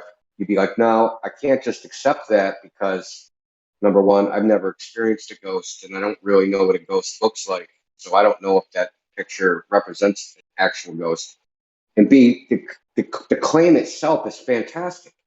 It's extraordinary, right? Something you've never experienced, something, the vast majority of, I mean, there are, handfuls of people that say they've seen ghosts, but the vast majority of people have never seen a ghost. So the claim is fantastic. So what they claim is also fantastic. Yeah, So you've never seen the Earth from the point of view of a satellite, correct? No, but Okay, I mean, so when you see that image, you have nothing to compare it against. If I showed you a picture of a horse, have you seen a horse in real life? Real life, maybe a couple times. Okay, so if you've seen a horse in real life and I show you a picture of a horse, you can go, yeah, that's believable. It's not really a fantastic claim. That looks like the horse I saw. That's a believable picture. But this is an instance where what they're showing you is something you've never experienced, and they're claiming to take it from a place that is also fantastic, where what happens there is something you've never experienced, right? So in space, if I have something and I go to drop it, it doesn't fall to the ground. That is fantastic, right? You've never experienced that. As far as you know, every time you drop something, it falls to the ground. But there's people saying, well, there's this place that we've been to where we drop things and they don't fall to the ground. They just float there. Okay? You should be highly skeptical of people making claims that are against your experienced reality. Okay? And that's what they're saying. But that's not really, so they're making fantastic claims. So your default position should not be, I'm going to believe this. Your default position should be, I'm skeptical of your fantastic claims. So they present you an image, and the image depicts certain things. Can you test what's in that image to see if it represents reality? Is there something you can do? Space pictures, right? Pictures of the Earth from space. Can you test them? No, I guess it's just a picture. Well, you can test it to a degree. Yeah. So the picture, the picture that they show you, right, shows a round ball covered in water, right? And around that ball, that water is curving everywhere. Okay, so it's supposed to be a picture of our home. So that means the water down here is curving. So we should be able to go out into an ocean or anywhere else, any body of water, and measure this curving ocean, curving water. We should be able to measure this.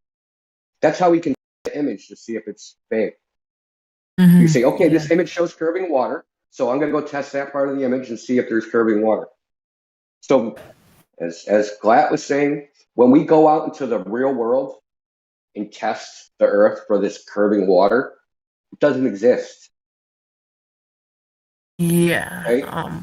So that is the fundamental problem, is that the globe Earth model makes predictions. And when we test those predictions in the real world, it does not match what they say it should. That's the problem. And if it doesn't match, so this is your two pieces of evidence. You have complete strangers saying they went to a fantastic place, showing me images. And on the other hand, I have my personal experience of measuring the Earth, and it says that those images can't possibly be reality. So here's my pieces of evidence. Experience on one hand, claims of strangers on the other hand. Which do I pick? So which do you pick? That's a no-brainer, right? You have to go with what you personally experienced. You can't just go with the claims of strangers. Well, we're strangers, but that's the thing. But you can. Can you point them to? Right, That's exactly. the point. Can you point them to what I just posted? Like, because basically this is what it boils down to. This is one of the most straightforward claims that they have made that isn't true. So we're talking about the actual curve. Yeah. So what he posted is about the horizon, right? So the globe Earth claim is that the horizon itself, where the ground appears to meet the sky, is the physical edge of a ball, a geometric edge. That's the claim. They claim that ships sail away and disappear over it, right? They disappear bottom first, then the mast, right? So they disappear over this ball edge. So, okay. So they make a geometric claim about where the horizon is at every height. So if you're 10 feet, the horizon is this distance away. If you're at 200 feet, it's this distance away. If you're at a mile up, it's this distance away, right? They make claims. So from 1 foot elevation, the horizon, according to the globe Earth map, the horizon is 1.23 miles away. Right? So if we go and measure the distance to the horizon and it ain't 0.23 miles away, what does that mean? That means that the model's wrong. That means that the claim is incorrect. Right? I see what you're saying. There's been images that are taken that show that the horizon is 10 miles away. Not 1 mile, 10 miles. And if you do the math and say, okay, what size sphere does this actually fit with a horizon that far away?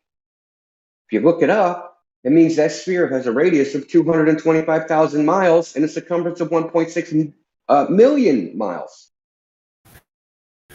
This is way off. It's not off by like a little bit. But what I'm telling you is when we go measure the actual physical world, what they claim is not there and what is actually measured is so far off of their claim that it's not within any type of experimental error. I have one more thought on like the whole satellite thing. Satellites, satellite photos, they are just photos, but they do come from the government. Do you think the government is lying? What do you think about that? I don't know what the government's doing. The government doesn't lie Okay, first of all, the government can't lie. The government is like what you would call legal fiction. It's an organization. People lie. Individuals lie. Governments don't lie. Now, are there people lying? Yes, of course there has to be. But the question is, how many people have to be lying? How many people do you think have to be lying? Because who would know, right? Who would actually know? Because you got to know the truth to tell a lie. So these are people that would know the earth is flat, then tell everybody it's a ball. First of all, the people that would know is very small. So you got maybe the 23 Apollo guys, they would know because they say they went to the moon. So you got those 23 people. Maybe some astronauts, but they're not high enough to see the entire Earth. So, they wouldn't actually really know. So really, you're just down to like 23 people. Everybody else just believes, right? Because they've never been to space to see the Earth as a ball. So they don't know. They just believe.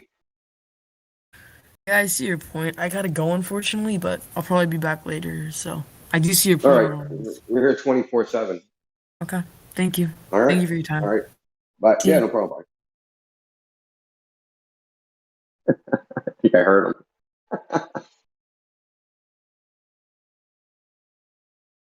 It's so hard for them to let go of the fantasy. Can I make one quick suggestion? Somebody knows how to clip stuff. Clip the last 15 minutes of India. That was fire, man. Good job. Well, thanks. I'll do it myself later on. My new tactic is anytime that I order food or anything, I'm just gonna put my first and last name as Earth's flat. So they have to That's call. hilarious. It's so funny, bro. So the first time I put Austin and then I put the Earth is flat as my last name and it cut it off. So the girl's like, Austin the ear, was it supposed to say something else? And I was like, yeah, the Earth's flat. And then this time he just asked what the name of the order was. So I just said Earth's flat out loud. It's super funny. On my new AirPods, you can get an inscription or whatever you want to call it on it, and I put "space is fake." I was just hoping that some dude actually had to put that on there, not some computer. Right. Yeah, that was the next one I was going to think about doing too. Imagine if all the flat earthers did that. Like anytime you ever had to put your name in to order something. You would just get my name legally changed. Dude, here's what I'll do, because I deliver for DoorDash. Every time I go to pick up a food, instead of saying their person's name, they'll be like, what's the name on the order? And I'll be like, I'm sorry, Earth is flat? And they'll be like, what? And I'll say it again. I'll say, the Earth is flat. And they'll go, what? And I'll go, oh, hold on, let me check and then I'll get the real name and be like, it's for Jane Doe. Oh, yeah, right here. Okay. Thank you. Earth's flat. Take care. Earth's flat. Just annoy them with it. It's just hilarious because they have to read it, make the order, call the name out. Yeah. I do it when if we at a restaurant, like I write it on the ticket as well. Or like if we eat Mexican food, it's like Terra Plana. And I write. It's so funny because sometimes I like to tip pretty good just because I think that douchebags don't. But anyway, like they'll go to the back and start talking about it. Right. And before you know it, like the whole staff will be talking about flat earth. Sometimes they'll come and ask you questions and stuff before you leave. It's hilarious. That's awesome, dude. Yeah. And if I don't have enough money to tip, which is strange, why would you go out to eat if you didn't have enough extra little money to eat or to tip? But what I might do is just leave a cash tip, and then on the receipt, right, in tip, like, here, let me give you a tip, a piece of advice, or I'll just write Earth is flat. Hey, so like, if there's like a writing on or stamped on money, you can still use it, right? I mean, like if you like stamped the Earth is flat on like all kinds of different 20s or something, like say you pulled out $5,000 in cash and just stamped the Earth is flat on all the 20s and just used cash for like the next however long.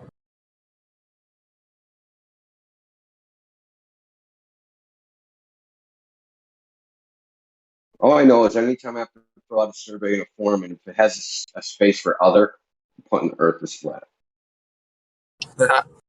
Why'd you cancel your subscription? Other, Earth is flat. It's funny, man. I think these things make people feel like they're being surrounded by the flat earthers, like people's gamer tags. There are tons of flat earth gamer tags. I mean, I don't play video games, but I'm just saying, like, that idea is actually pretty golden. Yeah, I tried to come up with some gamer tags like recently, like C2 far, or I forgot the other ones I thought of. Mine on my game is just straight up flat Earth with some cool symbols. I get a lot of people talking to me, trying to make fun of me, and it's fun. I do Dome Earth as well. Nice. You guys know what Alex Stein does, where he goes to like the Dallas City Council, like you just make whatever name up you want to. So just go to our city council. Each person that has like a local city council meeting where the public gets to speak, you just go and they announce your name as the Earth is flat or whatever you want to say, and then you somehow tie flat Earth into your long little rant about some type of politics. Like Alex Stein goes in front of the Dallas City Council and just trolls them. I hated Alex at first, but then he grew on me. I like him now. Yeah, yeah. I mean, I think you should talk about flat Earth there, but I'm saying that's one of those things they have to listen to. You know, that's kind of the idea, is where they have to hear it. That, you know. Yeah, I would have to listen to your 3 minutes or whatever you got. Yep.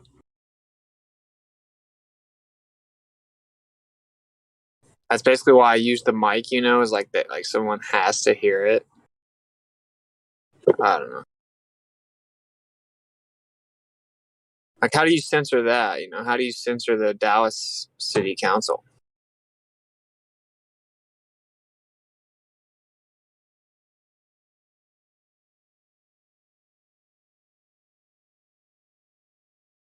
All right, don't worry, guys. I'll do it. I got it.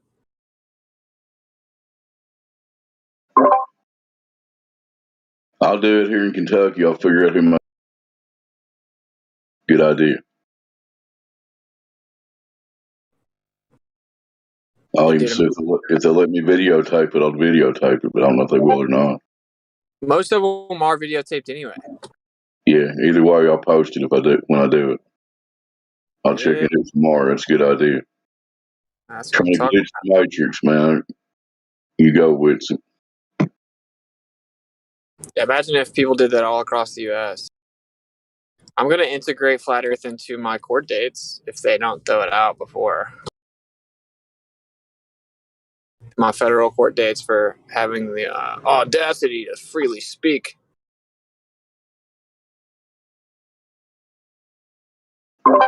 And how dare you go in front of our national speak freely? What were you thinking? Like, yeah, apparently the park ranger got triggered because he doesn't understand geometry and how he falsified the radius of the supposed oblate spheroid that people landed on the moon and turned around and looked at, but we still haven't been back, even though the radius value is 3,900. You know what I'm saying? Like, just fit it in there. Like, it's obviously not supposed to be in there, but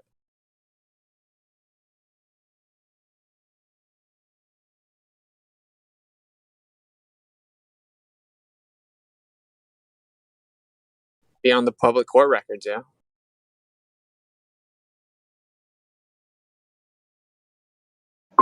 Yeah, there would even be some girl, what they call her, a transcriptionist, will be typing it for you. Put it in the official court record. 3959, blah, blah, blah.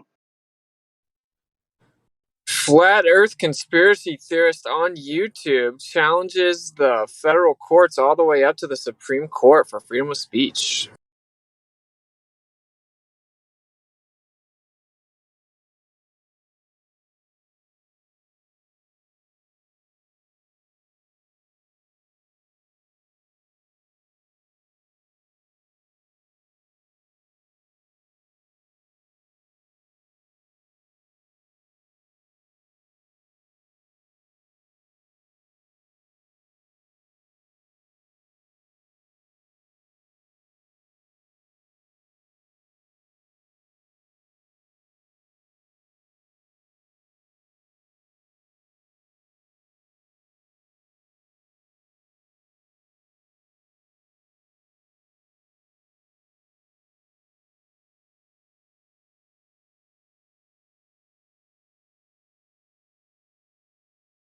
So license plates, whenever you hit the brake, it lights up around your license plate and says the Earth is flat. Ooh, that's a good one. You know what I want to get, and it might be illegal, but one of those ticker thing, like a ticker tape. You know, it just spams in a line all the way around a rectangle. Like I put it on the top of my car. I just have a keyboard in there, and I could type whatever I want on the keyboard, and it would spam it up there on the ticker tape. You know what I'm talking about? Oh yeah. It'd be so cool. But then, you know, I would misuse it. I'd be like, "Fuck you, buddy," or like, like, you ever heard of a turn signal or something? Yo, I swear, I really think that if you've taken your vaccines, you should have to drive in the right lane. Like, I actually think that. I think that I can tell that the traffic's getting worse. You guys think I'm crazy?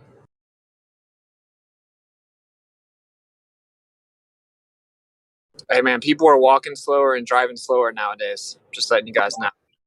I drive 8 to 10 hours a day. I agree with you. I've noticed people's driving. I mean, not that it was good before, but you can see a decline in different things, like you're saying. Yes. Dude, it's really like zombies, man. Yep. It's like robots driving their machines, right? Kinda Like, weird. you have to have some brain damage just to sit in the left lane 10 miles per hour under the speed limit, right? You obviously have some vaccine-induced brain damage. Yeah. Could be a correlation there.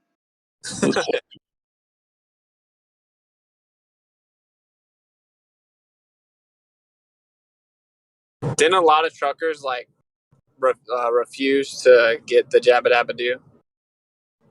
And they were like, "Oh man, we'll leave these guys alone because everything will collapse without them."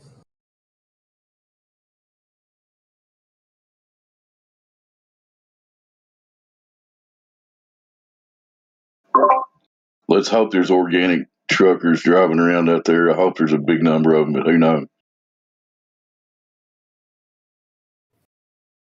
Yeah, yeah. I literally think that people walk slower now too. I think they walk slower, communicate slower, check out slower. Like, it's. I think everyone's actually slowing down. All the genetically modified individuals, the GMIs.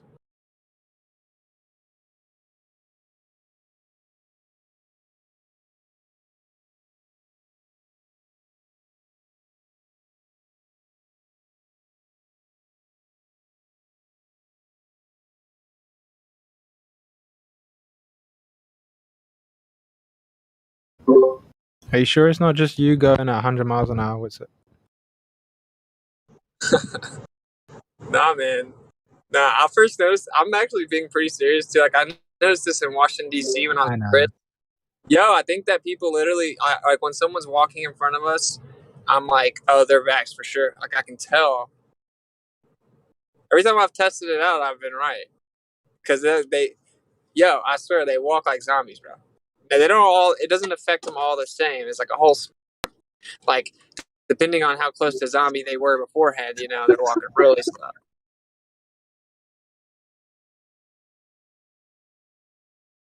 So what's it? Yeah, They're actually changing it from GMO to bioengineered. The FDA. FDA went from GMO to bioengineered. That's what's going to say now. Wow. Another bioengineered individuals. Isn't that far from the truth either. So is there like a retardation coefficient that goes along with that?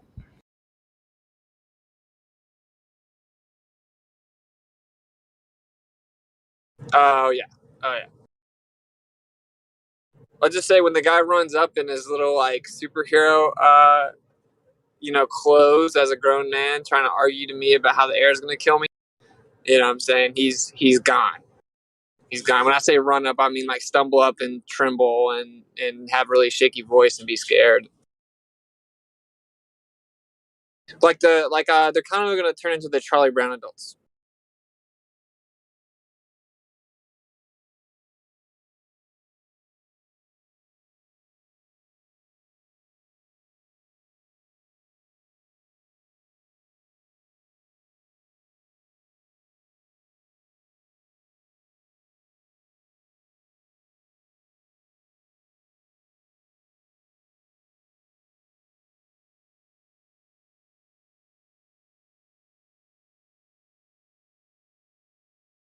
So the World Health Organization just posted for Europe about how, like, if you get the deadly cold, that it'll kill you're at risk of your baby dying. So you need to go get shot up to prevent it. And literally they say that to save the baby from dying, you need to go potentially kill it, I guess. But every single one of the comments is calling, like, every comment's calling it out. Thousands and thousands of them. Like, that's the crazy part. I actually think most people know it's bullshit.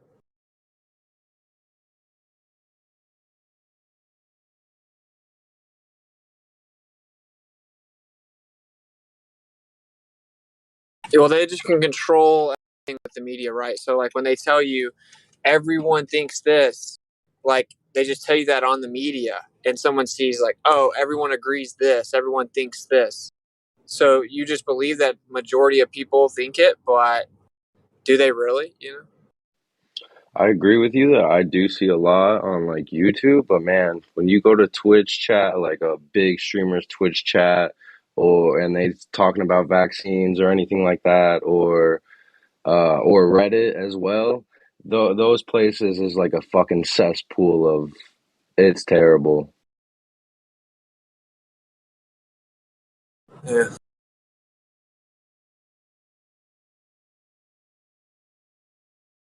But what if we can just develop little EMF guns that, like, render them useless and you can control them? Mic check. Mike, are you okay? Is Mike okay?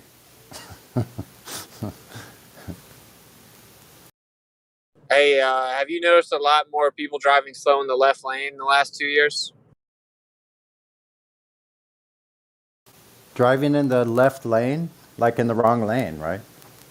No, just driving on the left side of the lanes really slow. Oh. Well, no, I have a different experience. I don't really drive, but I'm always watching the cars. They do some very strange things, especially people that are wearing face diapers. They have tunnel vision for sure. I've almost gotten run over by people wearing that particular fashion statement. Okay, so now we have another report from the field. As a biker, the danger of riding a bike has increased significantly because of the zombies. Oh yes, yeah, absolutely. Yep. And actually, people are not paying attention. They're stuck with their arm holding this black mirror up to their face, so they're looking every other direction other than in front of them. They're looking to the side, they're looking up in the air, they're looking at their phone, they're not looking in front. Right. And those people are walking on the left. They seem to have forgotten the stay to the right rule, or they never learned it in the first place. I don't know which one is more amazing. Yeah, what's crazy to think about, dude, say if there's like something happens to the roads and there's just an extended period of time where people are stuck in traffic, all these Teslas will die, and there'll be no way to get them to charge them up, right? So they'll just become roadblocks, and like all the roads will just be blocked.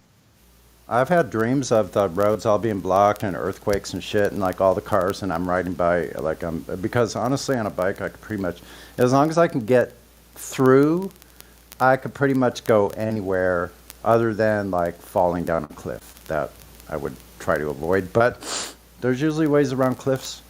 There's usually a way around broken cars on a bicycle, but not so much in another car. You could run into roadblock because of the other cars. You can't get through unless you're off-roading. I think bikes are the way of the future. The way of the future. The way of the past. Hover bikes. Mm-hmm. Literally.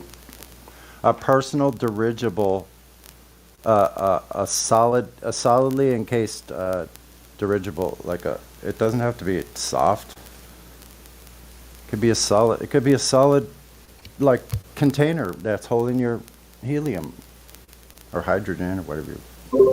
Nah, you're just gonna do like a levitation technology, and you're just gonna be. That would be better. Anyway, is this mic okay? It's a gaming mic, and I think I learned how to use it finally. It's static. It's Oh shit. it's Okay. doable, I suppose. You might just want to just turn it down a little bit on the Discord. Yeah, it's just got a little bit of scratchiness. I agree. Sounds good though.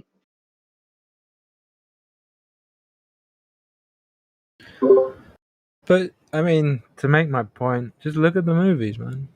Look at Star Wars. Star Wars is complete nonsense, right? But to have a vehicle that operates on that kind of principle is really not that difficult at all. Is that better? Yeah, that's much better. Cool.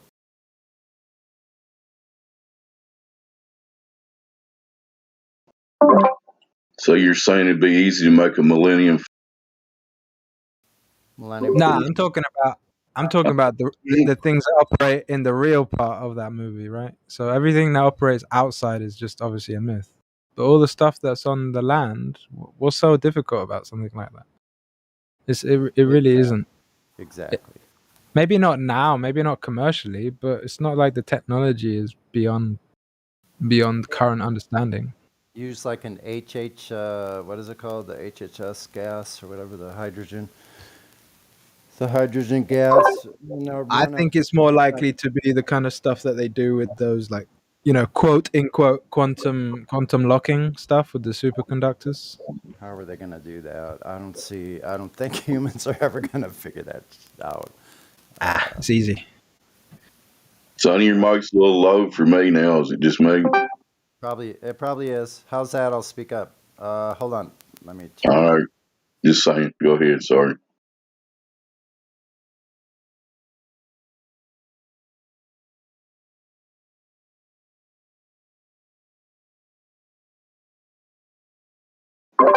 Let's check real quick in the silence. Is there any people on? Okay. We'd like to talk. Sonny wants to talk to you. I'm supposed to be having a talk here. Hold on. Really? Yeah, about Nikola Tesla. Oh yeah. When does that start? In 1 minute. Oh, you better prepare.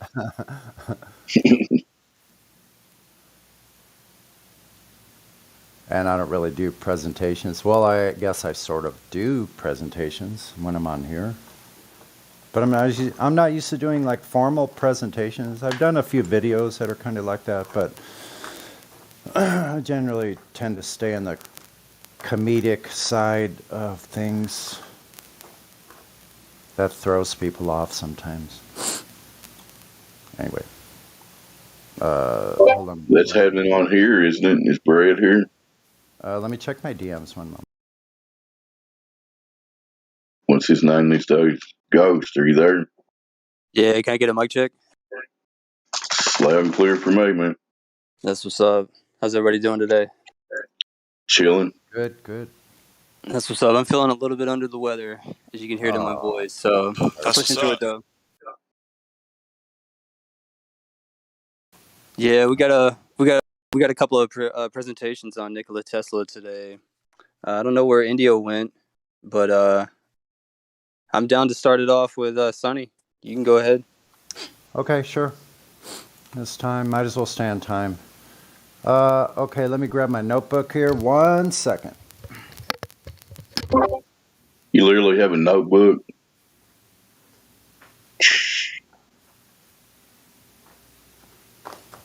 He's a boomer. Sorry, son.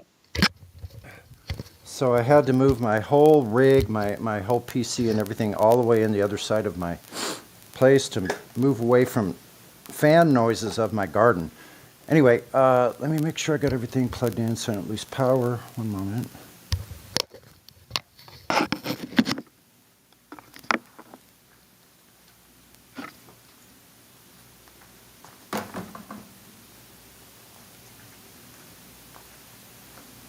Man, you guys don't wait on me to do anything.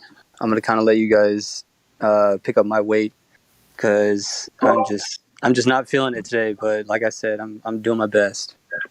I got you, Brad. I'll do a little thing for you real quick. This is kind of like a chill time. If a new person comes in, we'll interrupt. But he's going to do some presentations on Tesla. The idea of this Sunday afternoon thing is just us show that we're kind of human beings and have a general conversation instead of having the dichotomy of the globe versus flat thing. So, is that okay, Brad? Yeah, man, that's perfect. I appreciate it. Yeah. Yeah. So here's money to tell you about Nikola Tesla, who allegedly existed in 1800. I'll let Sonny tell you. Whatever. Right. So is my mic okay? Is the volume good? Good for me, man. Sounded good. Go ahead. Okay, perfect. Okay, so what can we say about Nikola Tesla? What, like, from what we know, it's really kind of an amazing story of a human being. So we can take this in a couple different ways. And once you start looking into Nikola Tesla, it's one of the deepest rabbit holes as far as looking at the biography of one single person, because there's so much involved with Nikola Tesla. You can look at him as just a man, like what is going on in the mind of a man that thinks the way he does? Or you can take it just on the technical side of his inventions. So let me just start off. I'll do a real brief rundown. I'm not going to take forever on this. I plan to talk for about 15 minutes. I'm thinking no more than 20. If I go that long, then it's too long. So help keep me on track here. So, okay, so I'll do just a quick rundown of the man. So Nikola Tesla, he was born in 1856 on July 10th, and apparently that was just a minute or something, or a couple of minutes after midnight during a horrendous thunderstorm, lightning storm.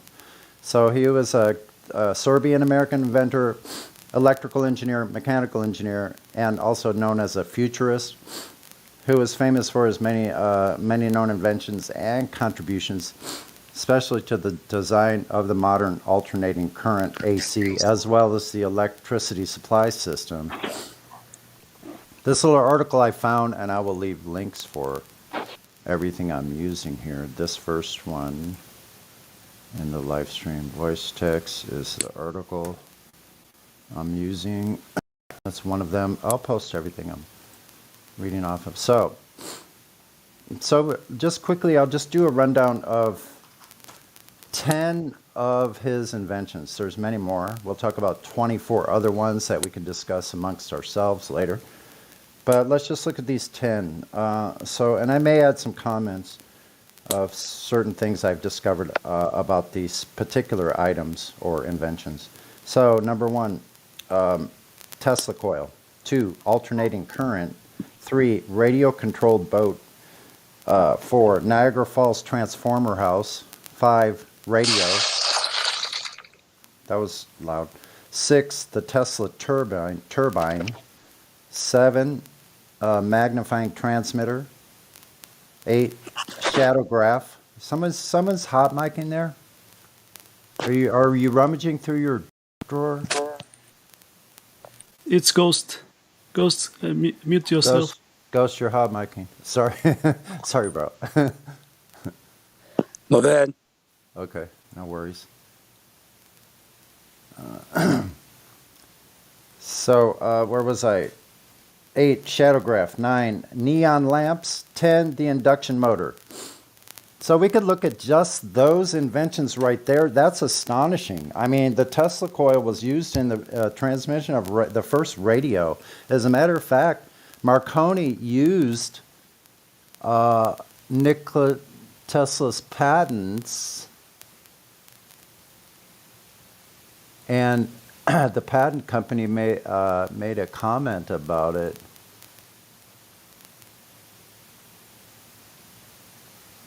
So here's something about radio. So like this question about who invented the radio. So then we go into this little thing just about the radio. This all kind of ties in together with transmitting power remotely. So what happened was Tesla created the Tesla coil, and he discovered that he could transmit and receive power signal, like radio signals, when they were tuned to certain frequencies. So he figured this stuff out. By early 1895, Tesla was ready to transmit a signal 50 miles to West Point, New York. But in that same year, a disaster struck. A building fire consumed his lab, destroying all of his work. That's a little odd, huh? Then the timing could not have been worse. In England, a young Italian experimenter named Guglielmo Marconi had been hard at work building a device for a wireless telegraphy. I'm just reading from another article. This article is just a bleep from PBS.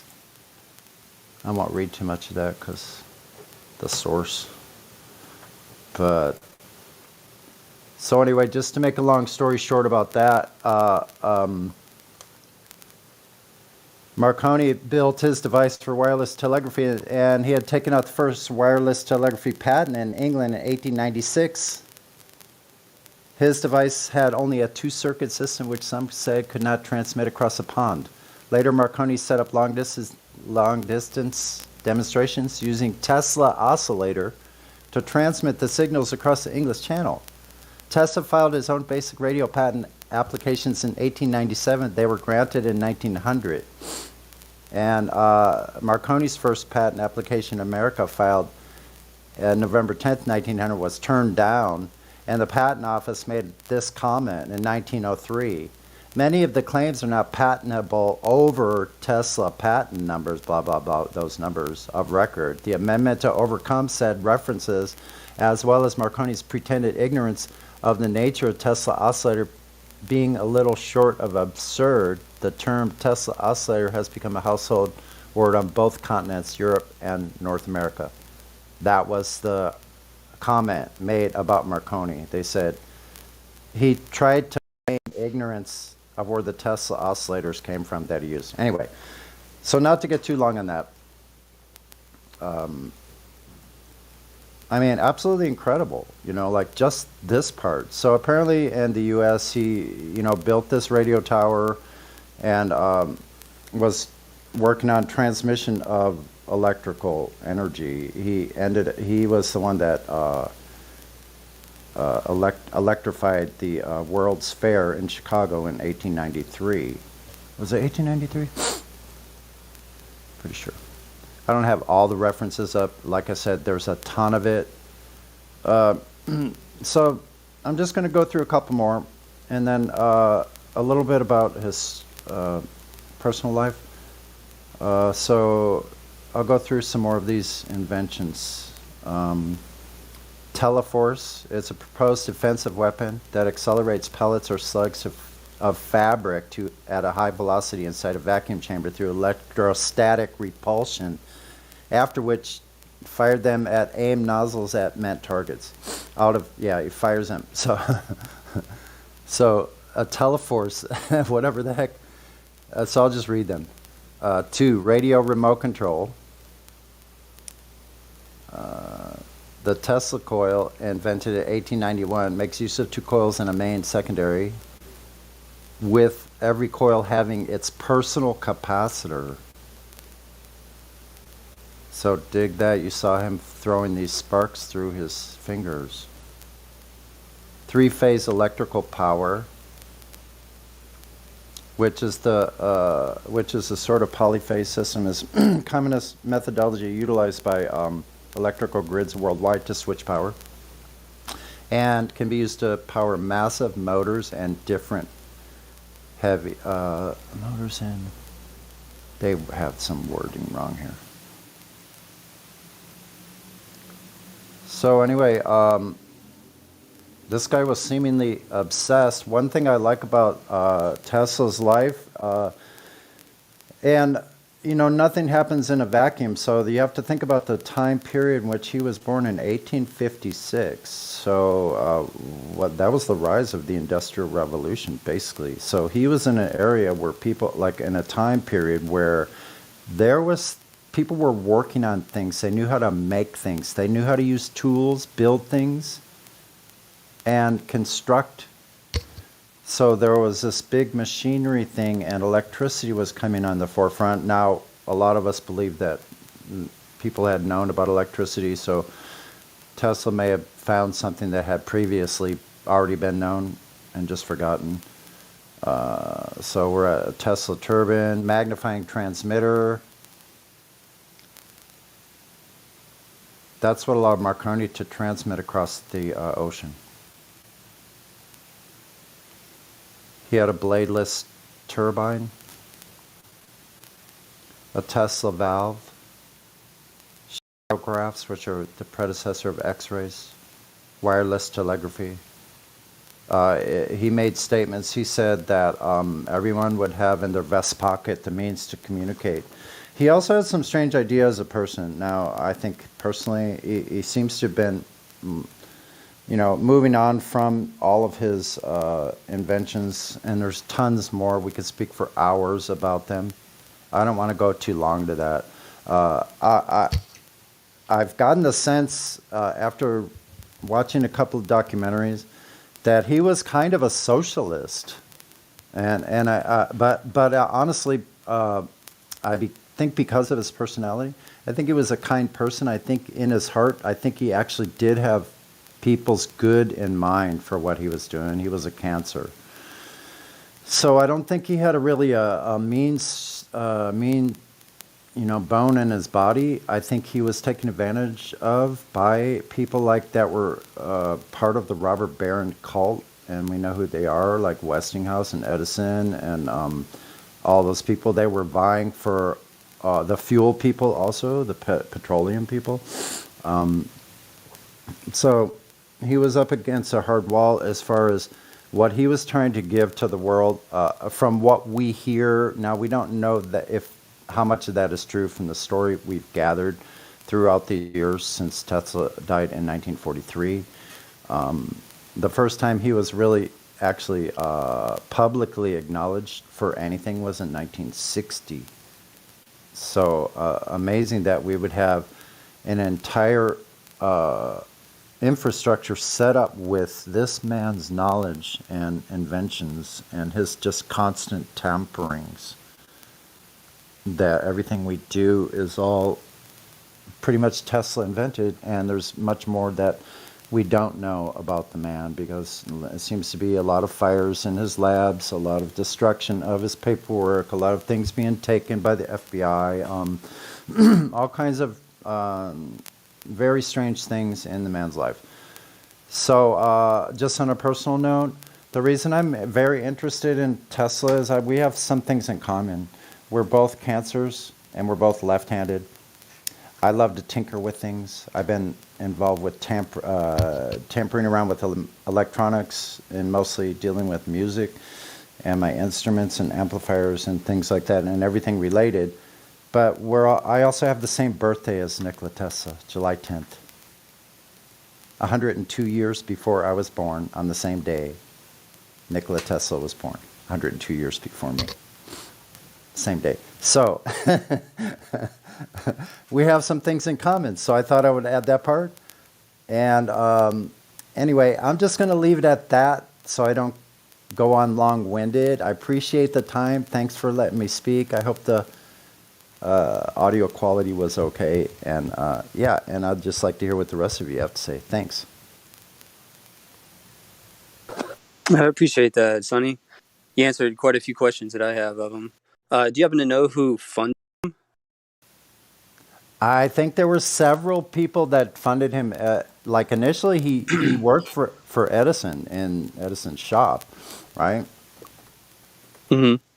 Then I believe they had a difference. Now this difference, you could sift through all these documentaries about Nikola Tesla and Edison to kind of like sift the information and find out. We don't really have a straight answer from history as exactly what happened.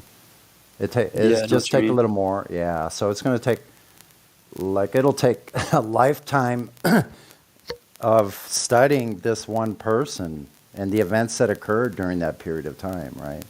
So it's a long game. This thing about this person is a very long research project. Well, I appreciate that, Sonny. Mm-hmm. Hey, Cyrus, are you there? Yeah, what up, man? Hey, man, I appreciate you coming, man. You got anything to add? Sure. Okay, so who funded him when? I think that should be the question. So after he got his, he came here from wherever, Croatia or whatever that country was at the time. He had whatever, a few cents in his pocket. They almost didn't let him in, but he had a letter of recommendation from the Edison Electric, I think, in France or Belgium. It's one of these countries. But that letter, they let him in. He goes to work for Edison.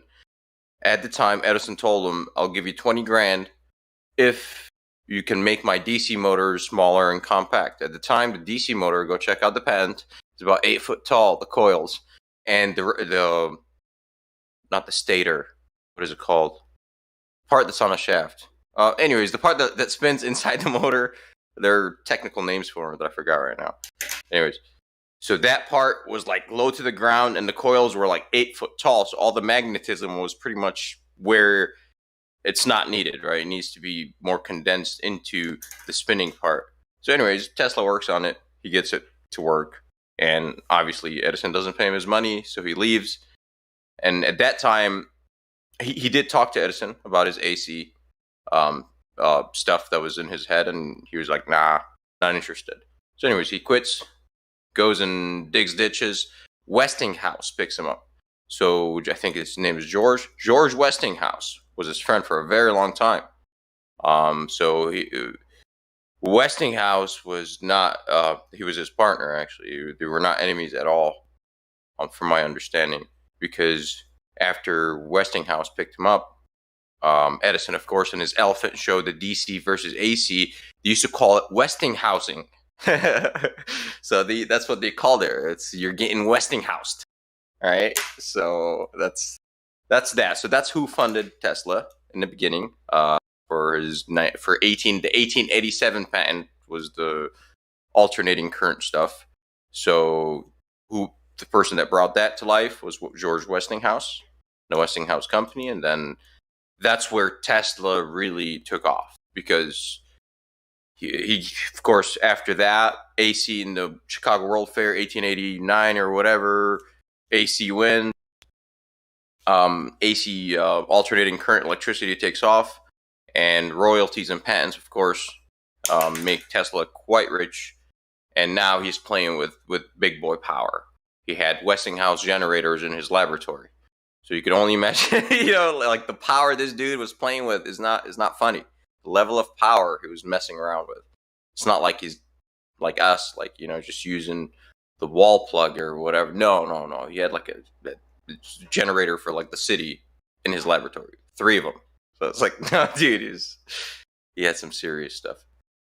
So hopefully that answered some funding questions. And then later on, for his magnifying transmitter, it was J.P. Morgan. Correct. Yeah. It's a really long story and a very convoluted one as far as who funded him. There's no straight answer. Like, he was getting funding from multiple sources, right? He offered the Navy his remote guided torpedoes, and they've turned him down at that time. Interesting stuff, like, wow. He had some cool stuff. J.P. Morgan, whenever we study the Tesla history, he is viewed as a horrible man. However, you must understand that J.P. Morgan, like, his house was the first house get electrified, they called it, in the world. So the dude was a visionary. The dude actually funded electricity, and he funded Edison. Like, so the Edison Electric is 51% JP Morgan, actually, believe it or not. That's not Edison Electric at all. That's JP Morgan and Edison together. And Edison actually burnt down Morgan's desk. So anyways, so Morgan actually was funding a lot of innovative shit.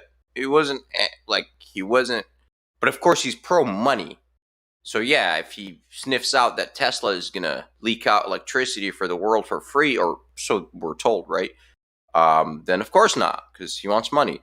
But anyways, Tesla was dragging his feet. That's what really happened. That's what we really know. So he stopped the funding. Maybe if Tesla was actually able to get it to work, I don't know. Who knows? But Tesla was dragging his feet.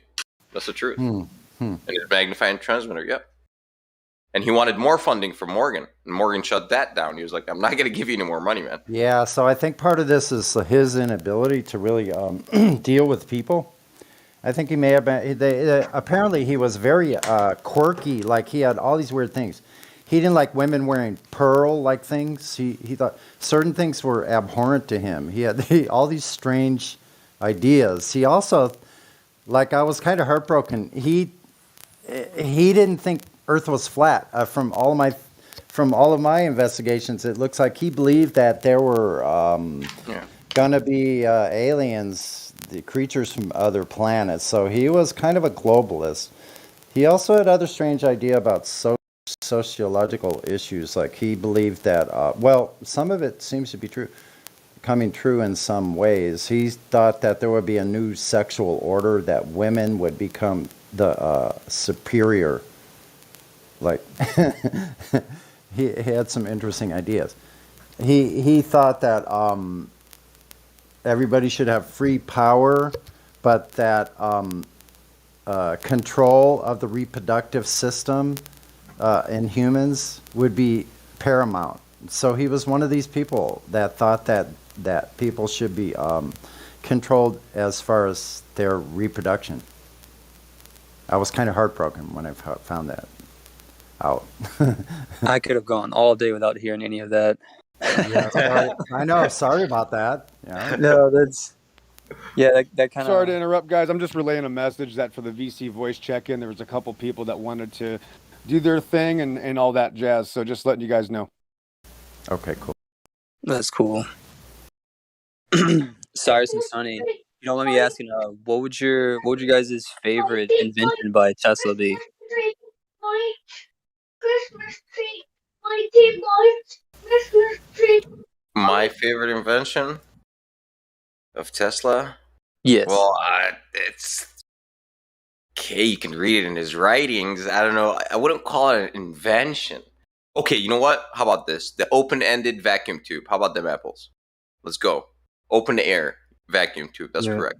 Yeah, that's my favorite. Guys, hold on. That was a note to focus on the new people possibly coming in for the subject that we're here for. Okay.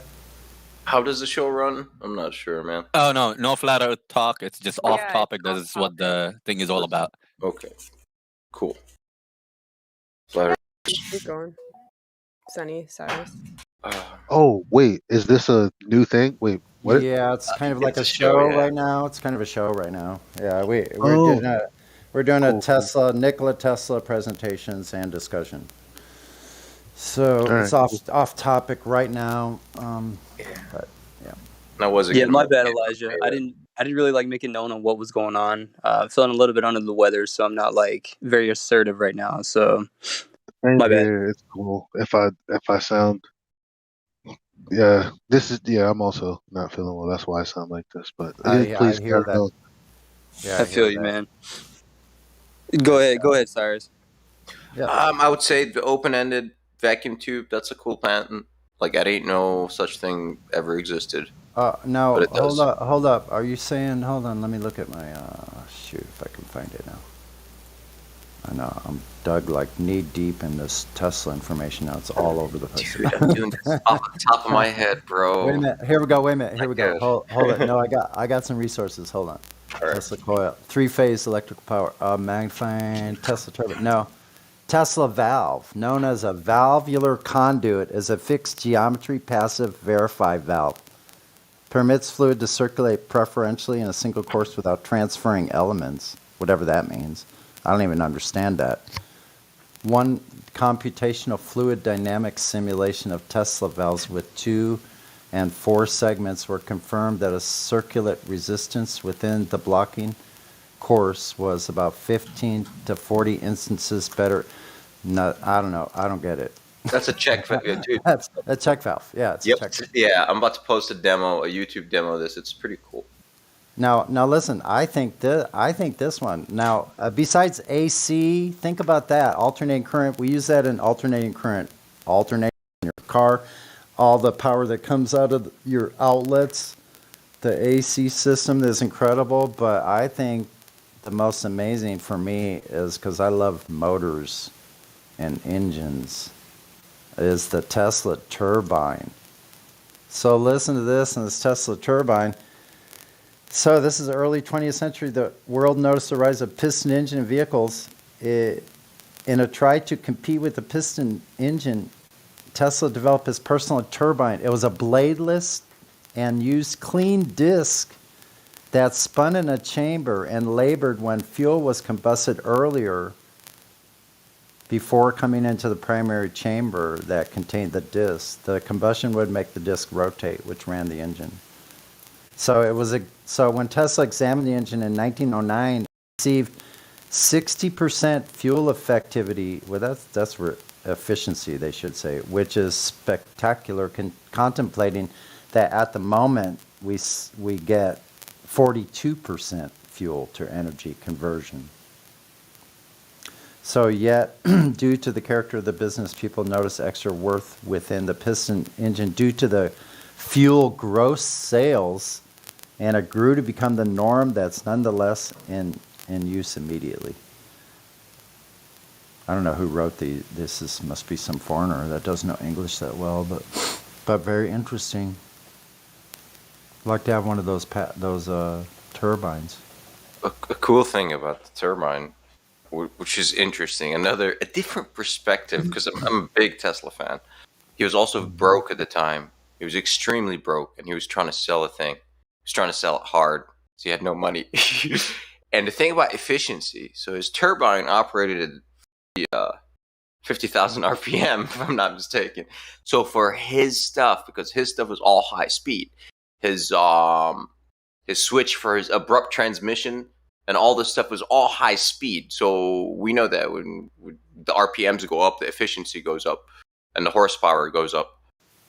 Because horsepower equals 2 pi nt, the formula. So yeah, n is revolutions per second. So the faster you could get the damn thing to spin, the more horses you spit out. So that's... Dude, let's build one. Let's build one. Flat Earth Tesla turbine project. Bro, they use them. So they're quite significant today in sewage because the blades have no teeth on them whatsoever. It's just a smooth blade. So they actually that's the industry standard today in sewage. There's a Tesla turbine sort of pump because you can inverse it, right? So you can drive it as a pump, or you can drive it to produce power out of the shaft, whichever one you want. I want one to power a trike. That'd be rad. Just like a steam-powered Tesla turbine trike. Yeah, man, that'd be rad. I think it'd be screaming, man. Wow. Just the RPM. Yeah. You could haul all the dangerous stuff behind you on a trailer if you really wanted to. So you don't have it so close to you. You could have safety features built in. Yeah, pretty cool. Interesting stuff that everybody that's invented things that are actually really good for us or that really could help, seems like that particular part of the technology has never been allowed. So think about the Tucker automobile as another example, Like they just like the people that have all the bankers, like have all the politicians, make all the laws. They don't care about the laws because they control the money. So like those people have always dashed these people, like killed them, run them off, made them poor. Like it's always been the case. So why is it? It's not surprising to me. That's what makes me think that Tesla actually was more of a not a philanthropist. He was interested in human beings. He was interested in people. He wanted people's lives to be better.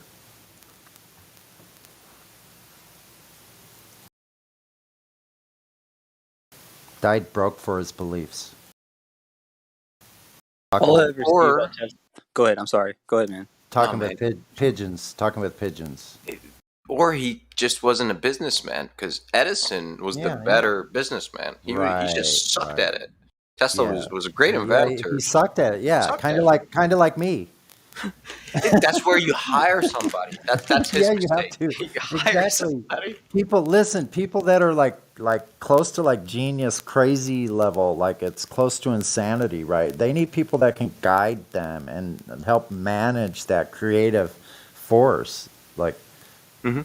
I have the same difficulty in my own life. So as well as maybe some of you do also.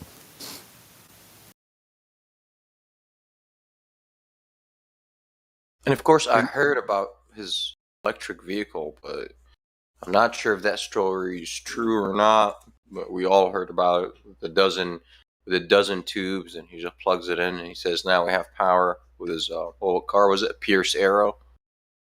So yeah, it's a cool story, but I'm not sure if it's true or not.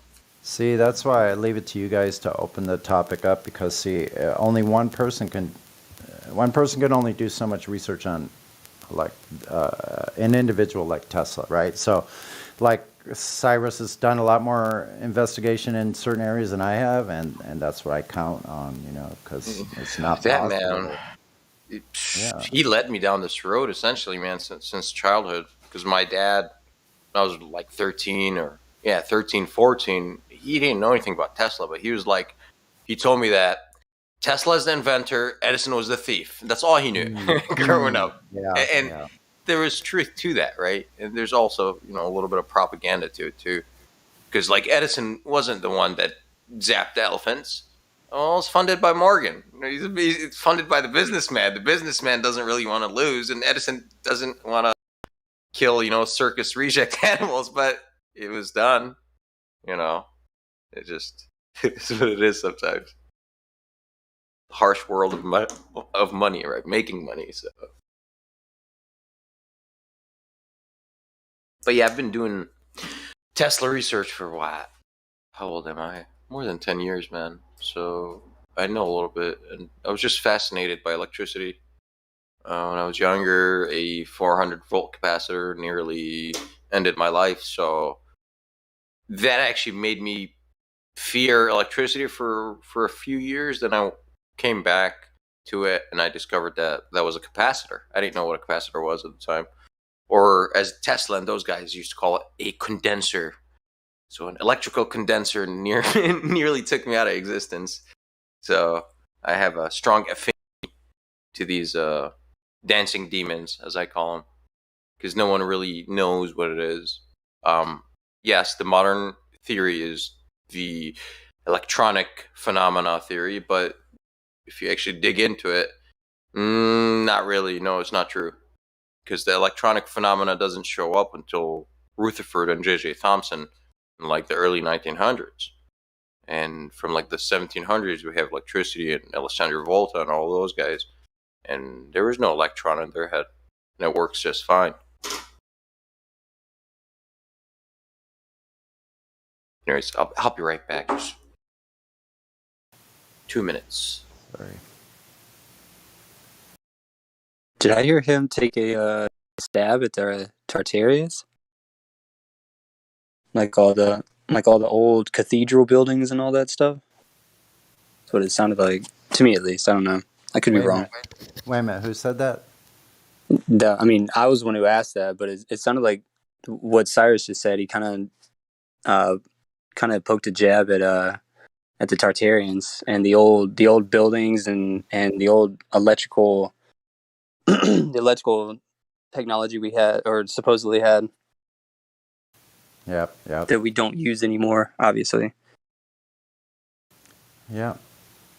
I think there are definitely things we don't know about what happened before. Oh, Brad, you saw that video too?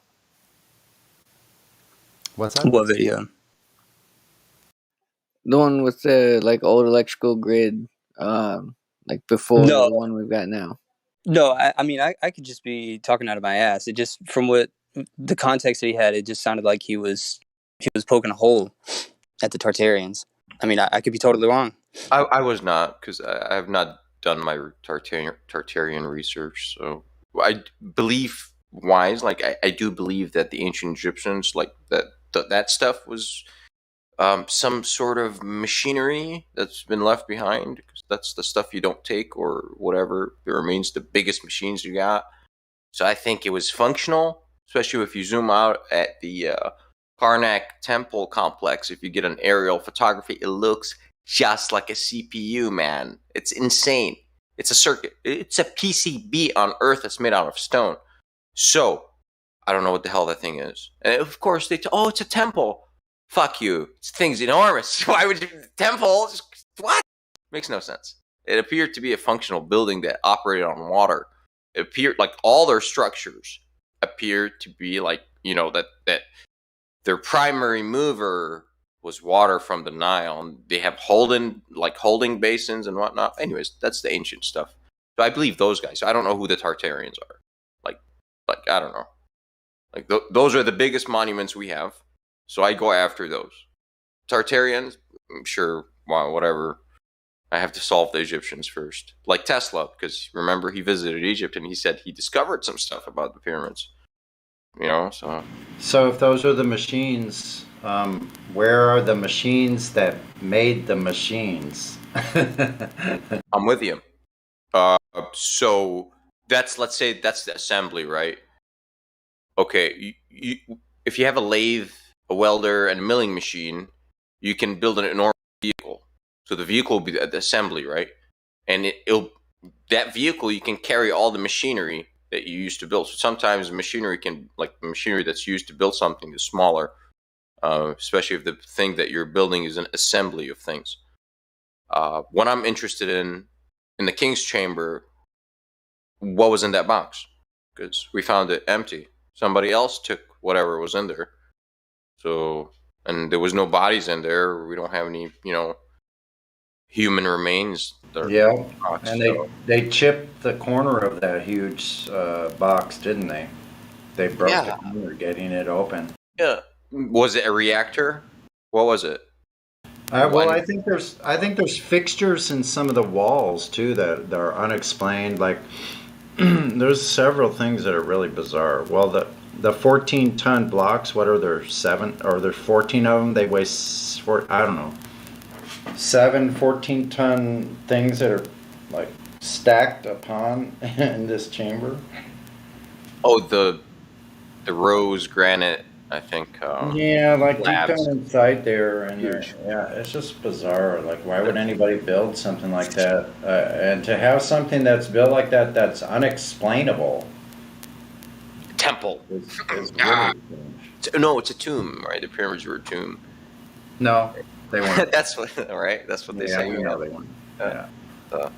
Earthquake machine. Actually, that's right. Another thing Tesla thought.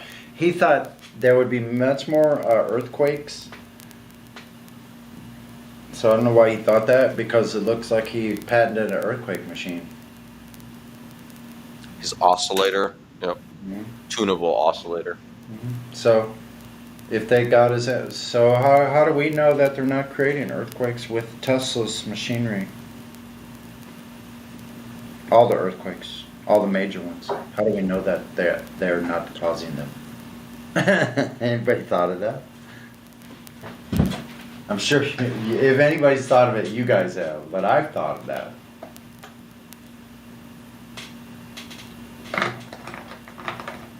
Yeah, that opens up a whole new realm of inquiry, doesn't it?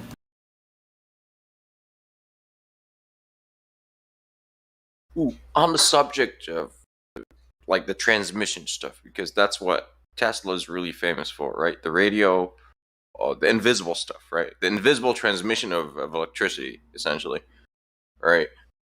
So the Tesla coil in the patent is a tertiary coil, okay? So you have your primary, secondary, and you got your tertiary coil. And from his writings, what he did is, it's simple.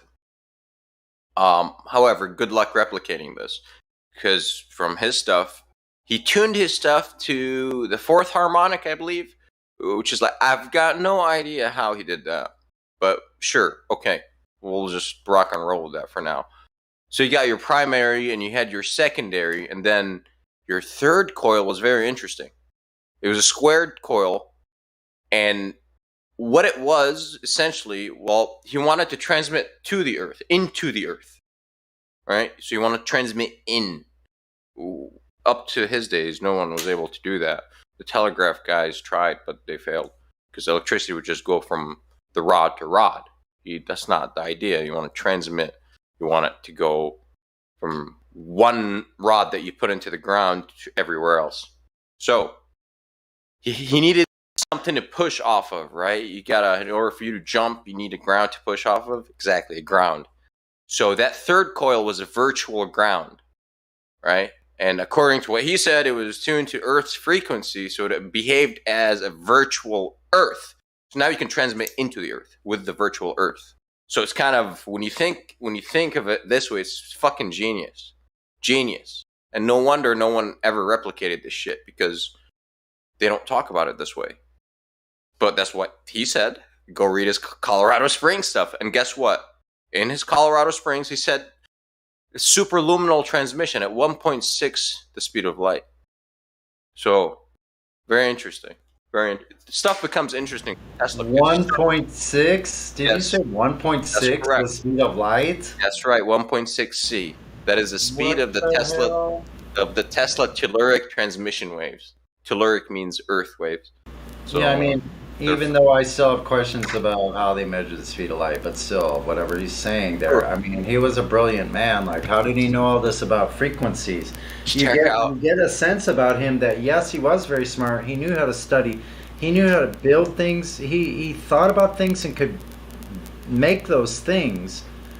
But it makes you think that he got this knowledge from, I don't know, I dare say, from beyond himself, you know what I mean? Like, how did that... I think they all did. All of them. Yeah. Okay, how about this? Sure, you're 100% right. So let's go Tesla first and we'll go Edison. Tesla, he was playing in the sand with his buddies and he was reciting a poem from Goethe. And it was saying something like, as the sun comes up here, it's going down somewhere else. Boom. He was 27 years old. This is the moment where he drew everything in his head, his alternator, everything. That's wild. When he was 27, and he patented that shit. That's not like he did. That's incredible. How did he get? So, anyways, his buddies said that his body, he entered a trance state. His body started vibrating, and he blacked out.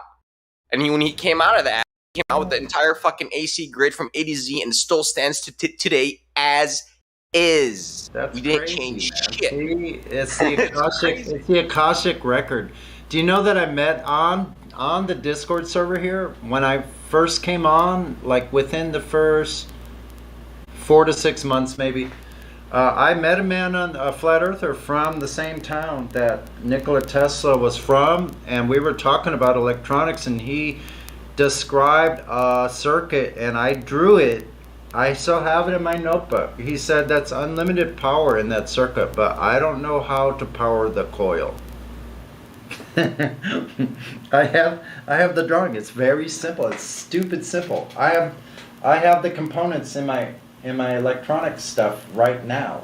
I can build this. Free energy machine, because that's what really got me started since I was a teenager, chasing Stanley Myers and Tesla. And I mean, so I forget what this guy's name. I would have to look through my notebooks. Like, I draw schematics. Like, I draw them. I find schematics of like tube amplifiers and I draw them out by hand, so I can sit there and study them if I want. I look through my notebook and my drawing pad and I pull out I look at any one of those circuits. All kinds of stuff. I'm kind of a nerd. So I think that's one thing I have in common with Tesla. Like I'm very Edison-like myself. I'll be honest, you know. Because in what way though? Because I'll tell you. In what way? Well, you gotta orient yourself like business first, right? I got Otherwise, you're gonna be a broke ass.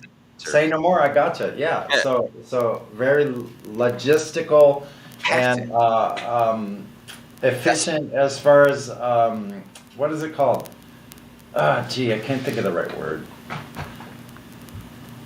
Oh, it's Tesla's downfall in my eyes, right? He wasn't more like Edison where he needed to be. Yeah. Because Edison and his light bulb. Check this out. So okay, he's known for he's the hard worker, right? He's a dumbass sort of thing. He just grinds everything in the world and he just figures it out. No, dude, light bulb. He tried every material known to man at the time. Everything. Whenever it reached white light, it would just melt. That shit, white light, boom, melts. White light, boom, melt. Yeah, here, try a piece of this thread. Try a piece of not until he stared into the fire, bro. One day he was just staring into the fire, and by looking into the fire, he saw that carbon wanted to go white hot naturally. So he was like, huh. Anyways, bamboo. Cooked some bamboo, carbon, off we go. Feasible, economically feasible light bulb. He never invented the light bulb. He invented the first economically feasible light bulb, like a proper engineer. Like, because Humphrey Davy and a lot of people were experimenting with art. Yeah. And So you know what's amazing about that light bulb thing? Because see, them doing these experiments and tests with light bulbs actually led to the invention of the vacuum tube, which all kind of freaking real quantum effects are actually happening inside these vacuum tubes. Like, dude, like an incandescent Edison bulb is a partially evacuated tube. Yeah, so that it is is. it is a vacuum tube. So in It is order a for us to vacuum have stupid electrical light, well, we need a vacuum tube. Yep. So all the first amplifiers, that amplified radio waves coming from the first aircraft in World War II that first had radios, right? Like, excuse me.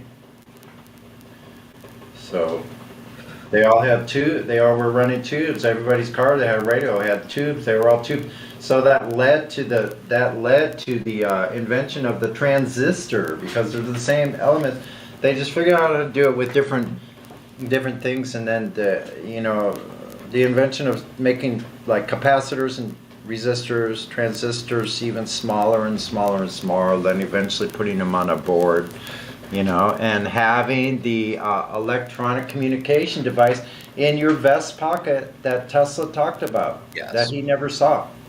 That was an awesome prediction. See, that's why I think he was truly like gifted from above, or whatever you want to call that, because that prediction on its own is just, he predicted that the radio communication devices of the future will be carried in your pocket. It's like, what, bro?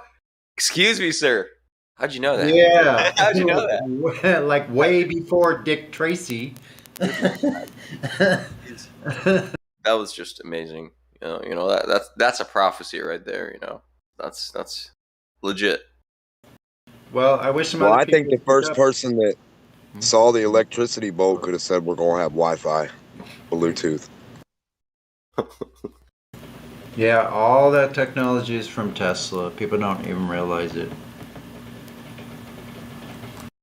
Well, and Edison. So, bro, insulated wire, Edison. Rheostat, Edison. It's not even a joke. Edison. Without Edison, there would be no Tesla, and we know this. This Edison. Yeah, they do go hand in hand.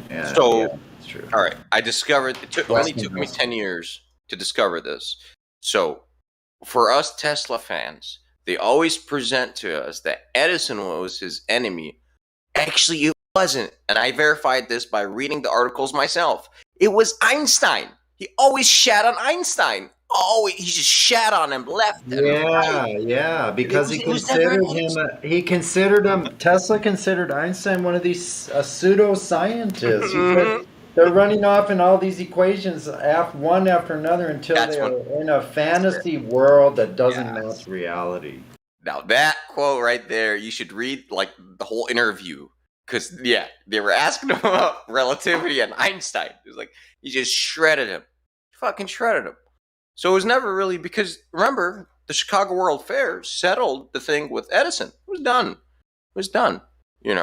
AC took off, and that was it. That was 1889 or something like that. Whatever. So it's been settled.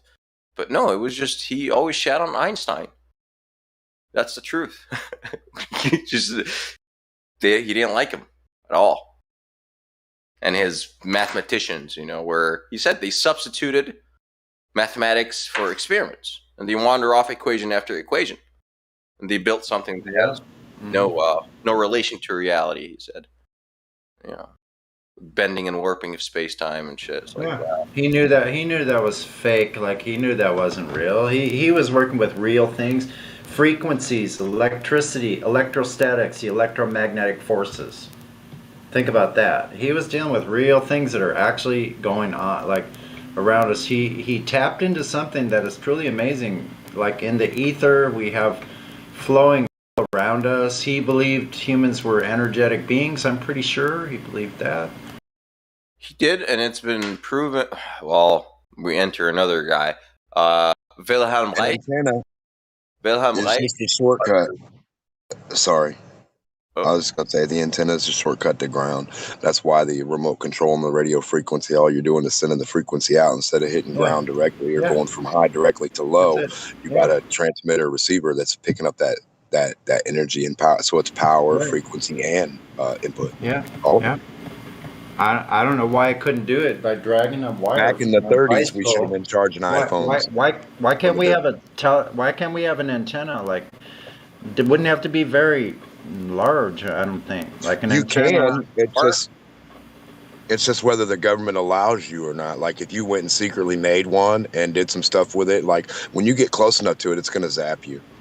I mean, it'll zap whatever, for the current, like the same when you rub your feet across the carpet and touch the doorknob. Yeah, I just want to power a motor. Like I want to have an antenna, a motor, and on a wheeled vehicle, drag the. You might be able to have a. Should be able to ground it. Just drag a wire on it. Shouldn't you be able to? Yeah, an antenna hanging up in the air And with one like right a little streamers of like little metal pieces, and just when it goes, they like wave up, and then like they pick up the stuff, and you get it. And then a brush, a copper brush on the ground. Yeah. Idea. Okay, so you are gonna pick up charge, but we're talking about power, flow of charge. It's not just how, like, okay, when you walk across the carpet, you obviously you're being charged up to tens of thousands of volts. Actually, depends how you can measure it by the arc length. Okay, so we know the dielectric breakdown of air, and that's how we can measure how much voltage in this arc. Very simply, because we know the dielectric breakdown of air, the air resistance value, how much voltage per centimeter it takes to break down air so it ionizes and it uses the air as a conductor to travel from point A to point B for the electricity. So that's high voltage. That's crazy high voltage, but it doesn't kill you, does it? No, it doesn't. Why? It doesn't have enough charge. Amperage does. No, it's amperage times voltage. It's power across your heart. So, however, that 20 milliamps, in order for it to cross your heart, you have internal resistance. So to break that internal resistance, you must meet the threshold voltage to get that amperage across your heart.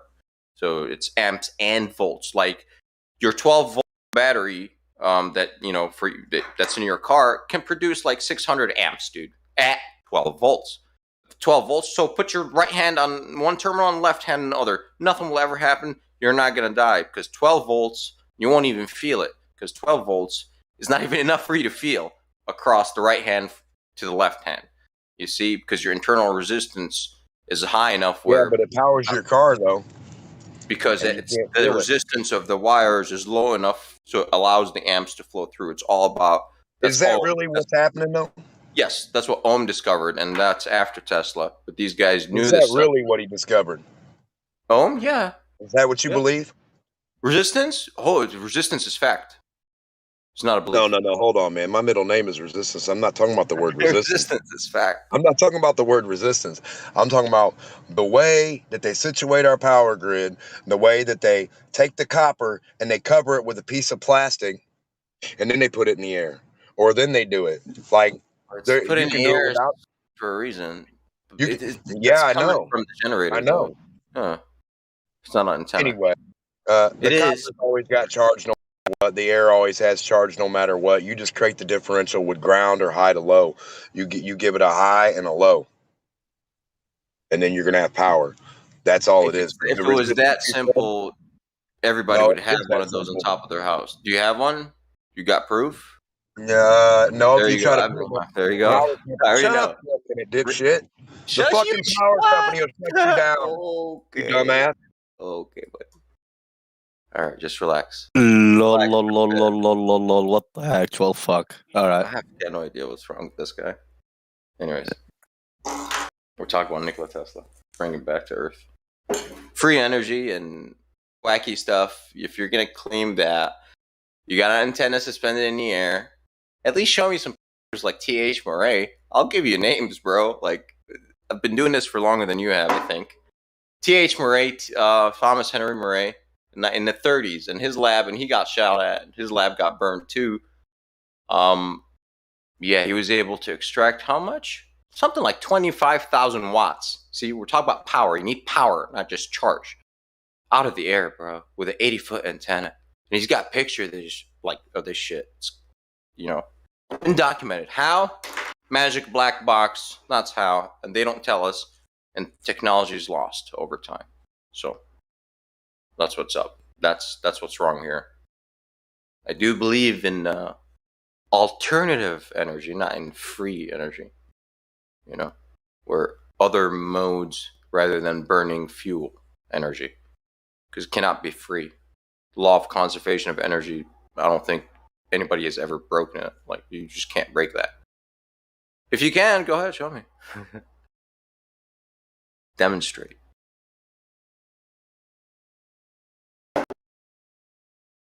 And I am a flat earther. However, I've been chasing the free energy bit for a long time, and the only one I would say that came close would be Stanley Meyer. And his stuff, again, no replication of it. So, was it real? I think so. But no one can really replicate the amount of hydrogen that he can produce. And yeah, he did it on video. You can see it. It just, no one was able to replicate his shit. He drove his buggy and whatnot, yeah, but no one was able to replicate any of that.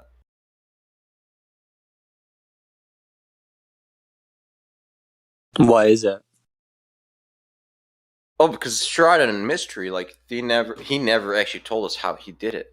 And in like Stanley Meyer's case, oh yeah, it's all right. So he says it's a resonant circuit, right, on video, right? So caught in person saying it's a resonant circuit. His patent. Oh, actually, and in his patent it says resonant circuit, but in the schematic, there's a diode. If you have a diode in your circuit, that's a one-way valve. You do not have a resonant circuit. You cannot build a fucking resonant circuit with a diode like that. Not according to not how he did it. So, and he called it choking diode. So he has a choking diode in the schematic, and then in the writing he tells you it's a resonant circuit. So there you go. That's Stanley Meyer for you. It's like, oh, So what's going on here, Stanley? So obviously he was hiding actually how he truly did it, which we don't know. So was he a fraud? I honestly don't think so. But I don't know how he did it.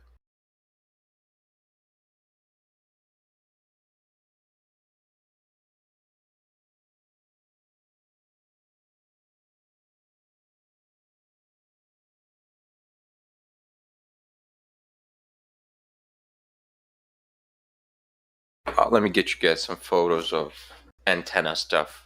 Because antenna stuff does enter the realm of, let's call it alternative energy modes, not free energy. There's no such thing. Because it has to come from somewhere, right?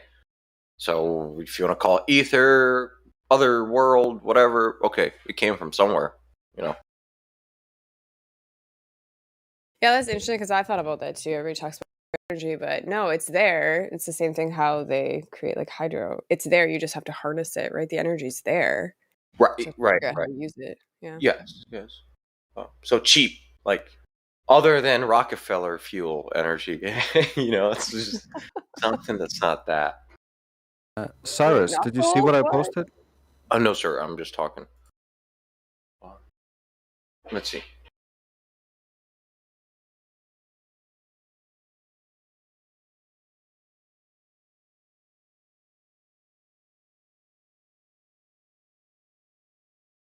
Abstract. This patent. What is this from? Let's see. Well, we got some dead air here. If anyone wants to chime in on anything that's been said, any questions or anything, feel free. Yeah, Drace, you want to chime in? That way I don't have to read all that. I'm sorry for disrupting. It's essentially what I think could be considered as almost free energy, but it's more like she was saying, where it's harnessing energy from that's already there. That's just the static in the air. I think it's a interesting approach, and could potentially be something to look at for the future for sustainable energy. Okay. How about some? How about an alloy, an aluminum alloy? If you toss in water, it will just produce hydrogen for you. It will just bubble hydrogen forever, almost. Nice. Not forever until it's consumed. That sounds I got cool. proof. I got patents. What's good? Do you guys believe that? You think such thing ever existed in life? Where you want hydrogen? Oh yeah, just toss this piece of metal in your bucket of water and collect the gas. Off you go, and it'll just keep on doing it. Run a turbine. Here, let me go get it. I forgot the guy's name, but it was patented as like a solder alternative. So it was an aluminum solder, and one of the things in the patent said it's firecrackers. If you put it in water, it's like firecrackers. So he actually marketed the thing as firecrackers too. It was crazy. See, you got to worry about the marketing, right? You have to think about that as an inventor. You know, he didn't go free energy. Let's create generators that run on this alloy because that's how you get shot from Rockefeller. You know, it's like you don't do that. You're like, oh no, I got this cool solder, man. If you just put it in water, it creates bang. I'll go get this guy for you.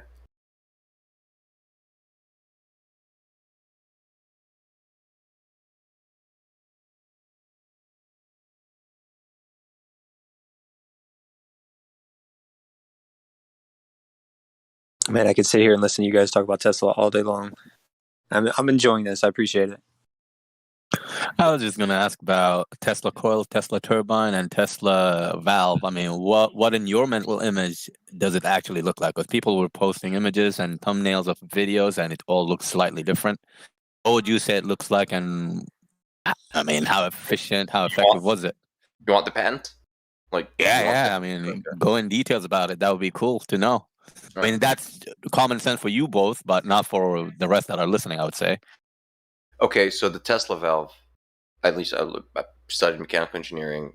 It's a one-way. It's a check valve. Do you know what a check valve is? Check valve is a one-way valve. The simplest one you can create is a ball and seat, right?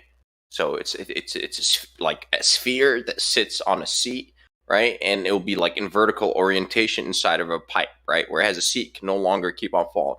So if you push water through it from the bottom up, it's gonna lift up the sphere, flow around it, and it's fine. However, if the flow reverses, the water tries to go from top down, it's going to push the sphere more into the seat, and of course, you create the seat out of like a decent seal material, so it seals into it, and you know, because it's pushing the ball up against the seat that's sitting on, sealing it even more. The harder you push, the more it seals, so nothing flows. That's a ball check valve. Okay, now Tesla's check valve has no moving parts, which is it's a geometric check valve, which is amazing on its own, right? It's such a cool thing. So that's what's so amazing about Tesla's what did he call it? The Tesla valve. You know, it's a no moving parts check valve based on geometry, which is amazing. Nicole, how big were they at that time? I mean, see the pictures that Drace is posting? And I posted a video earlier. If you watch that, the guy did it with flames too. You can actually see it visually, like, and it's the shape. That's the size of it. Due to the shape, you know, allows flow from one direction to the other, but not the other way. It restricts it when you go the other way. So, with no moving parts, which is amazing. So just one is enough in that one particular area. Okay. No, I think you need a string of them. How many and all that, I'm not sure. You can go read Tesla's patent, which I'm trying to get it for you right now. Here, I'll get the wiki page, and it will have at least a patent in there, I'm sure.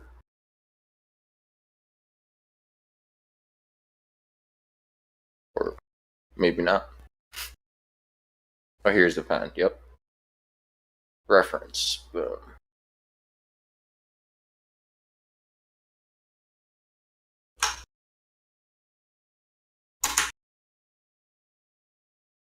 Wow.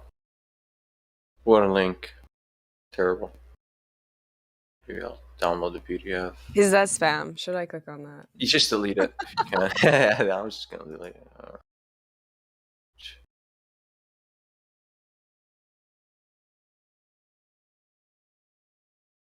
No, I'm just found it. I'll read the patent number for you. What is it? Yeah. It's patent number 1329559. That's a US patent. February 3rd, 1920.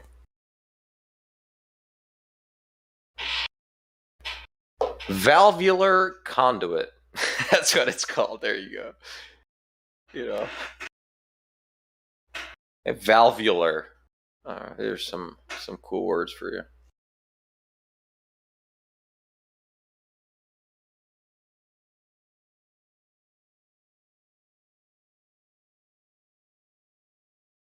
Yeah, thank you, Miguel Souza. It's a much better link. Thank you. That's the one.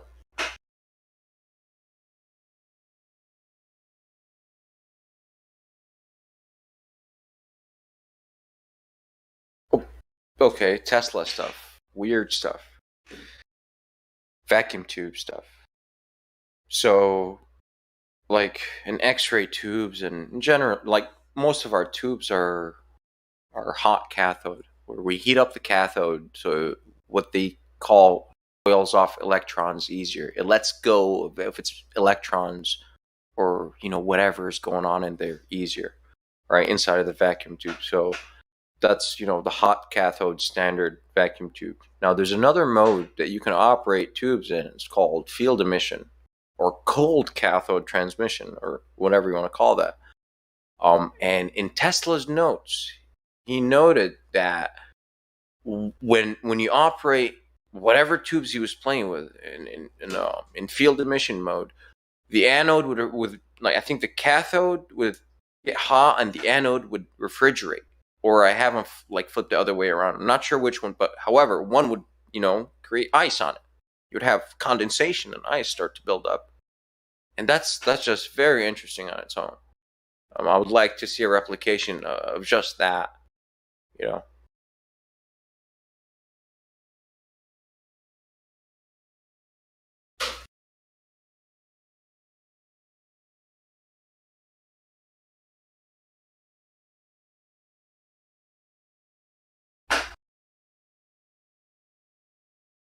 Cold cathode equals 33. Is that it? Yeah, sure. I agree.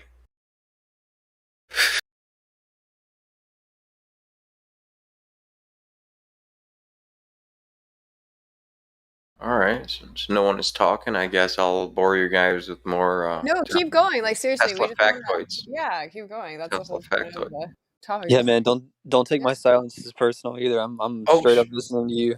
Okay, all right. You and Sonny. You read a lot of stuff about this guy, so. Well, I don't even know questions to ask you. So if you just keep talking, I find it interesting. All right. Yeah, all right. I just got a hold of India, so India might be showing up here pretty soon. So he might be able to take it off your hands a little bit, but we'll see. As of right now, man, feel free to keep going. All right. Can I just ask if there's any sort of links to Tartarian technology? I've posted a couple of things in there, but do you know much about what Tesla could have been involved with Tartaria? Absolutely not. No clue. I'm very mainstream when it comes to my knowledge about Tesla. Blue pill knowledge. Oh, I'm not really. No, I would say no. I know some red pill knowledge too that I'm about to drop because he wrote about it. So the white fire that he saw on his coils, which is what? Excuse me, sir. Yeah, he saw. Yeah.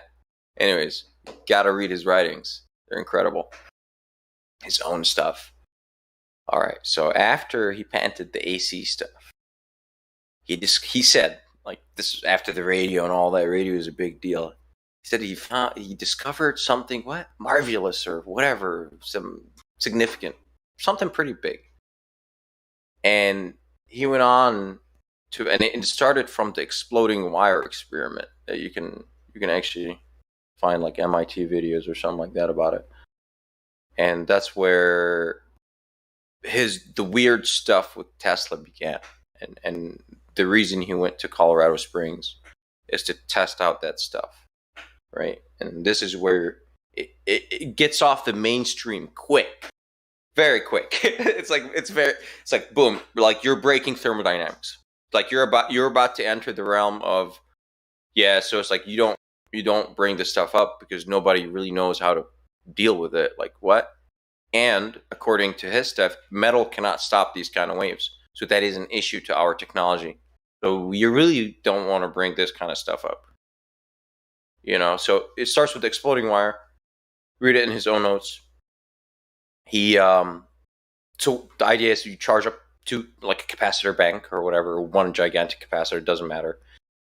And you immediately dump it into a thin wire. So what happens is instantaneously the wire goes from metal to vapor. It just vaporizes, right? So anyways, he got blasted. So he puts up a shield. And he puts up a metallic shield and he still gets blasted through the shield. That's what he says. So he was like, it was solid metal, so it could not be physical particles that hit his face. And he goes on, he tried out like lead shields and glass and all materials, and it was able to permeate all those in his writings. That's what he said. All right. And then guess what? So he made the wire longer. Right? And this is where you get into the abrupt transmission stuff in radio. Because you can't transmit radio today like that, but oh my God, it's so noisy. The FCC is going to hunt you down. They're really going to hunt you down. It's just madness. But he made the wire longer so it doesn't explode. And then that spark gap, he made a rotating, and there's a patent on it, a rotating spark gap apparatus, right? And when he turned that machine on, he said the pain was so intense that he could barely walk to the knife switch back to across the other room to operate it. So then he made a remote operated one, all right? And then he carried on to now where he plays with the pulse width, and let's call it the pulse train, right? So because it's a direct DC pulse this thing is operating on, and this is where you can enter into a different. It's not alternating, and it's not direct, but it is. You can call it pulsed DC, right? However, the key here, because lots of other inventors catch on to this, and I think this is the key to where Stanley Meyer also was doing this. So the idea is to discharge something where time equals 0. And I know this gets a little mathematical now, a little kooky, but the idea is to discharge the capacitor as fast as humanly possible into this thing and allow no return path for any information. So if you're going to think electrons are flowing, no electrons come back the other way, right? So if we think whatever conventional, these guys weren't thinking electrons, no electrons at the time of Tesla, or these just started, but not in his head. He doesn't care. All right, so the idea, so he made a quenched spark gap for his apparatus, which is now this is the electronic or the electric one-way spark gap that operates remotely on a rotating spark gap timer sort of thing. And he said by adjusting the pulse width and the frequency of the pulses, he can produce pain, pleasure, sleep, and he fell asleep 3 days under this thing, he said. 3 days. In his writings. Read his writings. Read his writings. That's all I'll ever say, because in his own words, you'll understand that this guy was entering a different realm, and he said himself, this was way bigger than anything I invented. He's like, dude, just fuck the AC grade, fuck radio. This is the bee's knees right here. Because after that, he went to Colorado Springs and he started experimenting by transmitting a pulse at 50 kilohertz into the earth. Insane power. I don't know what the hell that guy was doing, but he said the earth returned at a ratio of 20 to 1. It amplified the current that he sent, amplified power. So this is where it's like, all right, okay. So you can actually amplify. You can break. Well, you're not breaking the first law because Earth is amplifying it for you. You don't know how. So you're not actually breaking anything. But that's in his own writings. Can we ever do this? No. Did anybody else do this? No. I don't think it'll ever be attempted either. But that's Tesla's writings. That's the crazy part. And then he goes broke and he feeds pigeons after that. You know. That's the end of Tesla. However, the radio stuff doesn't end there. There's weird radio transmission antennas built by other men, like post Tesla, that are also crazy. Like, I think it was... no. I forgot his first name. Alexanderson. It's a very interesting antenna. What it supposedly can do. So, anyways, that's enough of that. I need a break. Yeah, man, I appreciate you going as long as you have. I'll keep going, man. You got to stop me. I'm telling you, I got like 10 years of Tesla in my head, and it slowly comes back together. It's like, oh, okay. It's gonna funnel into like other inventors too. That's the problem, you know. I kind of wish you knew more about the how to answer Matrix's question about the Tartaria. About the Tartarians, because I'm pretty curious about that as well.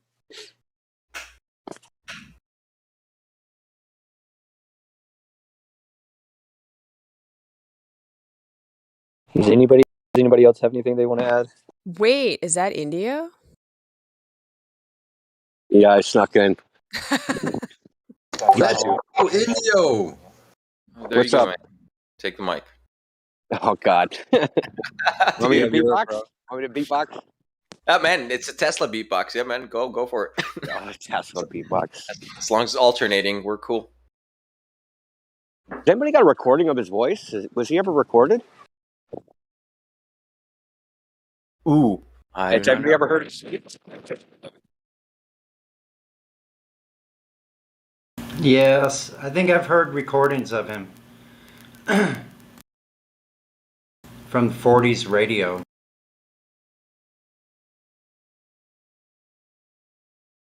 So did you guys cover the magnifying transmitter? How it didn't work?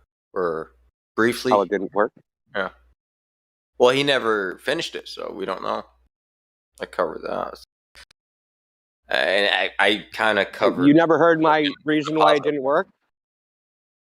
Oh, I did actually. I know it, so I'll let you say it. That the Earth's not a globe? Yeah. And that's why it didn't work. Because he thought it was a globe. Did you read his theory about gravity? How it's he thought it was a pressure that's pushing us in between the objects and you know, in space. Instead, yeah, no, okay. Yeah, I've heard that. I want to get the diagram. I've heard that, and I think the argument against it is, what was it? Some heliocentric silliness. Oh, that like during eclipse we would have anti-gravity because like the moon would block the sun. The idea is that gravity is like pushing everything inward, right? Yeah, so exactly. It's pushing out from every celestial body. But if something gets in the way, right, then that push isn't there anymore. So like everybody should float during an eclipse. Here's a figure. But obviously we don't. And obviously we're not a bunch of space balls. So there's that problem too. Yep.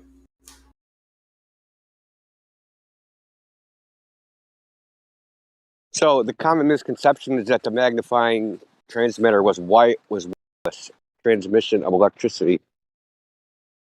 He specifically said that it wasn't. The Earth was supposed to be the wire. The single wire transmission electricity with the Earth is the wire. The Earth is